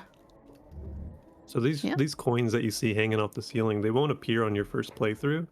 So this is essentially a New Game Plus ending that we're getting, and it happens to be the fastest one. So it's kind of like the most played category for that reason. Yeah, exactly. There's no other New Game Plus aspect to it. It's not like we have anything stronger or anything. It's just the fact that we get to now collect coins. That was clean. That's just a little exhibition of one of the kind of glitches you can do in this game. It's not really utilized a lot yet. But you can basically just be catapulted off of bridges, anything that kind of has a ridge in between the character and any other solid object, bounces you up into the air. It's pretty neat. And it's underutilized. I think there could be some stuff to it. But that's just one such example, so to speak, that you can just get some little extra stuff, because usually you're meant to bring her up, like, use your camera, bring her up with some, like, weird little cube, instead of just doing that, which is way more faster. This survival horror has platforming, and it's kind of born of the game the developers made before this called Times Infinity, which is a visual novel platformer. You actually have a jump button in that game, so they actually use, I think, the same engine for this, but they just removed your jump button, so that she kind of has these interactions, like where she can kind of like float there, like Vin kind of launched that elevator up, and the character kind of like went up off the floor. So if we had a jump button, you would imagine like you could do some like cool air mechanics. So when you can find those like ridges to kind of like collide into and launch her, she can still move in the air. Okay, yeah, for sure. And I'm gonna try and get that thing off, that little wisp, because we're not allowed pass through here with the blemishes. And the whole entire time, like, we've been just going back to school for graduation purposes. And we said, screw it, like, there's this place underneath the school, let's go digging. And Okay. That is very cool. Nice. This All game right, also we has no fall damage, as you might notice, like all good games. only the funnest games. Yeah. And then there's Yeah, this guy fall who's damage is a no fun mechanic. Yeah. And you will notice that the enemies kind of make a sound before they start going towards our character, who's called Becky. And that's kind of when you want to time using your bat for hitting those guys. When you hear the sound, it's enough time then to start swinging. And those little ammo packs that I'm picking up, you know, you got your health, which is those over there, and you got like just by the wall. But you got a white ammo pack, which is worth like 1 camera round. There's blue, which is worth 2 camera rounds, and then there's orange, which is the best one and the rarest, but it's orange. Orange box, which has 4 camera rounds, and you ideally don't want to be shooting your bullets too fast, which will be using your camera like that. You can pull things off of Becky with this mechanic as well as shoot with camera rounds. And then you got your good old trustworthy melee with the bat and this very awkward camera angle. Whoa, you actually okay? That's really hard to do. It's so hard to get into that staircase. Yeah. The perspective is really maddening. Really good. Thank you. Yeah, this You're game worth me a changes lot. perspectives a lot from what I've noticed. Like it gets really crazy. It's really cool, but it can definitely make movement pretty awkward at times. Yeah, you got like The, options for it. yeah, the interact button and the bonk button are the same button, it seems, right? Yeah. It's the one downfall for this game. Yeah, we're gonna see that happen sometimes. I love that I just done that. What a shame. Yeah. Oh well, second time. The awful thing about this is Becky will stay in place as you move the object around. So you have to kind of make sure she's getting blocked by the wall as you move an object. No, I'm also gonna. You see Oh, that? there's an example That's just of- the example of getting yeeted. Thanks a lot. No, I'm gonna hope and pray that this is indeed what I'm looking for. Ah, shucks. Oh, there we go. Got it. Nice. Becky's just really good friends with Lakitu from Mario Kart, so sometimes she just likes to go off and get brought back. And then you can also move like this, which is I like that tech. You don't have to like fully rely on just putting one platform in front of the other. There is space to mess around and play with it. So well, with hidden stuff like that, you normally wouldn't see because that's the predetermined angle that you're going to be seeing things from. And you can scoot around like walls. You can move them around as well, stuff like that. And yeah, this was our friend from earlier. She's definitely not looking too hot. You chilling? Just Now we're T-posing? going in with 9 ammo. That's actually pretty goddamn good. Let's go. And I'm gonna back up into this corner. And just let her do her Boss thing. has 2 attacks or 3?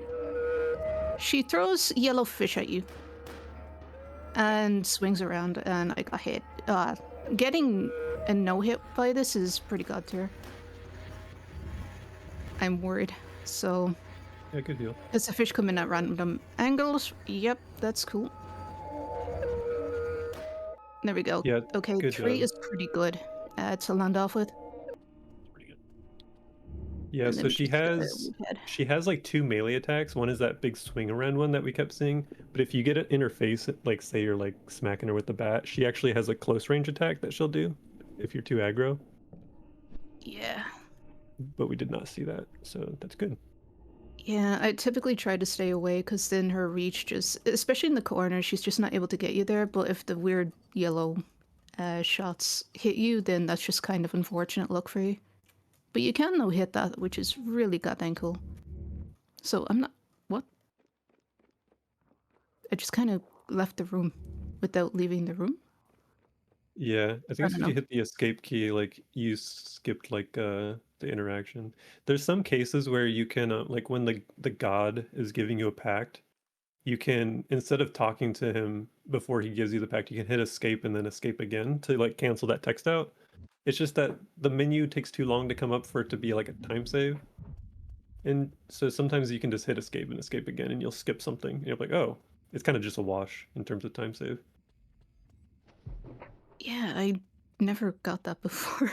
I'm gonna be honest. So I'm quite happy with that. That's marathon Nope. luck right there. Gosh, dang it. It That's wouldn't be also a a marathon run marathon. without something new happening. Yeah. Absolutely. God is gone. But Yeah, not that for was long. our god there. He gives you a We second just- chance to talk to him, which is when we pass by him, and then it's truly telling you that was the last time because it shows him all destroyed after the fact. Yeah, it's like a hi, bye, God Yeah. sort of deal. And obviously, like the interaction button is tied to your attack, so if you hit it preemptively, you're just going to be swinging at bat instead of going through a door.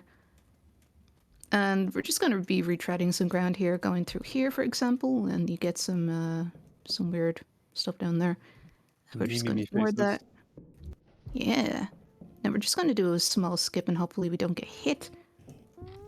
Yep. Dodge him. Yeah, unlike it's the Lakitu. Unlike the Zelda game, I think you guys just watched that one. I think if you fall into a pit, you lose like a half a heart or a quarter heart or something. This game, it's free. It's Lakitu. Yep. This is a very real one right Silent there. Hill room as well, where you hear like footsteps and you never see the person in here, and you're meanwhile trying to solve the puzzle that we just went in and just left again. But yeah, doing that legit, that is genuinely unnerving for the very first time that you're playing it. And we just want that. He's got to wiggle it. Dude. There's Yeah, a we key in the barrel for some reason. There's also ammo on the other one, but we're not going to take it because we don't really need it. I also want to save some time there. Because I'm looking at it, we have 4 ammo on the bottom left, so that's pretty chill.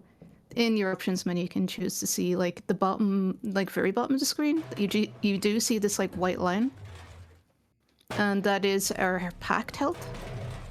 That's another red coin that we got to pick up for our ending, and we have about 7 in total that we can pick, but we need 6. But just getting back to the UI, you do have some options to check if you have good packed health. That does affect the ending.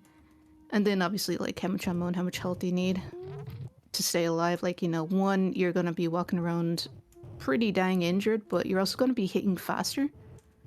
So it's kind of like, are you going to risk it just to hit an enemy faster? I'd rather not.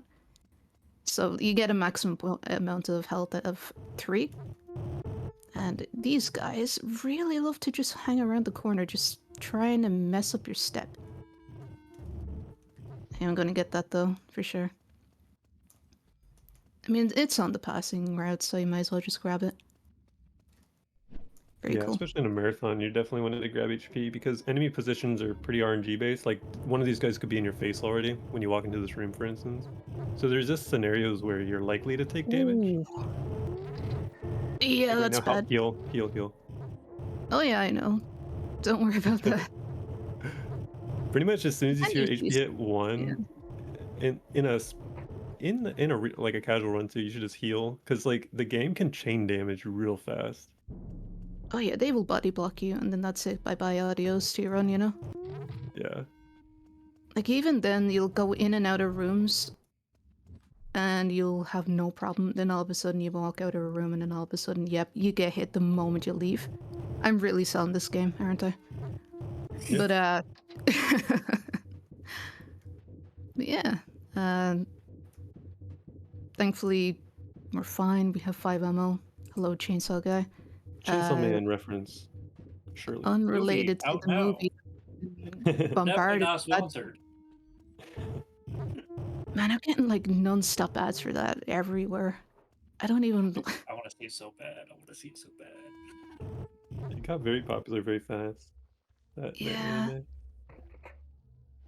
And it's just a I- little area then that you're in the dark, but you just stick to the right path, and yeah, you pretty much are solid. Yeah, it's pretty kind of fast. funny. In real life, if you get lost in a cave, the rule of thumb is to just follow the right wall or the left wall and just keep doing that, and you'll eventually end up at the entrance again. Go right, yeah. And Yeah, so there we like you can apply that here. You just follow the right wall, and it's pretty much the fastest route. Yeah, I'm just moving the camera kind of slightly along with Becky so that I can actually see where on earth she's going. Because sometimes you'll just accidentally like go into a wall, like, and then it's just like, oh wait, I'll just follow the path, and then all of a sudden you've hit a dead end. You don't really want to do that. And there will be an exit here very, very soon. It'll be, you know, through a red door, because everything's just a red door. But there is out of the way little packets or like items like health, etc., etc. But second screen here, you see a little outlet here, and then there's just a little box of ammo. That's just if you want. And we're going to be using teleportation stuff here, along with this soothing music, if you want to call it that. It's oddly soothing. But yeah, we're just going to use reset points. So we grab the things that we need, and then we're just automatically teleported here each and every time. And we're feeling very, very guilty about our friend Tomaro, but sadly it will have to be done because, like, bad guy, you can't just be doing that to your buddies, pal. And then we're just gonna get the faded orange pack and one of these. So the orange pack there, you could see the ammo change like by 4. So we had 6 previously, and so now we have 10. We're looking fairly healthy in the ammo department. Yeah, our next boss is 13 shots, right? It is 13 shots, yeah, for basically the Godhead Becky. And I always used to think that was Wendigo, but no, it's just some random person. It's Just meant to they're- kind of draw you in and look like someone you know, and then all of a sudden you finally see their face, and it's just like a TV static. Yeah, I know this part Save here. has caught me because for like it felt like months, right? But every run that I was doing, it was so consistent for like this whole area is randomized. There's like one switch in amongst like what 6, and you want to like go through this 9 or more, by the 12. way. Yeah, it's like 1 amongst 12 in here, and I would have it so that at least on my previous operating system, yes, I'm struggling to understand what's going on. I would not boot up the game, and it would be consistent for like this one or whichever one that you had prior, like in a prior run. If it was this one, for example, it would be cool. Are you seriously doing this to me right now? Yeah, it's gonna be the last one. Runner's luck. Yeah, it was that Okay, one. So upgrade. that would happen, but you wouldn't reboot the game. You could do as many retakes of your run as possible, just as long as you did not reboot the game, it would stay the same. That has suddenly changed, and I have no clue what's happened. But it has shocked me to my core because I was depending on that for quite some bit. I'm gonna chance this over here. So Yeah, this you're already is 2 again. HP too, so if you get hit once, heal. Yeah, for sure. And then we just go over here, kind of stay to the left. Maybe not like that, but we are just going to try and manipulate the way that the enemies are coming towards Becky so that we can go over here and grab a key. And basically by doing this, we've skipped a whole section of the game. A very tedious one at that, by the way. So I'm quite happy with that. And this little secret area as well is kind of neat. I just need to make sure that we don't get nuked. Interact with Q, and then we just kind of go into a different control setting automatically, like just off the bat. And as you can see, also 13 ammo. We are good for the boss.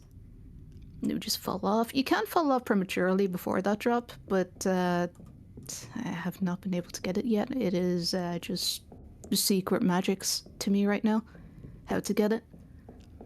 And then we just need to not get hit by these red things. Yeah. And also not get hit by these things either. Sometimes like things are just way more aggro in runs. Like it's the same with everything. Like it's all RNG based. You know how you know yourself. But please don't. Just please don't. Okay, we got lucky. Wow, that was very good patterns, to be honest. That was good. And now we can just give 2 notes to Wendigo, who's the blonde chick that we've seen. And then we have a stalker who's checking out the situation. And this is all just lore, which we've been skipping for the entirety of the duration of this run. But, you know, we're meant to help with birthing a godhead. And, like, the gods able to just bring about a lot of, it can work its magic in its own little vacuum in space. It's all about who is the one to be able to manipulate that magic, essentially. And we are the chosen one, because that's how it usually goes. But essentially, that's really it. This is a loud room, by the way. Please be careful for your ears. It will get loud. And the tide will never stop rising until we just eventually get through to the next section. It will try to scare you with throwing in an extra enemy, but we're pretty much safe just as long as you keep running. You can walk through this, but I would not advise it because Yeah, you're it's, like, really pixel stretching perfect. it thin. Because I didn't run the whole entire first playthrough of this game, and I was like, why is this section so tight? I was watching and I'm just like, it's not meant to be this slow. Yeah, that was a nice little homage to Silent Hill 2 sort of stuff. Can't get the door open. Trying to figure out what music the enemies are listening to because they're all just headbanging like crazy. Through Jacob's Ladder, yeah. Signalis. Preferably. Yeah, true. Preferably they're not listening to whatever music is going on there. Key. Hello. I love keys. Thank you. It's a very there. elusive key. Some interactions are so funny in this game. Yeah, if you just mess up an interaction, you gotta back up and just go back in again. It's pretty goofy, but I wouldn't have it any other way, if I'm honest. I love the jank in this. It's got its own charm. Thank you very much, Becky, for once again, just keep being you, Becky. Don't worry about the camera angles. We're just very hungry. Whee. And so Jumping down a here, hole must be a Silent Hill 2 reference. and another hole. Everyone's favorite. And bullets. I have 2 extra for this boss that's coming up for it'll be ourselves. I guess there's Silent Hill 3 mixed with Silent Hill 4 in terms of the references in particular. But yeah. So you have an arena here normally. In case you don't have 13 rounds to put into this girl. It's kind of like a labyrinth, tons of tunnels, and she will just kind of sort of randomly go off into one and then go back into locking in on you and chasing you down. It's kind of tough because of the way that the perspective is. So just having all that ammo there and then using that little main room where she just entered the door. Just to interrupt, so room. Please lower your loud. volume. Please continue. Yeah, Sorry. I always have this game on low because of this. You have to turn this, by the way, if you ever buy this game, turn it down in Windows because the in-game slider doesn't work for certain parts. So yeah. And we just get a lot of lore. Media can host magic, and magic in media can be used for things. Did you know that? Movies. Sometimes they're good and sometimes they're bad. Yeah. Something like that. And the whole gist is just Dr. Campbell is the father of one of her friends who's called Jasmine. And Jasmine's in behind us. Tomoro is one of our other friends that we went to school with. We looked up to Jasmine here a lot, but she's just using us. Because she just wants us as a vessel for the Godhead, essentially. She's not very nice. But we think she's very cool. That's why we look Yeah. into her. She's the epitome of cool. Hi, Tomoro. Thanks for opening the door, Tomoro. Never seen you again, but thanks. Tomoro And ending's bully. pretty funny. You get to the end of the game and it's kind of like the Big Lebowski. They're just like, let's just go bowling. Not literally bowling, but they're just like, screw everything that just happened. Let's go. Yeah, I actually do like it. It just pretty chill. completely erases everything you've gone through, and it's just like, you know what? We're doing this now. This is fun. Yeah. Oh, run. Yeah, in between the playthroughs, at least if you're playing it the first time, you'll never see them. But intermittently you are interrupted by little images like run and just like, you know, warped images of Becky and whatnot, and Wendigo even. My dude, chill. You're gonna shoot him. Chill. Just shoot him. Good job. Yeah, because otherwise it's just like, yeah, almost died. Yeah. A lot of health though. Watch me eat those words. Hello, door. A door? Yeah, this door does that. I love that door. Here's another one of our coins. Something funky about this one area though is you'll hear a little doo-doo, you know, for the enemies. Just like signifying that there is one in the area, but you cannot get to them. Also, hidden ammo. Yes, good.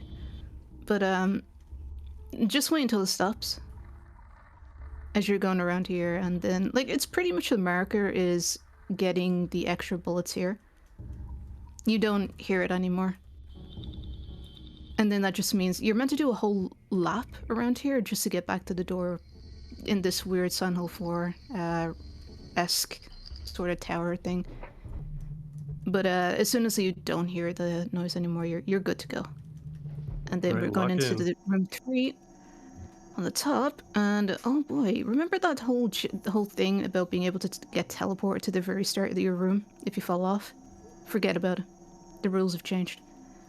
So what I'm going to do is, instead of waiting for that, like, this is just one of the anomalies of this room. When the camera changes, hi. The platform and is kind of goodbye. jettisons. Yeah, you get catapulted and you'll just fall to your what the hell? Because we're trying to choose platforms by like moving them while walking on them, and so when the camera angle changes, it flings it, and Becky stays in the same place, so she just kind of falls. Yeah, sadly. It is a case of that, once we but get this also now that item- we're over here. Yeah. You get a checkpoint. And the checkpoint means you can no longer just fall off and get teleported again. At the very start of the room, you have to do this legit. It is terrifying in its own way. And that's nice. Okay. I'm just gonna quickly go over here. I hate this room. It's also just a noise. I don't know. It's a little unnerving in its own unique way. You can see like Becky's even struggling sometimes, like stay on the items, where she just kind of bounces up slightly, and that's because you're just able to get yeeted, like catapulted entirely off. This guy only shows up sometimes. What are you doing there? Then we just look for the door with the footprints, and hey, bingo. This is so unlucky. My dude. Heal. I know. So, well, you could go left or right there. So if they're both up top, you'd go around the lower side of that. It's like a fit. I'm too used to going up top. Yeah, it's a I know, they're symmetrical just like kinda- platform. Yeah, they're just kind of vibing until you're just there.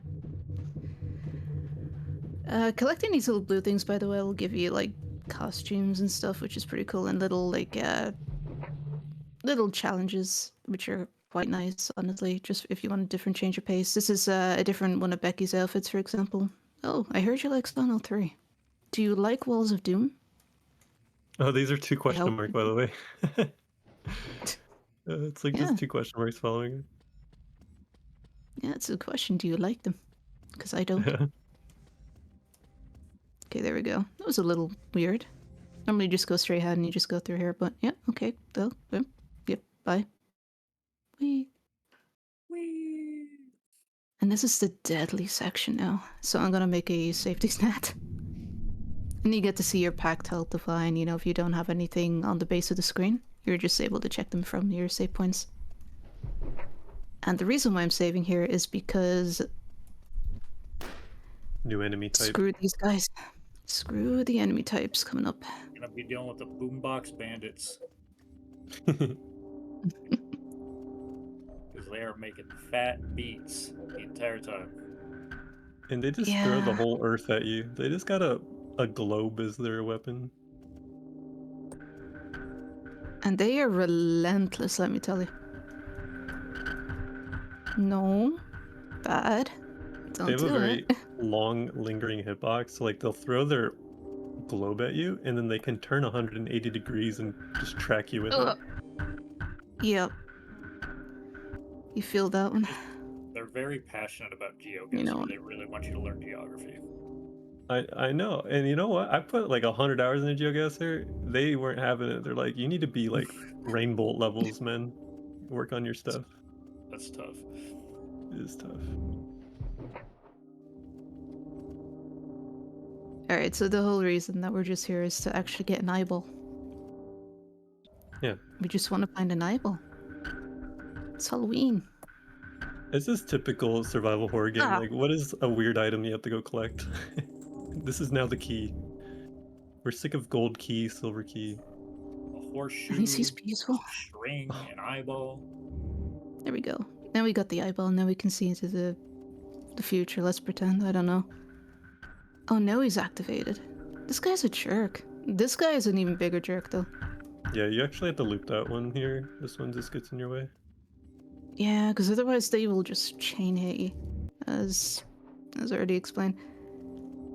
And then a little tiny bit of the platforming. Yeah.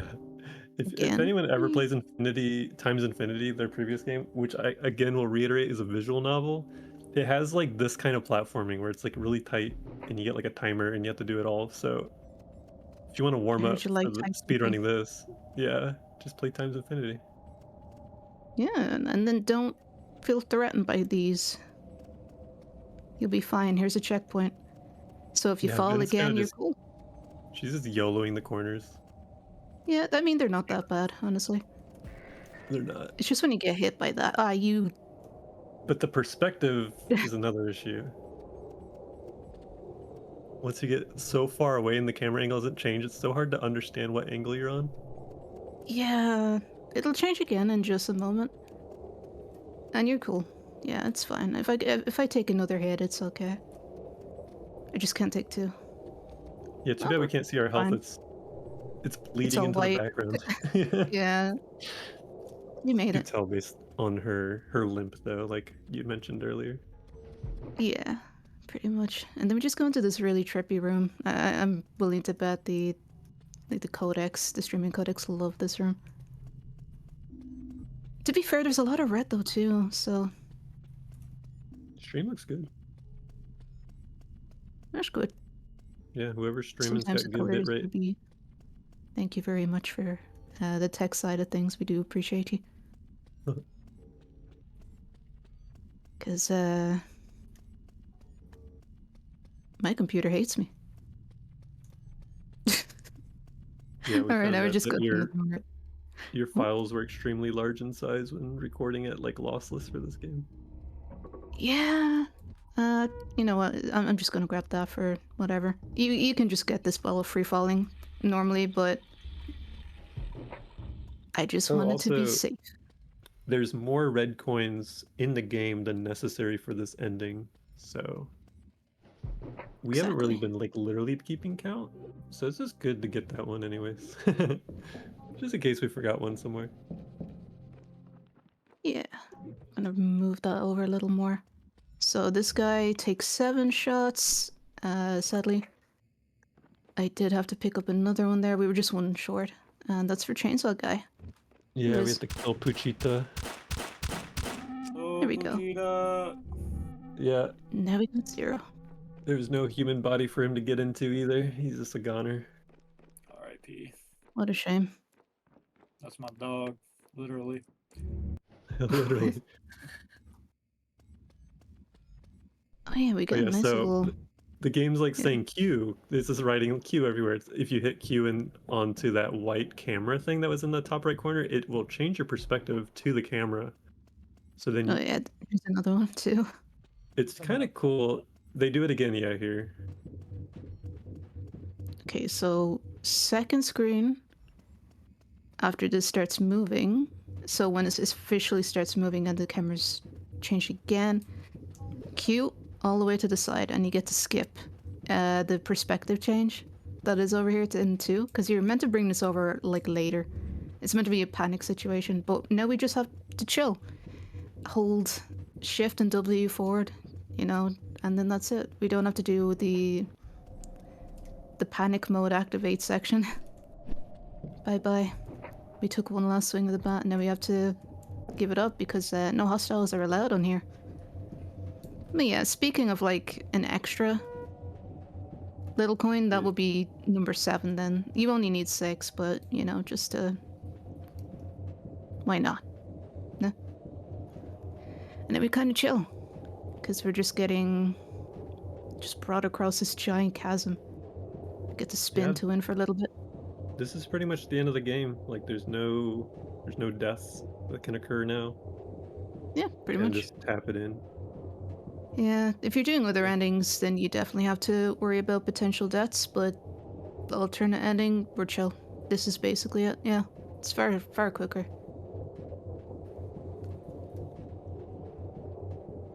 So yeah, if you wanted any final words, get it in now. Yeah. As we tap it in here. It's funny, the alternative ending is basically you go into the future. I think she's like working somewhere at like a coffee shop or maybe Seven & Sons or something.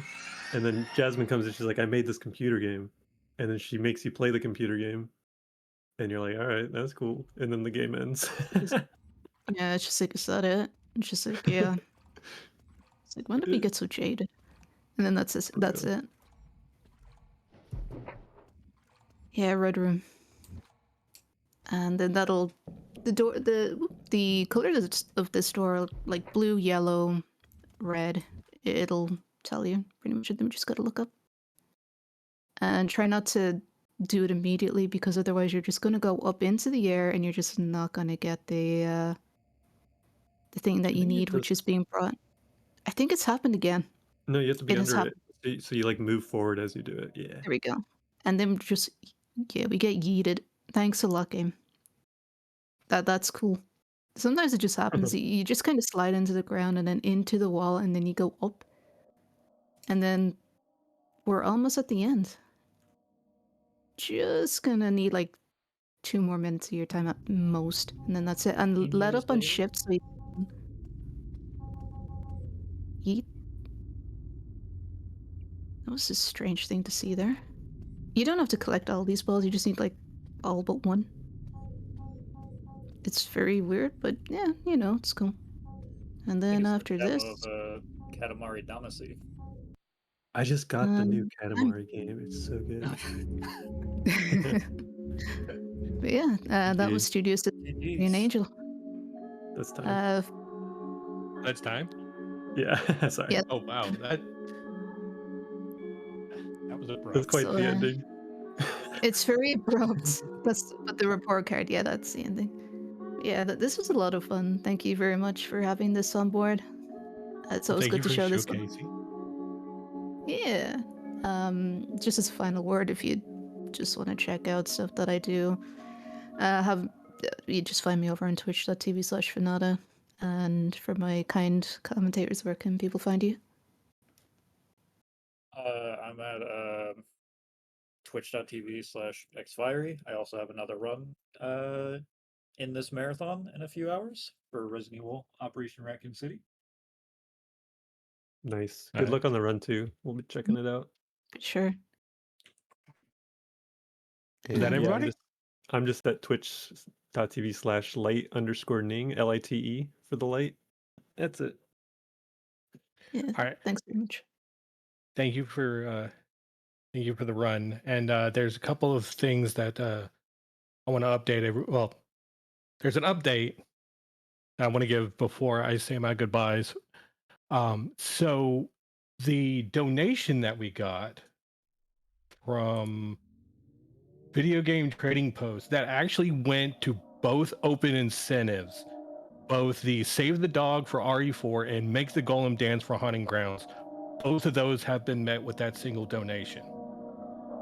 Nice. Now, as I say my goodbyes, there's a couple of things that I want to express about Breaking the Habit as a whole. It's not often that we are found to be as a cohesive unit because of one common goal, is to raise funds for a charitable cause to help out with the overall arcing realm of mental health. As I said during my run at SGDQ earlier this year, if it wasn't for speedrunning in general, there's a possibility that I might not be hosting right now. Things were rough 5 years ago, more than 5 years ago, and it was only because of the common communities that revolve around speedrunning is the reason why I'm here. If it also wasn't for the point of people within those community reaching out to me, checking up on me, seeing if I'm okay. To all the people that have done that in the past, thank you. It is, one of the resolving things where it's like, if you see something, if you see something happening, reach out, make sure that they're okay, talk to them, reach out before something happens. I cannot express my feelings enough for Breaking the Habit. Over the past 5 years that they've done this, I've only recently heard about this during the run submission period.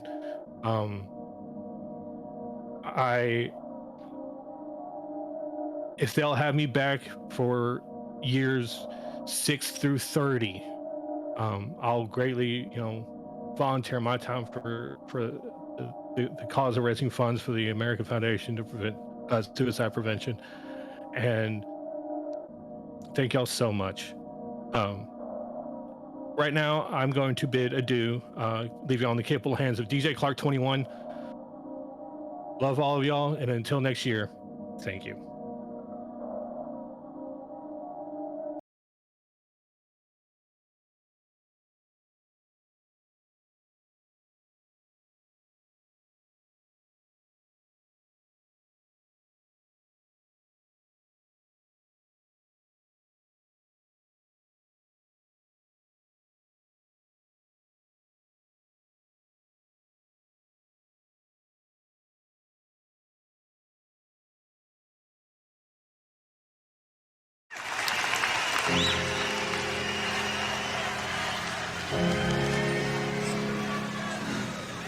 Real quick, before we get into this next song, and I come down there and sing with all my friends,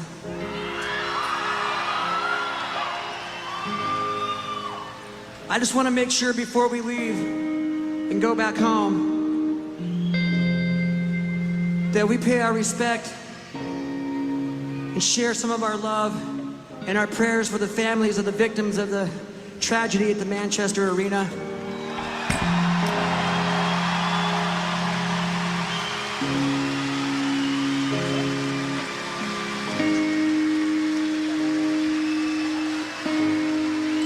My heart has never been broken so much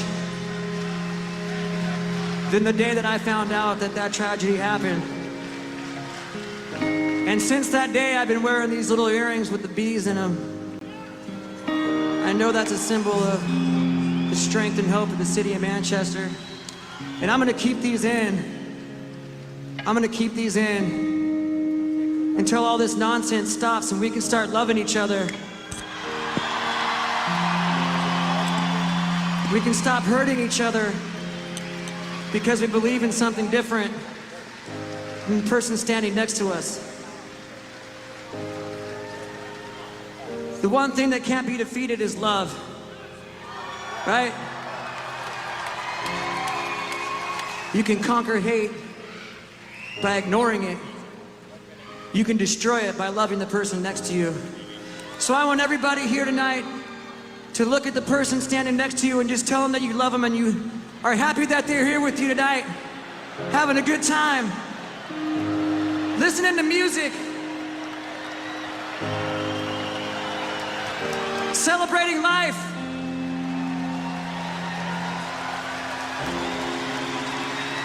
We don't care what you look like. We don't care where you come from. We don't care what you believe in. We love every single one of you out there. And nothing will ever change that.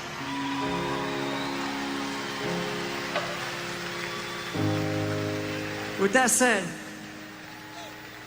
let's sing some songs together.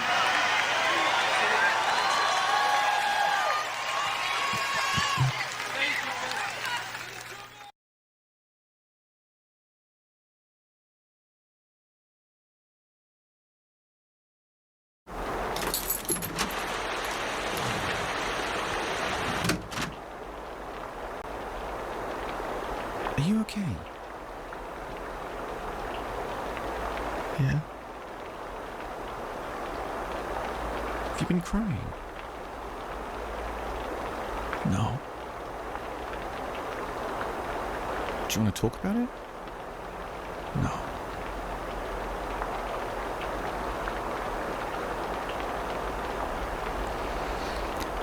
Do you want a hug? Yeah.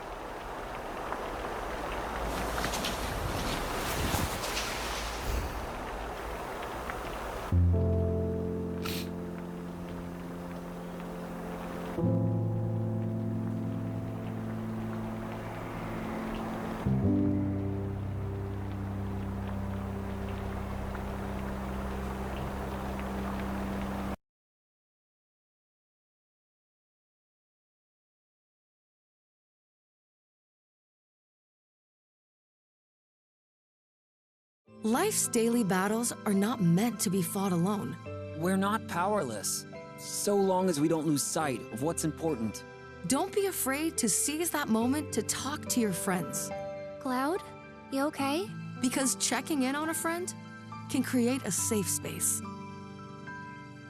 The first step on our new journey. You coming? Reach out to a friend about their mental health. Seize the awkward. It's totally worth it.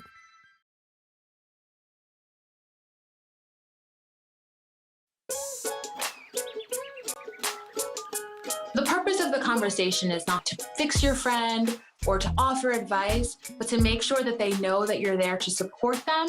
Make sure that you're listening. You're open to what you're hearing. You're giving your friend lots of time to share what they need to share.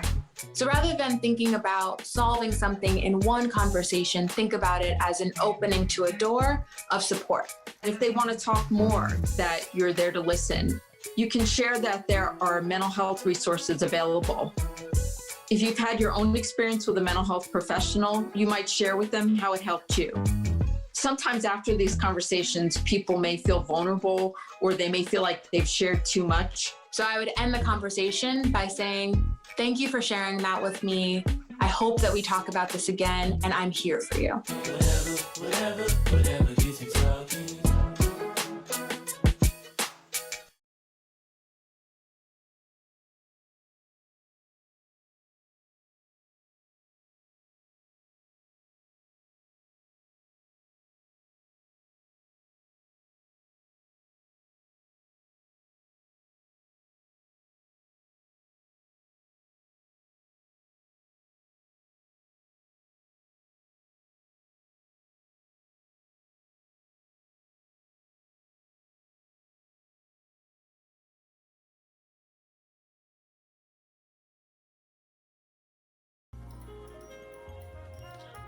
Welcome back to the stream, everybody. My name is DJ Clark21. I'm glad you're all here. Let's get a round of applause and some commotion from the chat. I see you all there. You've been here all weekend. We're happy to have you. Thank you for hanging out with us this weekend for this amazing event we've been holding for 5 years now, I want to say. I think this is the fifth year, sixth year. I lose track. What is counting? So this is the Breaking the Habit yearly charity event, bringing together speedrunners and gamers to raise funds and awareness for the American Foundation for Suicide Prevention.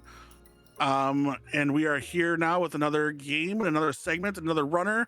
I'm going to introduce to you running LA Noire. That is how you say that name, that word. I heard it pronounced something weirdly the other day by somebody, not in this event, but something weird. We're running LA Noire with It's Paige, and I'm gonna let her take it over and yeah, just have a good time, everybody, and let's see those donations roll in. Exclamation part donate in the chat if you need to find out how to donate. Hey, hi everyone, I'm It's Page. So we're going back to the 1940s today with L.A. Noir, and I have also heard people call it a bit weird. I once heard someone call it L.A. Noir, but you know. Yeah. Okay, so we are going to start. Now, this game is, so we're doing Traffic today. For anyone who's played this game, you know there's like usually 5 cases. There's Traffic, Homicide, Advice, and 4 actually, sorry. Patrol and a few others. There's like 5. But because they're about 5 hours long in length, speedrun-wise, and this isn't really long-a-thon, we're going to do just the hour one, which is Traffic. I can't also do Homicide because that is just boobies everywhere. Time is going to start in 3, 2, 1, go. Okay, so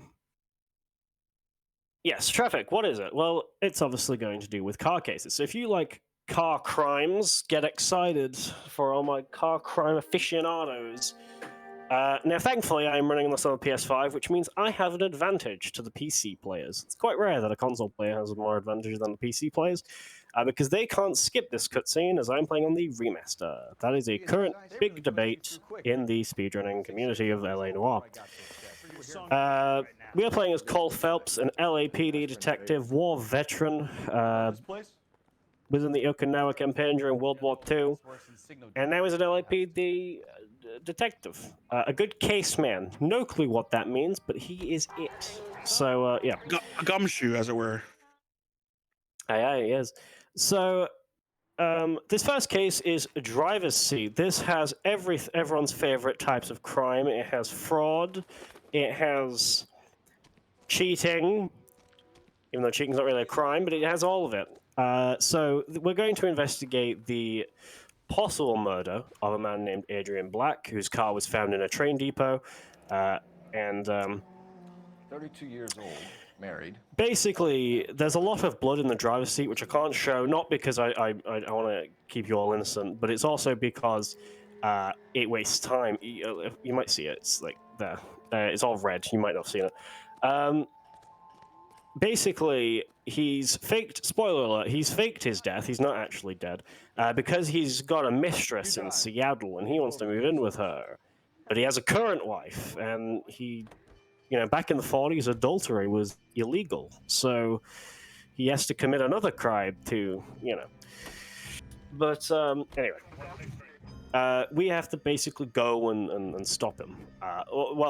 Find out if he's actually not dead. So we're now going to his wife to tell her that her husband is dead, even though he's not. But, this is Margaret Black. I think it's Margaret Black. I can't remember the name of these people. LAPD, Mrs. Black. May we come in? We have some bad news, and we'd rather discuss this in private. I'm Margaret Black. Margaret Black, I was correct. We can discuss this in the living room. Please come in.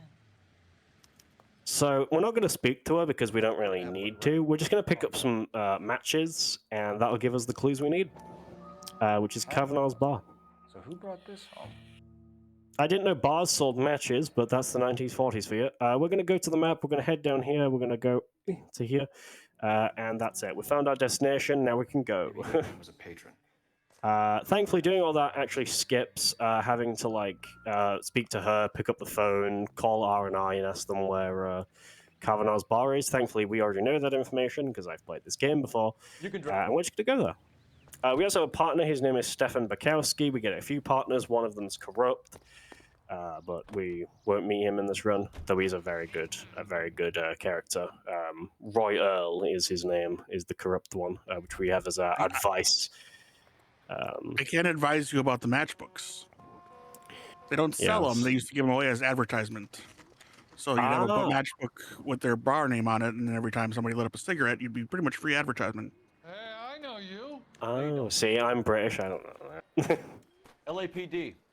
We're looking for associates of Adrian. Yeah, so we're going to go speak to thing. Now, I have some notes here, long notes of dialogue, because if you play this game, you'll notice the facial tracking looks very weird. That's because this game came out in 2011 on the PS3, Xbox 360.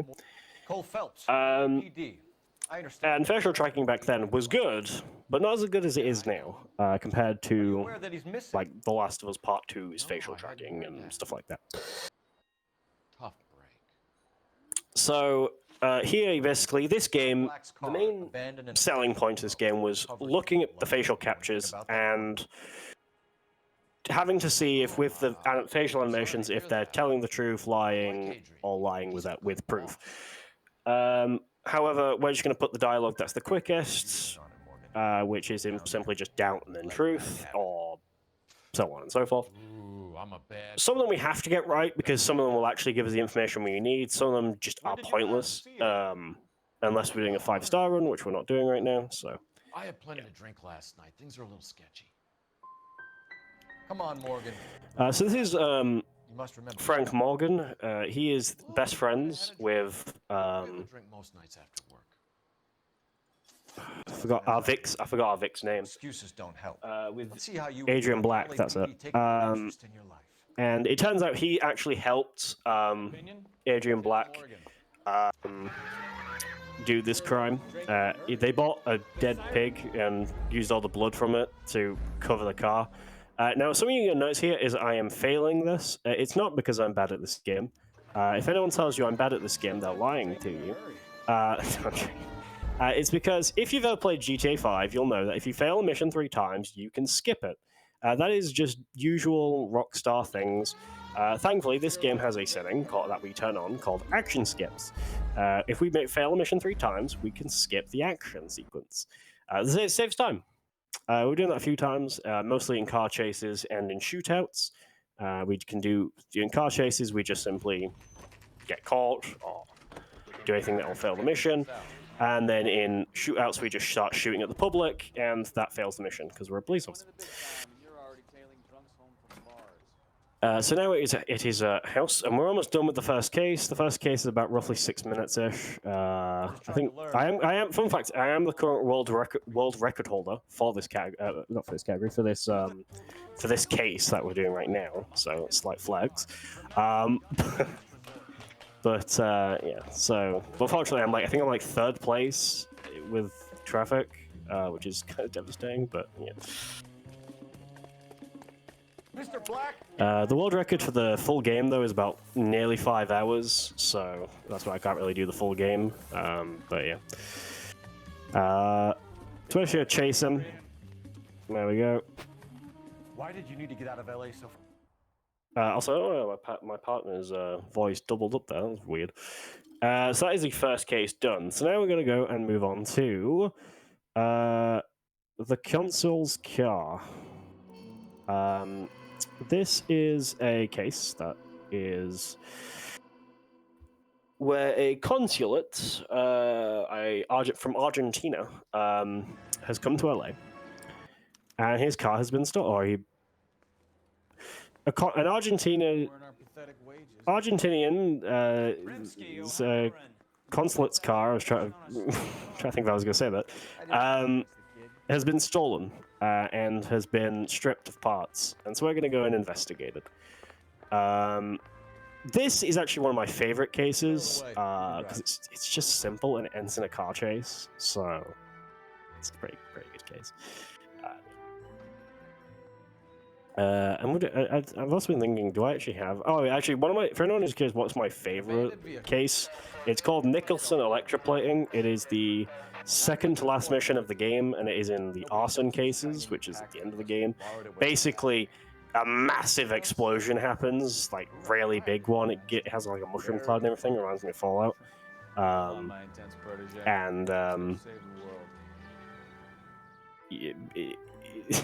Your partner is worried that they're going into World War III. It's very funny.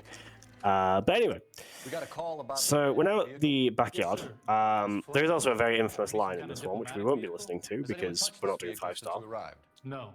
Yeah. Jacob's bird over there was on. So while we go and collect evidence, if there's anything you would like to say, Give us David? some time to look the place over. Sure, take your time.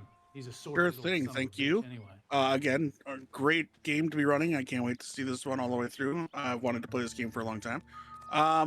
Again, we are taking donations. So exclamation donate in the chat to get that link to donate. Very simple to donate. You can still win or get entered in for many rewards, including the Switch 2 bundle, which features a Nintendo Switch 2 with the with Mario Kart World and Pokemon Legends ZA, which I think just came out, which was donated to us by the Video Game Trading Post of Pensacola, Florida. Also are the Devil May Cry figures, figurines featuring Dante and Trish. For the Switch 2, donate $100 to get you entered in for that one. $10 for the figures. The Sonic Squishmallow is $10 as well. And then we have the Chester Bennington painting, a one-of-a-kind painting of Chester, done specifically for Breaking the Habit by our fine artist and tattoo friend, Beck Beware. It comes with a certificate of authenticity. That's $10 as well. And for $15, you can get entered in for the Pokemon trading card game bundle, a sealed Silver Tempest Elite Trainer Box, and a PSA 10 Glaceon X SAR from Trestle Festival, graciously donated by Magic Heart Collectibles. So those are all going on. We got a poll here for Resident Evil Operation Raccoon City to defend Leon or don't defend Leon. It's tied up right now, so get those donations in now to decide if we're defending Leon, save Leon, he's my favorite, or to not defend Leon. It's up to you. Only you can decide. And that's all I got right now. As someone who loves Resident Evil, especially Resident Evil 2, I've got to say, Leon Sexy Kennedy is the best character in the entire series. We'd like to speak with the owner. The reason I call him Sexy is because the middle name is S. I think it's Scott, though, but it's Sexy in my eyes. There you go. There you go. Yep. So, for anyone who how we've gotten here, we found a wrench which said Dewey's car mechanics on it.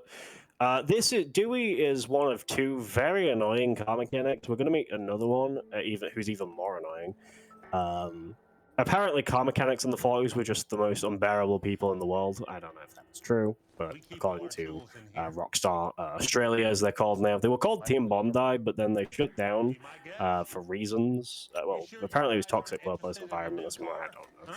But they're back as Rockstar Australia. That's the wrong one.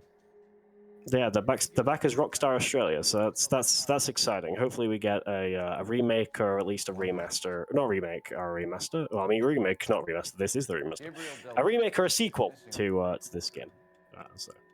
Yeah, because at the moment they haven't done anything. Rockstar Australia, since coming back, haven't done anything apart from release this remaster, which came out in 2017. Yeah. I need to screen my employees better. If you don't mind. So we're going to speak to Dewey, and we're going to ask him where is Gabriel Delgado, who is the person who stripped the car. Address. And we have to give him a doubt, because he will then tell us where Gabriel Delgado is. Apartment 3103 Hill Street. And tell him from me, if he ever shows his face around here again, I'm going to kick his butt from here to Kingdom Come. And that's it. We're just going to leave, and we're just going to nick this car. Because even though he gave us the information, we're just going to steal one of his cars. Well, I mean, it's not stealing. It's police business. We have the right to do it, you know. Definitely.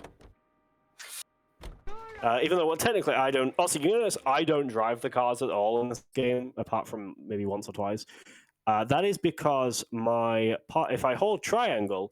A little bit like GTA 5, if you play GTA 5, you know you can get a taxi, and if you get the taxi and tell him to speed up, you can actually press square, and you can, or F, I think, or E or something like that, and he will skip the journey. It's a little bit like that, but if you hold triangle or hold E, you can get your partner to drive instead of you, and you can skip it. Gabriel Delgado here. And it saves a lot more time than us driving. As like GTA 5 and GTA 4 and every other GTA, the AI in this game is programmed to make driving hard for you. So, yeah.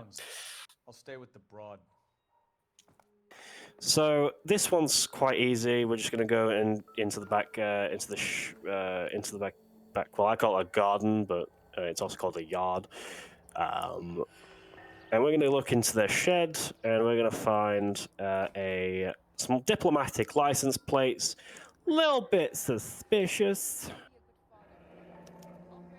As well as some tires, which are down here. Again, David, would you think that's a little bit suspicious, finding the exact tires and license plate that we need?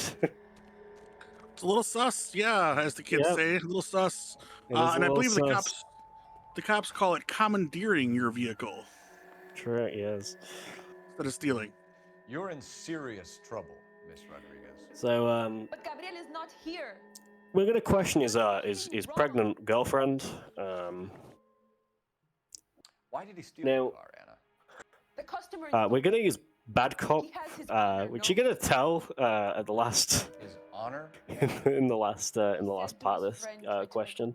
So yeah, that's get excited for that. It basically just shows of. Also, this game can be great if you just play the game by doubting everyone, because Cole Phelps kind of goes ham. They taught like. I haven't seen him for at least. One of my favorite Rockstar actors is Aaron Staton, who played Cole Phelps. Well, that and Ned Luke, who played Michael in GTA. I want to, senor. But yeah, it's he very much. They must have told him, right, whenever it's like a line that says "bad cop," just go ham. All right, just act so angry because he acts so mad. Time to get serious, Anna. You must ask these questions of Gabriel. I know nothing of these car parts. Then tell us where he is. If your baby is born in prison, Anna, the corrections officers will take it from you. You will see your son or daughter through a metal grate for half an hour a week. The start line is on First. Yeah, Cole Phelps is not a nice guy. But you know, hey ho. Under the bridge that leads to the river. Though he's nicer than quite a few other police officers. He gets the job done. In this game. Yeah, it is. He does get the job done. To be honest, that is one thing. He does get his guy. As far as we're concerned, that's just Gabriel.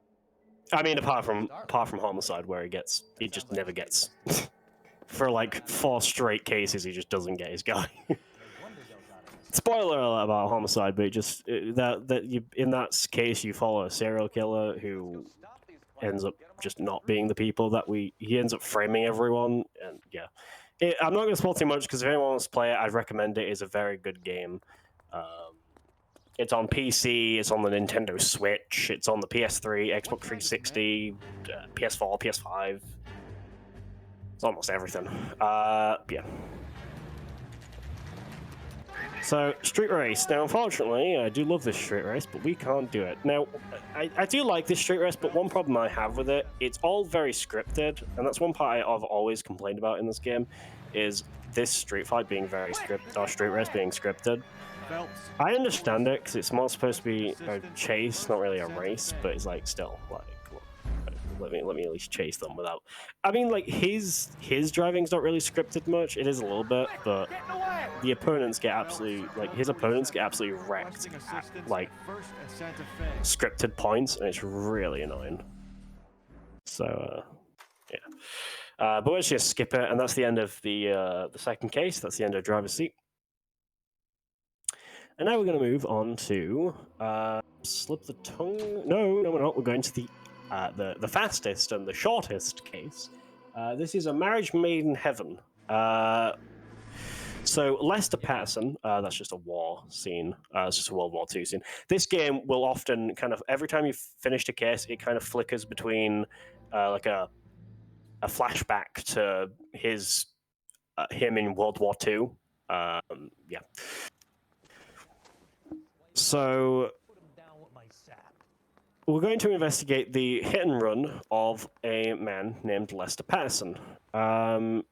He was hit outside of a bar called Joe's Bar, I believe. We'll find out when we get there. We're going to try and do a skip called Cop Skip, which is simply by running around the police. That's pretty much the main skip. Unfortunately, this game doesn't really have too many. Apart from like action skips, it doesn't unfortunately have many like glitched skips. Apart from just kind of sequence breaking the game slightly and just running it around like people. You're like, this cop's going to come up to us, speak to us. We're supposed to speak to him, but if we don't, just run around him.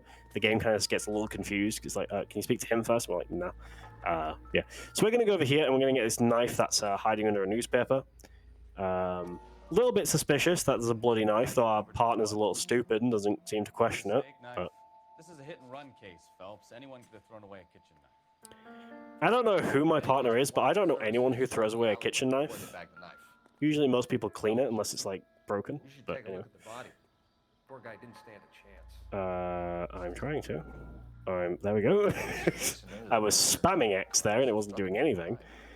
Right, so we're going to check his pocket and we're going to notice, oh my god, he has life insurance. Could he have been murdered for his life insurance? Yes, that is life insurance. That is the exact reason. What have you got on the victim? Unfortunately, none of this is skippable, so Intoxicated at the time of the accident. I don't know how I have intoxicated. to listen to was during the autopsy. coroner. Looking him over now, I'd say he died on impact. What about the chest wound? And then also this cop behind us will then be able to speak to us. He's marked as required, unfortunately. So Those things are killers. Cole Phelps, traffic. What have we got? Vic is a white male named Lester Patterson. Walked out of the bar and into the street. Car hit over there, and he ended up here, dead on impact. also, one thing you'll always notice sometimes with a lot of these Anything useful that can is before the opening cutscene will always kind of show you the crime and how it happened. And so we actually see how this crime happened. But yeah, but it doesn't give us too much. Is that so? Yeah.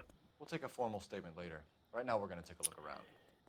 So we're going to run all the way back around this way because we've already found the information. Again, we just sequence broke the game, which is why it doesn't make sense. Drive to this one? All right. Where to? And now we're going to go to the Patterson residence. Now, but while we go there, can someone please let me know if his wife, Lorna Patterson, actually cares that he's dead? I'm not going to say anything. I'm just going to let you listen and watch her facial reactions and her demeanor when she finds out her husband is dead. And you can be. I'll let you guys be the judge of character here. All right. I will. I ask this every time. I ask this to my chat. I ask this to every marathon I run this at. Just let me know. Tell me what happened. What's to tell? He got hit by a car and now he's dead. You don't appear to be too upset about the fact. This is the most I don't care person I have ever met. We got married. But That's how I expect. That's how I expect my significant other to react to my death. I see. So you probably did well. But I don't have a good life insurance policy. Yeah, he had. I mean, he had like 16 grand in that. Like, bro was like, she was raking in the money after he dies. Unfortunately, this cutscene is not skippable unless Leroy Sabo walks in. Leroy Sabo, who owns the bar that we were just at. He walks straight into the path of an oncoming car. What did I say? Okay, I'll go. I have to check my notes real fast. Yeah, unfortunately, we can't see the cutscene until Leroy Sabo walks in. Don't worry, we will be back with these two again. We're leaving, Lorna. If this doesn't happen... Okay, so now we're going to head to the coroner's office. Basically, skipping half the case. This is supposed to be a lengthy case, but we're going to skip pretty much half it. If I can remember where I'm supposed to go. It's... there. All my notes, it says go near Broadway. That doesn't give me any... I really should have explained a lot more in my notes. You're behind the wheel. But yeah. So hopefully, if we get good RNG, we should spawn in the cutscene trigger for the coroner's office. We will see.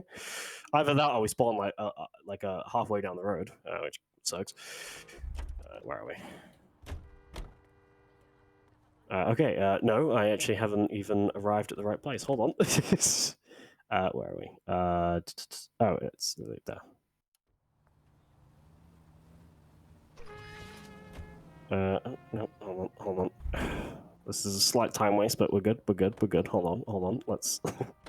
You know the way. You can drive. I really need to start marking down where things are. Alright, let's see if we get it now. There we go, where are we? There's the car. I was like, yeah, okay, we got it, sort of. It just, I accidentally, I accidentally screwed up. But we're gonna go over here and, oh my god, we're gonna find out the man has been stabbed with that knife we found. Even though our partner was like, it was probably used for something else. I would say sack him off. So yeah, we're gonna go back to the Patterson residence because we think that his waifu has done it. However, when He we get wasn't there, hit I by will a just get car the at person. all. I mean, he was hit by the car, but we do see him stumbling, so a lot of people assumed he was drunk at the start of it. Basically, he was stabbed and then he was hit by the car. We do meet the guy who hits him with the car, but he has nothing to do with this case. He was just scared after he ran him over. He works at a bowling alley, so you just chase him outside of the bowling. Headshot again! I'm such a good cop! Oh, GG's in the chat. that is basically a tiebreaker on if your run will die or if your run is good or bad.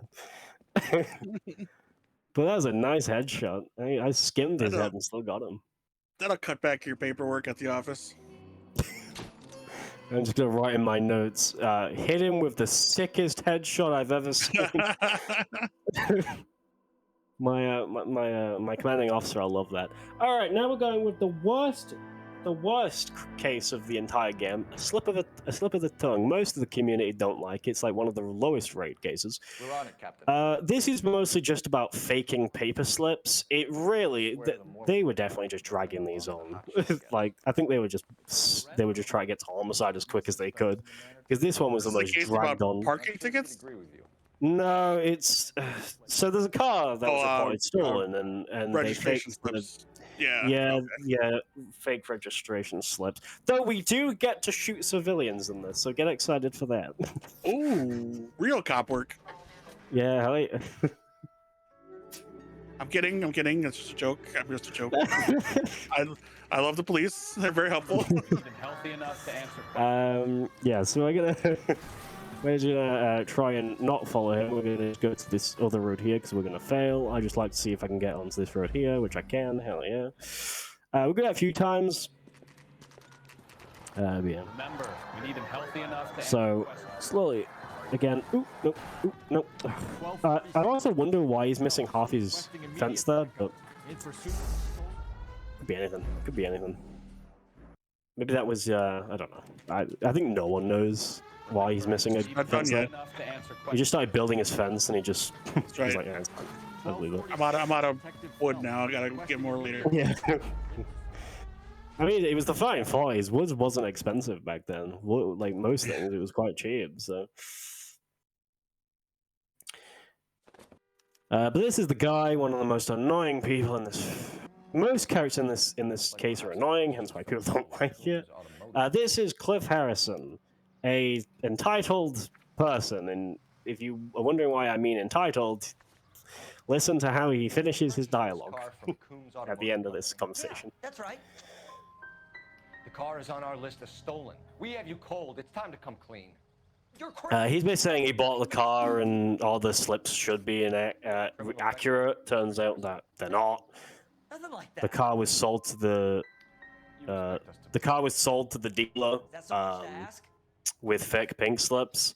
Who did you deal with? By Gene Archer. He was a criminal. And he made out the bill of sale personally? Richard Coombs, again, another. What's his name? Another auto mechanic who's really, really annoying. It's easy on yourself, Harrison. Hal, I haven't done anything wrong and you know it. Sure, don't stop now, pal. Keeping stum just makes us like you more for this. Bag his possessions as evidence and have him arraigned. Listen to this. Right, detective. Do you know who my father is? There you go, self-entitled. So, yeah. We're gonna wait for our partner to get in the car, so he'll just slide over to the. Oh no! Don't get out the car! Don't get out the car! Don't get out! Get back in! Get back in! Good boy. We're calling her the dollar. Okay. They'll also talk about a real-life murder that happened in the 40s of the Black Dahlia murder. If you don't know about it and you're interested in learning about it, just search it up on Wikipedia or search up that on Wikipedia. You'll find out about it. It's a cold case. That's still a cold case according to the FBI at the moment. If you're a crime fan, you'll know it. If you're a true crime fan, you'll love it. It's interesting actually, but yeah. That's actually what they based the homicide cases on for this game. They took a lot from that. Yeah. So there's the fake pink slip. Archer. When 46 North Fremont. I think it's fake. I actually don't know. They never explain. It's the worst case in this game. It's really bad. Thankfully, they do get better though. So. Harrison's Yeah. purchase receipt was legit, at least. Yeah, the purchase receipt was the pink slip was forgery. We have a couple of. Now let's talk to the most annoying and most 40s stereotyped man I have ever met in my entire life of gaming. You need to give us something, Coombs, if you don't want to be implicated in this. Yap. Son, your problem is that your gums keep flapping, but you do no listening. It's his voice that's so stereotypical. I don't know if that's how the actor actually talks. Brunette, maybe. It is. Also, It's a good act. He's a good actor. He's in a lot of movies and TV shows. Oh, is he? I forget his name. Is he? Impression of her. Yeah. One thing you also probably notice as well is a lot of the actors actually look like the characters. It's a Yeah. little bit like Yeah. Trevor from GTA 5. Stephen Ogg looks like him. It was. So. What can you tell us? Yeah, like Aaron Stanton looks like Cole Phelps, which I've always found quite cool. Mhm. Yeah. In a big hurry, too. Also, if you haven't seen the blooper reel for this game, I'd recommend watching it. It's great. It's so good because they actually like went through with the whole animations for the blooper reel. I'm like, oh wow, that's a bit of commitment to playing for one blooper reel you were going to upload to YouTube. Nope, I went to the wrong place. Where to? I almost went to the wrong place. I wasted time there because I'm supposed to go back to the police station because we have to go interrogate James Belasco. You know the way. You can drive. He's a character we haven't met yet, but he's involved somehow. I'd like to think it, Phelps. Call it evidence. So James is really annoying. So what I'm going to do is I'm going to throw it to Dave with any messages. Here's a chicken and egg. Take a look here. Let me update my screen because Tiltify is being a little finicky. Nothing there yet. We still again have our polls here for Defending Leon and then the Resident Evil game that I believe is one of the games we're closing out on tonight. So get your bids in for Defending Leon or not Defending Leon. Get your entries in for the raffles for all of our great prizes. The Switch 2 bundles, the Devil May Cry figurine bundles, the Sonic Squishmallow, the Chester painting, and the Pokemon trading card game bundle. Get your entries in for those now while you still can. And yeah, just help us donate to this great cause. We got a good 2 days going here. Let's end it strong here. Let's get these donations in while we got a great run going here with Paige, and let's just finish out the Sunday night strong and show them what we can do.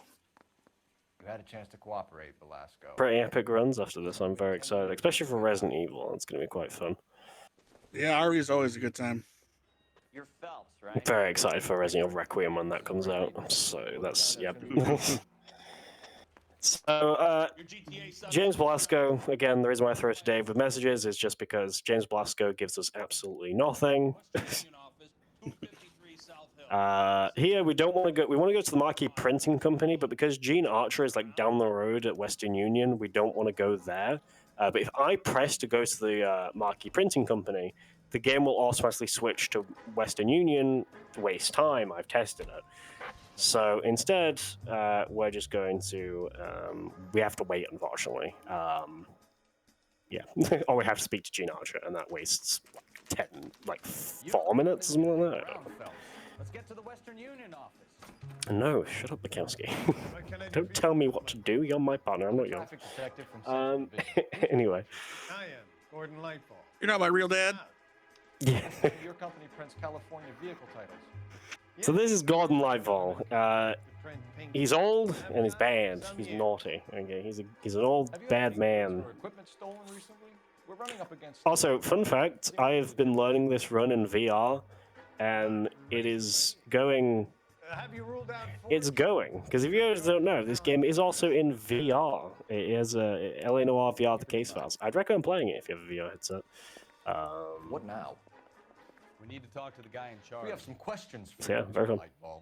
I mean, the run's the exact same, but it's a little bit more. What am I doing?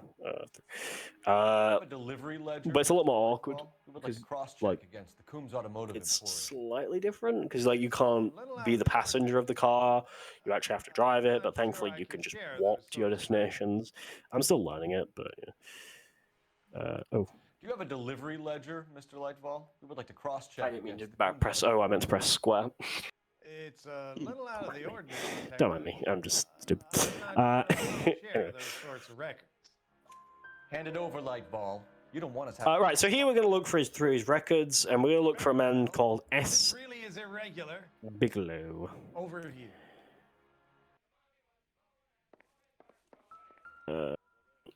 Look for patterns, recurring names, unusual addresses.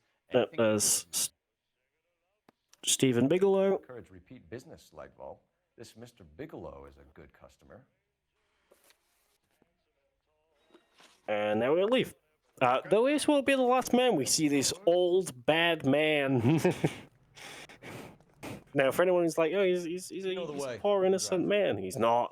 He's he's got a dark background, so you'll learn in a minute. He's a dark, dirty old man. No! There's no cars there! Why are you glitching? Usually, this game can suck because your partner will get stuck when a car is about to come past you, because we're on, like, the street. There was no car there. He just reacted to a ghost. Here's where we're going to shoot at civilians. So this lady here, enjoying her day. She has a gunshot wound. We do that another 2 times. No, stop shooting everyone. Stop shooting the people. What's about this man? Again, I'm against people in red. All right, it's a horrible color. All right, that man, gunshot wound. Okay, who's on the street? He had it coming. He had it coming. This woman in a black dress, gunshot wound. And there we go. Walking too close to the curb. True crime, true criminal. I mean, to be honest, technically, they could have been criminals, for all we know. Keep your hands up. Watch him. How can we know for sure she wasn't reaching for a gun? True. We're just getting rid of them before they can do anything bad. That's right. It's preemptive. Even if it's a crime they commit like 20 years in the future, at least I'm the one who stopped it happening. Right. It's like that Tom Cruise movie, Minority Report. We're just getting ahead of it. Yeah. Nothing like going direct to the So yeah, good night to Gordon Lightfall. He's back again, this dirty old man. He's gambling too, as well as being involved in this crime ring. All right. Oh, we need to get him some help. He needs some help. Gambling is a disease. Slips and stolen true. right to your door, Bigelow. You're in this up to your neck, but I don't think you're the. But yeah, I mean, yes, but to be honest, he is committing fraud as well. So fraud and conspiracy. So he can get help in jail then. Can't give you anything. True. We know about marquee printing. Am I supposed to speak to Stephen? Yes, I am supposed to say truth to him. It's like, do I speak to him? I see him on my notes, yes. I sometimes repair cars and put them back on the road. I need a pink slip to resell them. You gotta put the screws in this guy. So none of these cars are stolen? Yeah, such a deep voice. Hell, what would you do? You gotta be careful. There's a lot of thieves around. Thieves around? Aloy says that. Whether you give up your bosses or not, Bigelow, you're going away for as long. Here, we're supposed to shoot his guys, and then he'll, like, just kind of cower in the corner in his office. Right. But, yeah, he also says that we shot his place up. We shot more of the street up than any of his guys. If I'm concerned, his guys are actually still alive. Mostly just citizens are currently in the hospital right now. But anyway. All right, so now we're going to head back to Gordon Lightfall. Now we have proof to arrest that man. I'm just very against Gordon Lightfall as a guy. I don't know. It's become a problem. Can you drive to this one? Marquee printing. Don't press Western Union, because if you do, there's no point, because she's not there anymore.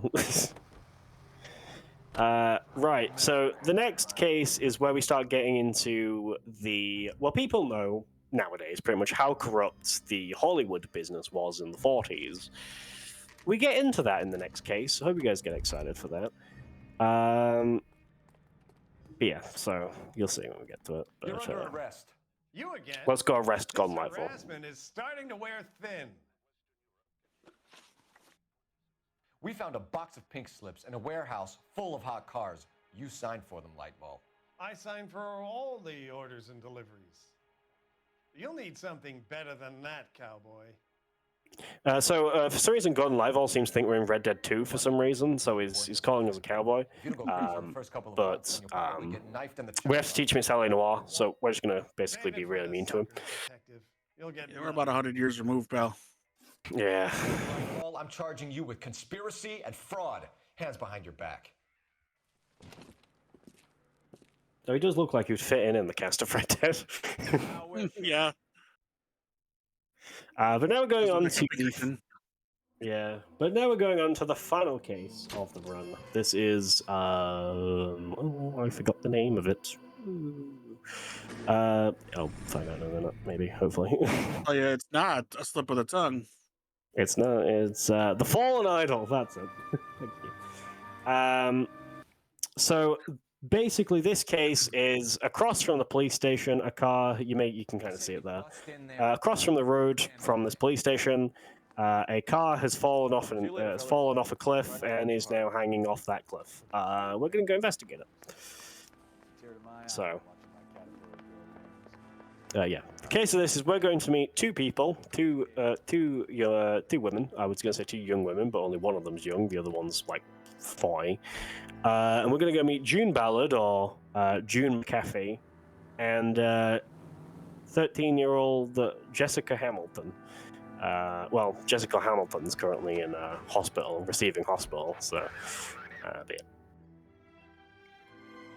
now, when I said that the auto mechanic from the last case was really stereotypical, June Ballard is a lot more stereotypical. You're going to hear some slang nicknames she's going to start spitting out and throwing around. Get excited for that, because they are. I don't know if they actually were 40s terms, but they sound very much like it. So. You'll want to see this, Phelps. Yep, we're going to go quickly investigate these two things so it can trigger a cutscene, such as the ripped underwear. They've been torn off. And we also have to investigate his head just snapped. Lady's handbag. There we go. I'll run a trace for semen when I get back to the lab. And the note in the bag, What the? Telekinesis! What is that? I've never had that happen before. She's a long way from home. So that's just a letter from Jessica Hamilton's parents telling her to come home because she ran away from home to good old Wisconsin. I believe that was from where she's from. Yeah. What's it made from? Plaster of Paris would be my first guess. Then painted. So this is a shrunken head, which angle? I'll let you listen to what I was going to say. That in. That thing was wedging the accelerator to the floor. Whoever did it wanted these women dead. Yep, they used that as the murder weapon. The shrunken head. Someone managed to tip their ride straight off a cliff. Yeah. Anyway, now we're going to go speak to June Ballard, aka June McAfee. Depends on if you want to use her maiden name or her acting married name. Stage name. Yeah. So there she is in the orange. You can't miss her. Mrs. McAfee, we would like to ask you a few questions, if that's okay. I prefer to use my maiden name, June Ballard. You might be familiar with some of my work. Can you tell us what happened here? You're kind of cute for a cop. Maybe a bit on the serious side. What about me, June? I'm a big fan of Beast. I don't like. I love how she just kind of shrugs off our partner. Okay, so now we're going to question her about a few things, such as her and Jessica Hamilton being drugged, and who did this to you? Who tried to drive her off a mountain. It's no wonder I feel so dopey. Also, I kind of love the Harry Potter scar she's got on her forehead right there. You can kind of tell the little lightning bolt there. Who drugged you, Mrs. McAfee? Oh yeah, she is marked. Yeah. But a little too naive for my taste. I only noticed that not long ago. I was like, damn, she's got that Harry Potter mark on her head. That's pretty clear lightning bolt. Wow. Poor Jessica. It's been a rough day for her. She's desperate to break into movies. Woman really annoys me. And she's your protege? She's not the worst character in this game. If I had to label that, I would probably say it's, I don't know, We found a Courtney Sheldon. I do like the orderly behind her smoking a cigarette. Yeah, it was the 40s. What can you expect? Yeah, I know. The last thing I remember is getting behind the wheel. Yeah, but it's a stressful job, you know. That's why I'm quite scared to get into the medical profession because of all the. It seems quite a gory profession, so I'm like, I would have to have a smoke. Yeah. But there we go. I think we got all of them wrong. We did. Hell yeah! Look at that. We're a great detective. Gonzalez, back to the receiving hospital. 5 stars. You could say that. Yes. On the grounds that you were I want to learn the 5-star route, but it's like very lengthy. I think it's like 2.5, 3 hours. But yeah. I think we're good. Alrighty. So Shake out of the kid. now we're gonna run and. I've never heard that dialogue. Shake it out of the. Okay. Right. Anyway, we're gonna go and interview. Well, it's actually more again because we're gonna use doubt and lie in this. It's more of just harassing a child, if anything. But yeah, you'll see. You'll see. I have no problems with this. Let's coerce a confession out of her too. Well, I mean, she's a child. You can just get them to believe anything. They'll. I mean, I saw it's making a murder on Netflix. That kid didn't do anything. He was just watching wrestling. Jessica Hamilton. Oh yes, she's in the room. So, Detective. we're gonna walk in. Now we've never met this child before, but we seem to walk in like we've met her before. Feeling better since this morning, Jessica? We've never met her before. Why are we asking if she's feeling better? How would we know what she was feeling this morning? My name is Cole Phelps. Right. I'm a policeman. Okay. I'd like to talk to you about your accident, if that's okay.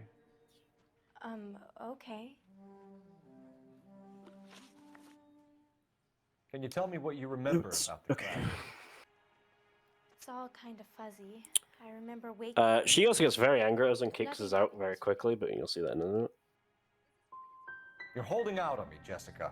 Please, I want my doctor. I'm not sure I can answer any more questions right now. That is also something I really like. She's like, yes, I'm ready for your questions. But then the second I start using bad cop and get aggressive with the questions, she's like, I don't think I can deal with any more questions right now. that one question took it out of me. Oh, this game's you're hurting great. me. Legally, you're still a minor, Jessica. We have to inform your parents. Please, please don't do that. My daddy will kill me. I know what happened to you, Jessica. Where exactly? So now we're gonna lie, but we're gonna use the wrong evidence because, It's really difficult to think it's of quicker. We're actually supposed to call her on a lie here to actually get it correct, but and we're supposed to pick the underwear. I don't know where the place is. I But rarely go this city. I think, or is it down? I'm not sure. I can't remember. Anyway, we're gonna say that the car she was in is the reason why she's lying. You should think about going home, Jessica. Though that has nothing to do with the question we asked, but it's just quicker. I can't go home. I want to be a star. All right, let's go. It's the tale of this town, Cole. So here we're just gonna again now. So June McAfee or June Ballard, she has been picked up by her lawyer, and now he's driving her home. So we're tailing her because we're like she's suspicious. She knows something. And so we're going to just keep doing this for a second. So Dave, you have any little messages you'd like to read out? Yeah, sure. I've got no donations as of the moment right now. Nothing to update there, but I can say real quick, give a quick shout out to our amazing sponsors over at Video Game Trading Post. Video Game Trading Post is a locally owned and operated game store located in Pensacola, Florida. Go check out the newly expanded store where you'll be able to find everything from retro video games to new releases, anime figurines, plushies, and everything in between, along with a vast selection of trading card games, including a plethora of graded and ungraded Pokemon cards, singles packs, and more. Check them out on Instagram at VGTP Florida and Blue Sky at VGTP.bsky.social. Get in there and see. 10% of all their in-store sales this weekend are being donated near the end of the event, which I think they did already. So, Get in there and thank you so much to them. And again, don't forget about all the prizes. The last poll, which is whether Fiery defends or doesn't defend Leon in his Resident Evil Operation Raccoon City run later tonight. So that's still going on. Donate! Exclamation donate in the chat. That'll give you the link you need to donate. Make it real easy for you. And help donate to this great cause. And real quick, again, thank you to all the runners this weekend for giving their time and their skills on display for us. Everybody in the chat, everybody behind the scenes that makes this thing run, and all the commentary people and hosts that helped as well. Thank you so much. And of course, thank you to Paige, who did double duty this weekend. I did a fun little. I also noticed I had to rewatch it because I thought I messed up when I was hosting earlier yesterday. I was like, oh no, I messed up, and because I accidentally announced it as DMC3, not DMC4. I was like, oh no. But thankfully no one seemed to have picked up on it, so I was like, oh. Yeah. I almost said "Devil May Care" like 100 times. Yeah. Only cried. Sounds like we're about to make it a hat trick with hysterical female witness. So, for anyone who's wondering what we were doing there, real fast, we had to chase her, and then we were supposed to kind of go a bit incognito, use a newspaper to hide from her, and basically find out she got her boyfriend or husband, Guy McAfee, to send his boys, who actually work for real life gangster Mickey Cohen. I said the name backwards. Mickey Cohen is a real life gangster in the 40s who is in this game, but we won't see him unfortunately because he's only in the advice case. Yes. Unfortunately, I didn't get the skip where you can skip the question where she starts talking about Marlon, but it's difficult to get. So, yeah. Why should I? What do I say to Gloria Bishop? Truth and Truth. Have you heard of her? So this is the wife to Mark Bishop. Mark Bishop is a movie alleges that your husband producer who is I think you should tell us what you know. who tried to kill June Ballard and This has something to do with his new picture. Jessica Hamilton. But his wife knows nothing Using about it. June Ballard in his new movie. We're just gonna berate her anyway. So. June Ballard has limited range and is over the hill. I also don't like how she speaks. She speaks like very posh and very American. Like it's like a very posh but in American accent. Either we find him or McAfee's people do, Mrs. Bishop. This is gonna be the second time we pick up the telephone as well. Usually we don't do that. We usually know the location, but unfortunately, even if we know the location, it won't trigger the scene. Unfortunately, this one does have strict. I did test this because I was like, can't we just drive to the location? But no, unfortunately, we actually have to get the information or it won't trigger. Unfortunately, Operator, give me R&I. Because strict sequencing. Phelps, badge 1247. Also, you'll notice the place is a little mashed up. It's because Guy McAfee's men came in, or Mickey Cohen's guys came in, and started destroying the place. Until we eventually... Now, usually you can end up in a fist fight with them, because this game does have fist fighting, but we won't do that in this run. But usually if you get there fast enough, if I drove there and got there fast enough, usually you can fist fight them. But if you don't get there fast enough, or if you skip the car drive, you don't get into a fight with them. From So. the stories they've given us, clearly Okay, so hopefully we can get through this very quickly, or we'll unfortunately go over estimate, which I hope we don't, but we will find out. By the way, you can drive. So we're going to go to Silver Screen Props. We're going to the prop store. Now we will also end up in a shootout where unfortunately we can't actually just shoot at civilians. We actually have to shoot at the guys we actually have to kill. It's quite quick anyway, but you'll see in a bit. They are Mickey Cohen's guys. Oh, Fallout song. They are Mickey Cohen's guys. Again, Mickey Cohen being a real-life gangster from the 40s in LA. If you don't know about Mickey Cohen and you're into gangsters, I would definitely research him. He was an interesting fellow. Phelps and Bukowski, LAPD. We're investigating the attempted murder of June Ballard and Jessica Hamilton. Christ. I'm Marlon Hopgood. How can I help? You hold castings here? How'd you hear about that? So this is Marlon Hopgood. He's a weirdo, but it also turns out he's a police informant for corrupt cop Roy Earl, who eventually becomes our partner. But yeah, it turns out, yeah, he's an informant, which actually takes us by surprise. But we won't unfortunately learn that because we can skip that by just running away. You'll see that in a minute. A lot of it we can skip by just simply running away. You know, running away does work. Some people say it doesn't, but it does. At the end of the day, it works. Another Fallout song. Oh my god, there's so many Fallout songs in this game. So we're going to get him to turn off the light. We have to do this so that we can trigger the wall we have to kick down. Because he's a movie producer, he's used I forget what it's called. It's like a fake background. I don't know the name of it though. Like a fake background to try and hide this place, but you can clearly tell it's not an actual background because, you know, it just looks very odd. But yeah. We're going over here. We're going to grab this this empty. We're going to look at this thing of jungle drums, which says the address of the address of the place is, and now we're just going to run there and shoot everyone. Anyway, well, actually, yeah. Now we're going to run away.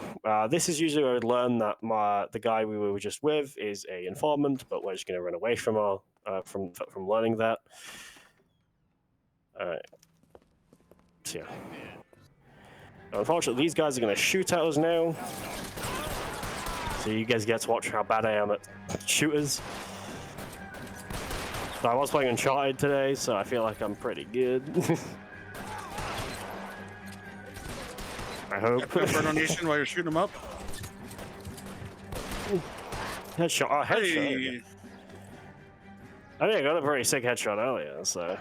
Alright, now we're going to the jungle drum set. Oh, I've got 5 minutes to be underestimate. Let's see if I can do it. Let's see now. Donation. Yes, feel free. Okay. We got $25 from Kessie.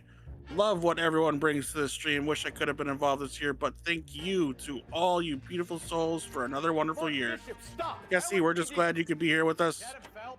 Big donation, small donation, no donation, just being here and spreading the word.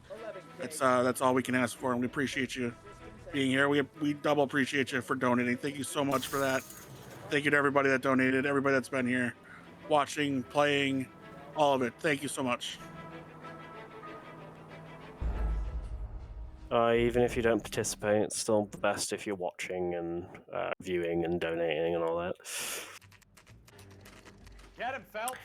So here we're just going to try and not sequence break everything. We're going to try to do some action. Here it's just going to be a lot of action skipping. We want to try and get a strat, which is really difficult to get. Basically, this game is very against having to kill people you're supposed to protect for some reason. And so it makes it a lot harder for us, but if we actually get the shot on correctly and can actually do it, that saves us a lot of time, and if we don't get it, we're going to go overestimate. If we get it, though, we'll be underestimate probably by a few seconds. Depends. But we shall see. We're going to pull this into a U-turn, we're going to turn to the left, and hopefully let's see if we can get it, shall we? I hope so. Let's drive down this road and see. Come on, come on. I once had a glitch for some reason where the mission just didn't fail, and I made it like halfway across the map. I was so confused. I've got like 3 minutes to try it. This is just embracing myself to see if I can embracing the time right now. All right, got it. So we're gonna try and do that another 2 times. Got it another time. This is actually really good. Usually, you sometimes won't actually shoot if you try and do that. Like that. That's what happens if you mess it up, which I did. Detectives are trying to kill me. Hopefully that counted. It didn't. It didn't because we hit checkpoint, unfortunately. Thankfully, though, I am. Last chance to back the hell down. Yeah, see, I'm trying. There we go. This game's very annoying when it does stuff like that. All right, we have to do this another time. I mean, one more time now. 2 more times now after this. Ooh, could we do it? Could we do it, guys? If we get underestimate, that is going to be very exciting. Got I it. believe one more time, and we should be done with the run. I will tell you when. Well, yeah, we got it that time, but we're still not done with the run yet, because we still have to go through a few cutscenes, if so. Okay, so we're done with the case, but we haven't finished the run because we do need to think. So time, get ready on time. I will tell you when. As Royale, and when we see a loading screen, that's time. All right, that is L.A. Noire. That is L.A. Noire. Traffic percent, very fun little run. Underestimate by just nearly about a minute. Very fun little run. If you guys want to learn the run, definitely I'd recommend it. There's like I think 3 people that only run this game at the moment. Unfortunately, a lot of people have dropped out, mostly because it's a very long game. But it's a very good game, very good game. If you haven't played it as well, I'd definitely recommend playing it as just a regular game. It is absolutely very good, but it does have quite a steep learning curve. You have to know how to read people. But that's it. That was awesome. Well, thank you so much. Oh, we got a little cutscene here. Yeah, there is. Yeah, it's quite lengthy though, so you can talk. Getting promoted. Well, we got a couple GGs from the chat for you. Thank you so much for doing this, for lending your talent to the stream or the charity, and for displaying L.A. Noire to us in a way that most people haven't seen it being run speedily. It's been a lot of fun, and thank you so much. We have, I should have been a little more prepared with my schedule. Don't look so happy to see Coming up next, we're going to go to a quick break. Come back with more games. I'll be your host again, and we're going to be running A pleasure to meet you, Alphonse. a couple more games, and then I'll hand things off. But right now, we're going to go to a quick break as I'm stumbling and losing my brain. Thank you again, Paige, so much. Anything you want to say? Any last words? No, just thank you for breaking the habit for having me, and just thank you to the L.A. Noire speedrun community for being a thing. Awesome. Well, thank you so much. And Disruptor is the game we got coming up next. So Disruptor is what we're doing next. So we'll come back from our break with that, and we'll see you after the break. Go up, stretch, get some water, hydrate. We'll be right back. You have no idea.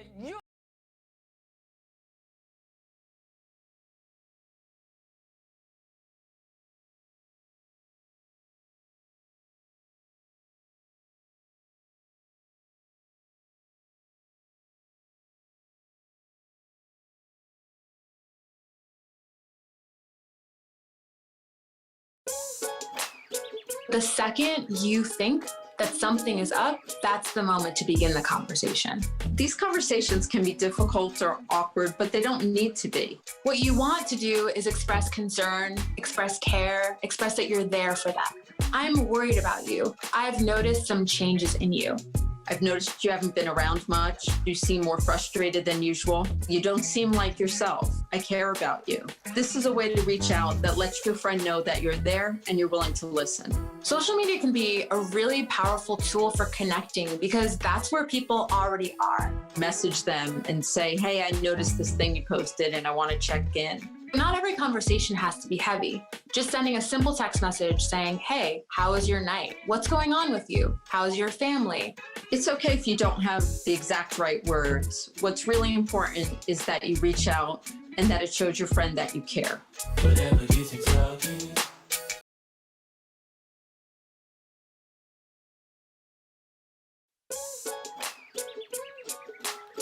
Having the conversation while engaging in something that you would normally do can really help them feel more at ease. Maybe you offer to go for a walk or grab a cup of coffee. Wait for a time when you can have a one-on-one conversation. Even ask them for a time that you could talk one-on-one. To show your friend that you're actively engaged in the conversation, you can do things that are nonverbal, not looking at your phone, making sure you're making eye contact, nodding and indicating that you're hearing what your friend is saying.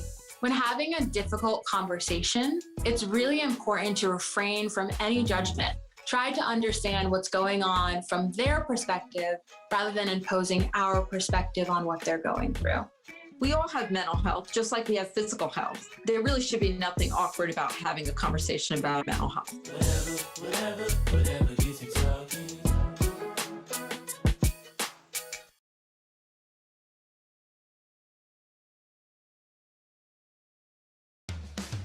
There's no right or wrong way to feel. What I would like to encourage is knowing some tips to kind of manage those emotions. A great way to start is by having a good support system. My friends and family support me by hearing me complain, yell, cry, just having an open and safe place to vent my feelings and just know that I have my best interests at heart. Younger Liv Morgan kept every single thing in and never expressed her emotions. People would look at me and think I was happy all the time when I was the exact opposite. So I would tell her, express yourself. You can trust people, let people know how you're feeling. They're not gonna judge you. It's a safe space. And you will feel so much better getting these burdens off of your chest. Be open with how you're feeling. There are so many ways to start a conversation about mental health with a friend. What matters is that you reach out.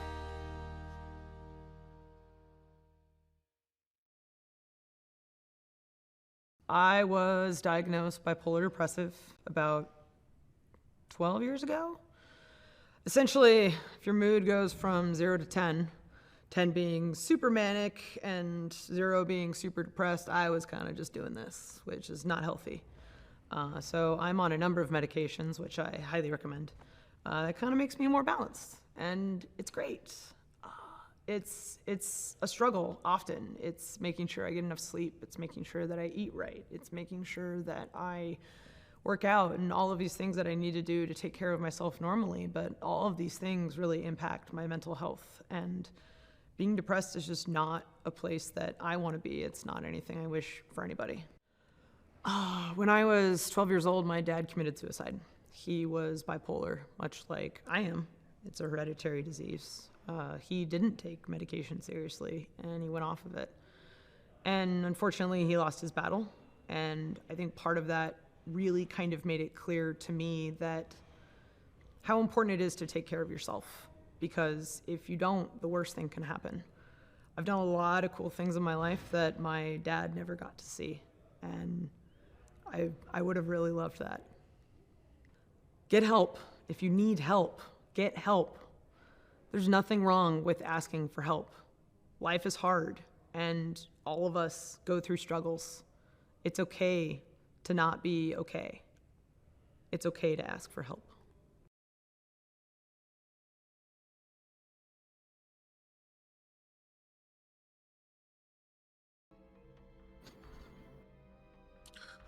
Hello and welcome back to the Breaking the Habit charity stream. My name is DJ Clark 21, or David, if you like.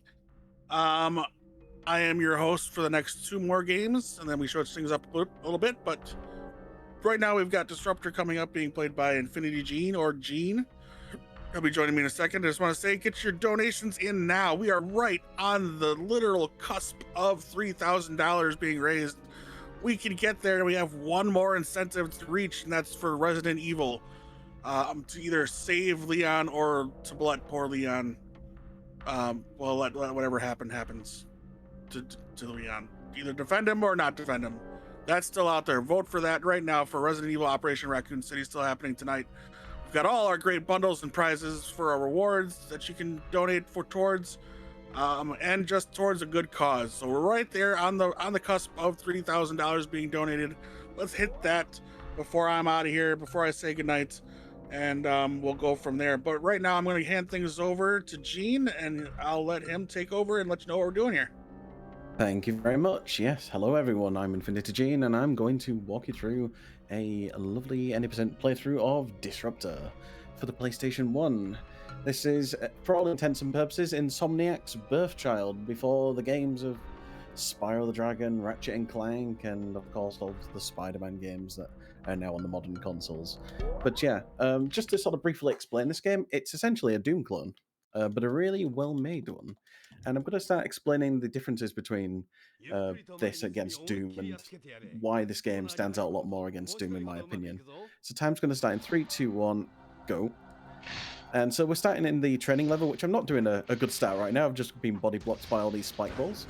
But basically, we play as Jack Curtis. He's a light stormtrooper who has basically psionic abilities that he can use, sort of like spells that he can use to defeat all the criminals.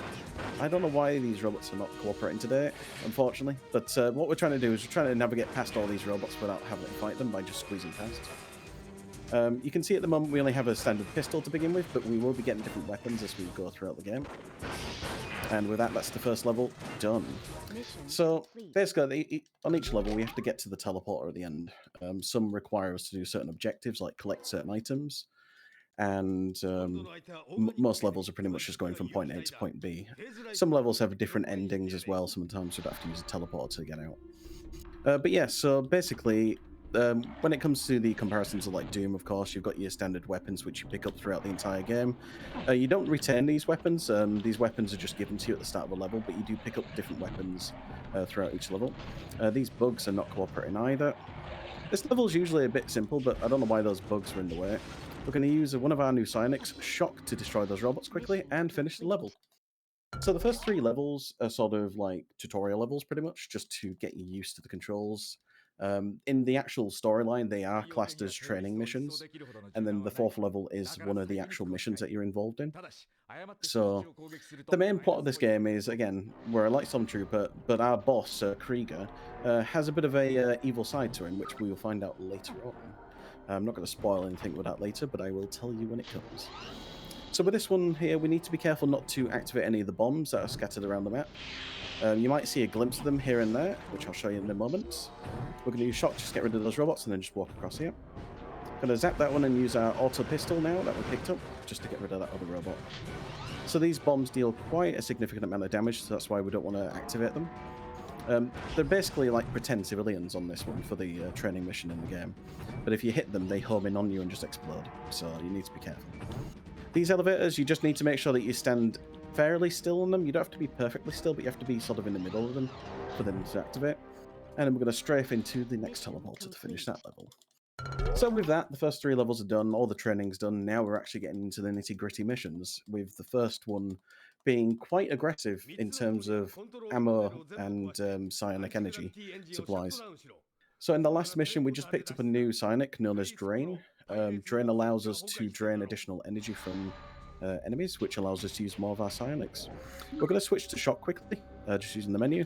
I'm going to pinch this guy's shotgun here, which is probably one of the best weapons in the game, because it allows us to deal a single shot or a double shot if we want to. We're going to use Shock just to get a bit more ammo from these enemies, because again, we need a lot of bullets for this one. Because if you start getting towards the end of the level with no ammo, you're probably going to have to do a restart from the checkpoint. Now, in this corridor up here, you normally have to hit a switch, but if we aggro the enemies, we can just force the door open.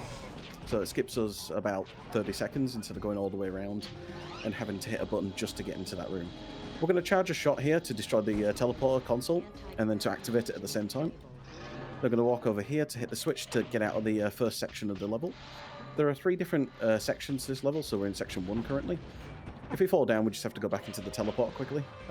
These enemies can be a little bit body blocky in this game. There we go. Hit the switch, and then we're going into section 2. It's the same idea. We're going to each section. I don't know why I thought the switch was on the right side then. But we're going to take this one, destroy the console, and then get out of the section 2. So, as you can hear with the music as well, like, the music feels somewhat Ratchet and Clanky with the theming and everything, and that's because it's made by the same composer as Ratchet and Clank as well. David, I can't pronounce their last name, Bugard? Or Bugo? I think it's got a bit of a way of pronouncing the name. But yeah, it's the same fantastic composer who made all the Ratchet and Clank soundtracks.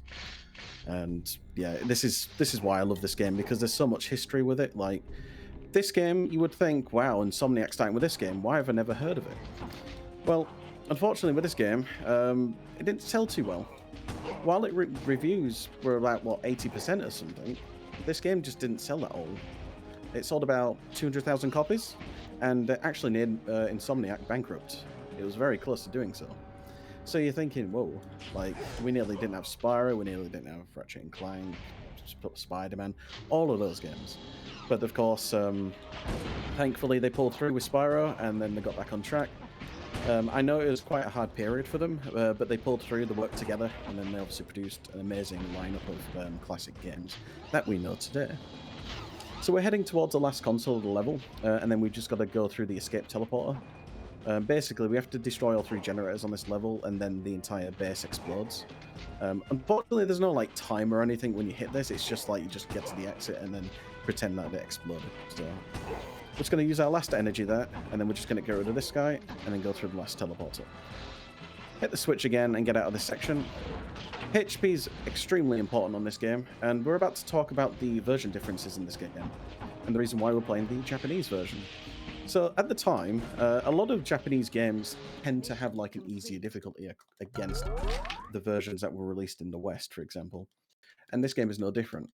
So the reason why we run the Japanese version is because there are less enemies, we get dealt less damage, and overall I think the game just plays a little bit quicker, just a tiny bit. And I think that's just a combination of everything though, So now we're into Triton. Triton is a sort of rat-infested level with these sort of rat balls. Controls, hello. So we're just going to quickly go past all of these rats here. It doesn't matter what kind of weapon we use here. It takes them out in one hit pretty much, so just need to get rid of these wasps here so we can go down this corridor. There we go. I'm going to quickly switch to shock because I need that right now, because he's in my way. We're going to save a bit of this ammo for later and just focus on using shock for the rest of the level. Again, this is quite a reasonably simple level. You just need to just get past some of these quickly. And then when you get to the outside section, it's like, what, 30 seconds until it's done. But this game, when you play it casually, you can get quite lost on it. But thankfully, there is a map. So you can pull up the map at any time and just have a little glance. So again, it's very Doomy. Like, it's got all the same elements, you know, the same kind of weaponry. You know, some weapons use the same ammo types as well. So what we're currently using are AM canisters. And this powers up the AM blaster, which I'm using right now, as well as a cyclone, which is like a sort of... I want to call it like a grenade launcher, I suppose, but we'll get to see that ever so briefly, but we're not going to use it because it's one of the more dangerous weapons to use. Certain weapons can deal self-damage, and the Cyclone is no exception to that, so... this is the phase rifle at the moment, but we're never going to use the phase rifle in this run. We might use the phase repeater later, and with that, Triton's complete. So yeah, as you can see right now, you've got the sort of the basic idea on how this game works. We're going to get introduced to more and more psionics and weapons later on. Specifically on this level that's coming up, we're into Mars now, and we're actually going to spawn with no weapons except our psionics. And we're going to have to basically deal with all the enemies just using our spells, or our psionics in this case.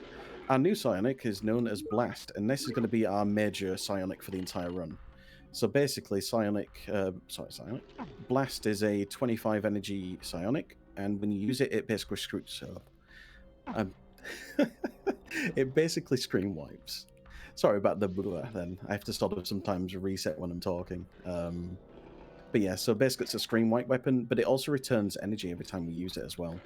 So depending on how many enemies are on the screen, we might get a full refund. So very effective against groups of enemies. Not so effective against one single enemy. However, on this level, there's a bit of an exception to that because these enemies body block the route so much that you can't really navigate past them all the time. So this one we pop him, get a bit of energy back as a refund. And these levels have recharges as well. So we can stand here, get a recharge. We can't move in this state. We've got to wait till it finishes charging, and then we can leave. We're actually going to attempt a little bit of a skip in one of these recharges to make sure that we're not wasting too much time in those areas. Pop those, pull down here.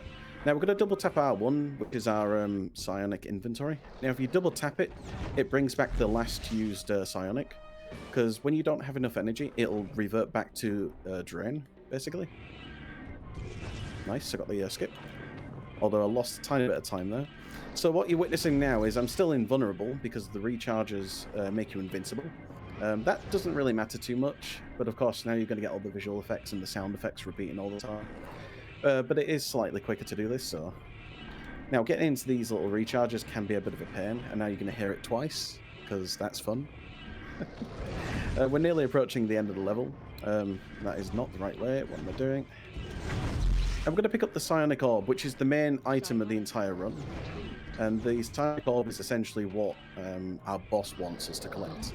So we've done all these initial missions, and now he's trusting us to go pick up this magical orb. That gives us 200 energy all of a sudden. After this mission, it increases our energy capacity to 150.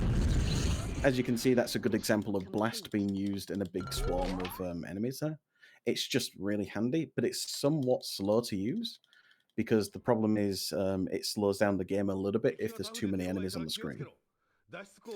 Now we're moving on to Antarctica, which is going to introduce one of the cooler skips, hopefully, if I can perform it right, which allows us to skip a small chunk of the level. Basically, we're just going to have to navigate through these simple, weaker enemies, and these weaker enemies, when they're in big groups, they can be quite devastating. Ammo management is extremely important in this level as well, so we're just going to top off some of these enemies just to be quick, so we're not having them body blockers later. That's actually a good start so far. He's not blocking, that's good. I'm going to switch to Shock. So you can see there's quite a lot of menuing, pretty much, with my inventory quite a lot of the time. And obviously, I've got to make sure that I'm still aiming my shots and not getting jammed in the walls. So, we're going to pick up this AM tank here just for extra ammo. There we go. As you can see now, it's starting to get a little bit hectic in here. I'm going to try and get the HP and hit the switch. Thank you. So this section here, we just got to make sure we don't fall off down these these gaps that are coming up here. This HP here doesn't always pick up. You have to sometimes just stand still until it registers that you're standing on it for some reason. I don't know if the hitbox is a bit messed up on it. So we're going to jump across that, pop you, shock you. There we go. That's really good movement there. Really happy with that. So now we're going to try and avoid using any more ammo for the rest of this section here. Just going to charge up a shot. Pop you, hit the switch, and then we're going inside the facility because we need to go pick up the genetic data bank, which is in here. We're going to kill this enemy here just because we need to keep him out of the way for later for the game. And now we're going to get introduced to these Titan-like enemies, which have the AM Cyclone. Now, when they're using it, it's not too dangerous, but if I have it, it's very dangerous. So that's why I do not want to pick it up. Otherwise, it'll automatically equip it, and sometimes, if I don't get the switch done, then it's basically going to accidentally fire, and then I'm going to lose all my HP. We're going to switch over to the mine launcher, and we're going to open the map screen here, just so we can get a bit of a reference where we're standing. And then we're going to fire the moment it starts moving the elevator. And hopefully... Oh, unfortunate. So we were trying to clip out of the door here, but the only way you can sort of really do it properly or know where you're going to be is by doing it in the map screen, just so you can get a good point of reference. Excuse me, thank you. Basically, there was another door on the right that we could have basically gone through. But unfortunately, if you don't do it, you run out of mines, and then you don't have enough knockback to do it then at that point. So there we go. So you just have to go into that room there as a backup just to hit the switch. Hit this, and then now the door on the left is open. There we go. That room can be a bit... Excuse me.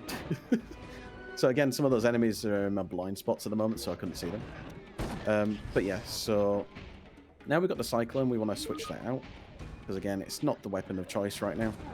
Just going to get rid of him. Now, there's switches in this level where you might be hearing like a click sound, and that's because the switches are located a little bit lower down, but the hitbox for it is quite long and tall, basically, so you're able to just hit the switch in whatever like height you are. So if you're high up or low down, you can still hit it. So I'm going to clear him, hit the switch, going to get out of that. I'm actually going to switch quickly to Drain in a second as well, because I need a tiny bit more energy. Because I need Blast, basically, for the last room, because there's like 4 or 5 of those Titans blocking the exit. So we're going to go into this room and pick up the genetic databank, which is just in the corner up the stairs. Nope, didn't get enough energy, that's not a problem. So now we're going to do our backup, which is the Cyclone, which is the weapon I said I wouldn't use, but now you can see it in action. There we go. Just clears them out, and then we're done with Antarctica. This level is probably the worst in the entire run, just because there's so much going on. There's so many enemies just constantly attacking you, and it's hard to avoid them for sure. Now we're moving on to IO. IO is a bit more of a... it's the demo level, basically, from the demo discs if you had this demo growing up. But if you play the demo, this level ends in like 20 seconds if you know the quick route to doing this initial section. Basically, when you get to the checkpoint, it'll just basically end on the demo. This is the phase repeater we're briefly using. We don't really need to use it, but we just had to use it then because it was the weapon we had equipped. We're going to do a double shot on him, switch to the mine launcher, and then we're going to do a knockback jump up here to skip one part of the section. I'm going to keep the mine launcher equipped just because it's just easier to deal with right now with these enemies. If you were playing the NTSC version right now, there'd be like 2 times the amount of enemies in this corridor, dealing a lot more damage than they should be right now. So, and this is definitely one of my favorite sort of combat tracks on this, because the soundtrack on this is quite dynamic as well. So depending on what's going on, like if you're in a fight, then obviously the music turns into a combat theme, and there's a sort of ambient theme to it as well.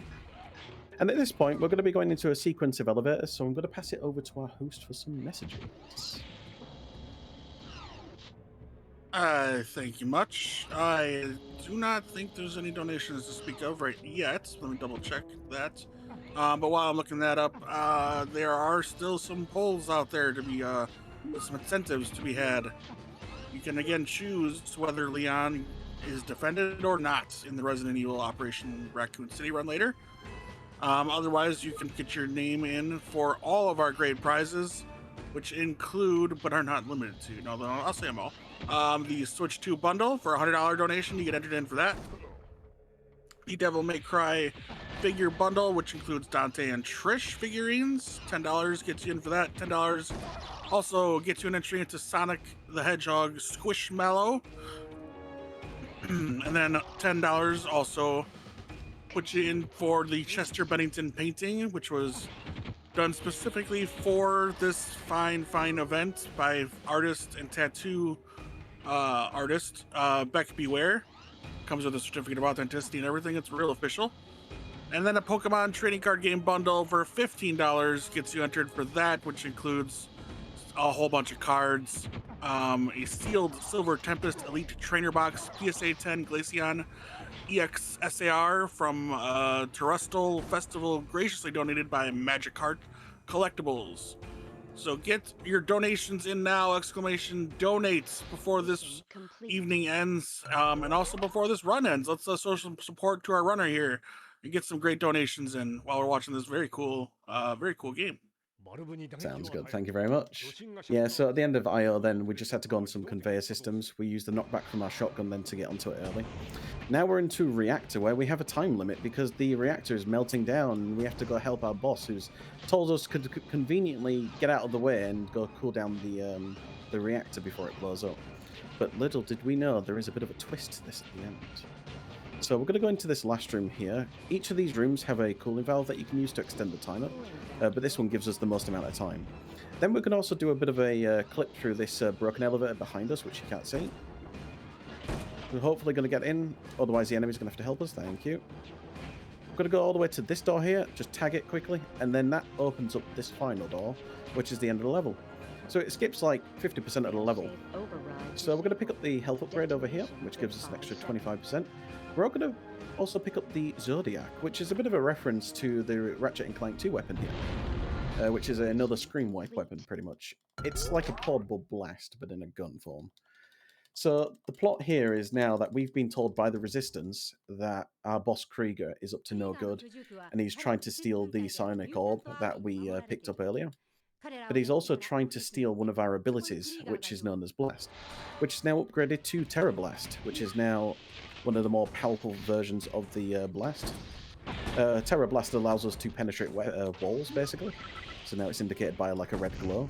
Uses the same amount of energy, but you know, it's the same weapon overall.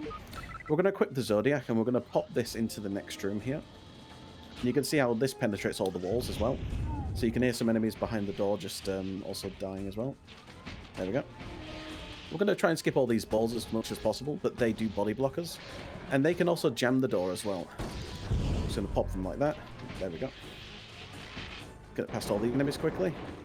That's a fun room to use Blast on as well if you want a ton of energy, but at this point you're at the end of the level already. Just got to navigate past these, and there we go. So we're going to walk into Krieger's office, but oh no, he's done something to the room. He's put us to sleep, and now we're falling down to the ground and having a bit of a snooze. Even though it says mission complete still. So now we've been caught by Krieger, and he's going to attempt to steal our Terror Blast ability by putting us into a sort of dream-like state at the moment. And while we're in the dream, he's going to attempt to steal it from us. So Dream is basically like the Mars level, except there are actually no weapons at all. Whereas in Mars, there are weapons scattered around, but you don't actually need them. I'm going to switch to Shock for the whole of this top section here, because these enemies only need a shock to deal with. Throughout the level, energy does spawn around as well, so you're not going to run out of energy at any point. And of course, you do have Drain. This burger enemy, we're going to try and bait him to the right there. We're going to jump to the hole down here and just turn around.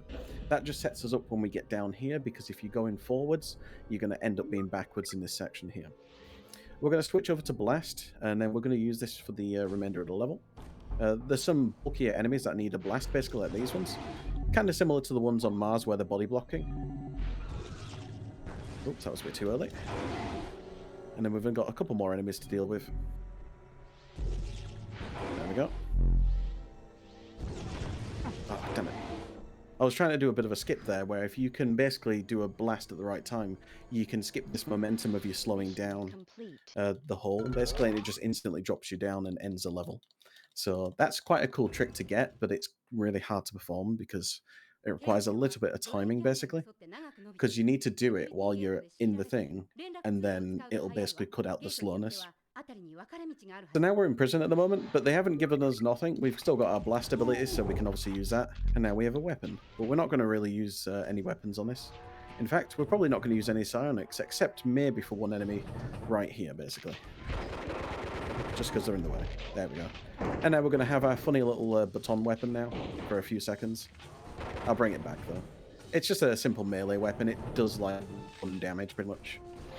So, not so effective. Not so good. But this is pretty much the entire level. We're just in a straight line here. Now, I've got to be careful here, because if you go too quick as well, the game can stutter for, like, a few seconds. And that's because it's loading in the next block of the level, basically. Because each of these levels are loaded in chunks.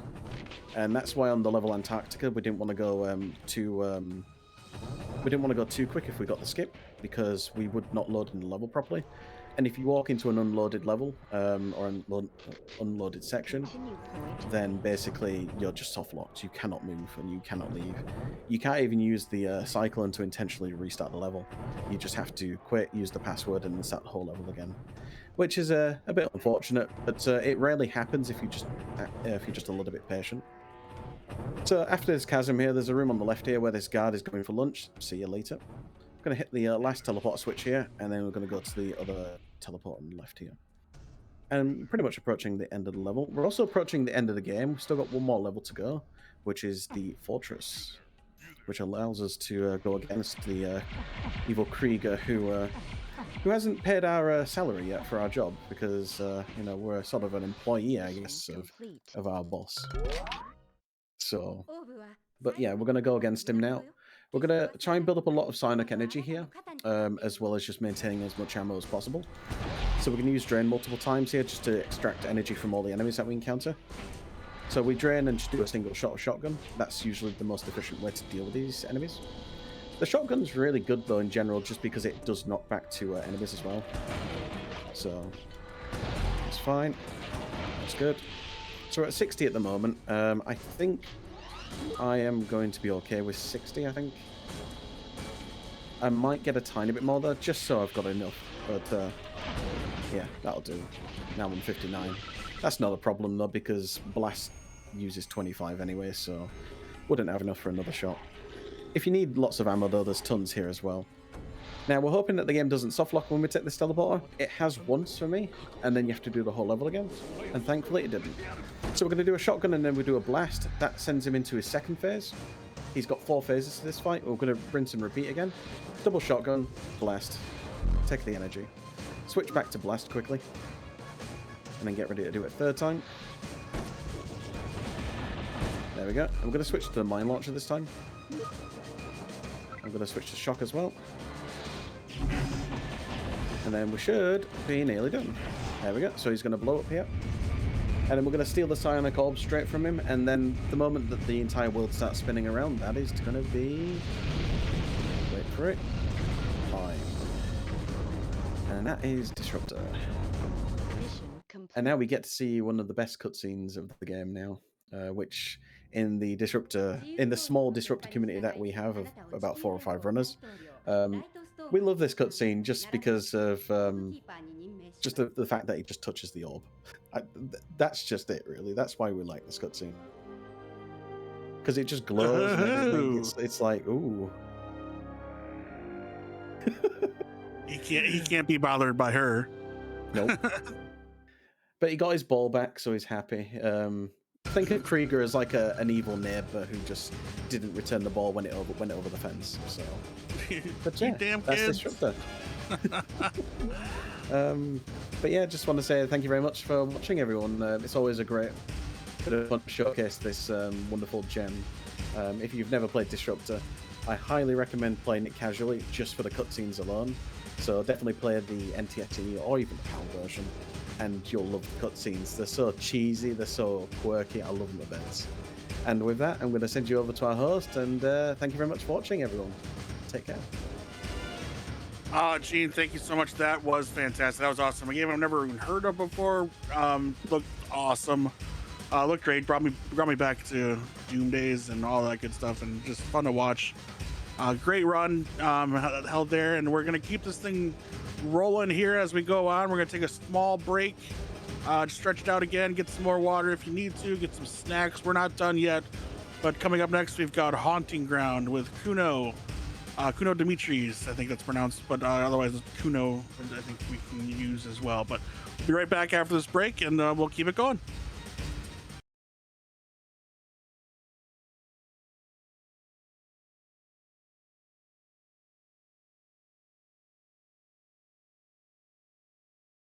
All right, everyone, welcome. We are here at the Breaking the Habit 2025 Charity Marathon benefiting the American Foundation for Suicide Prevention. I am here at the Video Game Trading Post located in Pensacola, Florida. We sell video games here, cards and posts. We tried to get Jeff Keighley involved. Unfortunately, he never answered my calls. So I am joined by my lovely coworkers. This is Mario, this is Chris, and I am Jenna. I'm gonna go over a little bit of how to enter the raffle and the donations. And then we'll go over and look at the prizes and see what we have on offer. Most of the prizes, or all of the prizes, is a minimum $10 donation. You can enter as many times as you want for whichever prize category you'd like. And for the final kind of grand prize, it's a $100 donation. It can be either in once or over the course of the event. It can be during any block, it doesn't matter. And then as we go over the prizes, we'll kind of cover that again to make sure it makes enough sense. But we're gonna go ahead and start checking out some of the prizes. We have some handy team members here that would love to pass the prizes over.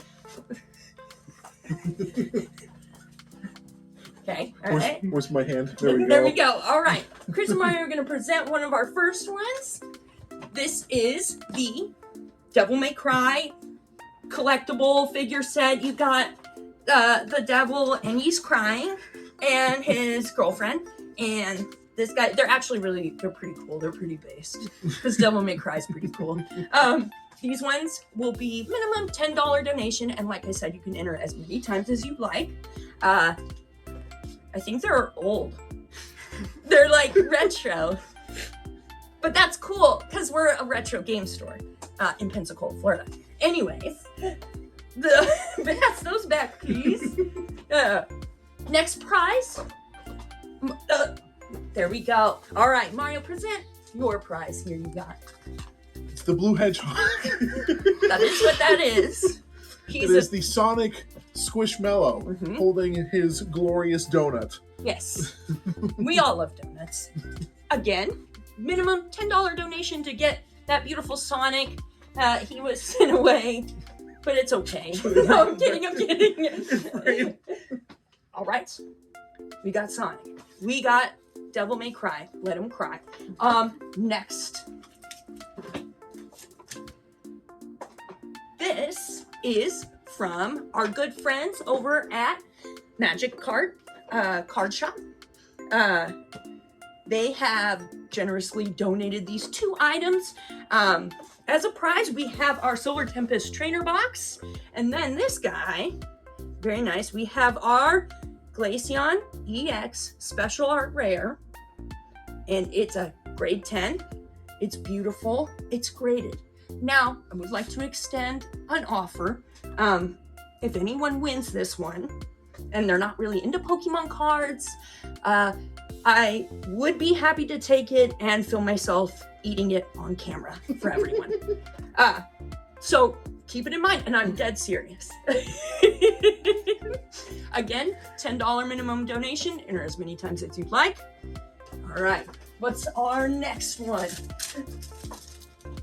I want to present that one. All right, this one is my favorite. This one was a painting custom done by our good friend Beck Beware. It is a beautiful portrait of Chester. She did a phenomenal job, and she did it just for this event, and we're really thankful for everything she's done to help out. I'm sorry, this one's my favorite. But if you want to enter this one, just again, $10 minimum prize, and you can enter as many times as you want to try and win it. But yes, we've got that one. And then I think we have our grand finale. And I'll have Chris. A Nintendo Switch 2. So as long as you donate $100 or through the course event up to $100, you'll be entered to win a Nintendo Switch 2 with Mario Kart World come with it and Pokemon Legends Z through 8. And just check us out at Video Game Trading Post and come on up and donate. We'll be here always. Forever. We'll never leave. We'll never leave. Yes, these ones were provided by us here at Video Game Trading Post. Well, not the employees, but you know, the people who own the store. What else is there to go over? I'm gonna run over the prizes one more time, and just every single one you can enter to win them as many times as you like. It's a minimum $10 donation, and like Chris said with this one, it's up to $100 can be donated throughout the course of the stream. The stream, like a stream. All right. One more. Thank you. Don't forget the pickle. Well, okay, yes, there is a pickle. There's a long story.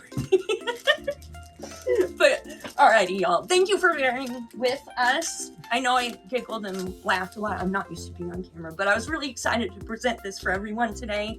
I'm really excited for everyone to be here and to donate. And this cause is really meaningful for a lot of people. And putting it on and being able to raise money for it is just really important. So donate whatever you can. Minimum $10 for the prizes, but if you just want to donate whatever you can, that would be lovely. And definitely check us out.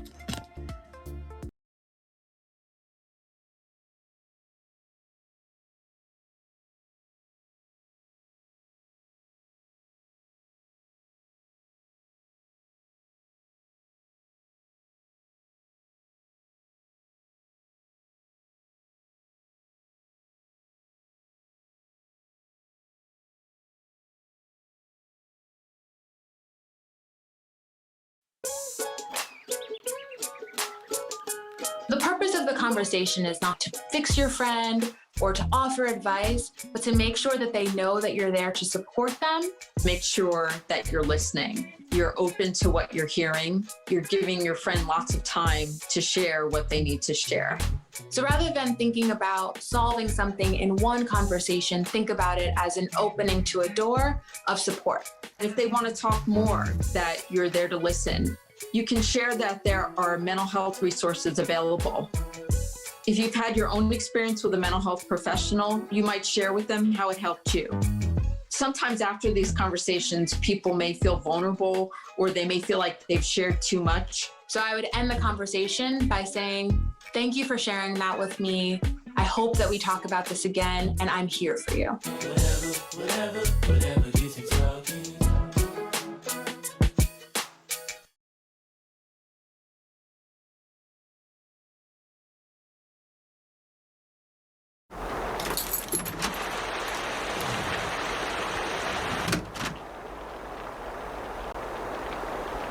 okay? Yeah? Have you been crying? No. Do you want to talk about it? No.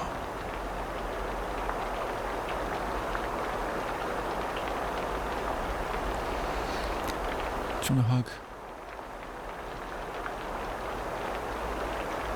Yeah.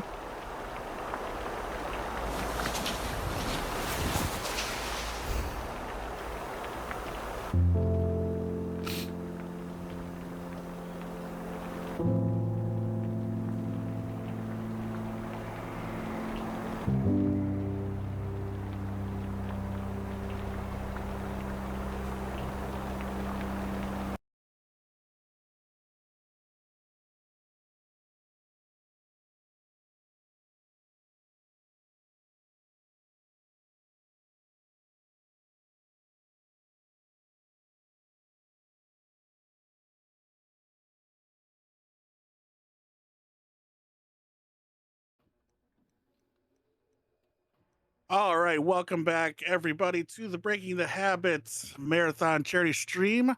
My name is DJ Clark21. I want everybody that is listening right now to just get all up in the chat and GGs and clapping and all the good things. This is my last segment for the event, but we're gonna go out with some excitement and some energy, and we're gonna have a lot of fun here. We are going to be watching Haunting Ground be run here, and taking over for my voice and going to tell you all about it and who is doing commentary for them is Kuno. Hey. Yeah, it's it's Kuno Dimitris. I go by Kuno or Johnny, whatever you guys prefer. I have my good friend Super, who can introduce herself. Yep, I'm Superboo07 or Misha, whichever works. Yeah, so the time starts after we load into a previous save. So the way that this game works is Huey has an AI. Like most dogs, they're very smart sometimes and they're very hard to listen sometimes. So this helps with his listening habits, as he could sometimes be combative towards us and not listen. So that's just, we're loading a previous save for the new game plus. We're doing C ending. So the way that C ending works is it's basically like an Easter egg way to just leave the game. So time starts in 3, 2, 1, ducks. Quack, quack, quack, quack, quack. Quack, quack. Quack, quack. Quack, quack. Okay, so quack, quack, quack. So we are Fiona. She is the main protagonist of the game. She spawns in. And she spawns in, yeah. And so basically right now we're running to get into the master bedroom, as we have to get her properly dressed, as she just woken up from getting into a car accident she does not remember. So her and her family were heading to the haunted ground to get a castle from her great-grandfather, and they got into a car accident where both her parents died. There are multiple cutscenes throughout the game that we have to skip all the way through. So like here's a cutscene that we skip. And then we select to put our clothes on. Thankfully, Capcom gave us that choice. Yeah, thankfully Capcom gave you that choice. And then here's the other one, and then we get a text prompt that comes up, which just tells us the general controls for Fiona. This game in Japan originally released under a different name, and in the United States it switched names, and the controls are differently. So if you get the Japan version, the controls are different. So up here we're going to run. Oh, you can go, Super. So the reason you would want to run the Japanese version would be you actually could save like a minute on the Japanese PS3 version. Yeah, and we'll go more into like the PS3 version differences or so. So It's a lot of fun. Here, right now, I'm gonna wait a couple of seconds so Fiona's arms go down. So Fiona has a stamina decay where she runs for a long period of time. Her arms go up and then she runs out of breath. Can you explain Divitilis? So for right now, Dipatilis, he's gonna come into here. He's kind of being dumb. So you can make him run away. Which he doesn't want to do. So we want to hit Dipatilis There 4 we times, go. which makes him run off. So the way that his running mechanic works is he's going to follow us all throughout the castle. There are set places that he will spawn. So we, like the community had just routed it out where the set places he spawns, we're able to get rid of him. There is a few places that makes it a little bit harder to get away from him, such as whenever we get past Idor Rest. And because the donation goal was met, we have to do the cool dance. So salt. It is So I got it. I got it. Yep. And then we will watch that. And ducks. Quack quack quack quack quack Duck, quack quack, quack, quack. quack quack quack. Quack, quack, quack, quack. Quack, quack, quack, quack, quack. Quack, quack, quack, quack. I went to fix the split and I hit the crouch button. So Fiona can crouch. And so there are different doors throughout the game where you can kick or push them open, or pull them open. You can't do it to all doors, but I always kick all the kick doors.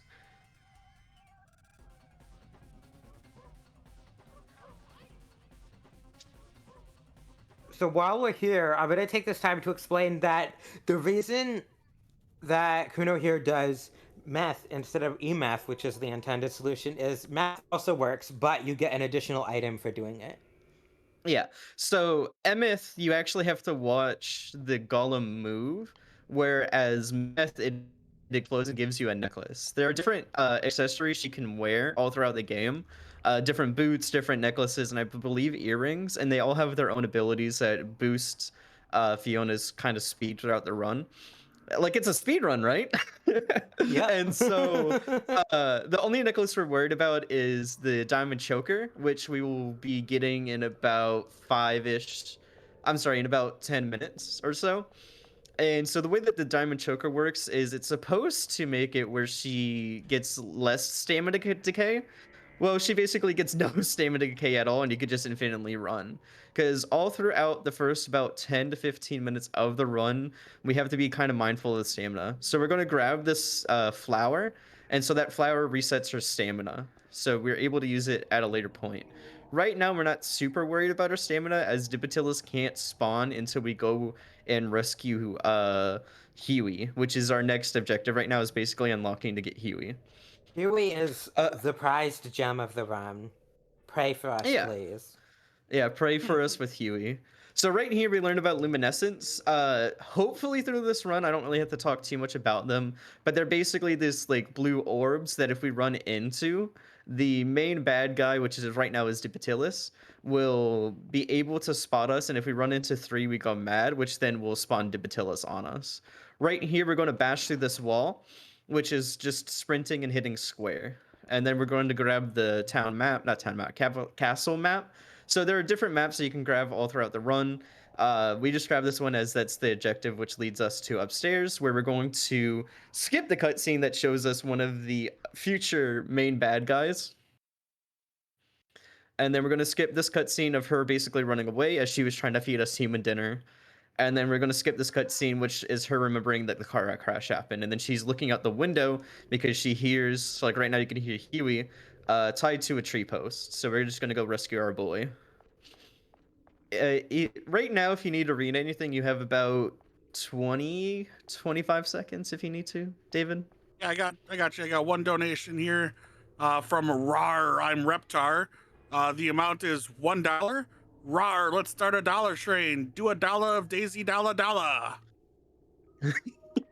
Thank you, Reptar. And so we just rescued Huey and he ran off because Huey at this exact moment does not trust us. And so we're going to hit another cutscene, which just tells us that side door opens, which we're not going to just yet. And we're going to go back into the master bedroom. And then go through the store and we're going to hit a cutscene. So Dipatilis is going to be walking up to us through the door. And we get Huey. Ducks. Quack, quack, quack, quack, quack, quack. Quack, quack, quack. And so so thankfully, basically, Huey is listening for now. Yeah, so no matter what command at this exact moment, Huey will listen. Afterwards, after we skip this cutscene, we're on our own. Yeah. And so we're going to get a whole bunch of text blocks explaining how Huey works, and I'm going to open this door. I just like opening that door in advance. Oh, we got a responsive. So if you hear Huey bark, that means he read our command. So there are 5 or 6 different commands that we could tell Huey, which is listen, no boy, good boy, and follow, stay, and go forward. And so sometimes he likes to listen, sometimes he doesn't. Right now, we have really good listening Huey, which is he's staying close to us, which is what we want, because if we go a room ahead of Huey, he may get confused and start walking. We don't want Huey to walk because a lot of the beginning part of the run is him following us. So right now, we got a marionette, which is for an eye door later on, which I kind of mentioned a little bit ago. So there is a door pad that Huey has to sit on, that that's our next objective. And Huey lay down. Come on, buddy. Thank you, buddy. Oh, here we go. Yeah, here we go. I got another one if we got time. Yep, you got time. We're just running. All right, $1 from Anonymous. These are both these dollar donations go towards the Defend Leon poll, by the way. We're tied up at $1 now. Rars, Dollar Train, choo choo, let's go. Thank you, Anonymous, for the... Okay, so right here, Huey has the chance to not listen. And so we just got to tell him no and to follow. Ooh, he's still not listening. Oh, God. Here we go. Oh, we got him. Okay, you can keep going, David, if you need. Yeah, just keep that train going, guys. Again, you get in for that poll to defend Leon or to not defend Leon for Resident Evil Operation Raccoon City later tonight. That poll is still going on now. Like we said, we already finished off the one for this game, and you got to see a little happy dance. Happy dance. Well, that's one of my favorite Huey moments is sometimes he'll just choose not to jump down there. Yeah. Sometimes you'll lay down walking through the door and you have to be like, Huey, I beg you. Okay, so right here I'm doing a safety save because there's a few points in time where if I die, it's just way faster not to do that because this game works like the other original kind of horror games at the time where if you die, your save gets wiped. So you got to make sure to save and, everything else. So we're going to sit Huey down. Sit, good boy. Hey, listen. And then we're going to put the marionette that we got on from earlier on the door. And then we're going to run through. And so the reason he's sitting on this pad is because there's a metal gate. If you go the other way, you get shot with arrows. Ducks. Quack, quack, quack, quack, quack, quack, quack. Quack, quack, quack, quack, quack. Quack, quack, so quack, we quack, also... quack. We saved for up here, so the best way to explain it is we're going to get a phone call, which is going to throw us into a cutscene, and Dibatilis is going to spawn. And so when Dibatilis spawns, we're going to try to hide in this corner, which stops him from seeing us. We got it! Super! Woo! Finally. Thank God. Finally! All throughout me practicing, we did not get him that. Yeah. And so the reason we don't want to run outside of the door is because Dibatilis is listening for us to be running. So if we start running, Dibatilis will listen and turn around. We want him to continue walking forward until the music stops playing, which is gone now. So we are actually in really good shoes right now. I mean, she has really pretty boots. Anyone else likes her boots? But yeah, we're in really good point in time right now. So we're basically right now going into a hidey hole. There's different places where Fiona is able to hide where she's not going to get attacked by any of the killers throughout the game. And this hidey hole is where we're going to get her diamond choker. I said necklace earlier, but it's a choker. Safe rooms. Yeah. And so we're going to put Adamus in here.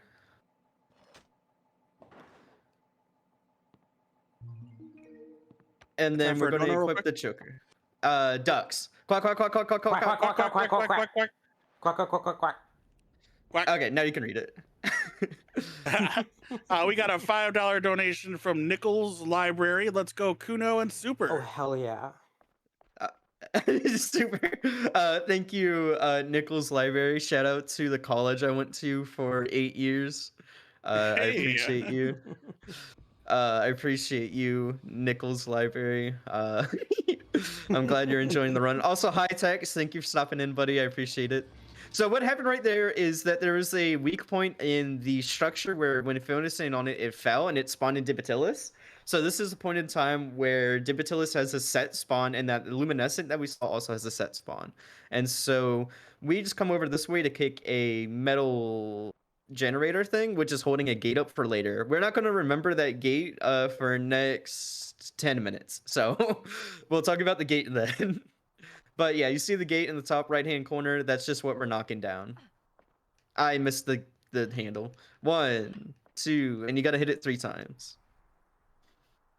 4 times. Oh, 3 times. Okay. I was like, There we go. there's ain't no way I'm misremembering that.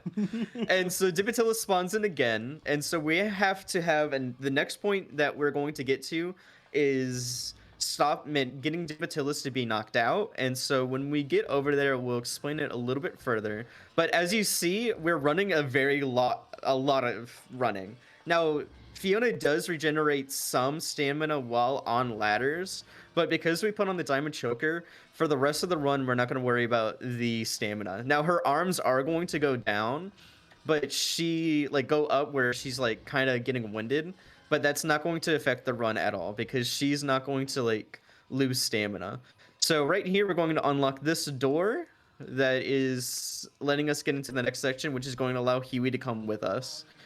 So I'm going to be calling Huey until I hear his footsteps, which if you guys have the keen ear of listening past the music, Huey had barked, which means he is in the room with us. He's just probably by the entrance. As long as he's in the room, we could do the next part, which is, where's Huey? He's right there. You saw his There we go. his back end. Huey's being a surprisingly good boy. Yeah. Come on, Huey. So happen right there is there's different parts throughout Hunting Ground where the bad guy can be pushed down, knocked down, or incapacitated where Fiona is able to escape. He was going to stop here to kind of sniff Dipatillas, so we're going to just call him to get off of Dipatillas, and then we're going to go outside. I'm going to wait for Huey to get closer to this door because on the PS2 version... Oh, we didn't get it that time. That's crazy. On the PS2 version, that's a hard load, which is very weird. But we didn't get that at time because the further away you're from Huey, it actually has to load both points because it has to remember where Huey is. Nope, come here, Huey. There you go, buddy. He listened really well. We're getting really good ears on Huey right now. Yeah, this is the best run that we've had today. Yeah, by a lot. by a lot. And so we're gonna send Huey into this. Yeah. So we're sending Huey to get these fresh flowers. Who doesn't like fresh flowers? Huey, please get the flowers. Okay, there he goes. You know when Huey is listening to grab something because Fiona loses the ability to move. And then what we're going to do is just come back towards the hole and call him, which is just going to get him to walk outside of there. And then we're going to flip this lever, which is going to be our favorite animal, ducks. Quack, quack, quack, quack, quack, quack, quack, quack, quack, quack, quack, quack, quack, quack, quack.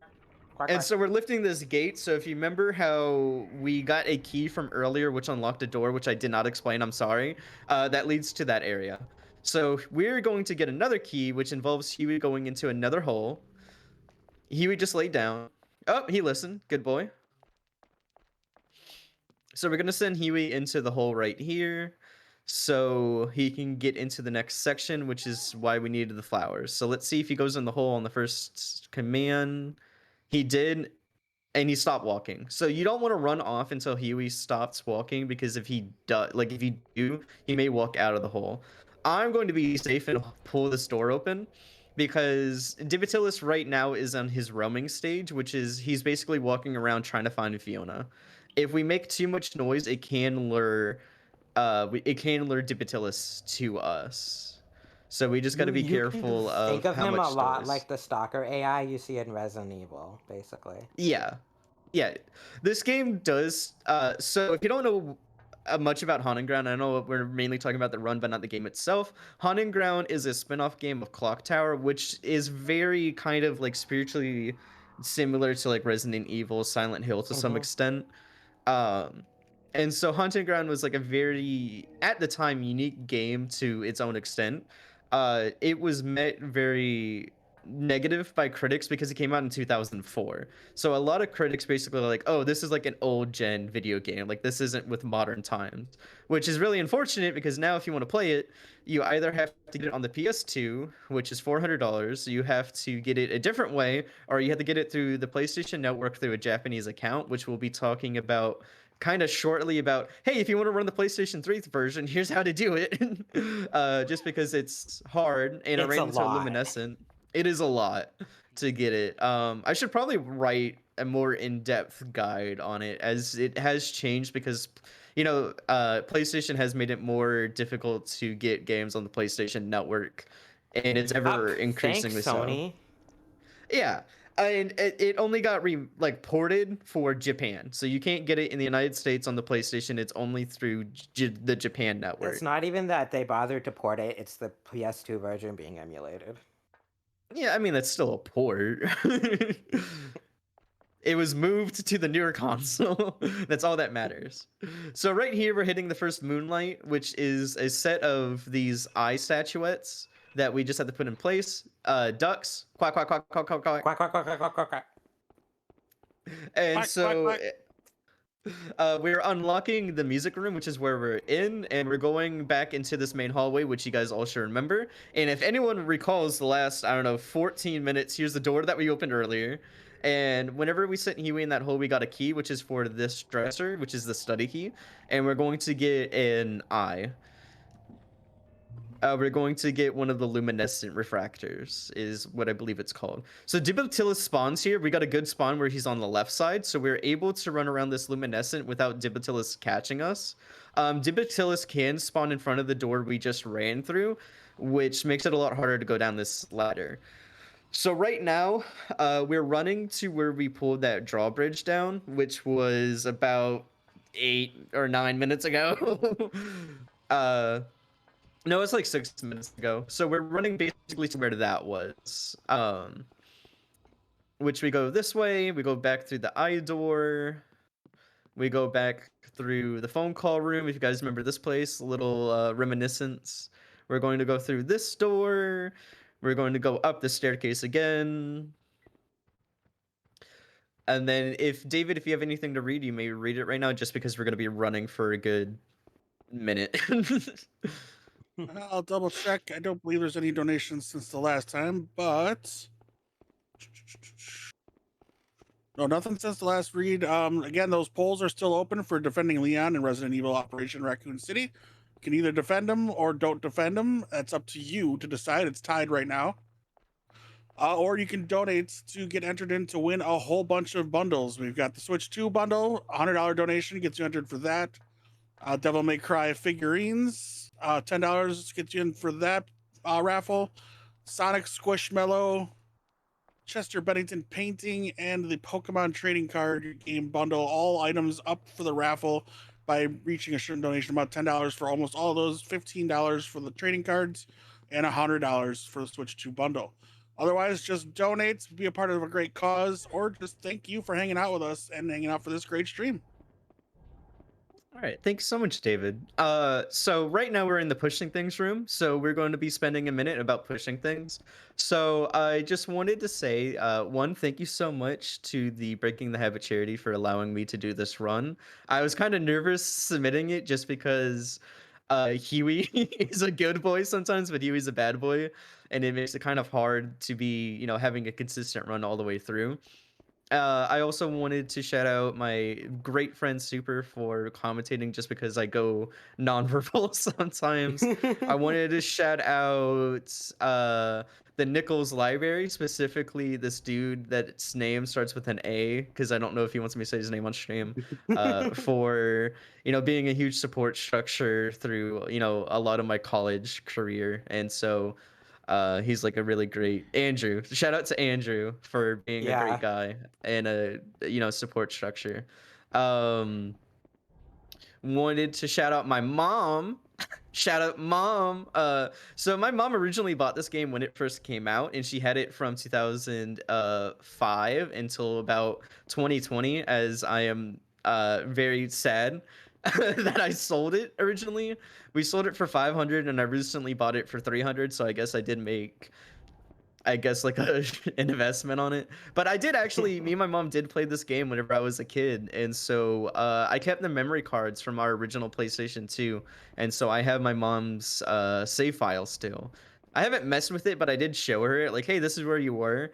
And she was actually kind of far. I know she was like having a lot of difficulties with, you know, playing it because it is to some extent my mom doesn't play video games, and so this was like one of her favorite games, and so It's also a just 2000 survival horror, so.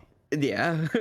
And also she never played any of the Clock Towers, no Resident Evils, no Silent Hills, and the only other video game she played was Over the Hedge on the PS2 with me. So I mean, shout out Good job, Mom. So Yeah. The only game my mom played. Listen, the only I game my think mom played she's with me was Duck Hunt very on well NES. qualified. Yeah, Duck Hunt on the NES is great. My dad actually owned an NES whenever he was a kid, and he was telling me I always shot the bush because I thought it was funny. Because in Duck Hunt you could shoot the bush.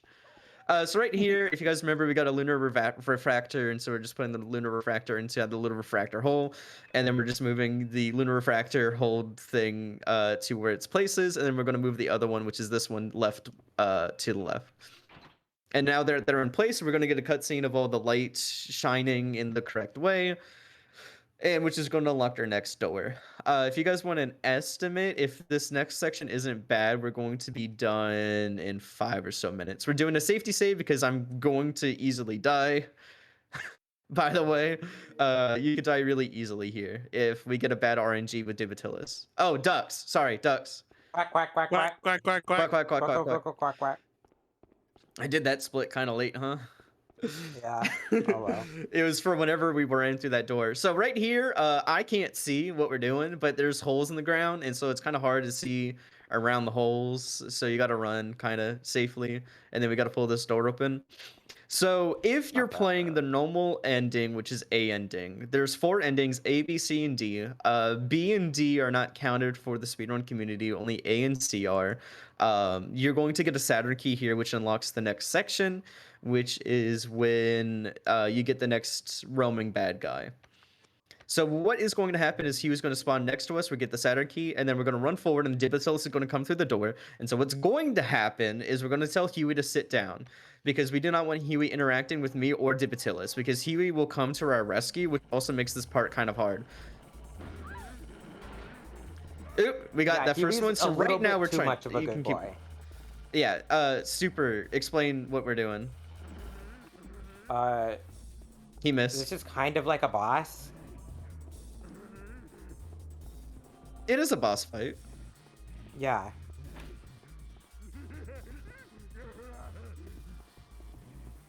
I don't know. I'm gonna be real, but. Ah, man. Oh. Okay. Oh, there goes Huey. There we go. Ah. Oh, Huey give us. Huey get us. Huey! Huey! Huey! Come on, Huey. We died. Okay. So that's why we do Well, safety saves. Yeah. That's why we do safety saves. You know, it's still our best run today. Yeah, still the best run today. So basically, if that's to say anything. Yeah, if that's to say anything. So basically, to explain, there's a chandelier that we have to knock down. For this ending to work, we need to let Divitilis live. It is just generally faster to let him live than to kill him. If he does die, you get locked out of the C ending. And so the way the C ending works is Divitilis worships us and gives us an extra key, which unlocks a hidden area in one of the bathrooms that you have to unlock later on. So we did lose about 2 minutes from that death. So Which we is fine. have It's not that bad. Yeah, it's not that big of a deal. So grabbing the Saturn key again, we're gonna hopefully cross our fingers and hope Divitilis listens. So he was missing the last chandelier knockdown a couple of times, which is not what we want. We want him to hit it instantly. You can get this down to about 30 seconds.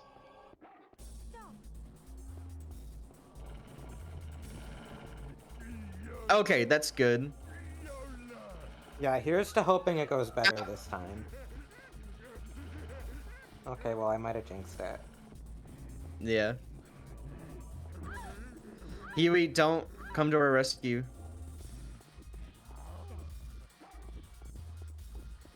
Well... Ow.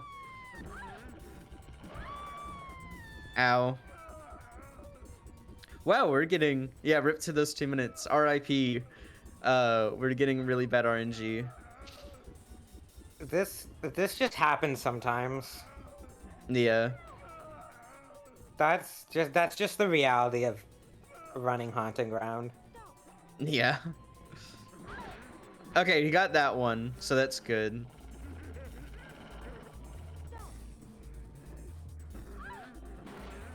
Okay, we got it. Look at us, guys. Let's go. Yeah, let's go. I only got killed and almost beat up. Okay, so the chandelier now fell in Divitilis, which makes him knocked out. The camera didn't switch yet.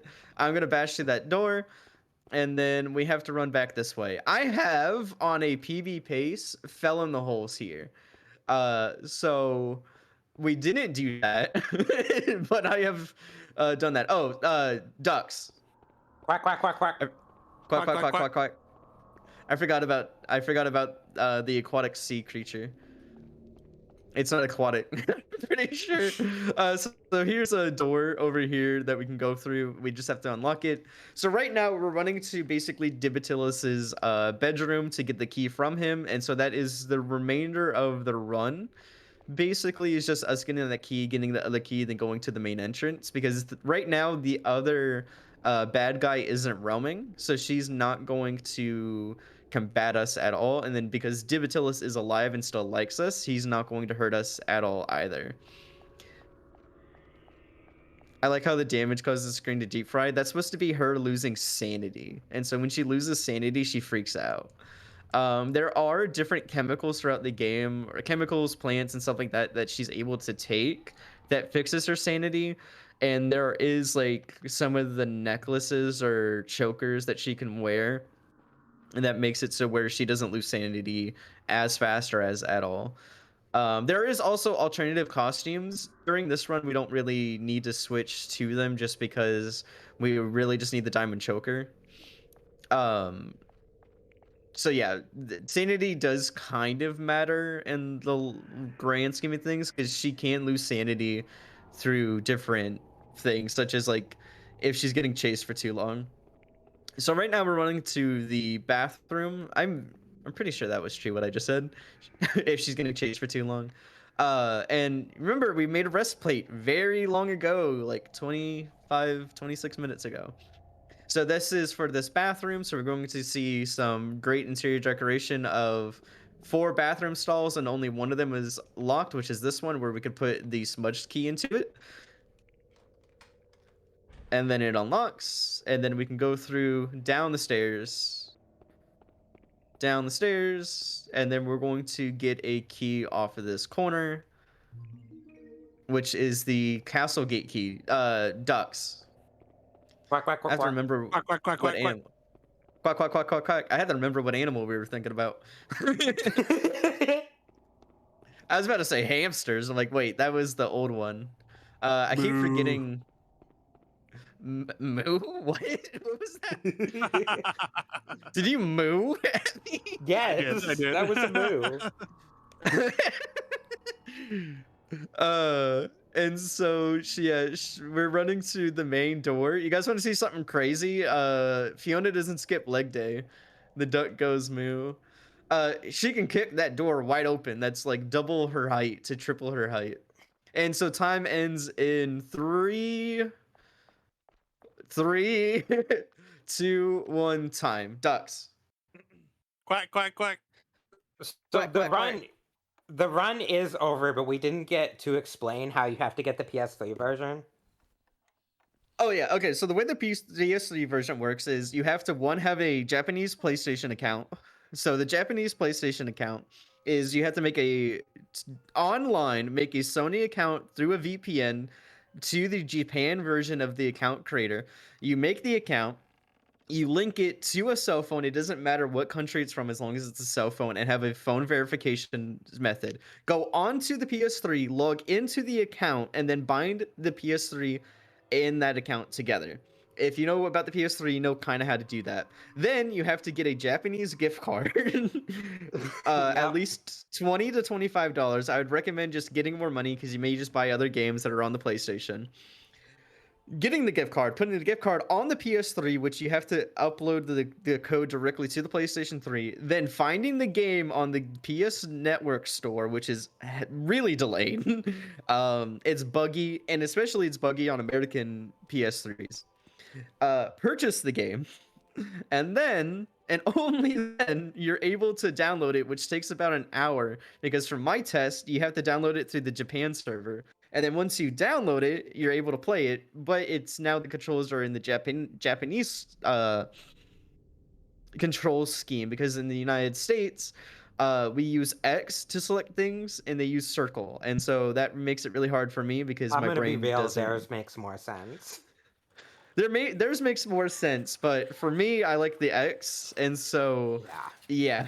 Yeah, I don't get why they changed it per region. It's weird.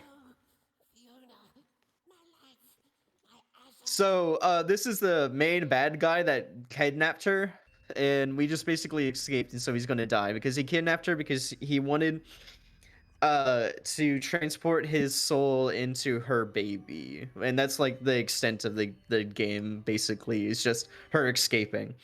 And so right here we're gonna see our IGT. I did die a few times, so it's probably not gonna be updated to the correct. So 2953. And if you want to know the RTA, because I don't know, well, you guys should have it on stream, but I got a 3046 based off of my ducks. Oh, you guys are actually we have pretty a close. dog level of E. Yeah, we got a dog level of E. So Huey didn't really like us throughout the run. We also got 1% of items, and we panicked once. So yeah, that is Haunting Ground. If you guys enjoyed the game, the speedrun community does allow you to not have to get the game on the PlayStation or the PS2. I guess that's the best way I could say that. But you are able to play it that way as well, or you could purchase it through the game. If you don't mind, the Japanese version copies the game is faster than the English version. And it costs a lot less. Like I said, this is significantly. Yeah, significantly It's less. worth So this the time it takes. But if you already have an English PS2 copy around, like, you might as well use that. Yeah. A ending is only like an hour or so, so you can also do A ending. I like C ending just because I like to kind of hone in getting a rundown. And so yeah, that is Haunting Ground. If you guys enjoy it, please check out the game. They do have a Discord, so if you guys have any questions, you can go in there and they'll be able to answer any questions you guys have. And hopefully my explanation of how the game works was pretty good for y'all.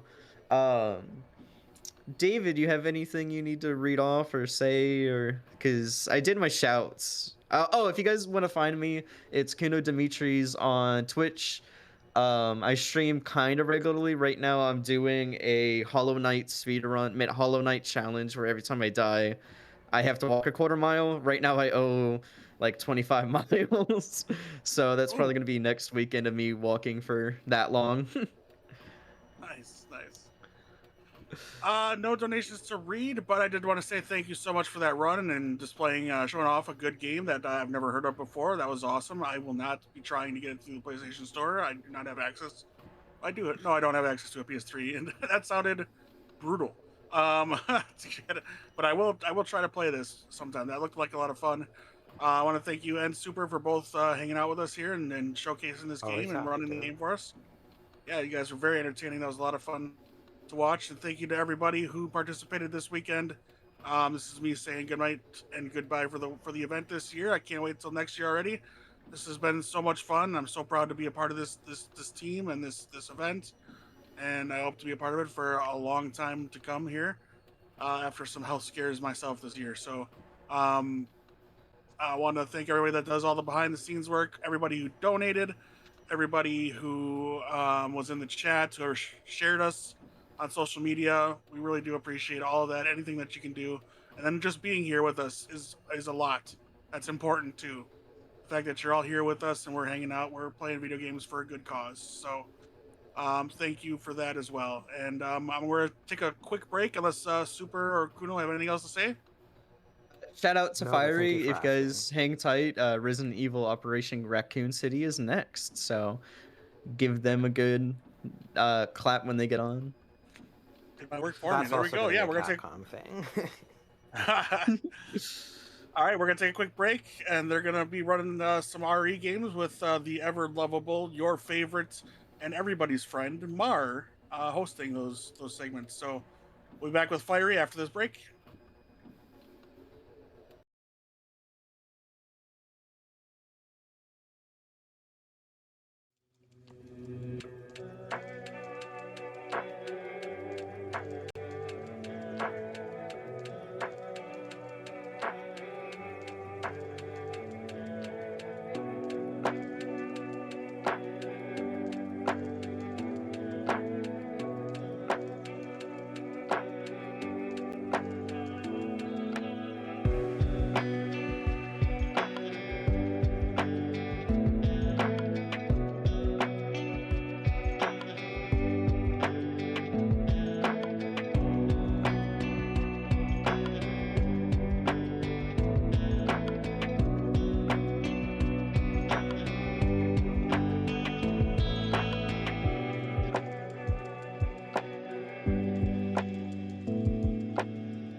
Hello everyone. Welcome back to Breaking the Habit 2025, benefiting the American Foundation for Suicide Prevention. It has been such a great event so far. Thank you so much, everyone who's been watching, donating, all of our runners who've been playing their amazing games here. So I'm very much looking forward to the rest of this event here, the rest of our horror block, which has 2 Resident Evil games. So that's amazing. So just a heads up, we still have one more poll here for the remainder of the event. It's to defend Leon here in Operation Raccoon City. We have $1 each for both of those there, either to defend Leon or to don't defend Leon. So please get those donations in. We are actually $94 away from the big 3K. So yeah, any amount counts, $1, $5, get a train going, anything. So we appreciate everyone who's been donating. So thank you. And yeah, without further ado, let's go ahead and get to Resident Evil Operation Raccoon City, Any Percent Professional by Fiery. Take it away. Hi, I'm Fiery. This is Resident Evil Operation Raccoon City. If you will notice, I have my character Vector selected. He's going to be the character we're going to be playing throughout the run. I also have Bertha, Four Eyes, and Lupo there. Bertha's our medic. She will be healing me or our teammates throughout the run. Four Eyes can disinfect me or our teammates throughout the run. And Lupo just is really strong. She does a lot of damage. So we typically keep those 3 teammates at all times. We use Vector because he has a special ability that allows us to turn invisible or turn into the enemy. So yeah, we're going to be starting the first mission right about now. And it's going to open with a few cutscenes we're going to skip, and then we're going to be in an auto-scrolling elevator with fan favorite character Hunk. Probably the most time you ever get to spend time with him in a Resident Evil game throughout this entire mission.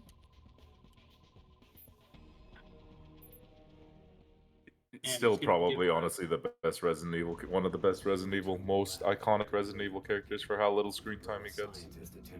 Yeah, it is honestly crazy they haven't made a side game where you play as him, or like some DLC where you play as him a lot. Like, I think the only other thing is the one extra mission in Resident Evil 2 Remake, Not a Hero, if I remember correctly. Is he Not a Hero? Is that no? I don't remember the name of it, but he's in Resident Evil. I think you play as him in Resident Evil 2 Remake, right? It's like Yeah, one of the last survivor, last stand or something. Yeah, The 4th survivor, I think. Fourth Something like survivor. They say he's a survivor, but I've never seen him in a game since, so I don't know.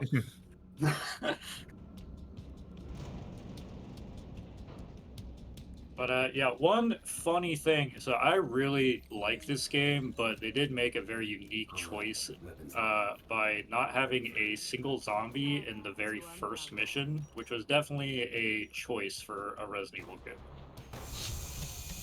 Alright, it's open. Let's go. So right up here, we're gonna have to focus up a little bit. We're gonna wait for some dialogue to throw a grenade, and then we're gonna start fighting some soldiers. Yeah. To put this game into context, this game was released in 2012 for the PS3, Xbox, that whole era. If you're wondering what other games came out in 2012, Resident Evil 6 also came out. So obviously this game is not treated as canon, but it is very fun. It is taking place during the events of Resident Evil 2 and 3. It's a very good game, and any Resident Evil game, professional, is obviously very, very difficult.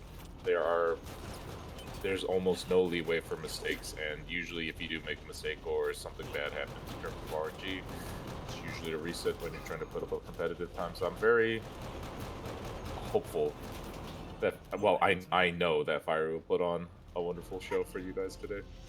I already messed No up pressure. a little bit of tech. No pressure. So, messed up a little bit of tech, but I had a really good nade right there, so that was good. That's going to save me some time. But if you notice, I have a mimic ability. If I press Y, the issue is if I double tap Y by accident, I lose my mimic, or if I get shot, I lose my mimic. And mimicking is very important on professional because it keeps the enemies from shooting you most of the time. But if they see you mimic, or if they just accidentally shoot you because they're trying to shoot your teammates or some zombies or something, you kind of get messed up. Luckily, this first mission is pretty hard to die on for most of it. Like right there, I just got shot randomly. But we took out most. Very unlucky here with these enemies still being there. Usually you can get away with just there being one. And when you take out these guys down here.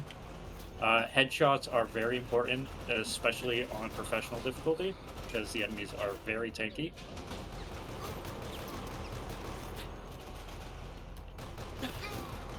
That's honestly one of my favorite Resident Evil mechanics. How do we make the game the hardest difficulty? Let's just make them do 2 times the damage and just make them meat bags for some bullets. Seems to be a common formula for a lot of Resident Evil games.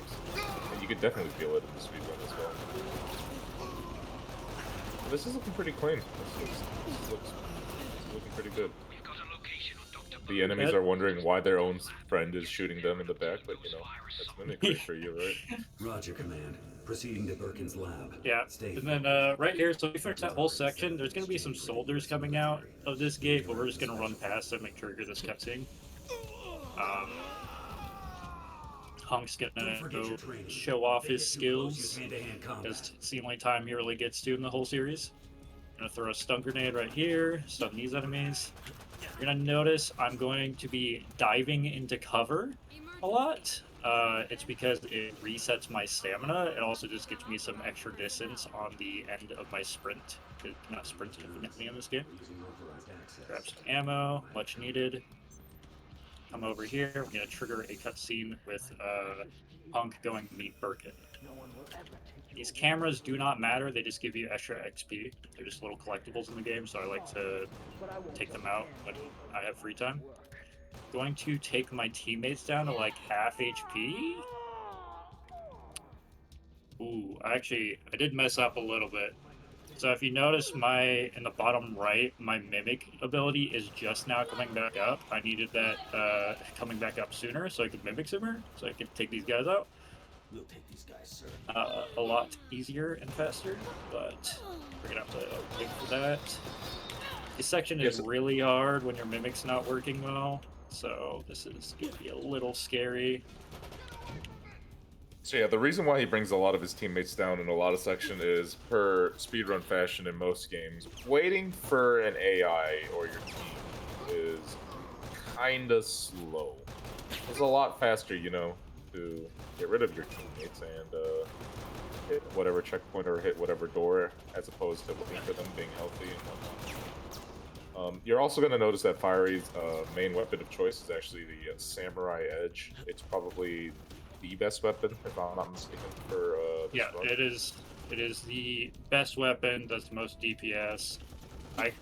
Very unfortunate here. I'm like completely out of ammo. Yeah. Like I said, losing the not having the mimic ability still up at the beginning of this section really messed it up. I haven't actually had that happen before, so I wasn't paying attention. I should have been.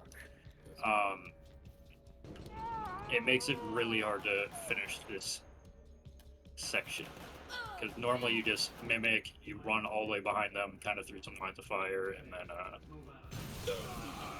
take them all out from behind, like I've been doing. But not able to do that here.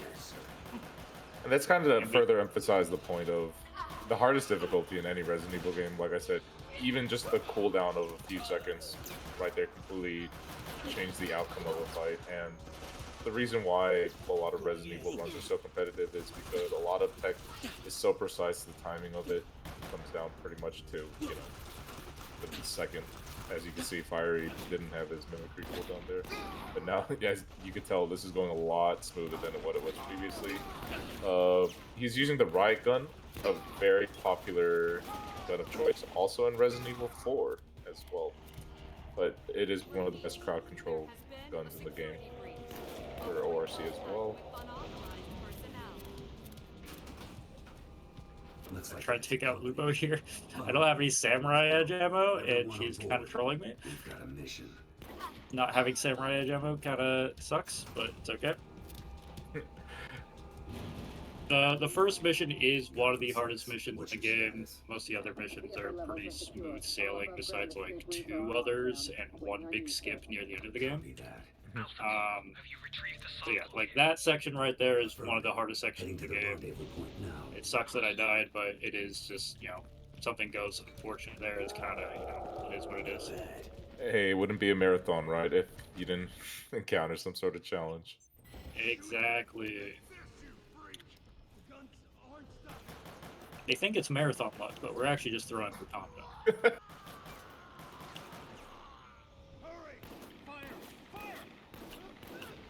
It's not too relevant in the early game, but once zombies do start to appear in the game, there is a chance they do have what is called an infection counter in this. There is a chance you can get infected, which gives you several buffs and debuffs as your HP ticks down. But if I'm not mistaken, for the speedrun, you don't want your team to get infected because at that point they become enemies, and then you have to deal with them. And I would assume they Yeah, beat you, but Yeah, in casual, it's not too bad, but in pro, if your teammates get infected and turn into zombies, they basically won't have you if they get near you. So you want to try and take them out very quickly if you get near them. And here we're coming to the first boss. For those of you who have played Resident Evil 2 OG or Resident Evil 2 Remake, it's the one and only William Burton. Yeah, we're gonna do our best to not interact with Birkin as much as possible. We're basically just gonna, he's gonna like chase us down this hallway. We're just gonna stun him once by shooting him in the eye, and then we're just gonna hold back until we hit a cutscene. And we're gonna wait to turn, and we'll be able to go into like little phase 2 of this hallway fight chase, and then just run straight to the door and wait for it. Call me crazy. I've been watching Silent Hill 2 videos lately, but isn't William Birkin... hear me out. William Birkin is just an alternate universe James Sunderland. He's got the hair. He's got the metal pipe. Right? Hear me out. Hear me out. You're on to something. Just say that's your headcanon.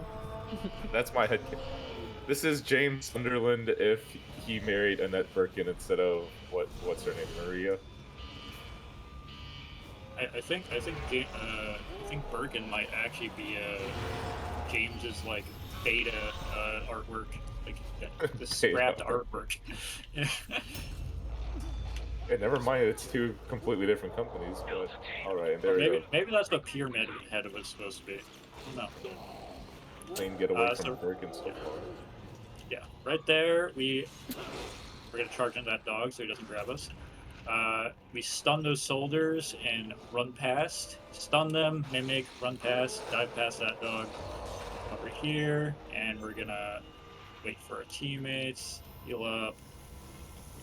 I find, so sometimes you can kill your teammates pretty fast and not have to wait for them here. Oh, I didn't even see the dog. My character thought it was in the way. Poor doggo. But sometimes it's faster, but barely faster. Other times it's not faster. It's kind of like, sometimes if you take them out, it'll make this waiting for this like much faster because they're just going to respawn here. But other times it's going to be slower. So a little bit RNG. And I did this kind of wrong, but I should be fine. Okay, now we're going to have to do the 1 QTE in the game. Good, and we're gonna run away for our lives. That's gonna be. He's so talented. I think it's so much skill. So much Left skill. stick, left stick. Oh my goodness, how does he do it? Yep. I'm a genius. I don't know what to say. They need to make a Resident Evil game that is on. Oh, I was gonna say. You have Resident Evil 6. Never mind. No. Resident Evil, no. Resident Evil 6 gets a bad rep, but all means aside. We're gonna charge through here to avoid the knockback on the fire coming out, and we're gonna do it again right here. And we're reaching the end of the mission.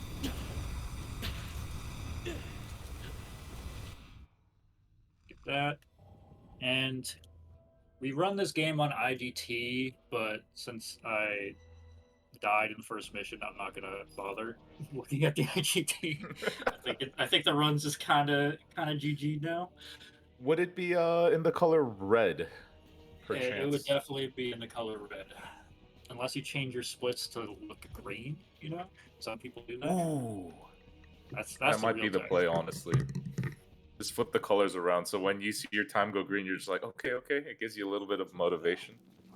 Yeah, that's a forbidden tech. I've gotten scammed by Waycom on that once actually for some gift subs. But yeah, so this second mission, now we're gonna have some zombies. Crazy, I know. Like we never would have expected this in Resident Evil 2. Groundbreaking stuff. You take care of that zombie properly, you can keep them from command grabbing you. They're actually supposed to command grab you through that door, but if you back up pretty fast and shoot them pretty fast, you don't get command grab thrown to it. So that was pretty nice that I got that, because I haven't got that in a while. Take out all the zombies in this room. We're gonna meet Nikolai. So like Kamu said, this game does take place during Resident Evil 2 and 3. We're gonna be dealing with and seeing pretty much all the bosses and enemies and some teammates and stuff from those games. Or a lot of them are gonna make an appearance. We're gonna run up here, take cover, take this guy out as we take his identity, and then accidentally get shot here from this guy. Okay. He had his identity for a whole half a second.